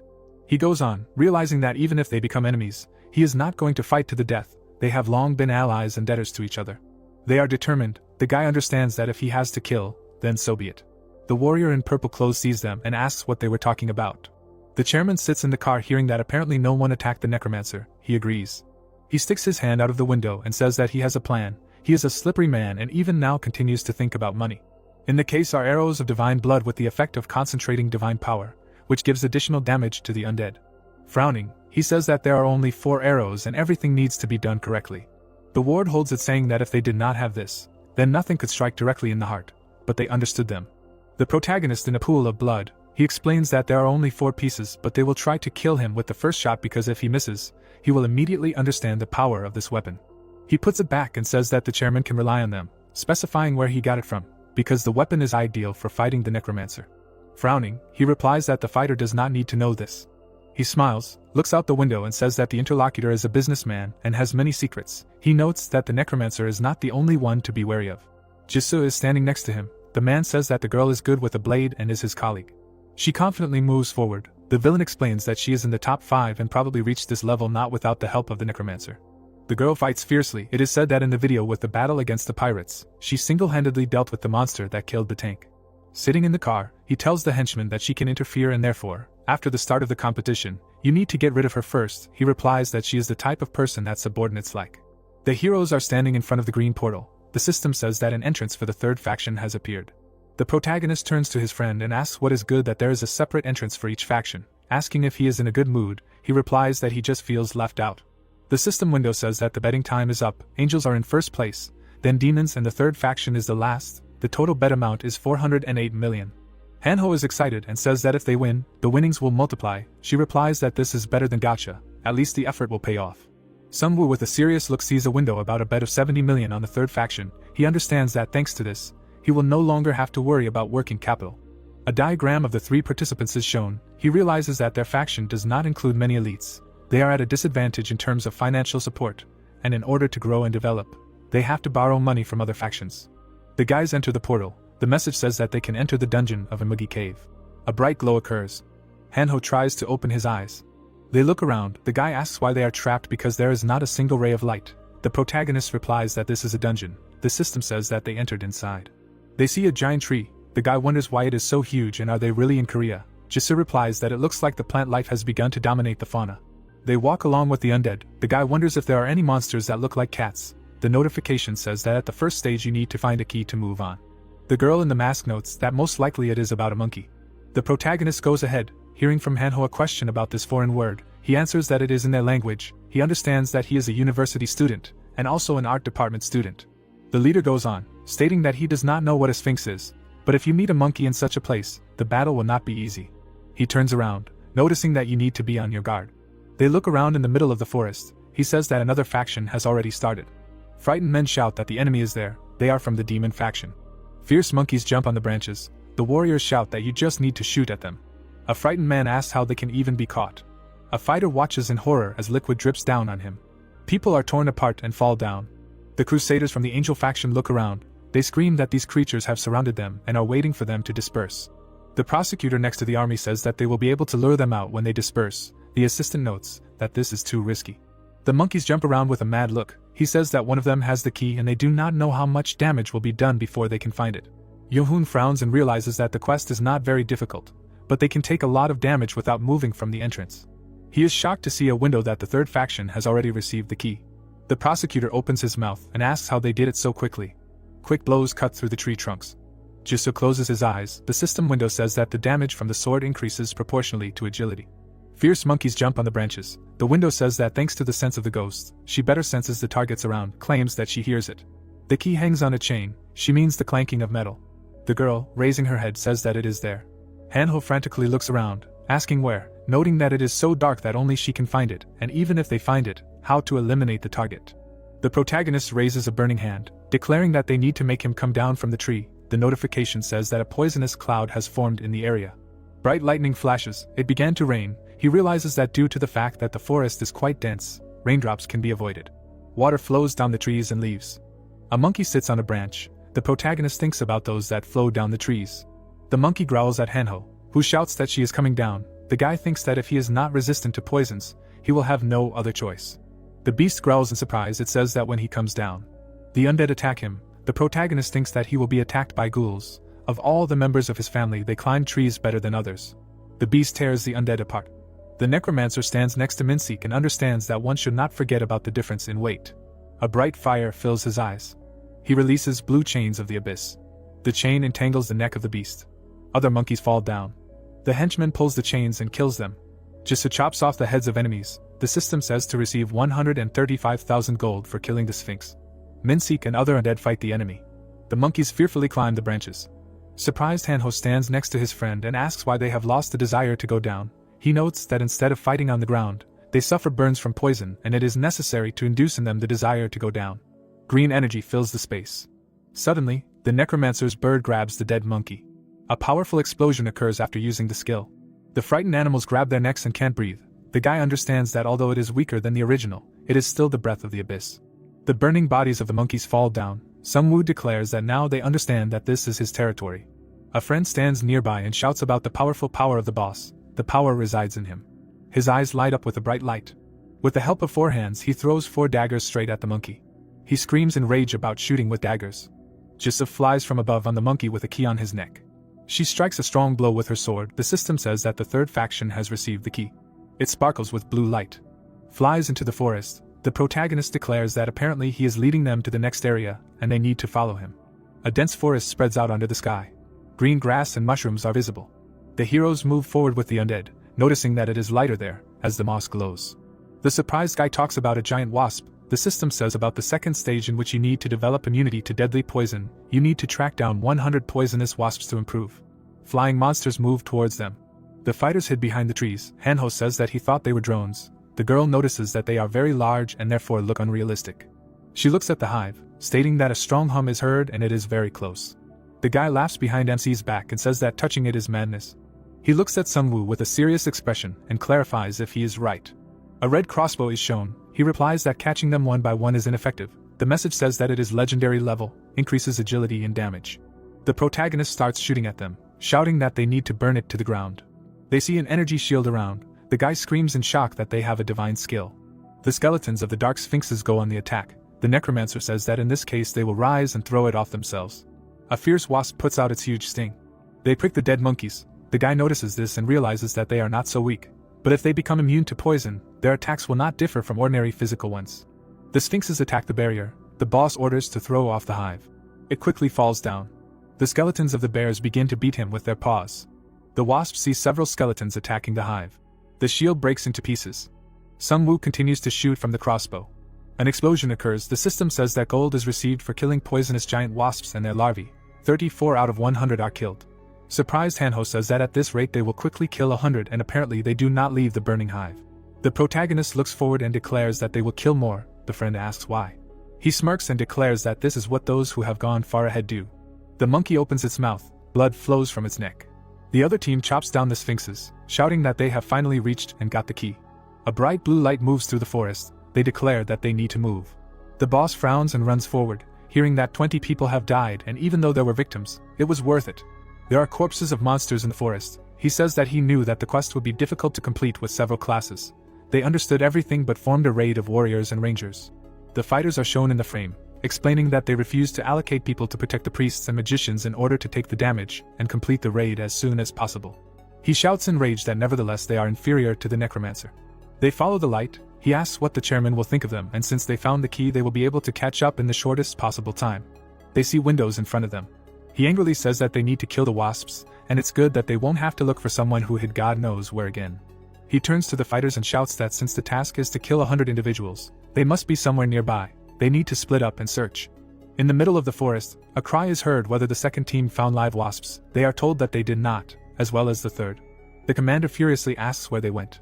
In front of him is a smoking wasp nest. He notices it. Gritting his teeth, he asks really. The entire forest is burning in front of him. He introduces MC and shouts that he is a vile fool who puts spokes in the wheels of others. The army stands in front of 3 portals of different colors. An loudly declares into the microphone that they are waiting at the entrance to the dungeon to be the first to find out information about the winner. More than an hour has passed since the 3 factions went there. She points to the system window, shouting that the third one, headed by the necromancer, is still in the lead. The guy with money in his hands happily shouts that this was expected from the protagonist, and he believed in him. Another smilingly declares that someone present bet on him to hit the jackpot. He replies that he invested a large sum after taking into account all his achievements. The guy with white hair calls him a newbie who is expecting big losses. He excitedly asks what he thinks the necromancer will lose. He declares that he does not deny his achievements. MC walks next to the other factions. The interlocutor explains that he is alone, and the other 2 have entire armies. The guy notices with fear that his comrades are with him. The other one answers that they are competing in who will be the first to finish the raid in the dungeon. But the essence of the quest is hidden in the war, and Chairman Lee is not mistaken.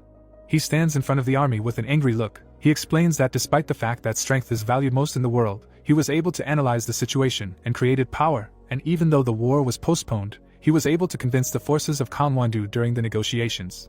The scheme of their attack on the main character is shown. The guy says that the necromancer will not be able to defeat the boss named Amudi alone, because he will simply be taken into the ring.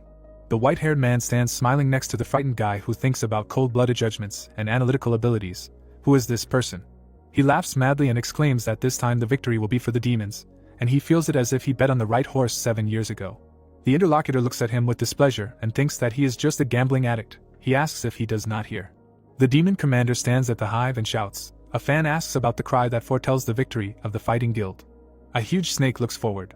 Friends go further. A notification says that the buff immunity to poison has been applied. They look forward. The window says about the 3rd stage of the Master of the Dark Mountain. You need to defeat the boss monster. The guy touches the walls, noticing the atmosphere, and this is definitely the boss room. The girl is standing behind the boss who is addressing her.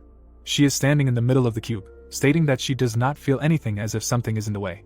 He looks at the burning girlfriend, realizing that this creature is able to block her feelings. He states that apparently the boss level is very high.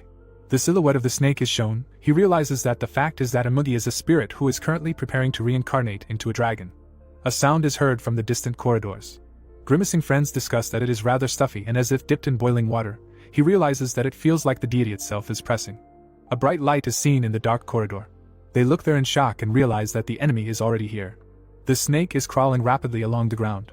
Its red eyes are visible. Amudi looks at the enemies. The system says that the first phase boss monster has appeared. They see it. The protagonist realizes that it is of impressive size. He watches it, realizing that in addition to its size and strength, it has high speed and flexibility. A huge monster with red eyes says welcome, addressing them as the masters of the earth. The necromancer realizes in shock that it has intelligence. Sung-woo, standing opposite, notes that, unlike the others, he speaks well. He asks if this is all that interests them after a long journey. The monsters move forward. The snake explains that without language there is no world, and for those who can only cry, there are two options for existence, inside and outside. His predatory red gaze is visible. He says that he understands his involvement in this world perfectly well. The guy frowns, realizing that this sounds very plausible and maybe this is a setup designed to liven up the atmosphere before the battle itself. The boss looks around, asking if there really are only 3 of them, because he felt the presence of many more people and apparently they are still wandering somewhere. The necromancer looks at him and asks if he wants to fight them. The snake hisses, asking if this is not why they came and why he speaks as if it was the boss who was starting the fight. The 3 friends with serious faces hear that regardless of whether they came of their own free will or someone else's, if they are interested in his wealth, then they are no different from robbers, asking why they are silent and whether they agree with the statement. The giant snake looks at them and declares that silence is a sign of consent. He opens his huge mouth and shouts that if so, then they will be held accountable for their choice. The necromancer sends the undead to attack, realizing that it was just a cutscene. The boss starts to burn. The system says that the devil's fire is summoned to the area. The protagonist with flaming eyes understands that the enemy uses not the body in the battle, but the intellect. He shouts for everyone to step aside. Powerful energy sweeps away everything around. They dodge. Blue smoke unfolds. He notices it.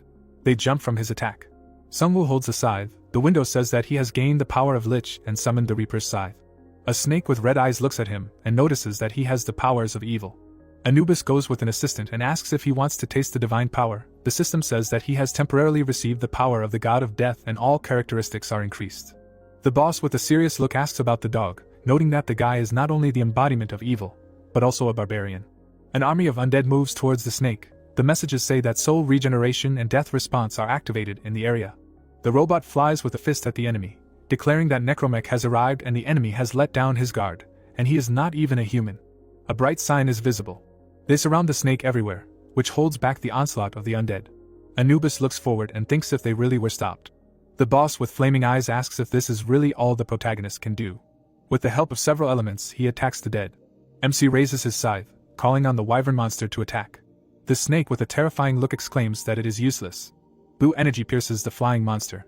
The protagonist flies to the side with his army and understands that they are not his rivals. Frightened friends ask the boss what to do because apparently it is difficult to get to the enemy. The snake stands in the middle of the flaming areas. The protagonist realizes that this is dangerous and he may have to use the resurrection spell. Hanho clenches his teeth near the girl. The guy understands that in this case they will die forever, so it is not the time to give up and there must be some way. Anubis looks ahead realizing that it is unlikely that the system would just create this monster. The silhouette of the earth is visible in the middle of fire, water and energy. MC wonders if he is one of those who resort to tricks. A cave is visible. He thinks that the opponent is using the terrain. Rocks fall down. He wonders how long the skill cooldown takes and if his attack range is limited. He remembers how Hanho touched the drawings on the wall and thinks about the fresco in which there was a triangle behind the snake. The necromancer is burning with green fire. The window says about the souls bound by the guardian of souls. He stands in front of the snake, realizing that they should not have focused their attention on the boss because the answer was always in plain sight. The message says that a soul explosion has been applied to his weapon. There is a wall behind Imugi. The guy understands that it needs to be destroyed. Suddenly the snake starts screaming. A system failure occurs. Pixels appear around the friends. The system says that the client-server connection was interrupted due to an error. They do not understand what is happening. The snake opens its huge mouth. The picture is lost everywhere. The protagonist thinks that the game has turned off. Anubis stands in front of the enemy. The surprised protagonist thinks that the enemy has stopped and the game has turned off. The undead are standing in place. Sungwoo realizes that they have a chance but they are frozen. He looks around and notices that they do not hear orders. The assistant is standing in the middle of broken pixels. The protagonist thinks how he moved them before. He looks at his hand and thinks if his skill has disappeared, but he is in the form of a god. The snake with fangs asks if he thought about the fact that they can be watched. At this time he realizes that the skill has not disappeared but simply cannot be used. The boss is burning with blue fire, saying that not now because for now they have received temporary freedom. Hanho stands next to him and shouts to the boss that he was called by name, and when they had already managed to get acquainted, the protagonist understands that everything is wrong. The snake stands in front of the undead. The protagonist thinks that even if he is not a boss monster, it is strange that he knows the player's name. As a result of the anomaly, skills stopped activating and hostility on his part disappeared. The guy in the guise of a god understands that there was a failure in the system, and something happened that goes beyond the scope. The huge boss says that they have little time and only this area eludes the creator's gaze. He will soon notice the malfunction. Jisoo stands next to his trembling friend and asks again about the creator. He fearfully thinks about God, Buddha, Azura. The boss calmly declares that he is not their creator. Goblins and other monsters are shown. He explains that this is their deity. Caves are visible. He talks about this place. The necromancer stands next to the undead. The enemy explains that he is the creator of the power they use. Anubis looks ahead and understands that the one who brought the system into this world is indeed an invader who plays with the world using the system. He stands in front of the boss and asks who this creator is that created him. The snake calmly replies that he does not know, because he is not given to know about his existence. The protagonist with the side objects that this cannot be, because if he is the boss of the dungeon and part of the system, then he should know about his creator. The snake, blazing with fire, declares that this was a revelation, an unknown force came to him. He leans towards the protagonist, and says that he has only been able to comprehend a small part of it in the past moment, so he should listen carefully. Jisoo is furiously preparing to attack. The boss asks her to listen. The giant looks at him and says that someone is trying to contact him. Human silhouettes are visible. The boss explains that they are entities like his creator, and they cannot appear in front of him personally, so they use him to convey a message. Surprised, MC assumes that the system was created by more than one creature. He wonders what they want. The windows break. He talks about the collapse of the system. Standing in front of the snake, he thinks about how they want the game to end, then asks why him. Footage of Sungwoo appears. The reptile explains that they are watching and seeing everything. They were looking for someone who constantly deviates from the route set by the system. The guy stands in his form. The boss says that they chose him. Imugi asks him to survive and destroy the system with a serious expression, and they will find a way to contact him and call him by name. The system says about emergency system recovery. Drops fall down. He says that he realized that his existence is meaningless. All memories and history are all lies. Tears flow from his eyes. He declares that he is an entity created for senseless killings, and after they kill him, let them take the inverted scale. Hanho asks again in shock. His friend notes that it grows in the opposite direction and is considered a vulnerable spot of the dragon. The snake crawls on the ground, declaring that this is a gift from a creature that wants to help, and the power that it contains will allow you to find out whether he is being watched or not. The message says about the restoration of the system, which is 56%. A strong explosion occurs in front of the boss. Stones fly down. Hanho holds his head and screams that at first he says such things and then suddenly goes crazy. Jisoo cuts boulders with a sword and asks if they need to fight again. The snake crushes everything around. The guy realizes that this is a trick and he simulates a battle to deceive the creator. Anubis looks at his friends and asks them to listen to him carefully. The window says 87% of the system is restored. He explains that as soon as this is completed, they must pretend that the battle continues as if nothing happened. The giant boss stands in front of the undead and shouts at Sungwoo to kill him and live to the very end. In rage, he shouts that he needs to destroy the system and return his world. The notification says 99% of the restoration. He sees flying stones in front of him and realizes that if he misses, he will die. The friends see different elements. Anubis realizes that the attack goes beyond the system and can be easily avoided. Hanho puts his palms together. The protagonist thinks that in order not to arouse suspicion in the creator, he attacks with full force. The guy dodges the fire, screaming that it treats him like his mother. The protagonist realizes that the battle is rigged. Jisoo swings his sword, screaming that there is someone else. She strikes hard, realizing that the boss intentionally exposed himself. The snake begins to frantically scream anything and everything. MC notices that he is a bad actor. The necromancer sees a wall in front of him and screams that there is something there. There is a pot hanging inside. Suddenly, the snake pushes him aside. He screams in rage that they are damn pests and will not be able to break the sacred vessel so easily. The guy understands that he is hinting that if they easily cope with the task, it will arouse suspicion. A black portal forms near him. He screams about the soul explosion skill. A shield appears near the snake. The protagonist realizes that body attacks do not work. The undead furiously rush into battle, while the necromancer realizes that there are enough of them to block the view. The snake tears the undead to shreds, screaming for them to disappear. He strikes at the skeletons. The assistant flies into the attack after summoning the necromancer. He chops at the snake, which calls him a flea. The small skeleton chops the pot. The system says that they destroyed the sacred vessel of Emugi and it loses its magical power. He wriggles and screams that the cockroaches coveted his sacred vessel. The guy understands that the boss deserves an award for such an acting. A rift occurs. He realizes that such a thing should not arouse suspicion in the creator. The snake opens its mouth in rage. The protagonist screams that without magic he is just a huge snake, and we need to attack together. The army of the undead falls on the boss, who hisses in pain. Minseek with a sword rushes into the attack. He cuts the monster's head. The system says that 11.5 million gold was received for killing the boss monster. 1,030 days are left until certification. The title is replaced by an expert dragon hunter. Endurance, strength, etc. are increased. The snake falls to the ground. Tears flow from his eyes and he says that this is unfair. The guy understands that he is playing until the end. 3 friends stand next to him. The boss says that he cannot believe that such idiots defeated him. They understand that apparently this was said seriously. The assistant stands next to the necromancer. he remembers the scale. He holds it in his hand. The system says that nothing is known about it. The guy thinks that this is the item that the boss advised to take. Frowning, he realizes that there is no information and what it was for then. Suddenly, a bright glow fills everything around, they say about the ether. A blue abyss appears near Anubis. He realizes that he is watching. A bright image hangs over the protagonist. He understands that the creator is watching this place. The necromancer stands near his minions, realizing that he is watching and therefore the creator is watching.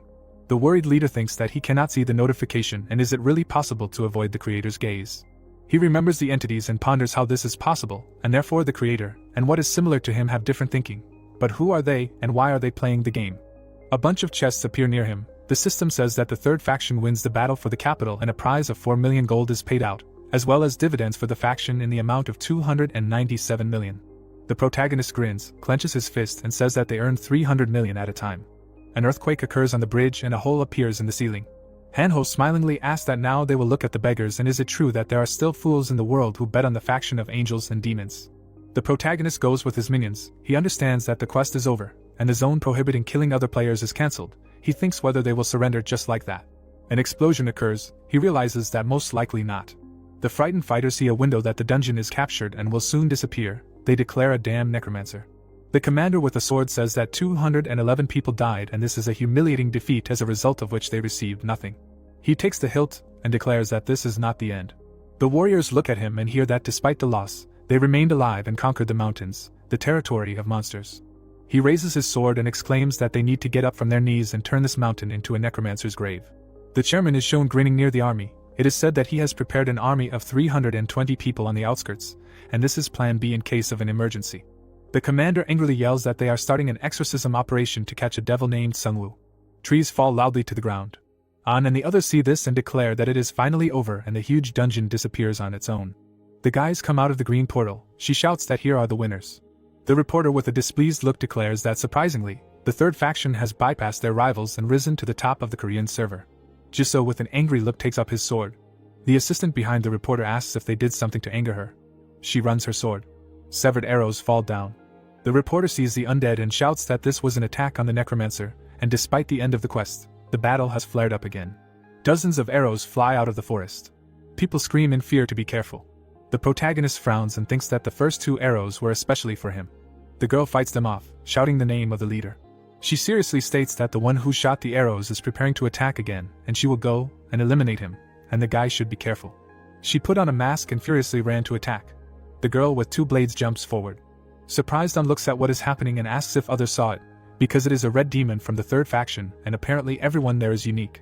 The main character stands next to his friend behind the shields and states that he is amazed at the journalist who risks his life for the sake of the broadcast. He asks that when it is all over will they be able to avoid the wrath of his friend. Furious fighters shout that she needs to be stopped. The heroine deftly cuts them down, asking who they called the red demon. The squad commander loudly shouts that they need to retreat. Gritting his teeth, he asks who this crazy woman is and how she repelled the attack. The girl swinging swords goes forward. He says that it was not for nothing that the chairman said to deal with her first, but who knew that it would be like this? He thinks about the arrows and realizes that this is not the end and there are still 2 pieces left, and he will deal with her by shooting at the right moment. The commander turns to his subordinate and shouts at him to get the picture and not let her near him. He understood the order. He unfolds a long picture with mountains and forests. The girl with blade sees a glow. The window says that the divine landscape is activated. She is shocked, thinking that she cannot block it. Opposite her is a bright green glow. She closes her eyes. The girl finds herself alone in the middle of a wasteland. She stands in the middle of a deep crevice in the mountains. Jisoo does not understand where she is. The commander grins and shouts that they succeeded and they sent the demon away. They rush to the attack, declaring that even though they lost, victory will be theirs and they need to cut off the necromancer's head. The protagonist clenches his teeth and states that he has been warned many times. He transforms into the god Anubis. The enemies grimace at the notification that an unknown energy has been detected in the region and that their physical abilities are weakened because of it. The fighter raises his hand and shouts for everyone to wait until the enemy summons the undead. Confident workers stand in a frame with a caption about the full analysis of the necromancer. He shouts that they have studied him thoroughly, and when he summons the undead, black smoke will appear. A diagram of his troops is shown. The enemy explains that he puts a curse, debuff or poison, and then surrounds the prey and kills them, and they should not rush if they are already under the debuff. They stand in front of the undead army. He orders them to wait a little longer. He is shocked to see a window that physical abilities are again weakened due to an unknown energy. Frightened fighters with weapons shout that the debuff has a cumulative effect and the boss did not tell about this. Anubis, blazing with green fire, declares that he is repeating for the last time. Boulders fly above them. The frightened warriors see this, raising their heads. A giant undead snake stands in front of them. The protagonist, in the form of a god, claims that from today on the Korean server there is no demon faction. The discouraged opponents ask if this is a mugi. The snake skeleton goes on the attack in rage. He throws the fighters aside. They shout that they need to save themselves. The undead crawl out of the portals. The commander shouts that it is too late because the dead are already there.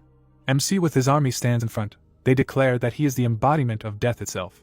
A reporter in glasses shouts loudly that the warriors from the mountains were simply erased, and this is stunning because the necromancer has no equal.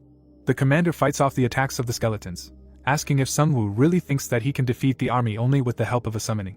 He, glowing with green fire, answers that later they will become his personal fighting guild.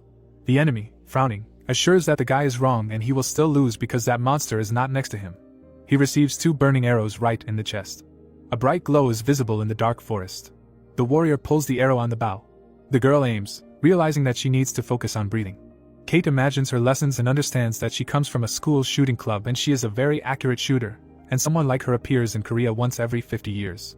She remembers the past, realizing that every month her place was taken by talents who appeared once in 100 or 200 years, but she devoted her whole life to archery. She takes a shot, screaming that the first 2 shots were unsuccessful, but now she will definitely hit. Shells pierce Anubis's body.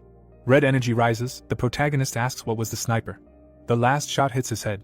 Kate says with a serious expression that now he will not be able to look at her with anger and let him consider it an honor to die by her hand.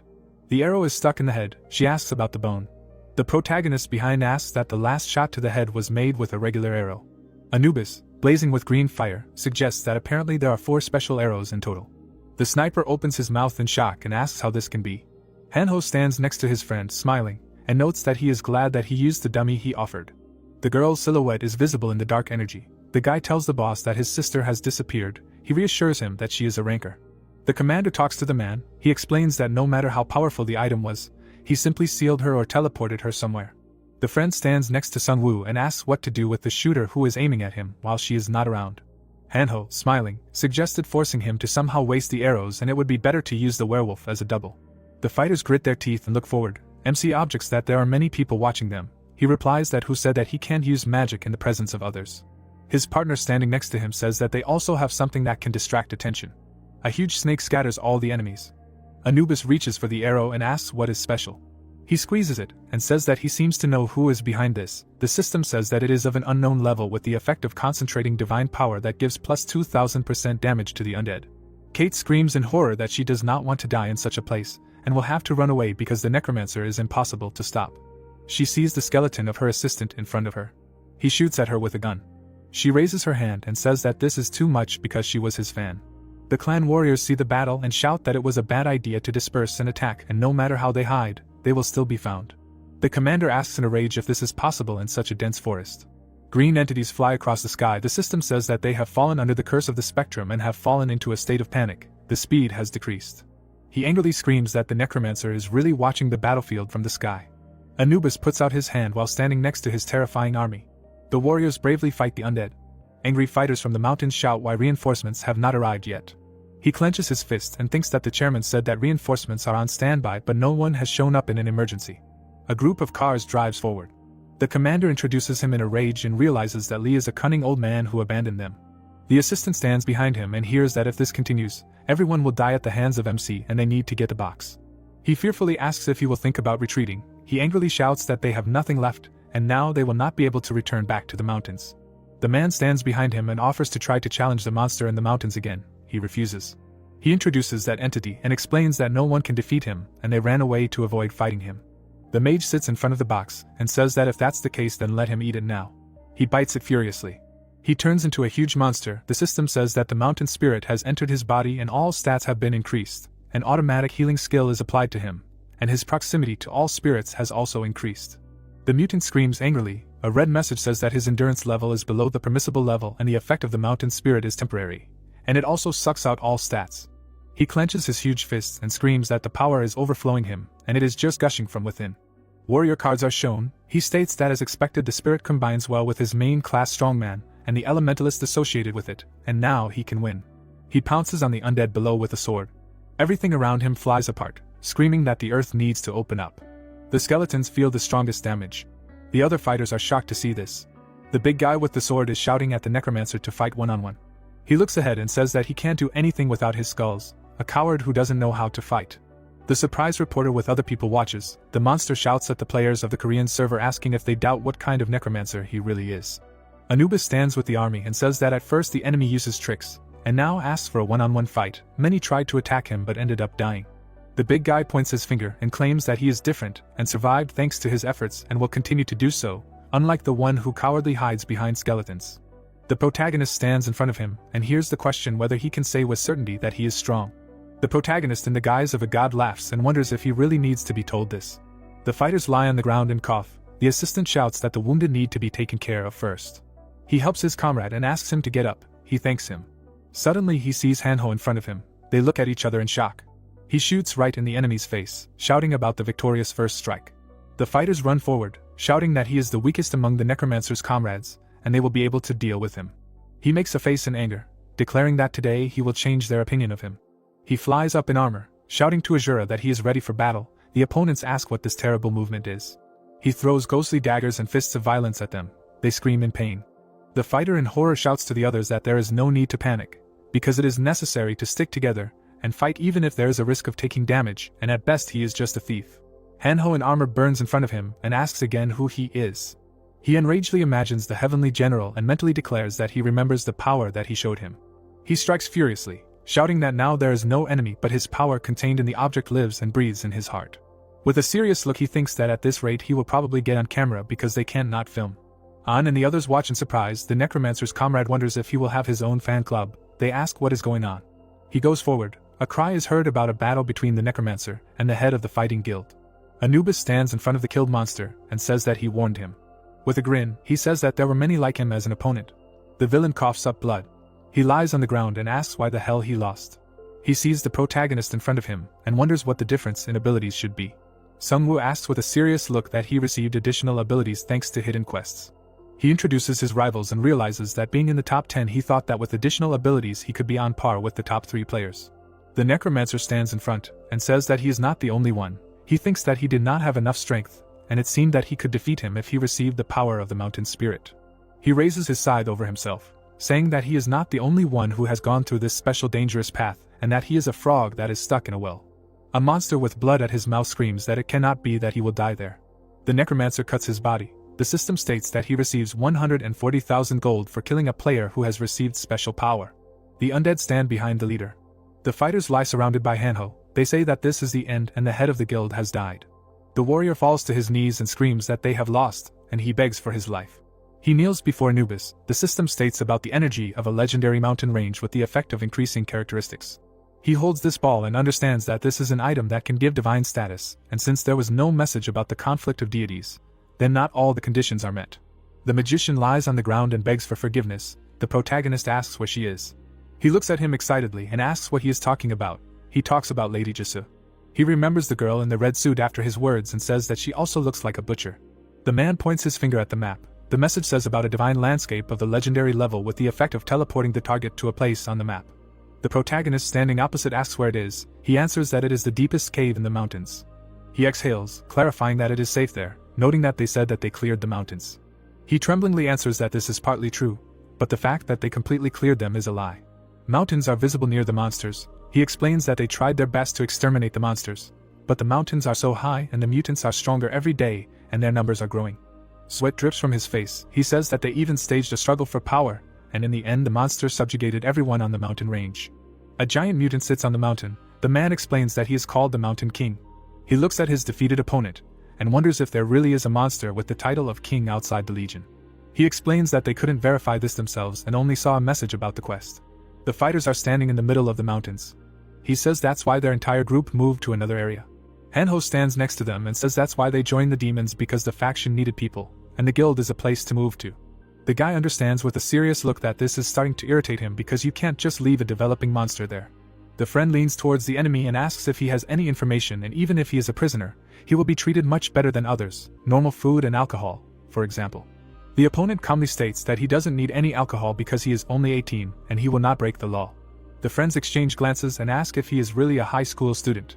Hanho yells at him in a rage that not only is he scary, but he also wears rags for some reason, and even if you forget about alcohol, he really thinks that robbing is good. The warriors go forward. The prosecutor looks ahead. They asked him what happened. The protagonist wonders if he will resort to tricks as the leader of the guild. The crusaders surrounded the fighters. He explains that one of his groups found and neutralized the minions of the demon faction who were sitting in ambush. He seriously states that the chairman escaped and they were planning to deal with the main forces. They are standing in the middle of the park. He says that as expected, he has already settled everything. He understands that the conquest of the dungeon has failed. He puts out his hand and says that they will take care of the rest. Young-hoon understands that he does not intend to lose, but he is not going to sacrifice the guild members and they should not miss the opportunity to crush the demon faction. The protagonist thoughtfully declares that he has a proposal. Tanks and armored vehicles drive through the streets. Sungwoo says that he will deal with the demon faction in the northern part of the capital, and the Liberation Guild will be able to occupy this territory without any problems. The prosecutor frowned and thought that it was not for free and they definitely needed something from them. The warriors were standing near the drones. The protagonist asked to get information about the mountains through the regional surveillance group. He looked at his smartphone with a serious face and said that Jisoo was sent there using magic, and so far she has not contacted them. Yoon-hoon extended his hand and said that if so, then good. They shook hands. The protagonist realized that even if they competed, there was no point in maintaining bad relations, and even in such a world, friendly diplomacy was needed. An looked at them and shouted that the victory was for the necromancer. This is incredible power because they even managed to subdue the snake, and it seems that even the prosecutor recognized it. She enthusiastically sees a window that she has leveled up to 13 and receives a hidden quest to mobilize 100,000 people. She thinks that it would be even better if Sungwoo gave an interview. The protagonist approaches the enthusiastic reporter and asks if he can say a few words live. She shouts that anything. The audience watches, looking at the TV and phones. The council members look at the guy on the big screen. MC, with sparkling eyes, declares that they will destroy the stronghold of the demon faction within a day, and the reason is already known to everyone. The skeletons are burning with green fire. The necromancer claims that the undead do not distinguish between people, they only know the living and the dead. Sungwoo, with a terrifying look, says that if they do not want to die, then let them run, evacuate their family, because they will not wait for another mercy. People look at the screen and hear that tomorrow morning there will be no survivors there. A frightened An shouts at the players from there to run, send the old people and children elsewhere. The bald assistant looks at the phone, addressing the girl who asks them not to resist. On the screen, a man stands on the stage. He explains that the demon faction is conducting a broadcast in which he expresses his position towards the necromancer. Sungwoo turns around and asks again. A dark sky is visible. The sun rises in the city. People are behind a high fence. The man points his finger at the sky and shouts that the necromancer is advancing. The dragon lands. The protagonist in a black cloak walks on the ground. A man in a blue shirt greets him and says that his name is Minchio and he is the manager of a shelter in the area. The protagonist goes to meet him and says that what was said in the broadcast is true. He agrees. The man fearfully says that they surrender. The leadership of the Reconstruction Alliance, including Lee, ran away. The chairman stands surrounded by people. It is said that the players who are there unwittingly fell under the influence of the Alliance. He guiltily states that he was forced to partially participate in what was happening. He asks to understand him. MC looks at him and realizes that he broke off relations with the Alliance. The interlocutor bows, while the necromancer realizes that we really do not care about this at all. He asks where that thing is. He raises his hands and asks to bring it, noting that they prepared everything in advance. People crowded around. The old man notes that the main character looks good. The girl wonders if he really will kill them as he said on the broadcast. The guy frowns and thinks that he has a bad reputation, but did he really make such a strong impression, noting that thanks to this he managed to get the last fragment. In front of him is a giant statue of a demon, the last condition of the hidden quest. The window says that he needs to destroy the statue of the absolute race. He sees it and thinks about the bowl of fire, and the spear pointing back. He remembers the statue of an angel and thinks that it had a sword and a crown. The protagonist looks up and wonders what this means, and they mean the statues that each faction is looking for. He directs his assistant, stating that this is a dream that will not come true. The skeleton chops it into pieces. The message says that the bounty of the demon faction for his head is now 50 million. People grab their heads screaming that the level has dropped. Another assures that he was simply forced to join them. The necromancer clenches his fist. The window says that he has successfully completed the hidden quest and can now create a third faction. A task also appears to select the main point of the faction with a reward of 30 million gold. Hanho holds a fragment of the legendary level Devil's Horn with the effect of moving to the demon statue. He shouts to the leader that it fell from the statue and resembles an angel's wing. The leader goes to the wyvern skeleton and states that the third faction cannot use it, and they found a weak spot in the system and took advantage of it. The man opposite shouts to him that he has a request, specifying whether he can accept them into the third faction. They stand near the destroyed statue, and he explains that they received a large fine and they were also excluded from the demon faction. The protagonist is silent at first, but then explains that he cannot now. The necromancer riding the skeleton declares that they do not force anyone to join, but they do not accept anyone so easily, so first they need to prove their worth and determination to win the game. They look after him. The fighter claims that even survival is unrealistic, and he talks about victory. The world tree stands in the city and glows. The guy quickly presses the smartphone screen. Hanho looks surprised and says that Jisoo did not write anything, clarifying whether something happened. He stands next to his friend and asks if she is okay. He asks to calm down. He holds his face and thinks that he would also like to go looking for her, but if he starts to act, there is a high probability that the situation will become more dangerous. He imagines all the enemies and understands that there are still too many forces on the Korean peninsula that need him, the Evolution Society, the Alliance, and other potential enemies who have not yet shown themselves. Jisoo is surrounded by monsters. He thinks that despite the caution, when he will explore the territory of the ridge, his movements will become known, and it is not scary if they are aimed at him, but they can hunt a friend. He closes his eyes, realizing that there are many people in the guild's general observation group and they have excellent abilities, and all that remains is to wait. A bright glow permeates the city. The system says that the world tree is still growing and is at 83%. Jaeonsu looks ahead and states that they will not even need lighting at night, and there is no light around, and this is amazing. The tree is near the buildings. The protagonist replies that it will be difficult to hide it. He notes that it is too important an artifact to hide. Hanho raises his finger with a smart look and says that if they cannot hide it, then they can use it. It shows its sacred and overwhelming presence to outsiders. He points his finger at the window for choosing the main base for the third faction, selects yes. MC with a smirk sees a message with the ability to enter a faction name. He notes that it is already obvious what the name will be. The world tree spreads over the city. He declares that the faction will be named after him. The surprised guys see windows with congratulations and the opening of the faction quest, which was successfully completed, and the reward received.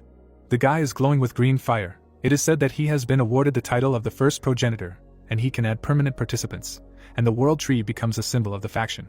The system window congratulates them because for the first time in the history of the Korean server, a faction controlled by players has appeared.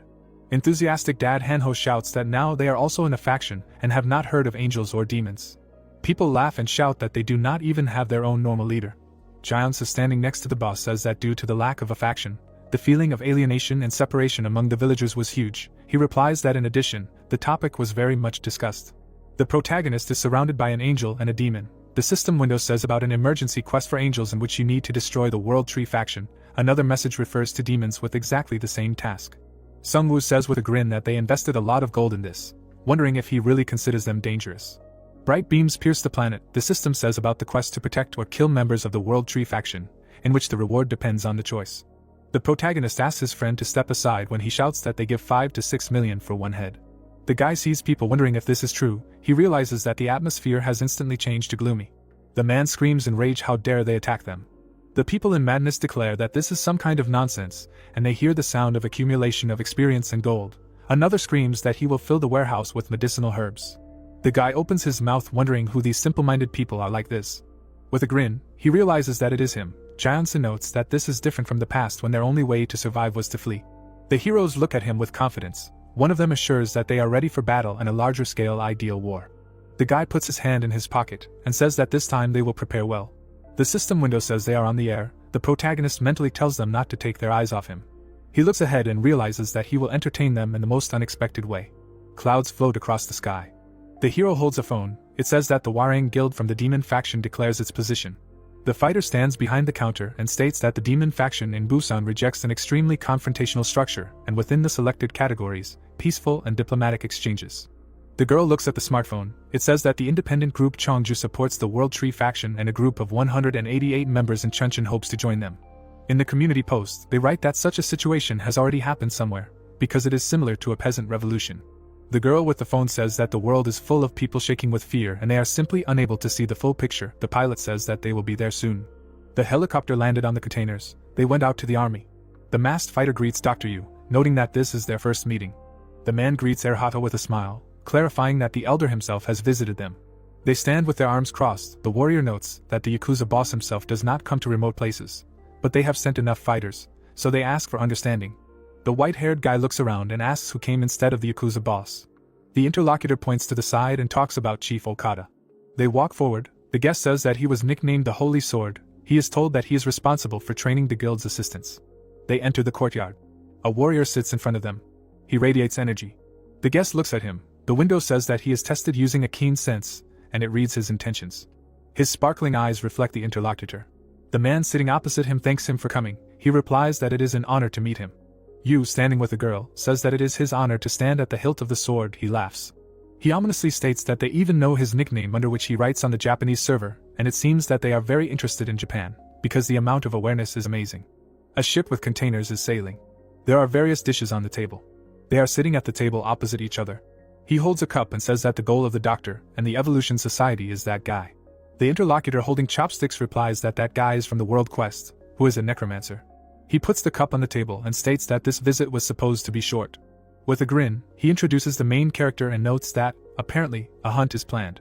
The silhouette of the protagonist is depicted. It is said that he is from the faction of the World Tree, and because of this guy, the whole continent is preparing to be conquered. The villain holding the cup smirks, thinking that if they deal with such a big fish at the request of the informant from the Korean server, it will be a significant achievement for them. He sits opposite you and says that he will send his valuable special forces and he has nothing to worry about. The guy looks at him and says that he already asked for mercenaries from the server, but they failed, so the target will be somewhat prepared for the attack. He watches silently. Blazing with fire, he declares that he would really not like him to treat them like mercenaries. Fighters with katanas are shown against the background of Sakura. He explains that they are wandering knights who take up swords to defend honor and loyalty, and their skills are different from simple mercenaries. The doctor replies with a serious look that this is true and no one dares not recognize the swords and skills of the Yamato Guild. The man opposite hears that this is not an ordinary enemy at all. He replies that he cannot worry. Eyes are visible in the cracks in the ceiling. He says that they have ninja. The fighter in the mask crossed his arms, explains that this is an advanced class of assassins who specialize in stealth killing of strong opponents. The fighters are standing near the leader. It is explained that in addition, they professionally possess knowledge that is passed down from generation to generation, and gathering 15 top-class ninja into one team is not an easy task. Yu sits opposite and silently listens as their conversation comes to an end, and he will order the ship to be turned around. The man stands up, stating that it was an honor to meet him. Okada smirks and says that the Yakuza boss first ordered that the thing be taken before drawing his swords and fulfilling the deal. He turns around and claims that he will send it today. The helicopter flies away from the ship. The girl sits next to you and asks who this Yakuza boss is. He introduces the old man and explains that he is the head of the Yamato Guild, who took control of the island of Kyushu. He could not awaken even after leveling up to level 22. The ninja kill the enemies. He explains that he is in a hurry since he is collecting items for awakening, and they just happen to have one of them, so they made a deal. She sits next to him and clarifies that this time everything will be different, because they will deal with the necromancer. He smirks and states that they only need these guys to buy time anyway, and even if the Yamato Guild fails, they will just have to finish the plan. The helicopter flies to the city. He says that then everything will be over. A glow is seen in the middle of the city. The character looks at the phone and says that they said that they will prepare for war. Giansa stands next to the others and says that there are too few of them. The protagonist replies that they wanted to recruit a small number of good soldiers. He thinks about it and realizes that the goal was to reduce the